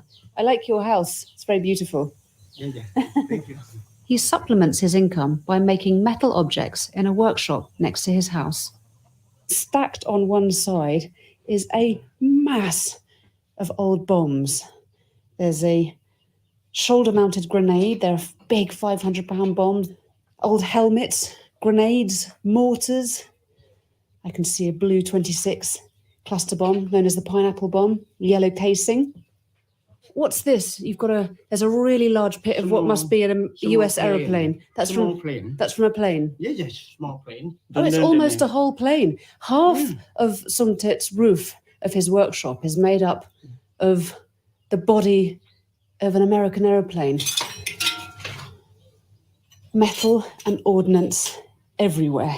And amongst all this ordnance, Sumtit is sitting at a fire. What are you making here? Now I'm making the chopstick. Chopsticks? Yeah, chopstick. Metal chopsticks? Yeah, metal. And what else are you making? Big spoon. And another souvenir. So many things that now I have the big client from USA. They have the big order every month. Elizabeth from US just ordered the earring. Elizabeth from the US has ordered these. Yeah. 2,000 feet. 2,000, and it's earrings? Yeah. And he's sitting at a stone kiln. Yeah, oven. Oven for melting aluminium. The pot inside we use the big bomb. The big 500-pound bombs? Big bomb like this, yeah. And where do you find these bombs? I buy from the trader. They go in the countryside, then I buy from them. Now is have only the jungle, the land near the village is finished, not have now. So in the past, it was easy to find scrap metal, bits of ordnance near the village. Now that's finished, so you have to buy the metal from a scrap metal dealer who's getting it from remote jungle areas. Yeah. So you bought all this metal from a scrap metal dealer? The villager. From villager? Yeah. But isn't it dangerous? Yeah, some people die for it, yeah. But they need the money that they no work. God, it's amazing that people here are still taking these risks. How much do you pay for, say, a 500-pound bomb from a scrap metal dealer? For the aluminium, 40,000 kip now. 40,000 kip per kilo for aluminium. That's $3 per kilo. Yeah. And the people in the US know that these are made from American bombs. Yes, they know. They need only the piece of bomb, not another metal. So is this a good business for you? Yeah. Because when they make the order, it's good money for our family. Yeah. That keyring is a bomb. Keyring is a hand grenade. I like this one, the tiger bottle opener. Yeah. And this one, peace the peace sign. Yeah, peace sign. A bit ironic. Yeah. Made from old bits of American bomb dropped here over 50 years ago. Somchit admits that he's increasingly using other sources of scrap aluminium to make his spoons and trinkets, though, as he says, the American market wants its war memorabilia to come from, well, the remnants of war. But as bomb clearance continues, you'd hope that supply will dry up, and that one day the farmers and children of Laos will be able to work and play without worrying about what happened here half a century ago.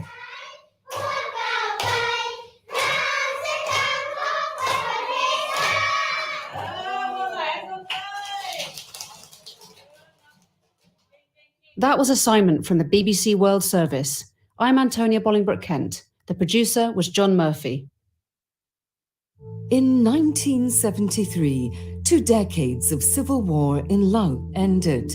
But when the fighting stopped, many of the country's Hmong people had to flee to escape persecution. We were on a trek for about 2 weeks through the jungle, and there were about 50 or 60 with us who are extended clan members. Search BBC World Service Witness History online, or wherever you get your BBC podcasts.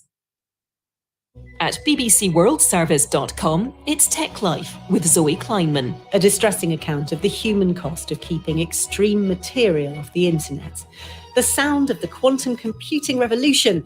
And could the complex interactions between cyclists and motorists be a brake on the development of driverless cars? This is the BBC World Service, the world's radio station.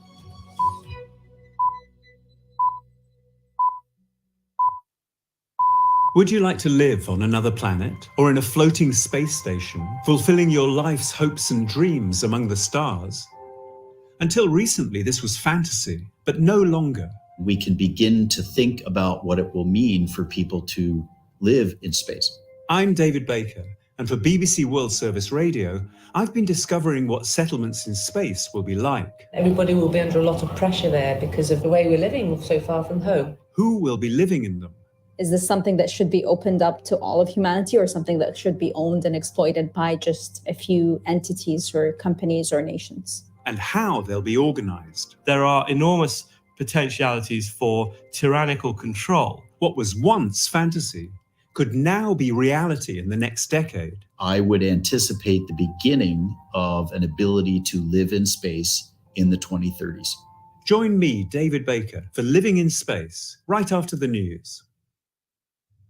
Hello, I'm Moira Alderson with the BBC News. South Sudan says it's leading efforts to mediate an extension of the current ceasefire in Sudan that's due to expire tonight. South Sudan's Foreign Minister, Deng Dor Deng, told the BBC a 72-hour extension would enable the evacuation of foreign nationals and the creation of a humanitarian corridor between the capital and other cities. He said President Salva Kiir's proposal had been accepted by the leader of Sudan's army, General Abdel Fattah al-Burhan. Deng Dor Deng said he hoped General Hamdan Dagalo of the RSF would also come to the discussions. This is a very important sign.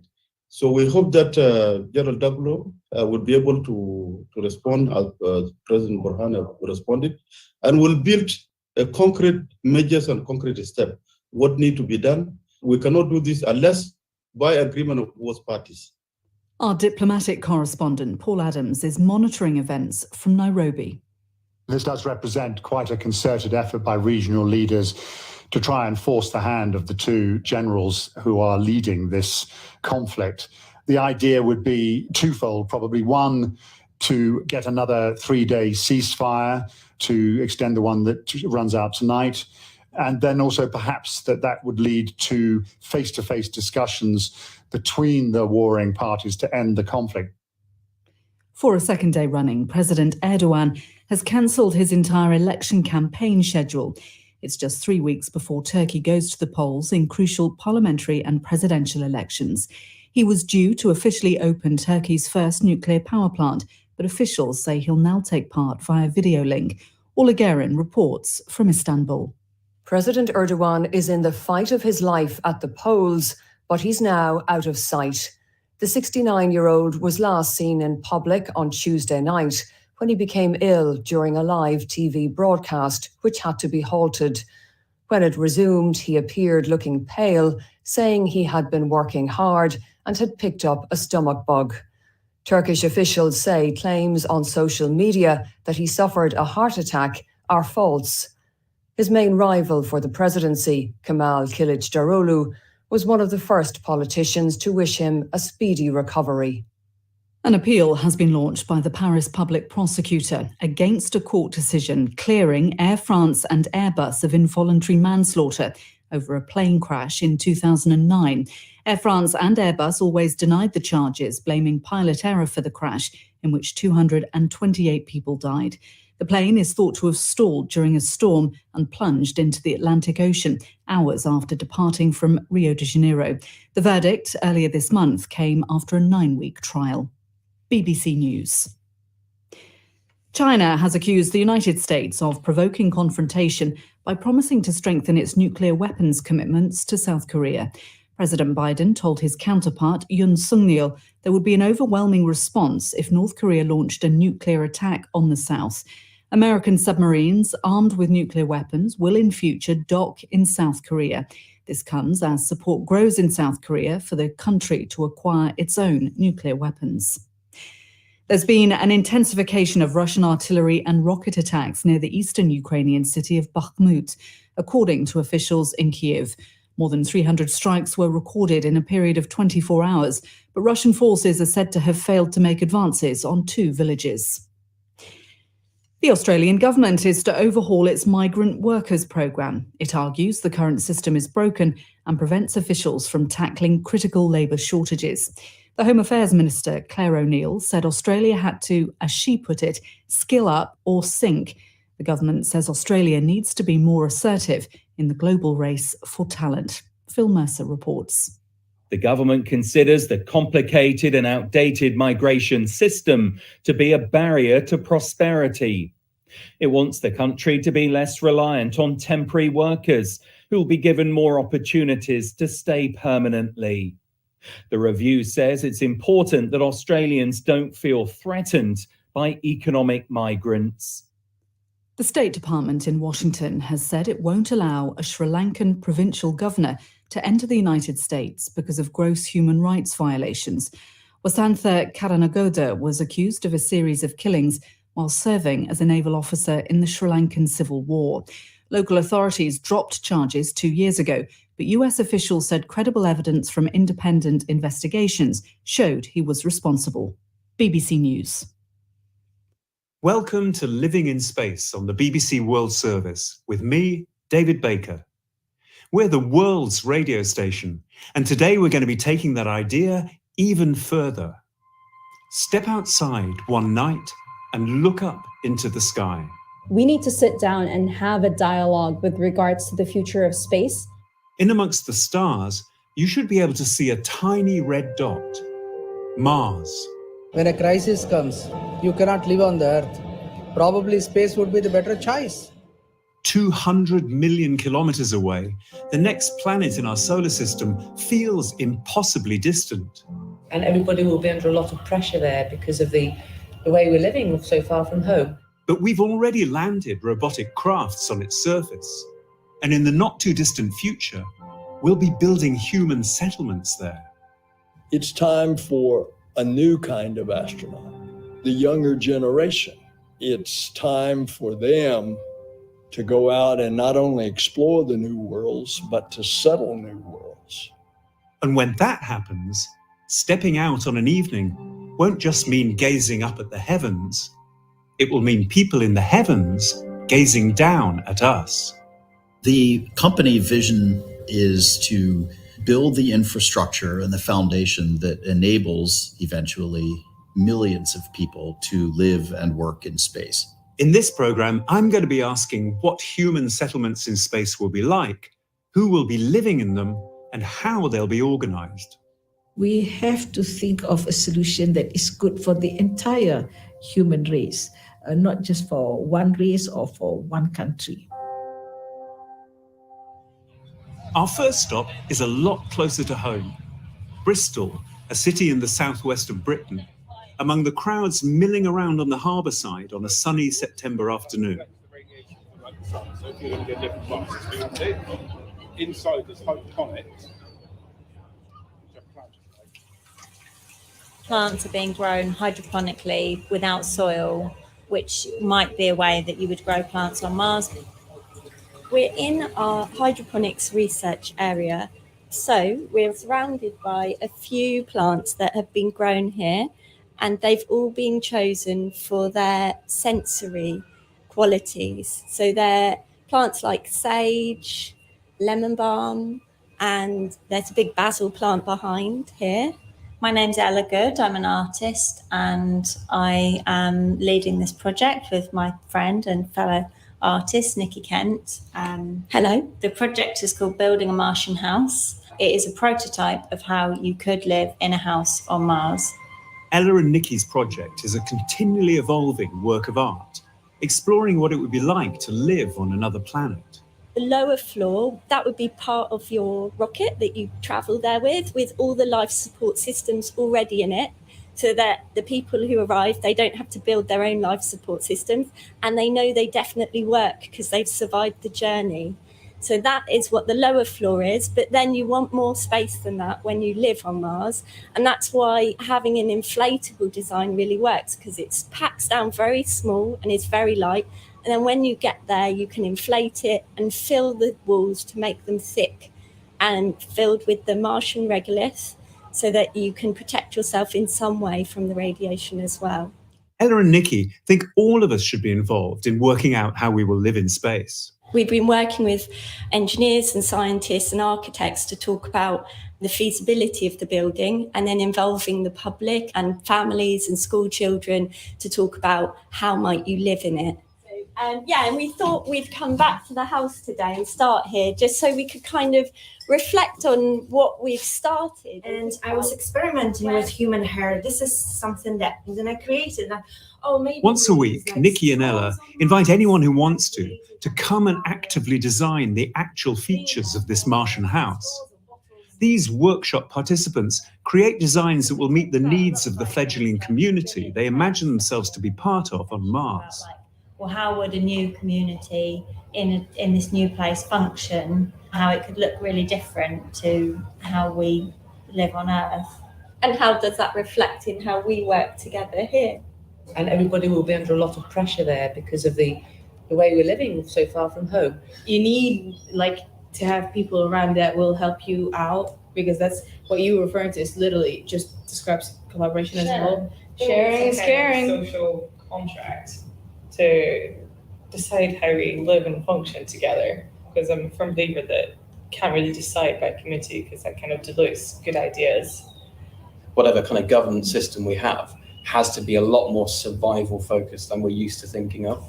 So speak in private, you only speak in a communal place, and then you can't have subgroups, and you can't have gossip, and you can't have lies, and so then you only speak when you're in the communal area, and then everybody knows nothing else has been said outside those walls. The first community on Mars would probably have to be sterilized, so no babies on Mars for this first batch of people. I don't know how ethical that is, but it doesn't mean, for example, in terms of females, that you don't menstruate or you don't feel like you want to mate with someone. So I was wondering how to make space for activities like that, because this is just a basic human need as well. Building this Martian house is a work of art, but there are good reasons to believe human dwellings on other planets could become a reality in the near future. The US government's NASA, the world's biggest and most powerful space agency, plans to establish a base on the moon as early as 2034, and it has ambitions for a human mission to Mars just a few years later. The prospect of human settlements in space means we have to start thinking about some very different issues than the ones that have shaped and dominated space exploration so far. Everybody thinks, we are too busy thinking of the science and the technology. We can ignore for the time being the societal issues or the sociological issues. We have to start now. I'm Bazlan Othman. I was formerly the director of the United Nations Office for Outer Space Affairs in Vienna, Austria. I was also the founding Director General of the National Space Agency of Malaysia. Mazlan argues that we need to have a much wider and a much deeper debate about what kind of communities we want to build in space. A lot of people believe that whatever inequities that exist on Earth will be exacerbated in space. We have to think of a solution that is good for the entire human race, not just for one race or for one country. There is a moral issue here. It's not just about having the cultures being different in space, but who should be allowed to go to space? Would we leave all the poor people from the poor countries behind because they cannot afford to pay 100,000 or 250,000 for that trip? We will have to look at the best talent, and the best talent is not only coming from one country or one creed of people. We need to think of how we can build some kind of diversity. And she says, we need to think about why we want to go and live in space in the first place. What is the motivation for us to set up such a settlement or habitat in space? And I believe it might be one of two. The first is that there is some economic activity that is critical or vital to sustain an economic activity here on Earth, and is vital for the whole human race.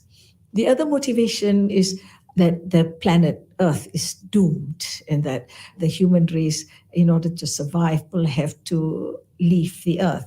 It's been said that if the dinosaurs had a space program, they would not be extinct today. In the past, space exploration was limited to big nations with big budgets. Think of the American Apollo missions or the Soviet Union's Soyuz program. But now, many countries on Earth have space initiatives, and indeed many private companies too. As I found at the biggest and noisiest annual global trade fair for space exploration.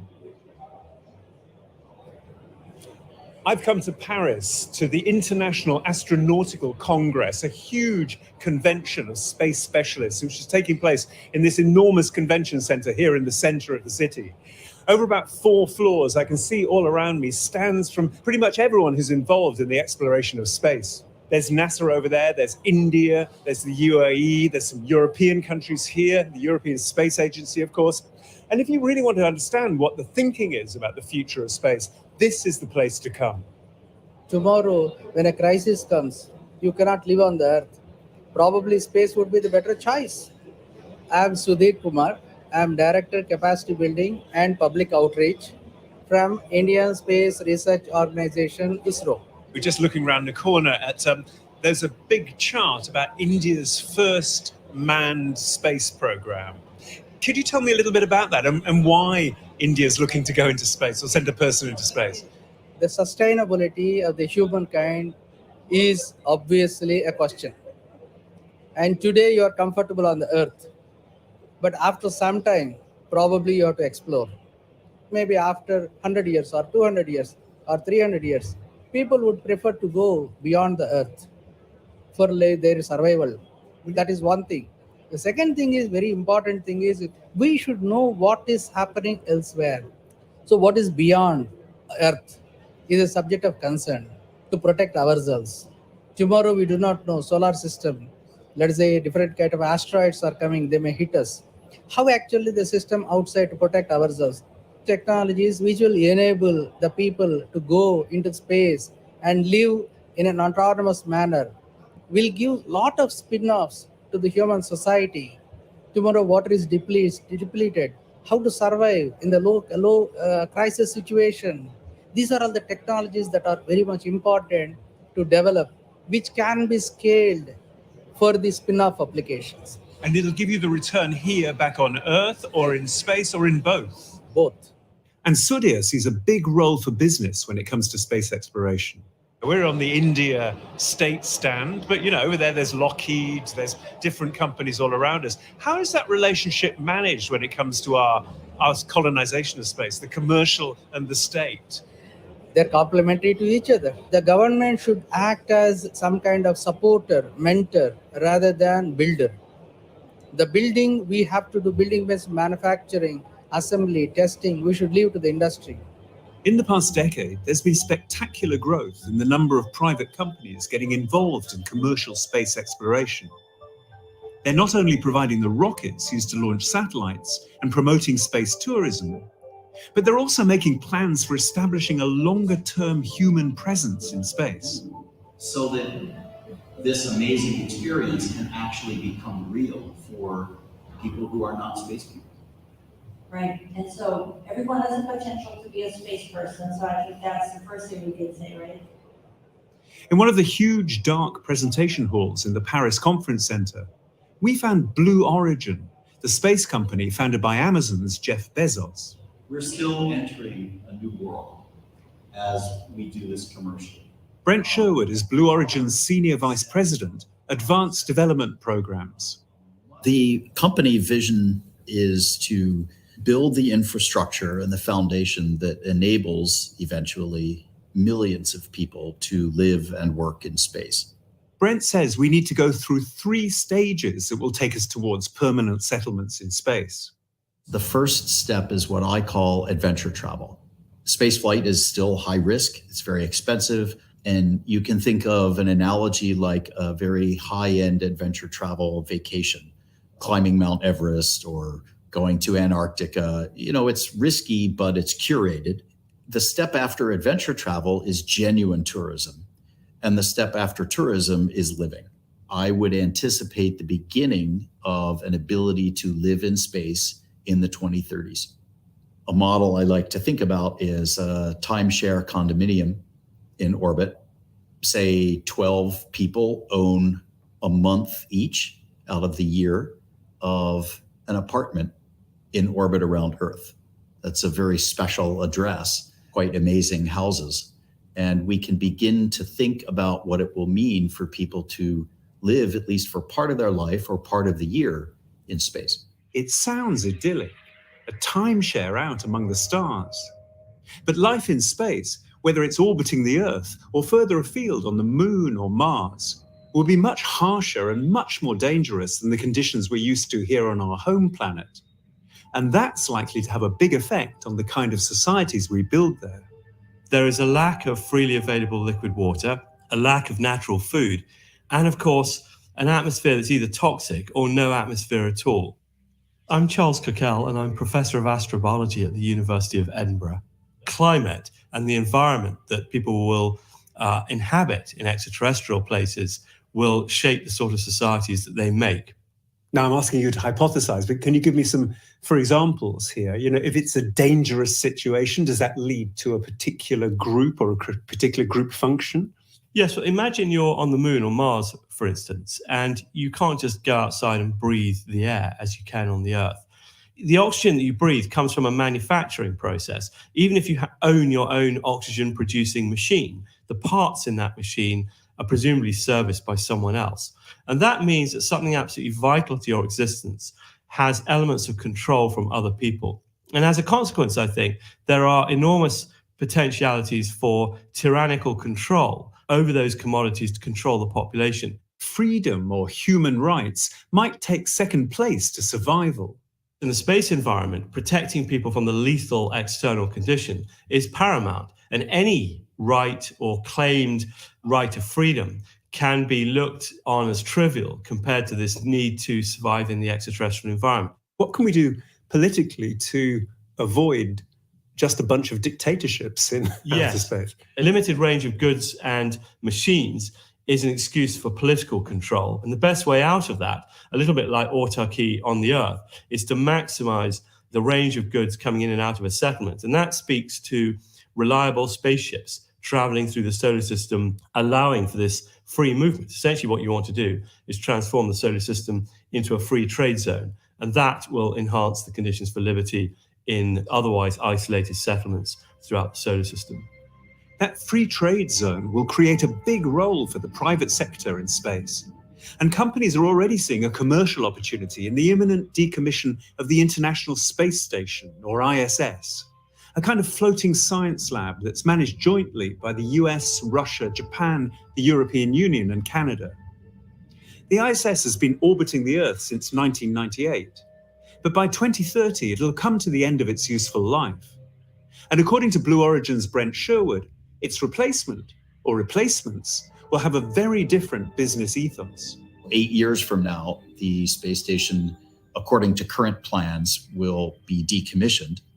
And that's critical because it means the scientific research business that's currently conducted on station needs to move to one or more commercial space stations. That then becomes a kind of anchor tenancy of a commercial facility, which then enables us to build that facility to be a mixed-use business park. And that's certainly the model of our space station program called Orbital Reef. Without the prospect of a genuinely commercial business at the end of it, nobody's going to invest. A combination of governmental public action and private enterprise. That's certainly the way we do it in the West, and I expect to see that continue to open the frontier in space. So what would those private space stations do?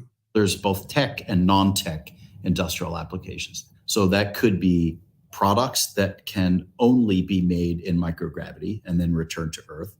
It could be entertainment products like making films in the zero-G environment. It could be gaming, for example. There's no casino on the International Space Station. It's a government facility, but gaming is a big business around the world. There are ideas that people are already working on for biomedical products that could only be made in space. A classic example that people talk about these days is growing organs for organ replacement, because in microgravity, you can suspend in a kind of containerless way some tissue culture. So that may turn out to be, growing corneas, for example. That might be something that works better in space. The effect of microgravity on biological processes is a massive area of research in space exploration, and one that could have profound implications for the future of human life away from the surface of our planet. As I found when I stumbled across a stand in one corner of the vast Paris exhibition hall. Hi, gentlemen. David Baker from the BBC. This is obviously an important event. Oh, yes. Yeah, what's going on here? What's going on? Okay. Hey, my name is Ismail Yamin. I'm from Independence X Aerospace. So we are a new space transportation company. Yeah, so what we do is mainly on space vehicles, re-entry vehicle, and also launch vehicle. But in this case, today with me is Dr. Egbert from Spaceborne United. Dr. Egbert Eilbroek. I'm working with Dr. Yamin in a collaboration. We're going to sign an agreement today. And Spaceborne United is my company, which is focusing on researching and also enabling different stages of human reproduction in space. So in a few years, we aim to enable the very first conception of a human embryo in history, conceived in space and not on Earth. Because of the lack of gravity, cells behave very differently to how they do on Earth. And that goes for sperm and eggs and embryos too. The technology Egbert and Ismail have developed is designed to see if it would be possible for an egg to be fertilized in a zero-gravity environment and for an embryo to grow. At the moment, we're focusing on the beginning of reproduction, so that means the conception stage, conception and the early embryo development, so the first 5 or 6 days. So what we can see here is it's a clear plastic disc which has reservoirs and canals built into it. And you can see how that would be spinning around. Where does the sperm start and where does the egg start before the spinning egg starts? On the reaction chamber. Here on the outside of the disc. And the sperm cells begin in a chamber more close to the center. Okay. We are facilitating artificial gravity by placing the embryos on a rotating disc, and by adjusting the spinning rate of the disc, we can adjust the gravity level that they are experiencing. And as soon as the disc inside the life support system is in low Earth orbit, in space, then we will reallocate the sperms in the disc and send them to the female cells. And in each chamber, we plan to have 3 female cells, so there will be 12 embryos, potentially, if the fertilization works well. And when do you think we might be seeing a baby born in space? We could see that in about 10 to 15 years. Private companies are also about making profit as well as cost effectiveness. Yes. Is there a profit to be made out there? Yes, definitely. It's a huge profit to be made, because what we are doing here is not only helping to understand how human can grow and sustain in space, but there are other things as well. Like, for example, the development of vaccines, antibiotics, and other biotech specimens. They actually perform better in space, especially when you're talking about protein crystallization that are essential for vaccination making and stuff like that. Their efficiency is close to 100% because of the microgravity effect. And will we be seeing a new generation of billionaires who make their money in space? Absolutely. With such a commercial approach to human settlement of space taking shape now, I can't help wondering whether this will cause tensions with other space powers who might have different priorities and values. Or indeed whether those without the money to invest could be cut out of the market and the benefits of living in space altogether. That's what I'll be exploring in part 2 of Living in Space. So please join me after the news. This is the BBC World Service, exploring King Charles's causes and passions and asking what kind of monarch he might be. Wow, this individual was ahead of the time. Wakes up every day trying to be a solution maker. He cares, he's compassionate. Charles III will soon be crowned as British King, but as the oldest monarch to assume the throne in the UK, he's already spent decades pursuing his passions and projects. He's one of the rare establishment figures that has consistently cared about urban inner city life. I'm Layla Nathu, and I'll be speaking to those who know him best to understand what sort of king he'll be. He's transforming lives all the time. His sense of purpose was to save the world. It wasn't just to be king. Thank you, King Charles. Keep it up, man. The Making of King Charles, Tuesday at 8:30 and 19 GMT.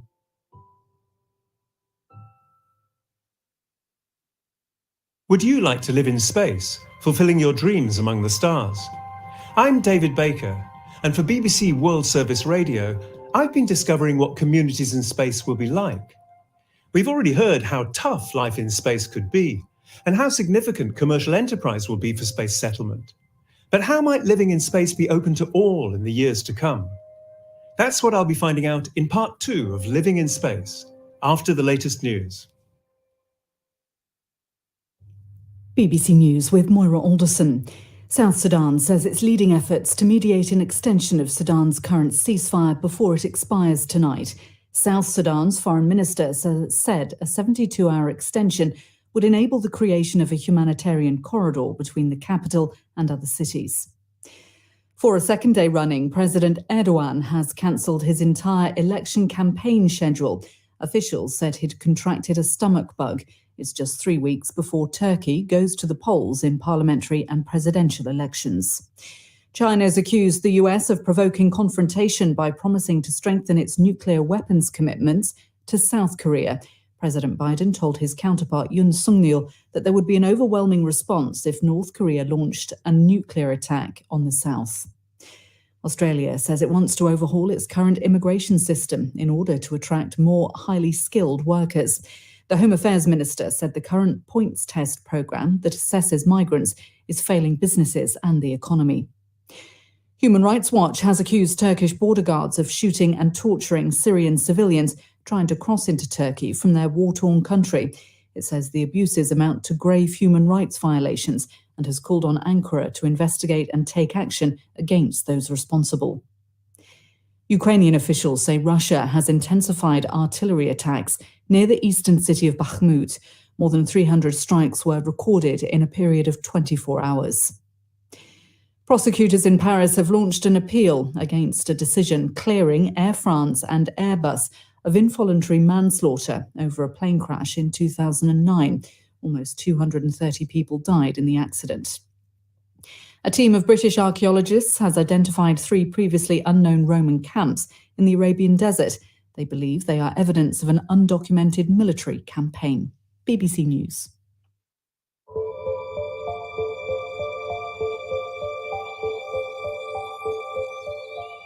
Welcome back to Living in Space on the BBC World Service with me, David Baker.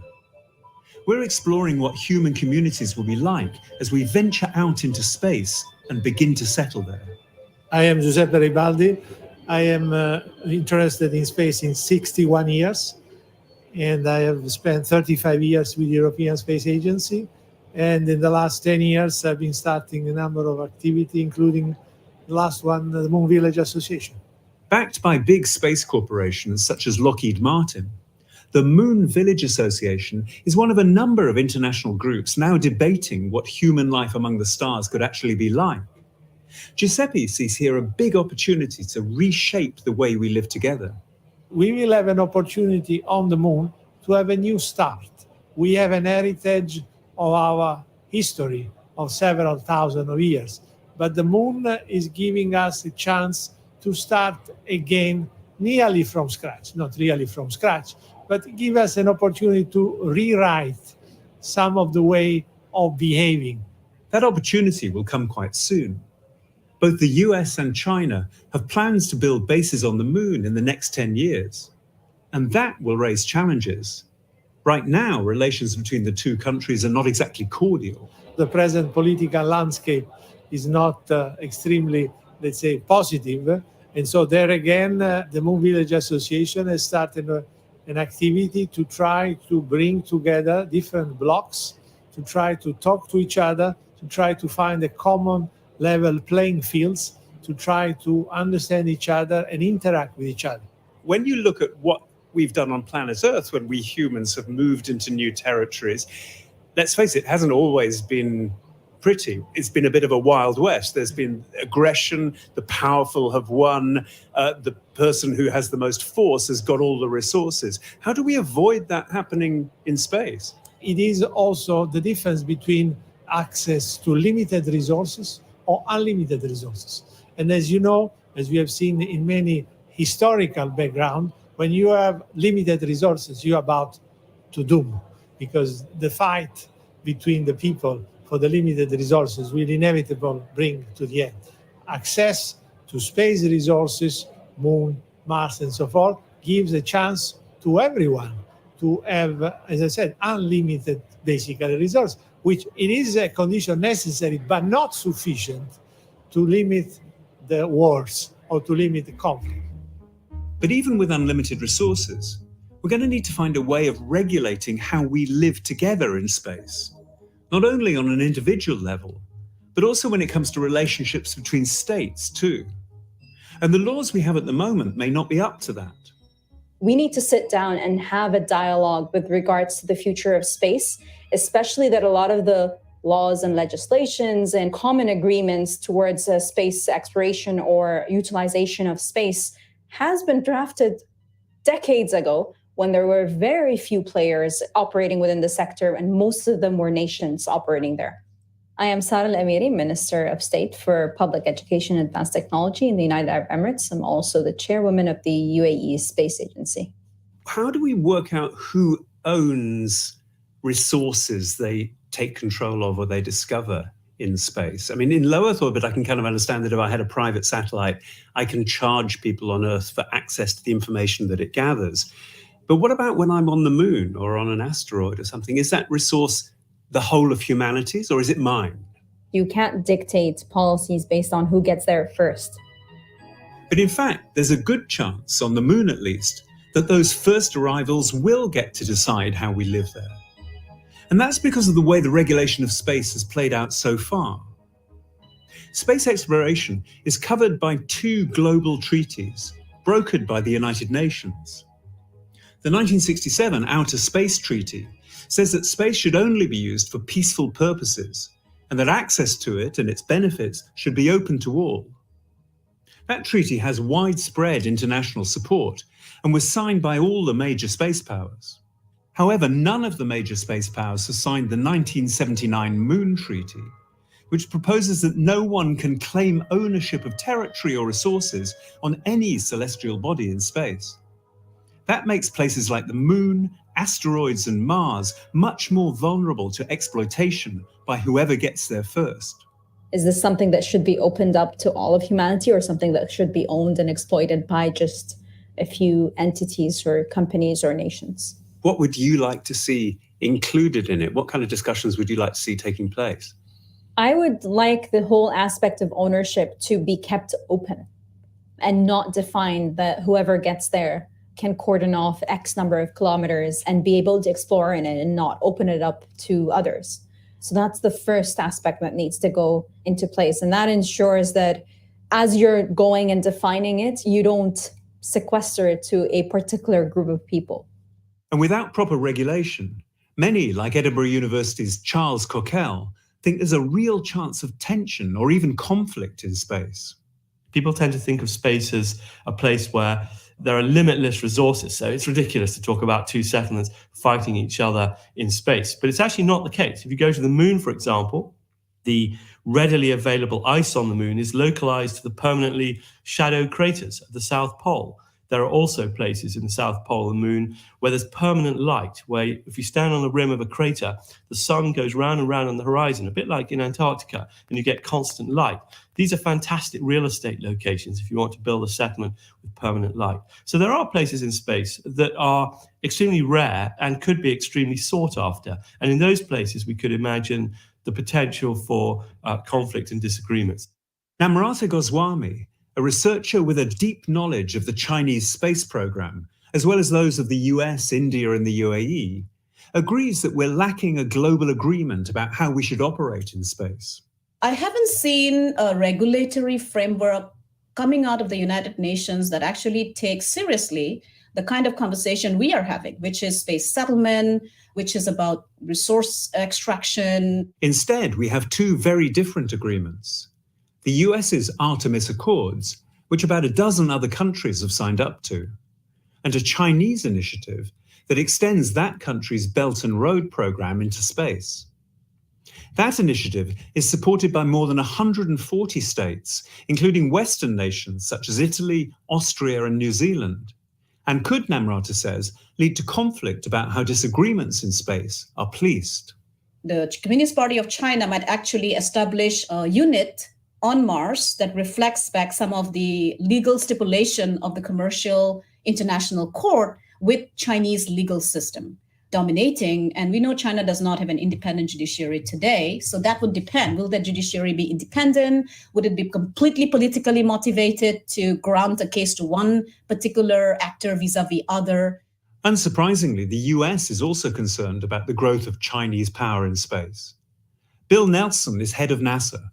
If you're going to have international cooperation in space, you've got to have transparency. Even with the lack of transparency of the Chinese space program, and in particular, I'm talking about what they present as their civilian space program. Even since they have not had transparency, and I can give you several examples if you want, but nevertheless, we have had cooperation, for example, in deconfliction of some space activities in and around Mars. So will that blossom into a greater relationship? Well, that's up to the Chinese. Thus far, they have been unwilling. But others are more optimistic. Professor Yun Zhao, a specialist in space law at the University of Hong Kong, sees no conflict between China's Belt and Road Initiative and the UN's Outer Space Treaty. I'm Yun Zhao, Hamilton Professor in International Law and Head of Department at the University of Hong Kong. My research area is mainly on space law and dispute resolution. The Outer Space Treaty has a provision regarding the jurisdiction and control within the space of their own station. So within the station, owned by the United States, the American legal regime will govern the activities that take place within their station.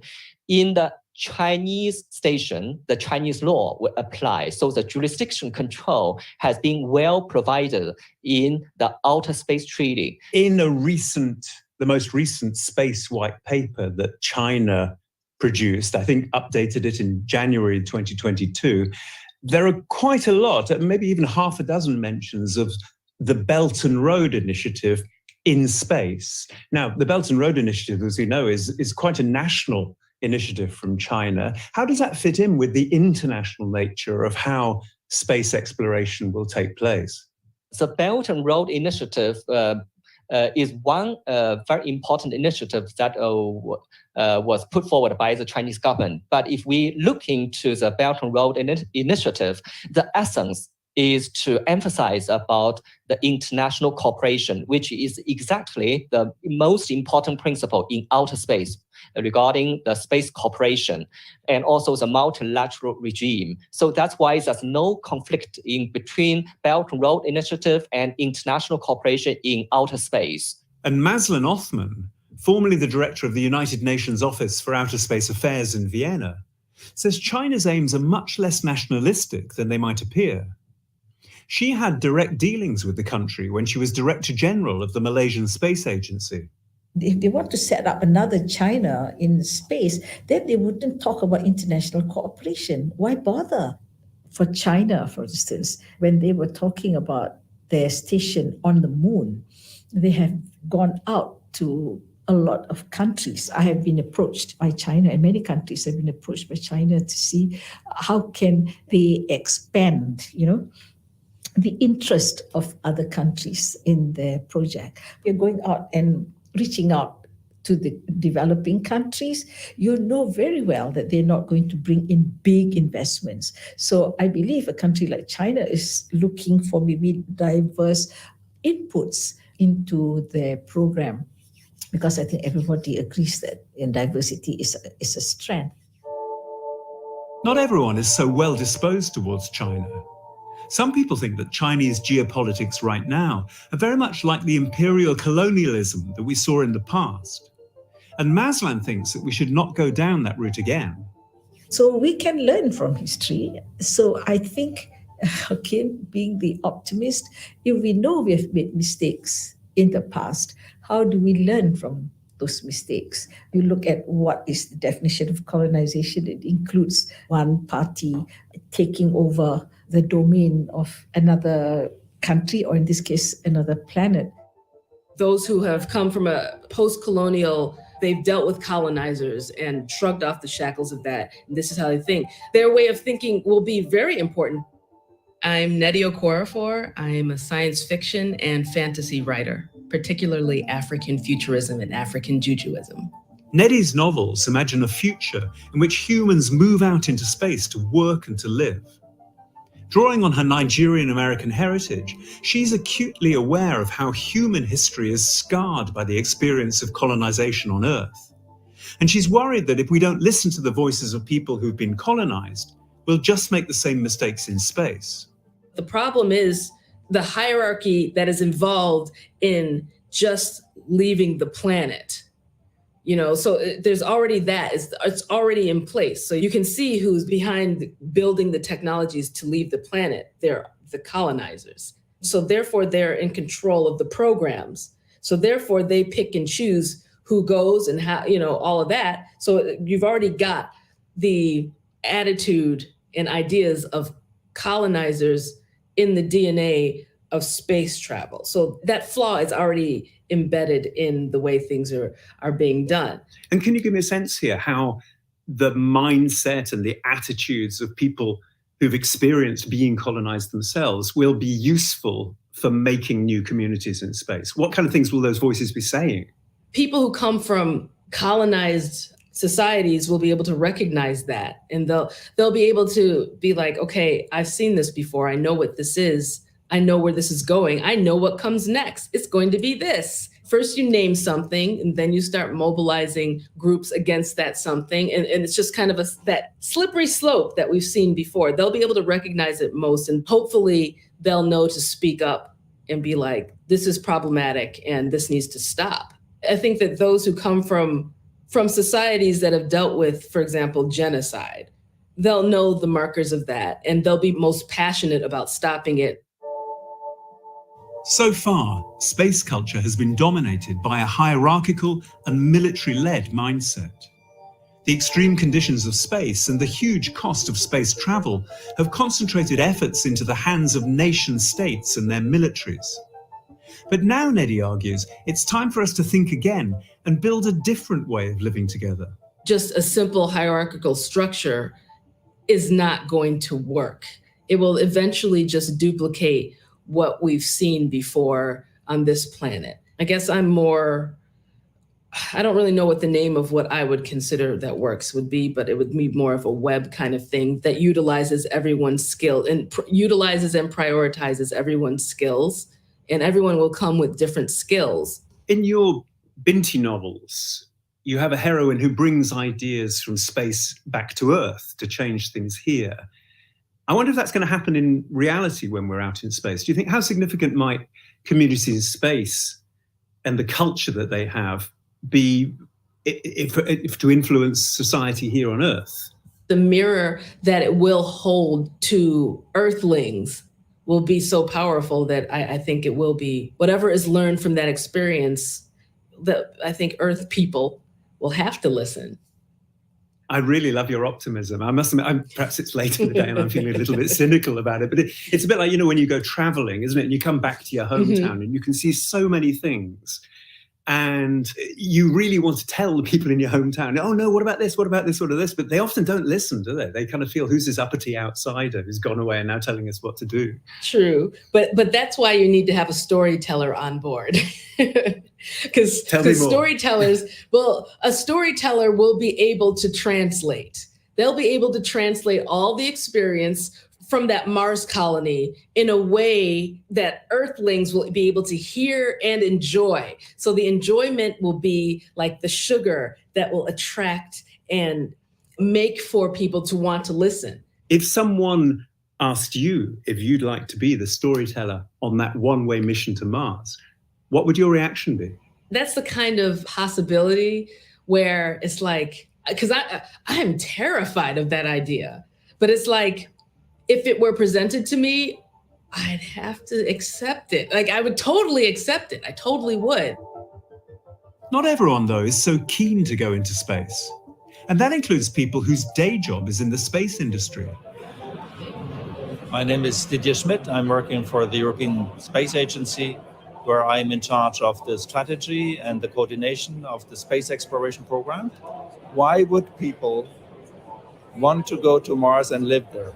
What would they do?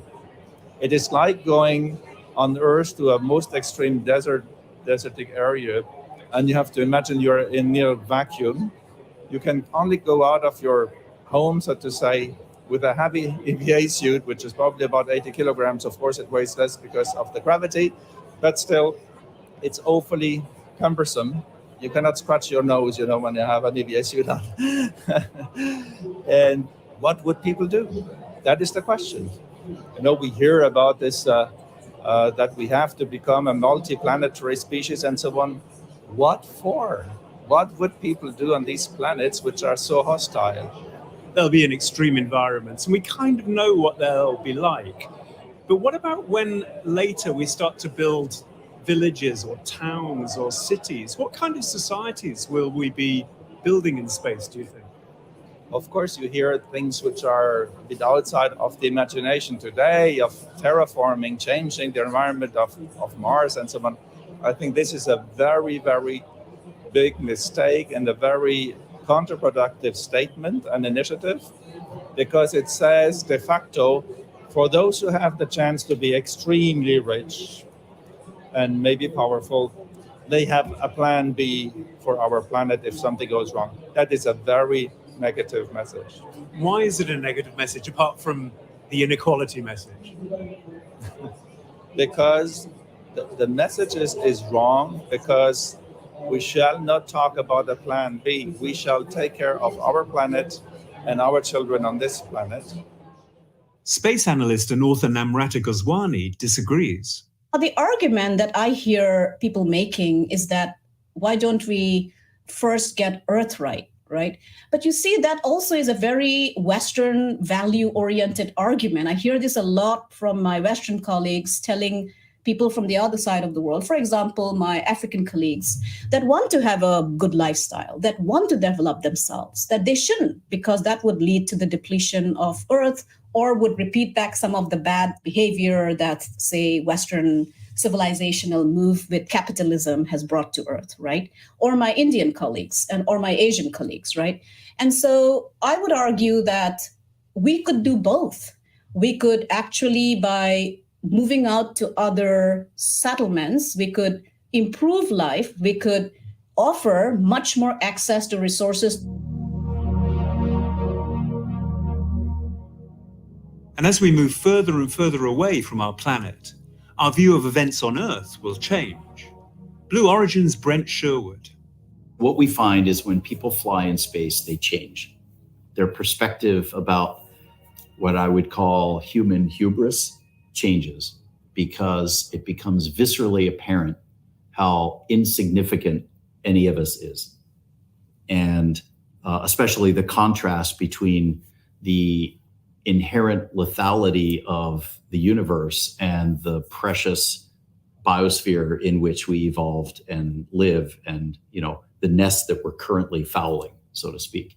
That's a very impactful experience to people. So I hope that as the overview effect is able to be experienced by more and more people in the future, it will fundamentally change how people view what are in fact very trivial conflicts on Earth, very parochial conflicts. In fact, in the future, on Q95 today. Get more bang for your buck. Talk shows, news, sports, music shows, entertainment events, weekend shows, Newsweek reviews, early morning shows, evening and daytime shows, hot tips on health, nutrition, security, traffic, weather, environment, and more. Place your display banners on the Q95 website, www.q95da.com, with live links to your own website. Advertise on Q95, your one-stop shop for audio and video streaming, breaking news, sports, and entertainment. Advertise on Q95. Get value for your money. Call 767-448-5822 today.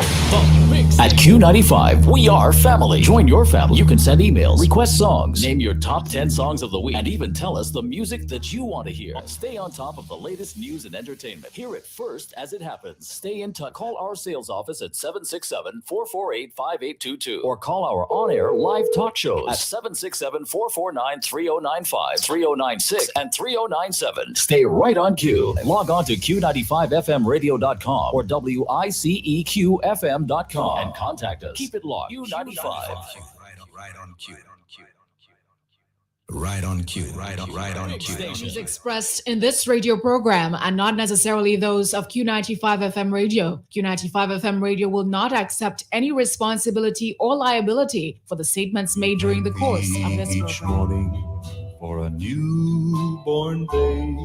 Rise and shine. What's on your mind? Wake up to gentle, inspiring, spiritual, and positive motivational thoughts every morning. Get your day started on the right track. It's your time to shine. Call Q95 and tell the world what's on your mind. Speak to the issues making the news that concern you from day to day. Rise and shine. What's on your mind? Only on the big station. Only on Q95. Thank thee for the trees and the deep blue sea, O Lord. We thank thee.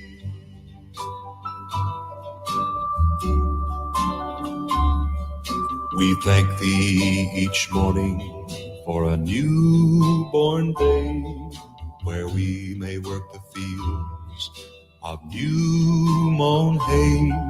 We thank thee for the sunshine and the air that we breathe, O Lord. We thank thee.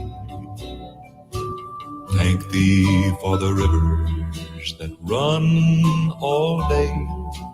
Thank thee for the little birds that sing along the way. Thank thee for the trees and the deep blue sea, O Lord. We thank thee. Oh yes, we thank thee, Lord, for rest, and thank you for the gift of life this morning. Thank you, Lord, for waking us up and bringing us here in the land of the living. Thank you for gracing us, Lord. Thank you for causing us to journey through the challenges of life, as varied and difficult as they may be. Thank you, Father God, for family. Thank you for friends. Thank you, Father, for churches, communities, and thank you, Lord, for Whitey Kubuli. Thank you for those who attempt to guard the grass under our feet and the focus that they help us have. And thank you for going before us, Lord, and making every crooked path straight for us. Thank you for being God all by yourself in our lives, and thank you for being a friend that's closer than a brother.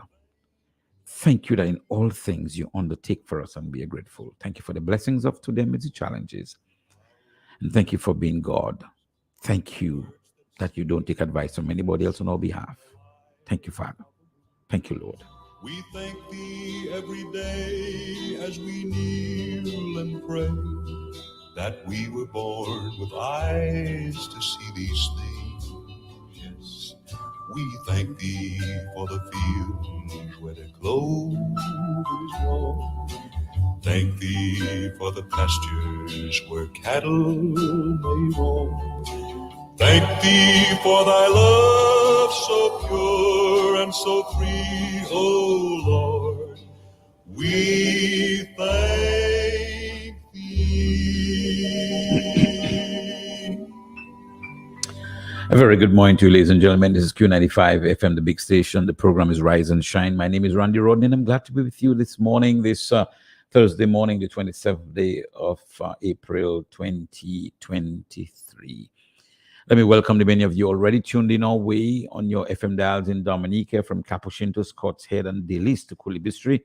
It's my joy to bid you good morning from our studios here on Hanover Street in Rosa Dominica. A very good morning to the many of you listening to us in the Caribbean region, from the Bahamas to Belize, and of course around the world on www.q95da.com.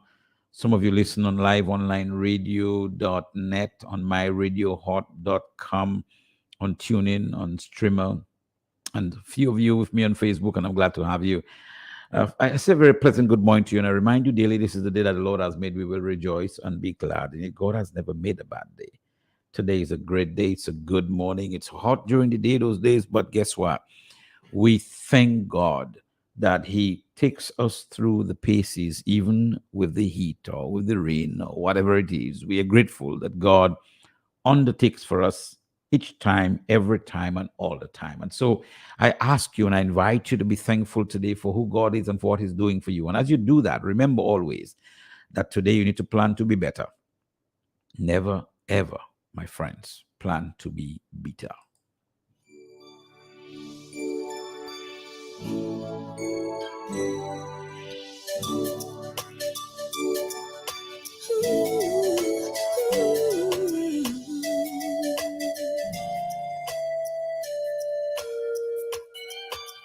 Rise and shine, awake with the sun. Feel its rays and healing warm as it dries the cold night away. Open your heart to a brand new day. Embrace the sound of nature's symphony. Hear the harmonious melodies. Focus your mind on the positive things. Let them surround as nature's choir sings. It's gonna be a good day. Something good's gonna happen for me, yeah. It's gonna be a good day. Good things are surely gonna come my way. It's gonna be a good day. Something good's gonna happen for me, yeah. It's gonna be a good day. Good things are surely gonna come my way. Oh, oh, oh, oh, oh, oh.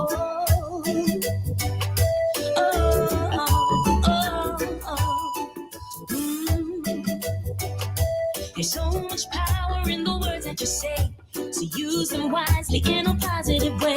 If you say them in faith and only believe, God will hear and blessings you'll receive. It's gonna be a good day. Something good's gonna happen for me, yeah.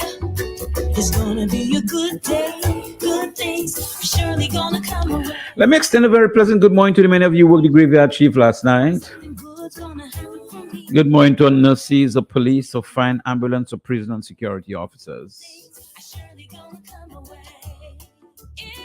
Good morning to farmers, or fisher folk, or market vendors, or street cleaners, or teachers, or students, or office workers. All good morning. Good morning to the many of you working in the affairs of the gospel. Good morning to you, and good morning to my treasured retirees.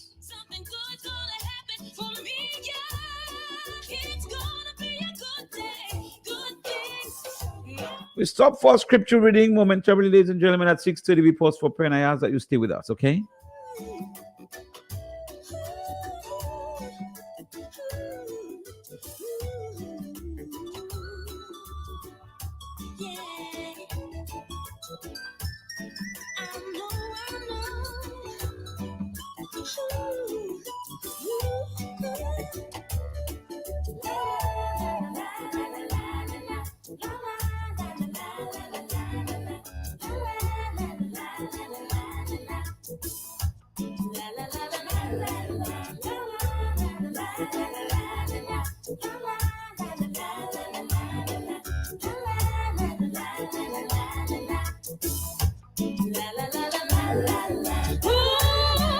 So I'm gonna sing this happy song. I'm gonna sing it all day long. Won't let nothing bring me down. Not today, no, no. I just know things will work out. Even though I don't know how. But I know at the end of the day, things are gonna be okay. Of course, at the end of the day, it's going to work out. At the end of the day, things are going to be okay. All right. So walk with that confidence, walk with the understanding that whatever happens to you today, at the end of the day, it's going to be fine, just fine. We return to Exodus chapter 13, and today I'll read in your hearing verse 17, and I will read through to verse number 22 of Exodus chapter number 13. From verse 17 through to verse number 22. I read from the New King James Version of the Bible, and the text reads thus. Then it came to pass, when Pharaoh had let the people go, that God did not lead them by the way of the land of the Philistines, although that was an error. For God said, lest perhaps the people change their minds when they see war and return to Egypt. So God led the people along by the way of the wilderness of the Red Sea. And the children of Israel went up in orderly ranks out of the land of Egypt. And Moses took the bones of Joseph with him, for he had placed the children of Israel under solemn oath, saying, God will surely visit you, and you shall carry up my bones from here with you. So they took their journey from Succoth and camped in Etham at the edge of the wilderness. And the Lord went before them by day in a pillar of cloud to lead the way, and by night in a pillar of fire to give them light, so as to go by day and night. He did not take away the pillar of cloud by day or the pillar of fire by night from before the people. Yesterday, we got into a place, my brothers and sisters, where we saw that the children of Israel have now left Egypt. And they are leaving Egypt under the directions of God through Moses. The text before us, we saw, is deliberate in pointing out to us that God did not lead the children of Israel by the land of the Philistines, although it was near. Didn't say it was easy, it just said it was near. And I said to you yesterday, by my research, it would have been a 4 to 10-day journey. It was near. We understood yesterday that the choice was made for them by God. God decided where they must pass. He was their guide. And he led them through Moses. Now, the onus was upon them to follow that direction, just like it is on us to follow that direction. Very often, my brothers and sisters, we make choices of our decisions, and we blame God for the effects of it later on. We make God guilty for allowing us or for causing us to do some things, whereas we would have made decisions as to where we want to go. If God had allowed Israel to make the decision of where they must pass, they would have chosen, more than likely, the way which led them through the land of the Philistines. But God's choice, God's provisions and providence for us is that he leads us to the ultimate goal. There's something I say often to our people, and that is we see in chronology. We look at time in terms of seconds and minutes and hours and days and weeks and months. God operates with us outside of time. So when he looks at us and functions with us in seasons, our life season. So God sees the end from the beginning. The decision in the text by God to have them go through the land, to have them go for the path of the Red Sea rather than the land of the Philistine, I shared with you yesterday, had, number one, a privilege for them. They saw their Pharaoh drown before their very eyes. The man who had enslaved them, had abused them, the person who had caused their lives to become miserable, God decided that you need to pass through the Red Sea because I'm going to work something out for you that is out of this world. And at the end of what I will do, you will see your enemies be plundered before your eyes. My brothers and sisters, I have confidence. I have always had that confidence in God, that God really and truly, when he takes care of us, he does a fantastic job. He does not do a halfway job.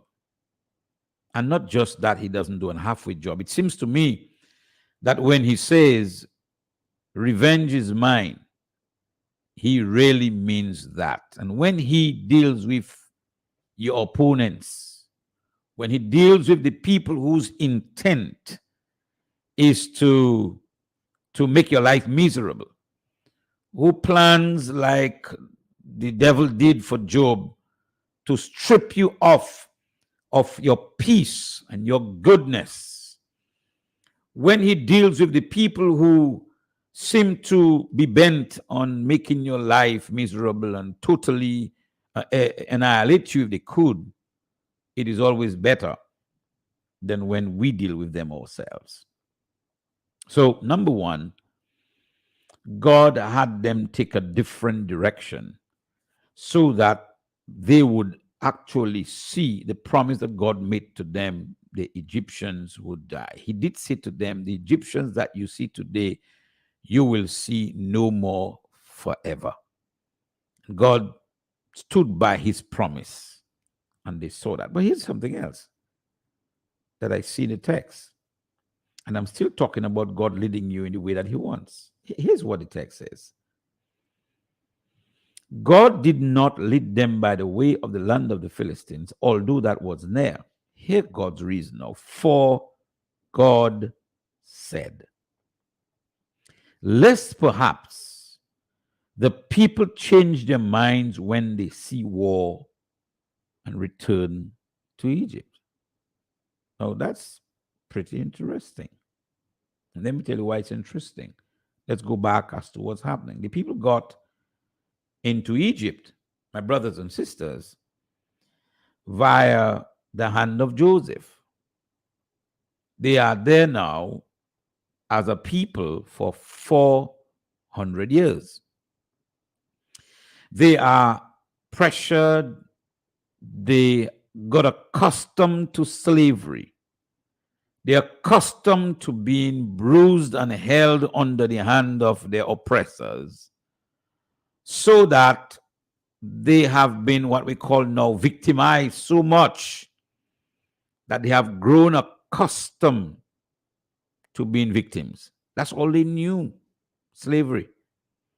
No wonder they became the growth engine of Egypt, because they knew how to take a grind. They knew how to take a hard time. They were formed by that hard time. And so that's all they knew. They did not know how to go to war with anybody. What they knew was how to work hard with their hands and bring out results. That's all they knew. They did not know how to handle guns. They did not know how to handle weapons of mass destruction. All they knew was to work hard for their living. And now that God is taking them out, when you look at what has happened there is, if God had taken them the way of the Philistines, they would have had to start warfare immediately. Why? Because the Philistines were actually occupying a property that's part of Canaan next to Egypt. God is bringing them to the land of Canaan. But understand that these are people whose warlike fighting spirits have been broken. And I want you to take time to listen to me, because I'm speaking from Roseau, Dominica, and I'm sure I have lots of you in the audience from Dominica. The people's spirits were broken by slavery. You need to understand, my brothers and sisters, that very often when we get bruised and we keep being battered, that our spirits get broken.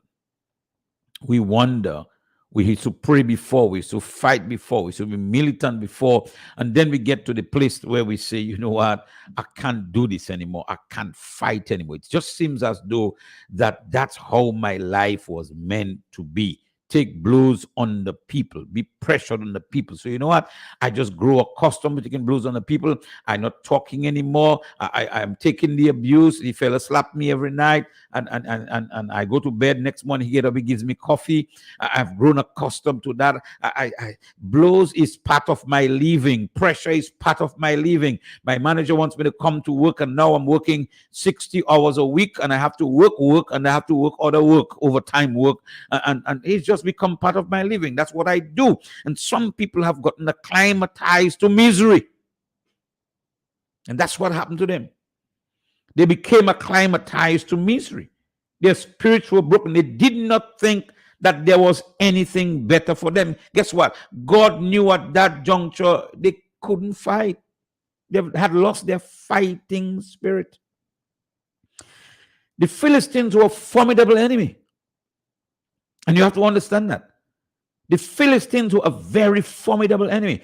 If God had taken them through the land of the Philistines, they'd be routed in a day, in a few minutes, because they had lost their fighting spirit. God took them, therefore, across the Red Sea, gave them some time to harden themselves, if you like.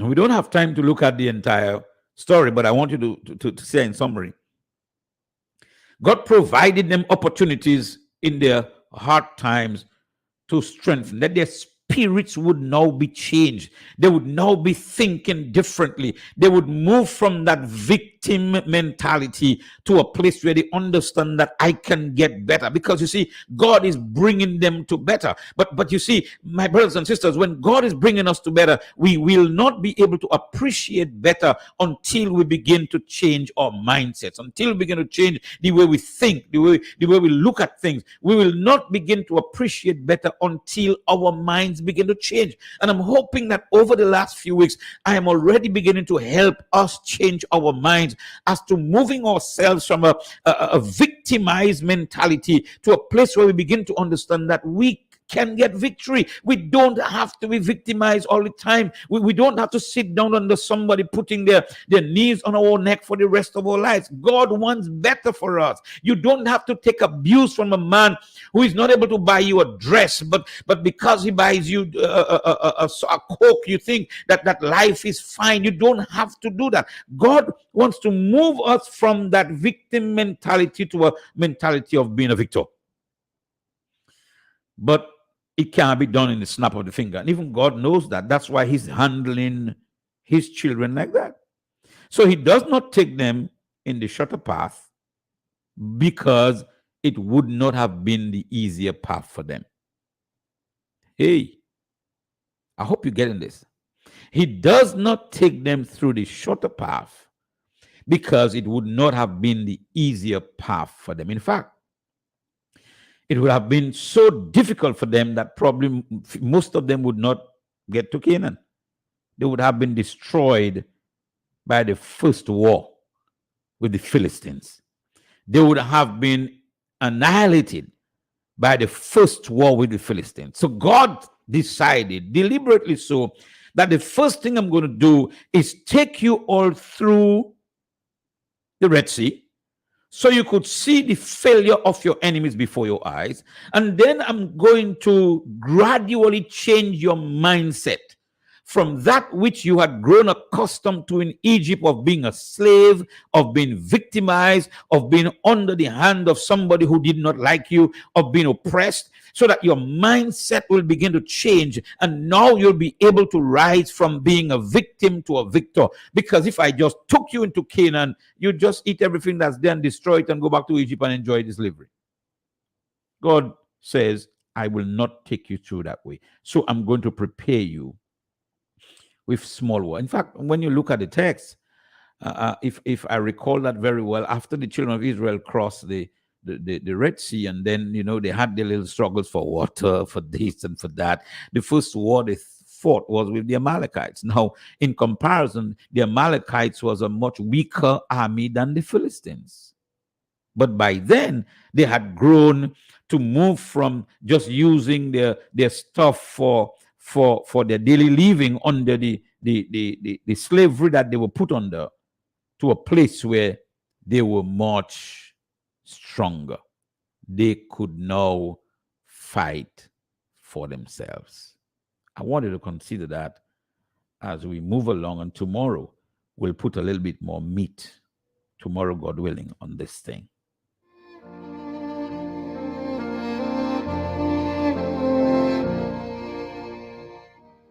He leadeth me, O blessed thought, O words with heavenly comfort fraught.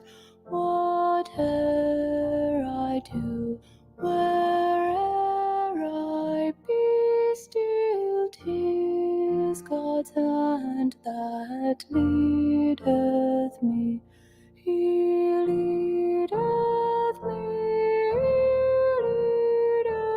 me by his own hand. He leadeth me, his faithful follower I would be, for by his hand he leadeth me. Sometimes mid scenes of deepest gloom, sometimes where Eden's flowers bloom, by waters calm or troubled sea, still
was haunting death's cold wave. I will not flee, since God through Jordan leadeth me. He leadeth me by his own hand. He leadeth me. His faithful follower I would be, so by his hand he leadeth me. For by his hand he leadeth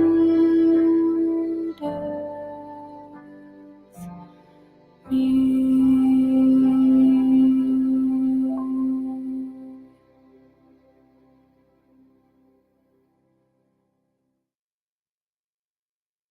Watch the trail of the insects stop when you spray them with pop. Flying, crawling, insects are falling when you spray them with pop. Nothing comes close to Bob. Bob, the Caribbean brand. Bob, the #1 brand. Bob, the baddest in the land. Nothing comes close to Bob. When the root bugs get in your way, pull out your Bob and give them a spray. When you want insects to stop, nothing comes close to Bob. Bob, the Caribbean brand. Get serious, get Bob. Trading Limited does it again. Just received a new brand of delicious chicken luncheon meat. Great taste, less salt at unbeatable prices. Frankie's brand of chicken luncheon meat, 200 grams, $3.50, and 340 grams, $5.50. Available retail and wholesale. Try Frankie's chicken luncheon meat today. You will be amazed.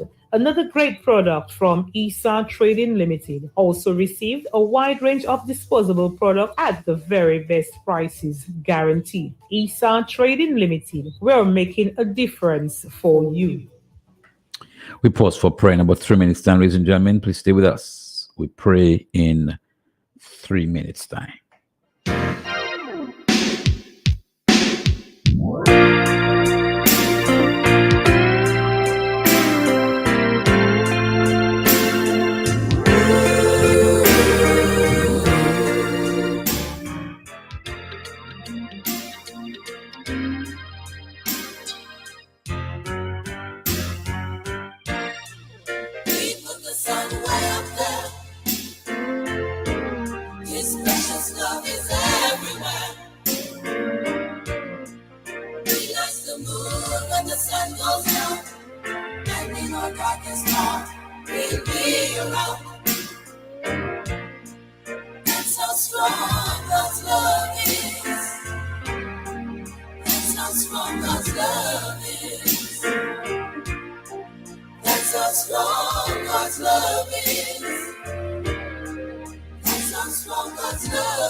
Jesus Christ will still be there.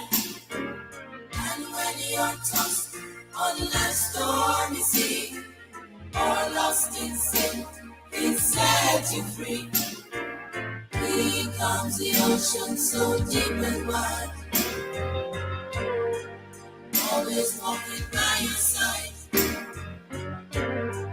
Just call on Him and you will see that you live eternally.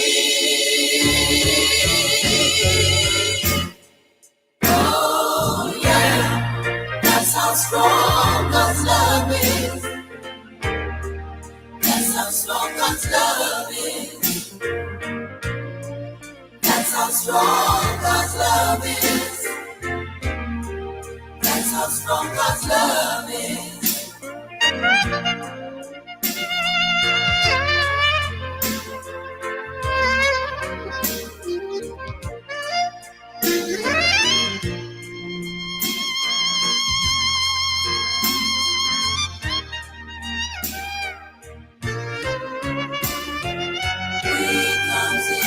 So deep and wide, always walking by your side. Him and you will see that you live eternally. Oh yeah, that's how strong God's love is. That's how strong God's love is. That's how strong God's love is. That's how strong God's love is. Hallelujah.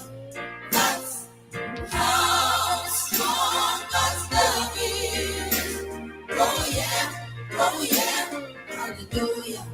That's how strong God's love is. Oh yeah, oh yeah. Hallelujah. That's how strong God's love is. Oh yeah, oh yeah. Hallelujah. That's how strong God's love is. Spread time around this radio altar this morning.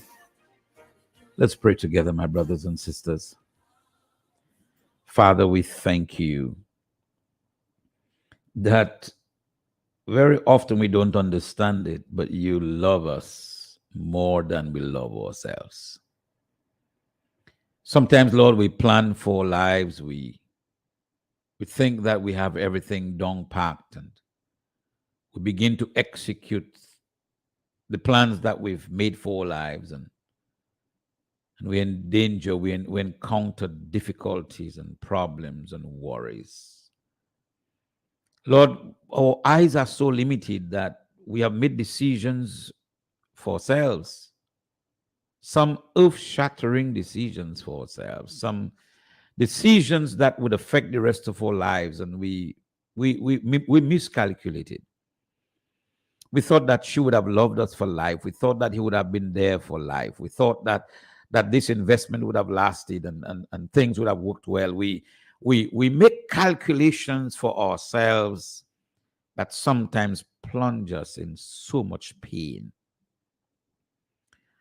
Today we are understanding that when you led your children out of Egypt, logically, you should have taken them in their minds through the shorter path, but you didn't. You didn't because you knew them. You didn't because you knew their end from the beginning. You didn't because you saw what their mindsets were. And indeed, you look at us. You know us. And Father God, you use so many people, so many instances and circumstances to guide us. Yet we are so stubborn, some of us, that we intentionally, some of us, drift from you. Some of us, just by the fact that we do not see very far, we make decisions that take us away from your plans. And in both cases, Father God, we affect ourselves negatively. Today we are learning that truly we should commit ourselves to you leading us. When we don't know it, when we don't see it, when we don't know how it's going to work and operate, that we should lean upon you. We should truly give you every part of our lives, so that, Father God, in our journey, we will not injure ourselves uselessly, as it were, but will walk the path you want us to walk, such that we'll become what you want us to become. Father God, remind us daily that you are truly the Alpha and the Omega. You've loved us so much that you have our best interests at heart. You tug us, you pull at us, you encourage us. You sent so many messages to us in so many ways. Yet we've been walking in a direction, and you love us still. You care for us. You care for us to the point where you want to build us and lift us. And so I ask today, Lord, that you will give us, every one of us in this audience, a new understanding of who you are. That taking us through some difficult moments does not mean you don't love us. In fact, because you know the end from the beginning, you take us through challenging times to build us in preparation for what you have in store for us. What a good God you are. What a loving Father you are. A God who sees, knows all things, and bring us to the place of recognition of the great love that you have for us. Thank you, Father God, for loving us beyond ourselves in a love that causes us in everything to become victors. Lord, for those of us whom you are taking through, bring us to the place, Daddy, that we understand that the place you are bringing us is to get us disaccustomed to slavery and to enjoy that which you are preparing us for. Thank you for your word today. Thank you for lifting our spirits. And thank you for speaking to the people who thought that you abandoned them, that you forsook them. Thank you for reminding them that trials are really meant to make us better, to remove the dross and to cause the shine to be seen. Thank you, Father God, for being a good Father in our lives. We give you praise and glory for truly being our God and our Father. In Jesus' name, amen and amen. Thank you, Father God.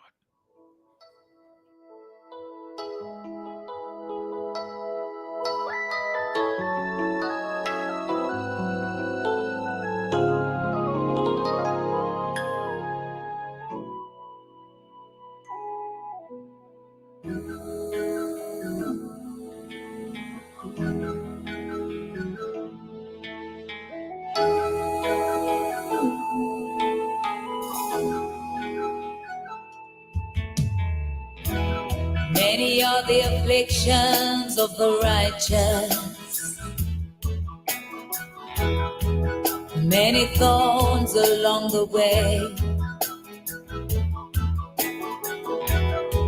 many times we feel abandoned.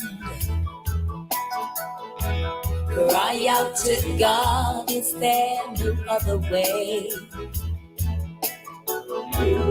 Lord, when I'm walking through the valley, sometimes it feels like you're not there. Then the enemy surrounds me, cause my heart to pound with fear. Lord, please open my eyes to see. Many angels there surrounding me, many watching over my head, standing guard around my bed. Lord, in the middle of the night, when it looks so wrong, it's going right.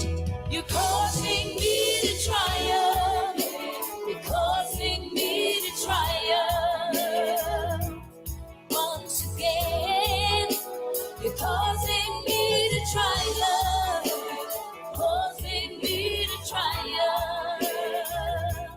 Once again.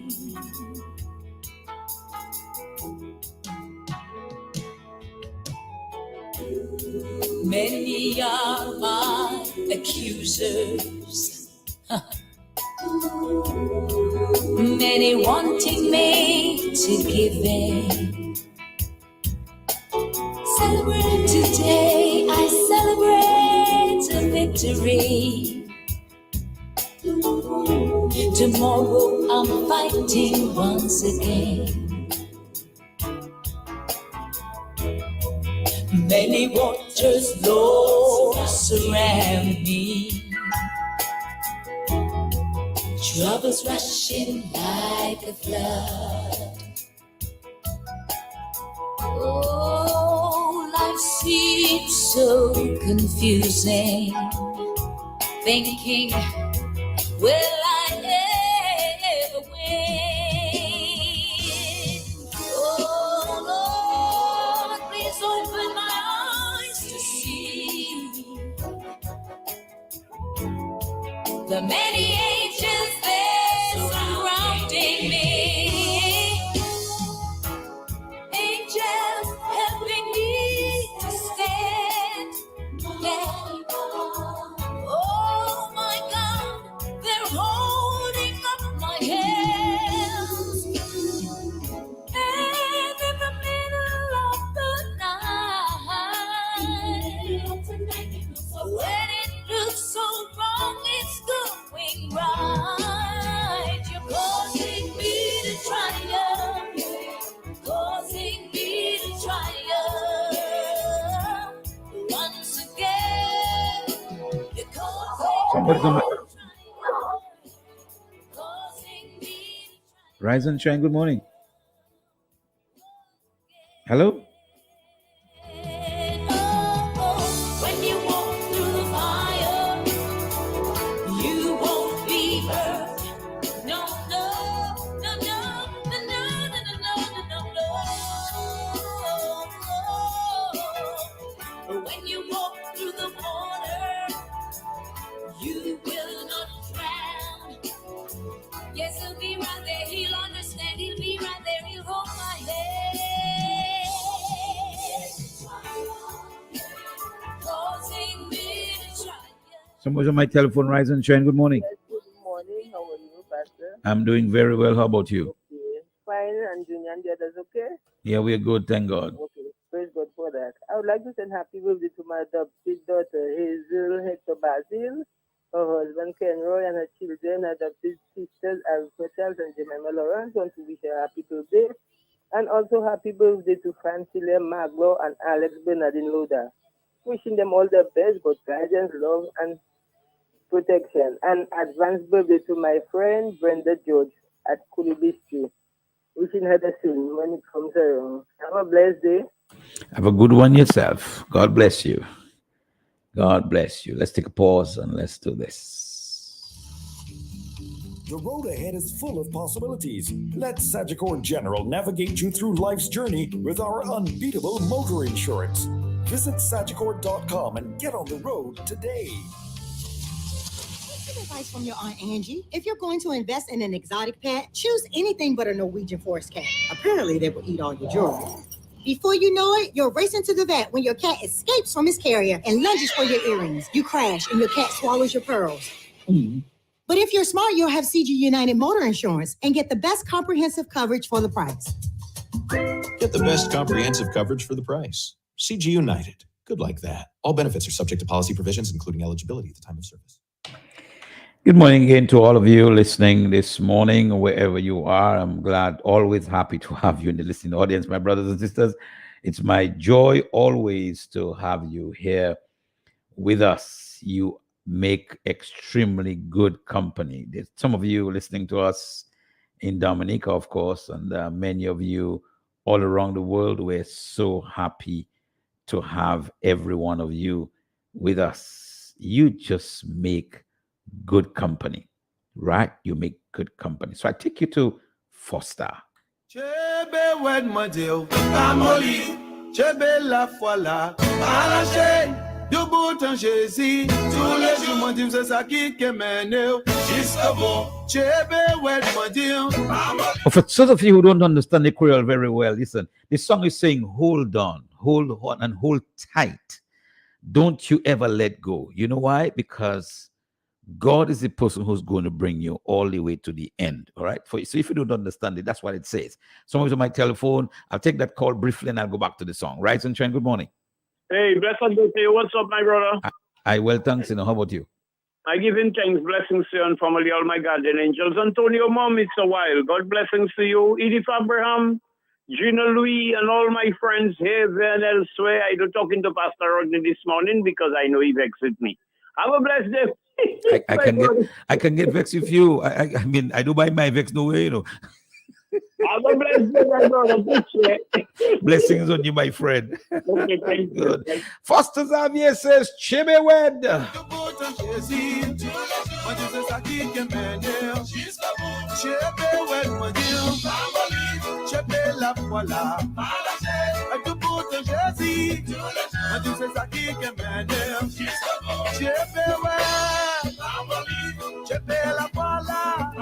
Rise and shine, good morning. Morning to you. Happy weekend to you. Happy weekend to all your listeners and all Dominicans wherever they are. Thank you very much. Remember, if you go into court, I'll be a witness. Thank you. Thank you very much for standing in my corner. Welcome.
C'est pas la pousse à famille. Jésus à la porte la galère.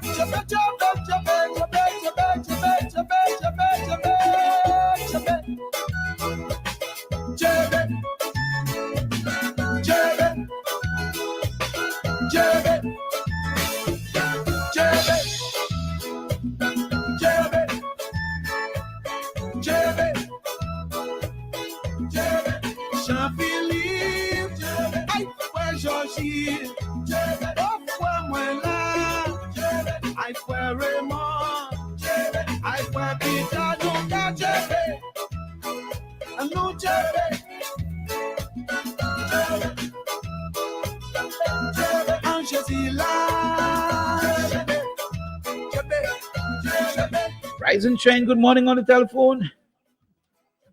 Yes, guy. Morning. How are you? All right, calling from India now. Just called to tell Dominican just hold tight before Palaji. Thank you. Yeah. Tell hey. Hello? Yes, I'm listening to you. Yeah. I don't know blessings. I never see him. I never know him. I don't know what he look like. But I will just tell him one love. Keep up the good work. All right. I'm sure he's listening. Irie, yeah. Thank you. He's a guy who think he handsome. That's all I can tell you about him.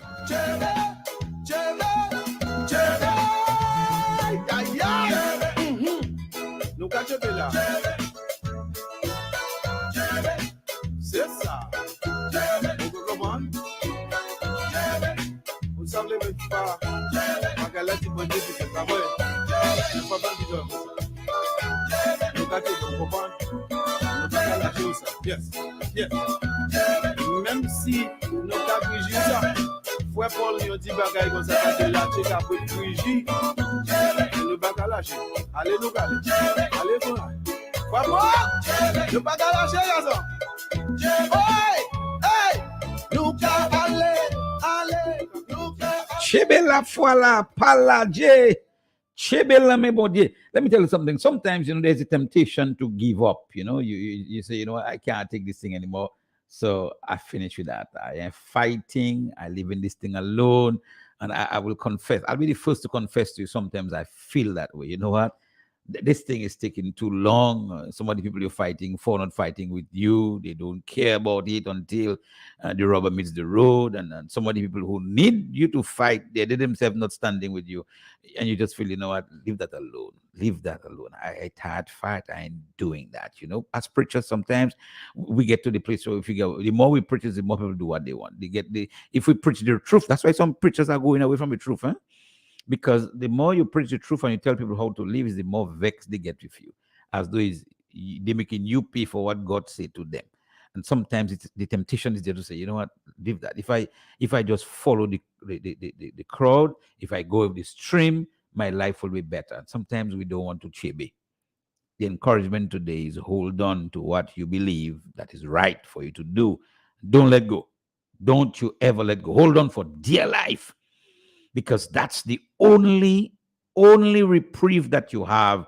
He's the only person that's going to bring us to the best place that we ought to be. Hey, Samuel made us sing, and if you don't go with me, I ain't going nowhere. Got it.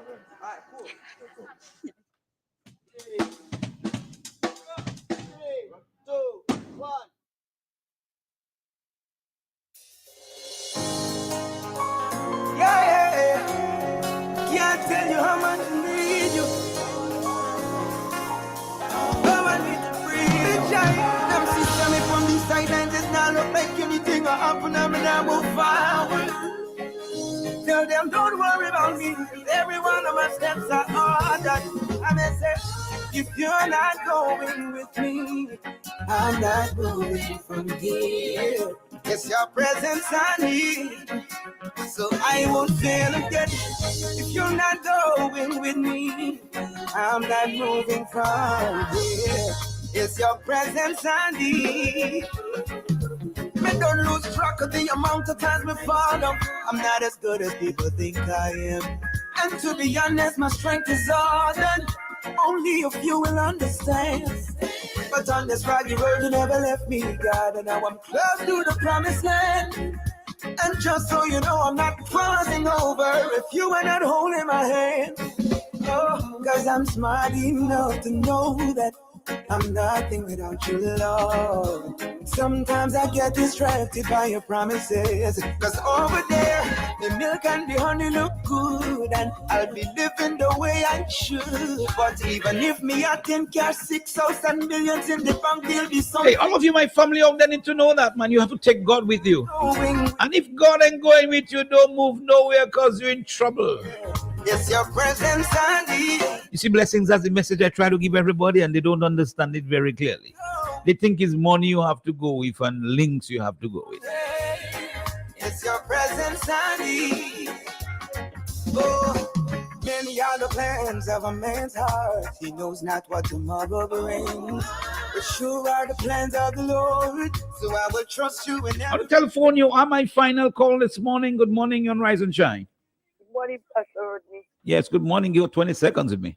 Let me tell you that it's something that when I did not have a house and I was on the house waiting on the lighting lane idea. And I used to sit on this step and I used to cry. But then it happened that I had to hold on. I had to wait and hold on. Then I cried and like there's no, but I put in my hope though in the Lord for the person. And God does not come in our time. That's right. But in his own time. And I'm optimistic that God will show up one of these days. When we do waiting, it will take us by surprise. God will step in and do what he has to do. That's right. I tell the people of Dominica, no matter what, hold on to the unchanging God. God does not lie. And he's a God who keeps his promise. All right. Good. God bless. I know me on a mission like Tom Cruise. Jesus, if you're not going with me, I'm not moving. from here. It's your presence I need. Ladies and gentlemen, Samuel Midas will be here on May 29th, right here in the lovely Commonwealth of Dominica. And I understand tickets will go on sale maybe in a week's time. It's your presence, it's your presence. My name is Randy Rodney. Today is Thursday. I'll be back with you, God willing, tomorrow morning at 6 a.m. for Rise and Shine. It's not moving. If you're not going, something's not going. Your presence I need. Oh, if you're not going, something's not going. If you're not moving, I'm not moving. Guess what? Go out there and have a good day. Have a great Thursday. Remember that you must take God with you every time, everywhere. Because if you don't take him with you, you're in trouble. I love you, man. Have a good day. You hear? No matter whether you're a police officer in a uniform, no matter whether you're somebody trying to get home or driving down the street with your girlfriend, one thing that we are all learning is that life is so fragile. One blink and the person you love is gone. Just 1 second, one flash, and what started out as a beautiful day turns into something horrible. And I admit to you, it changes the way I deal with people. You know how you care for somebody, but you don't say nothing, you just kind of, see you later. I'm learning to say something. I'm learning to make myself open my heart and say, I love you, I appreciate you.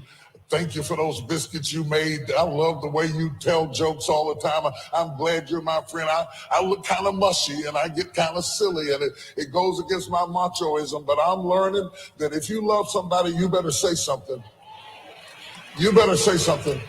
Don't allow the petty things that we can all fall out. It's so easy to fall out. You can fall out with people. It's so easy to be angry over things that don't even matter. Don't allow those petty things to stop you from loving and caring and nurturing and reaching out to people. Can I get an amen?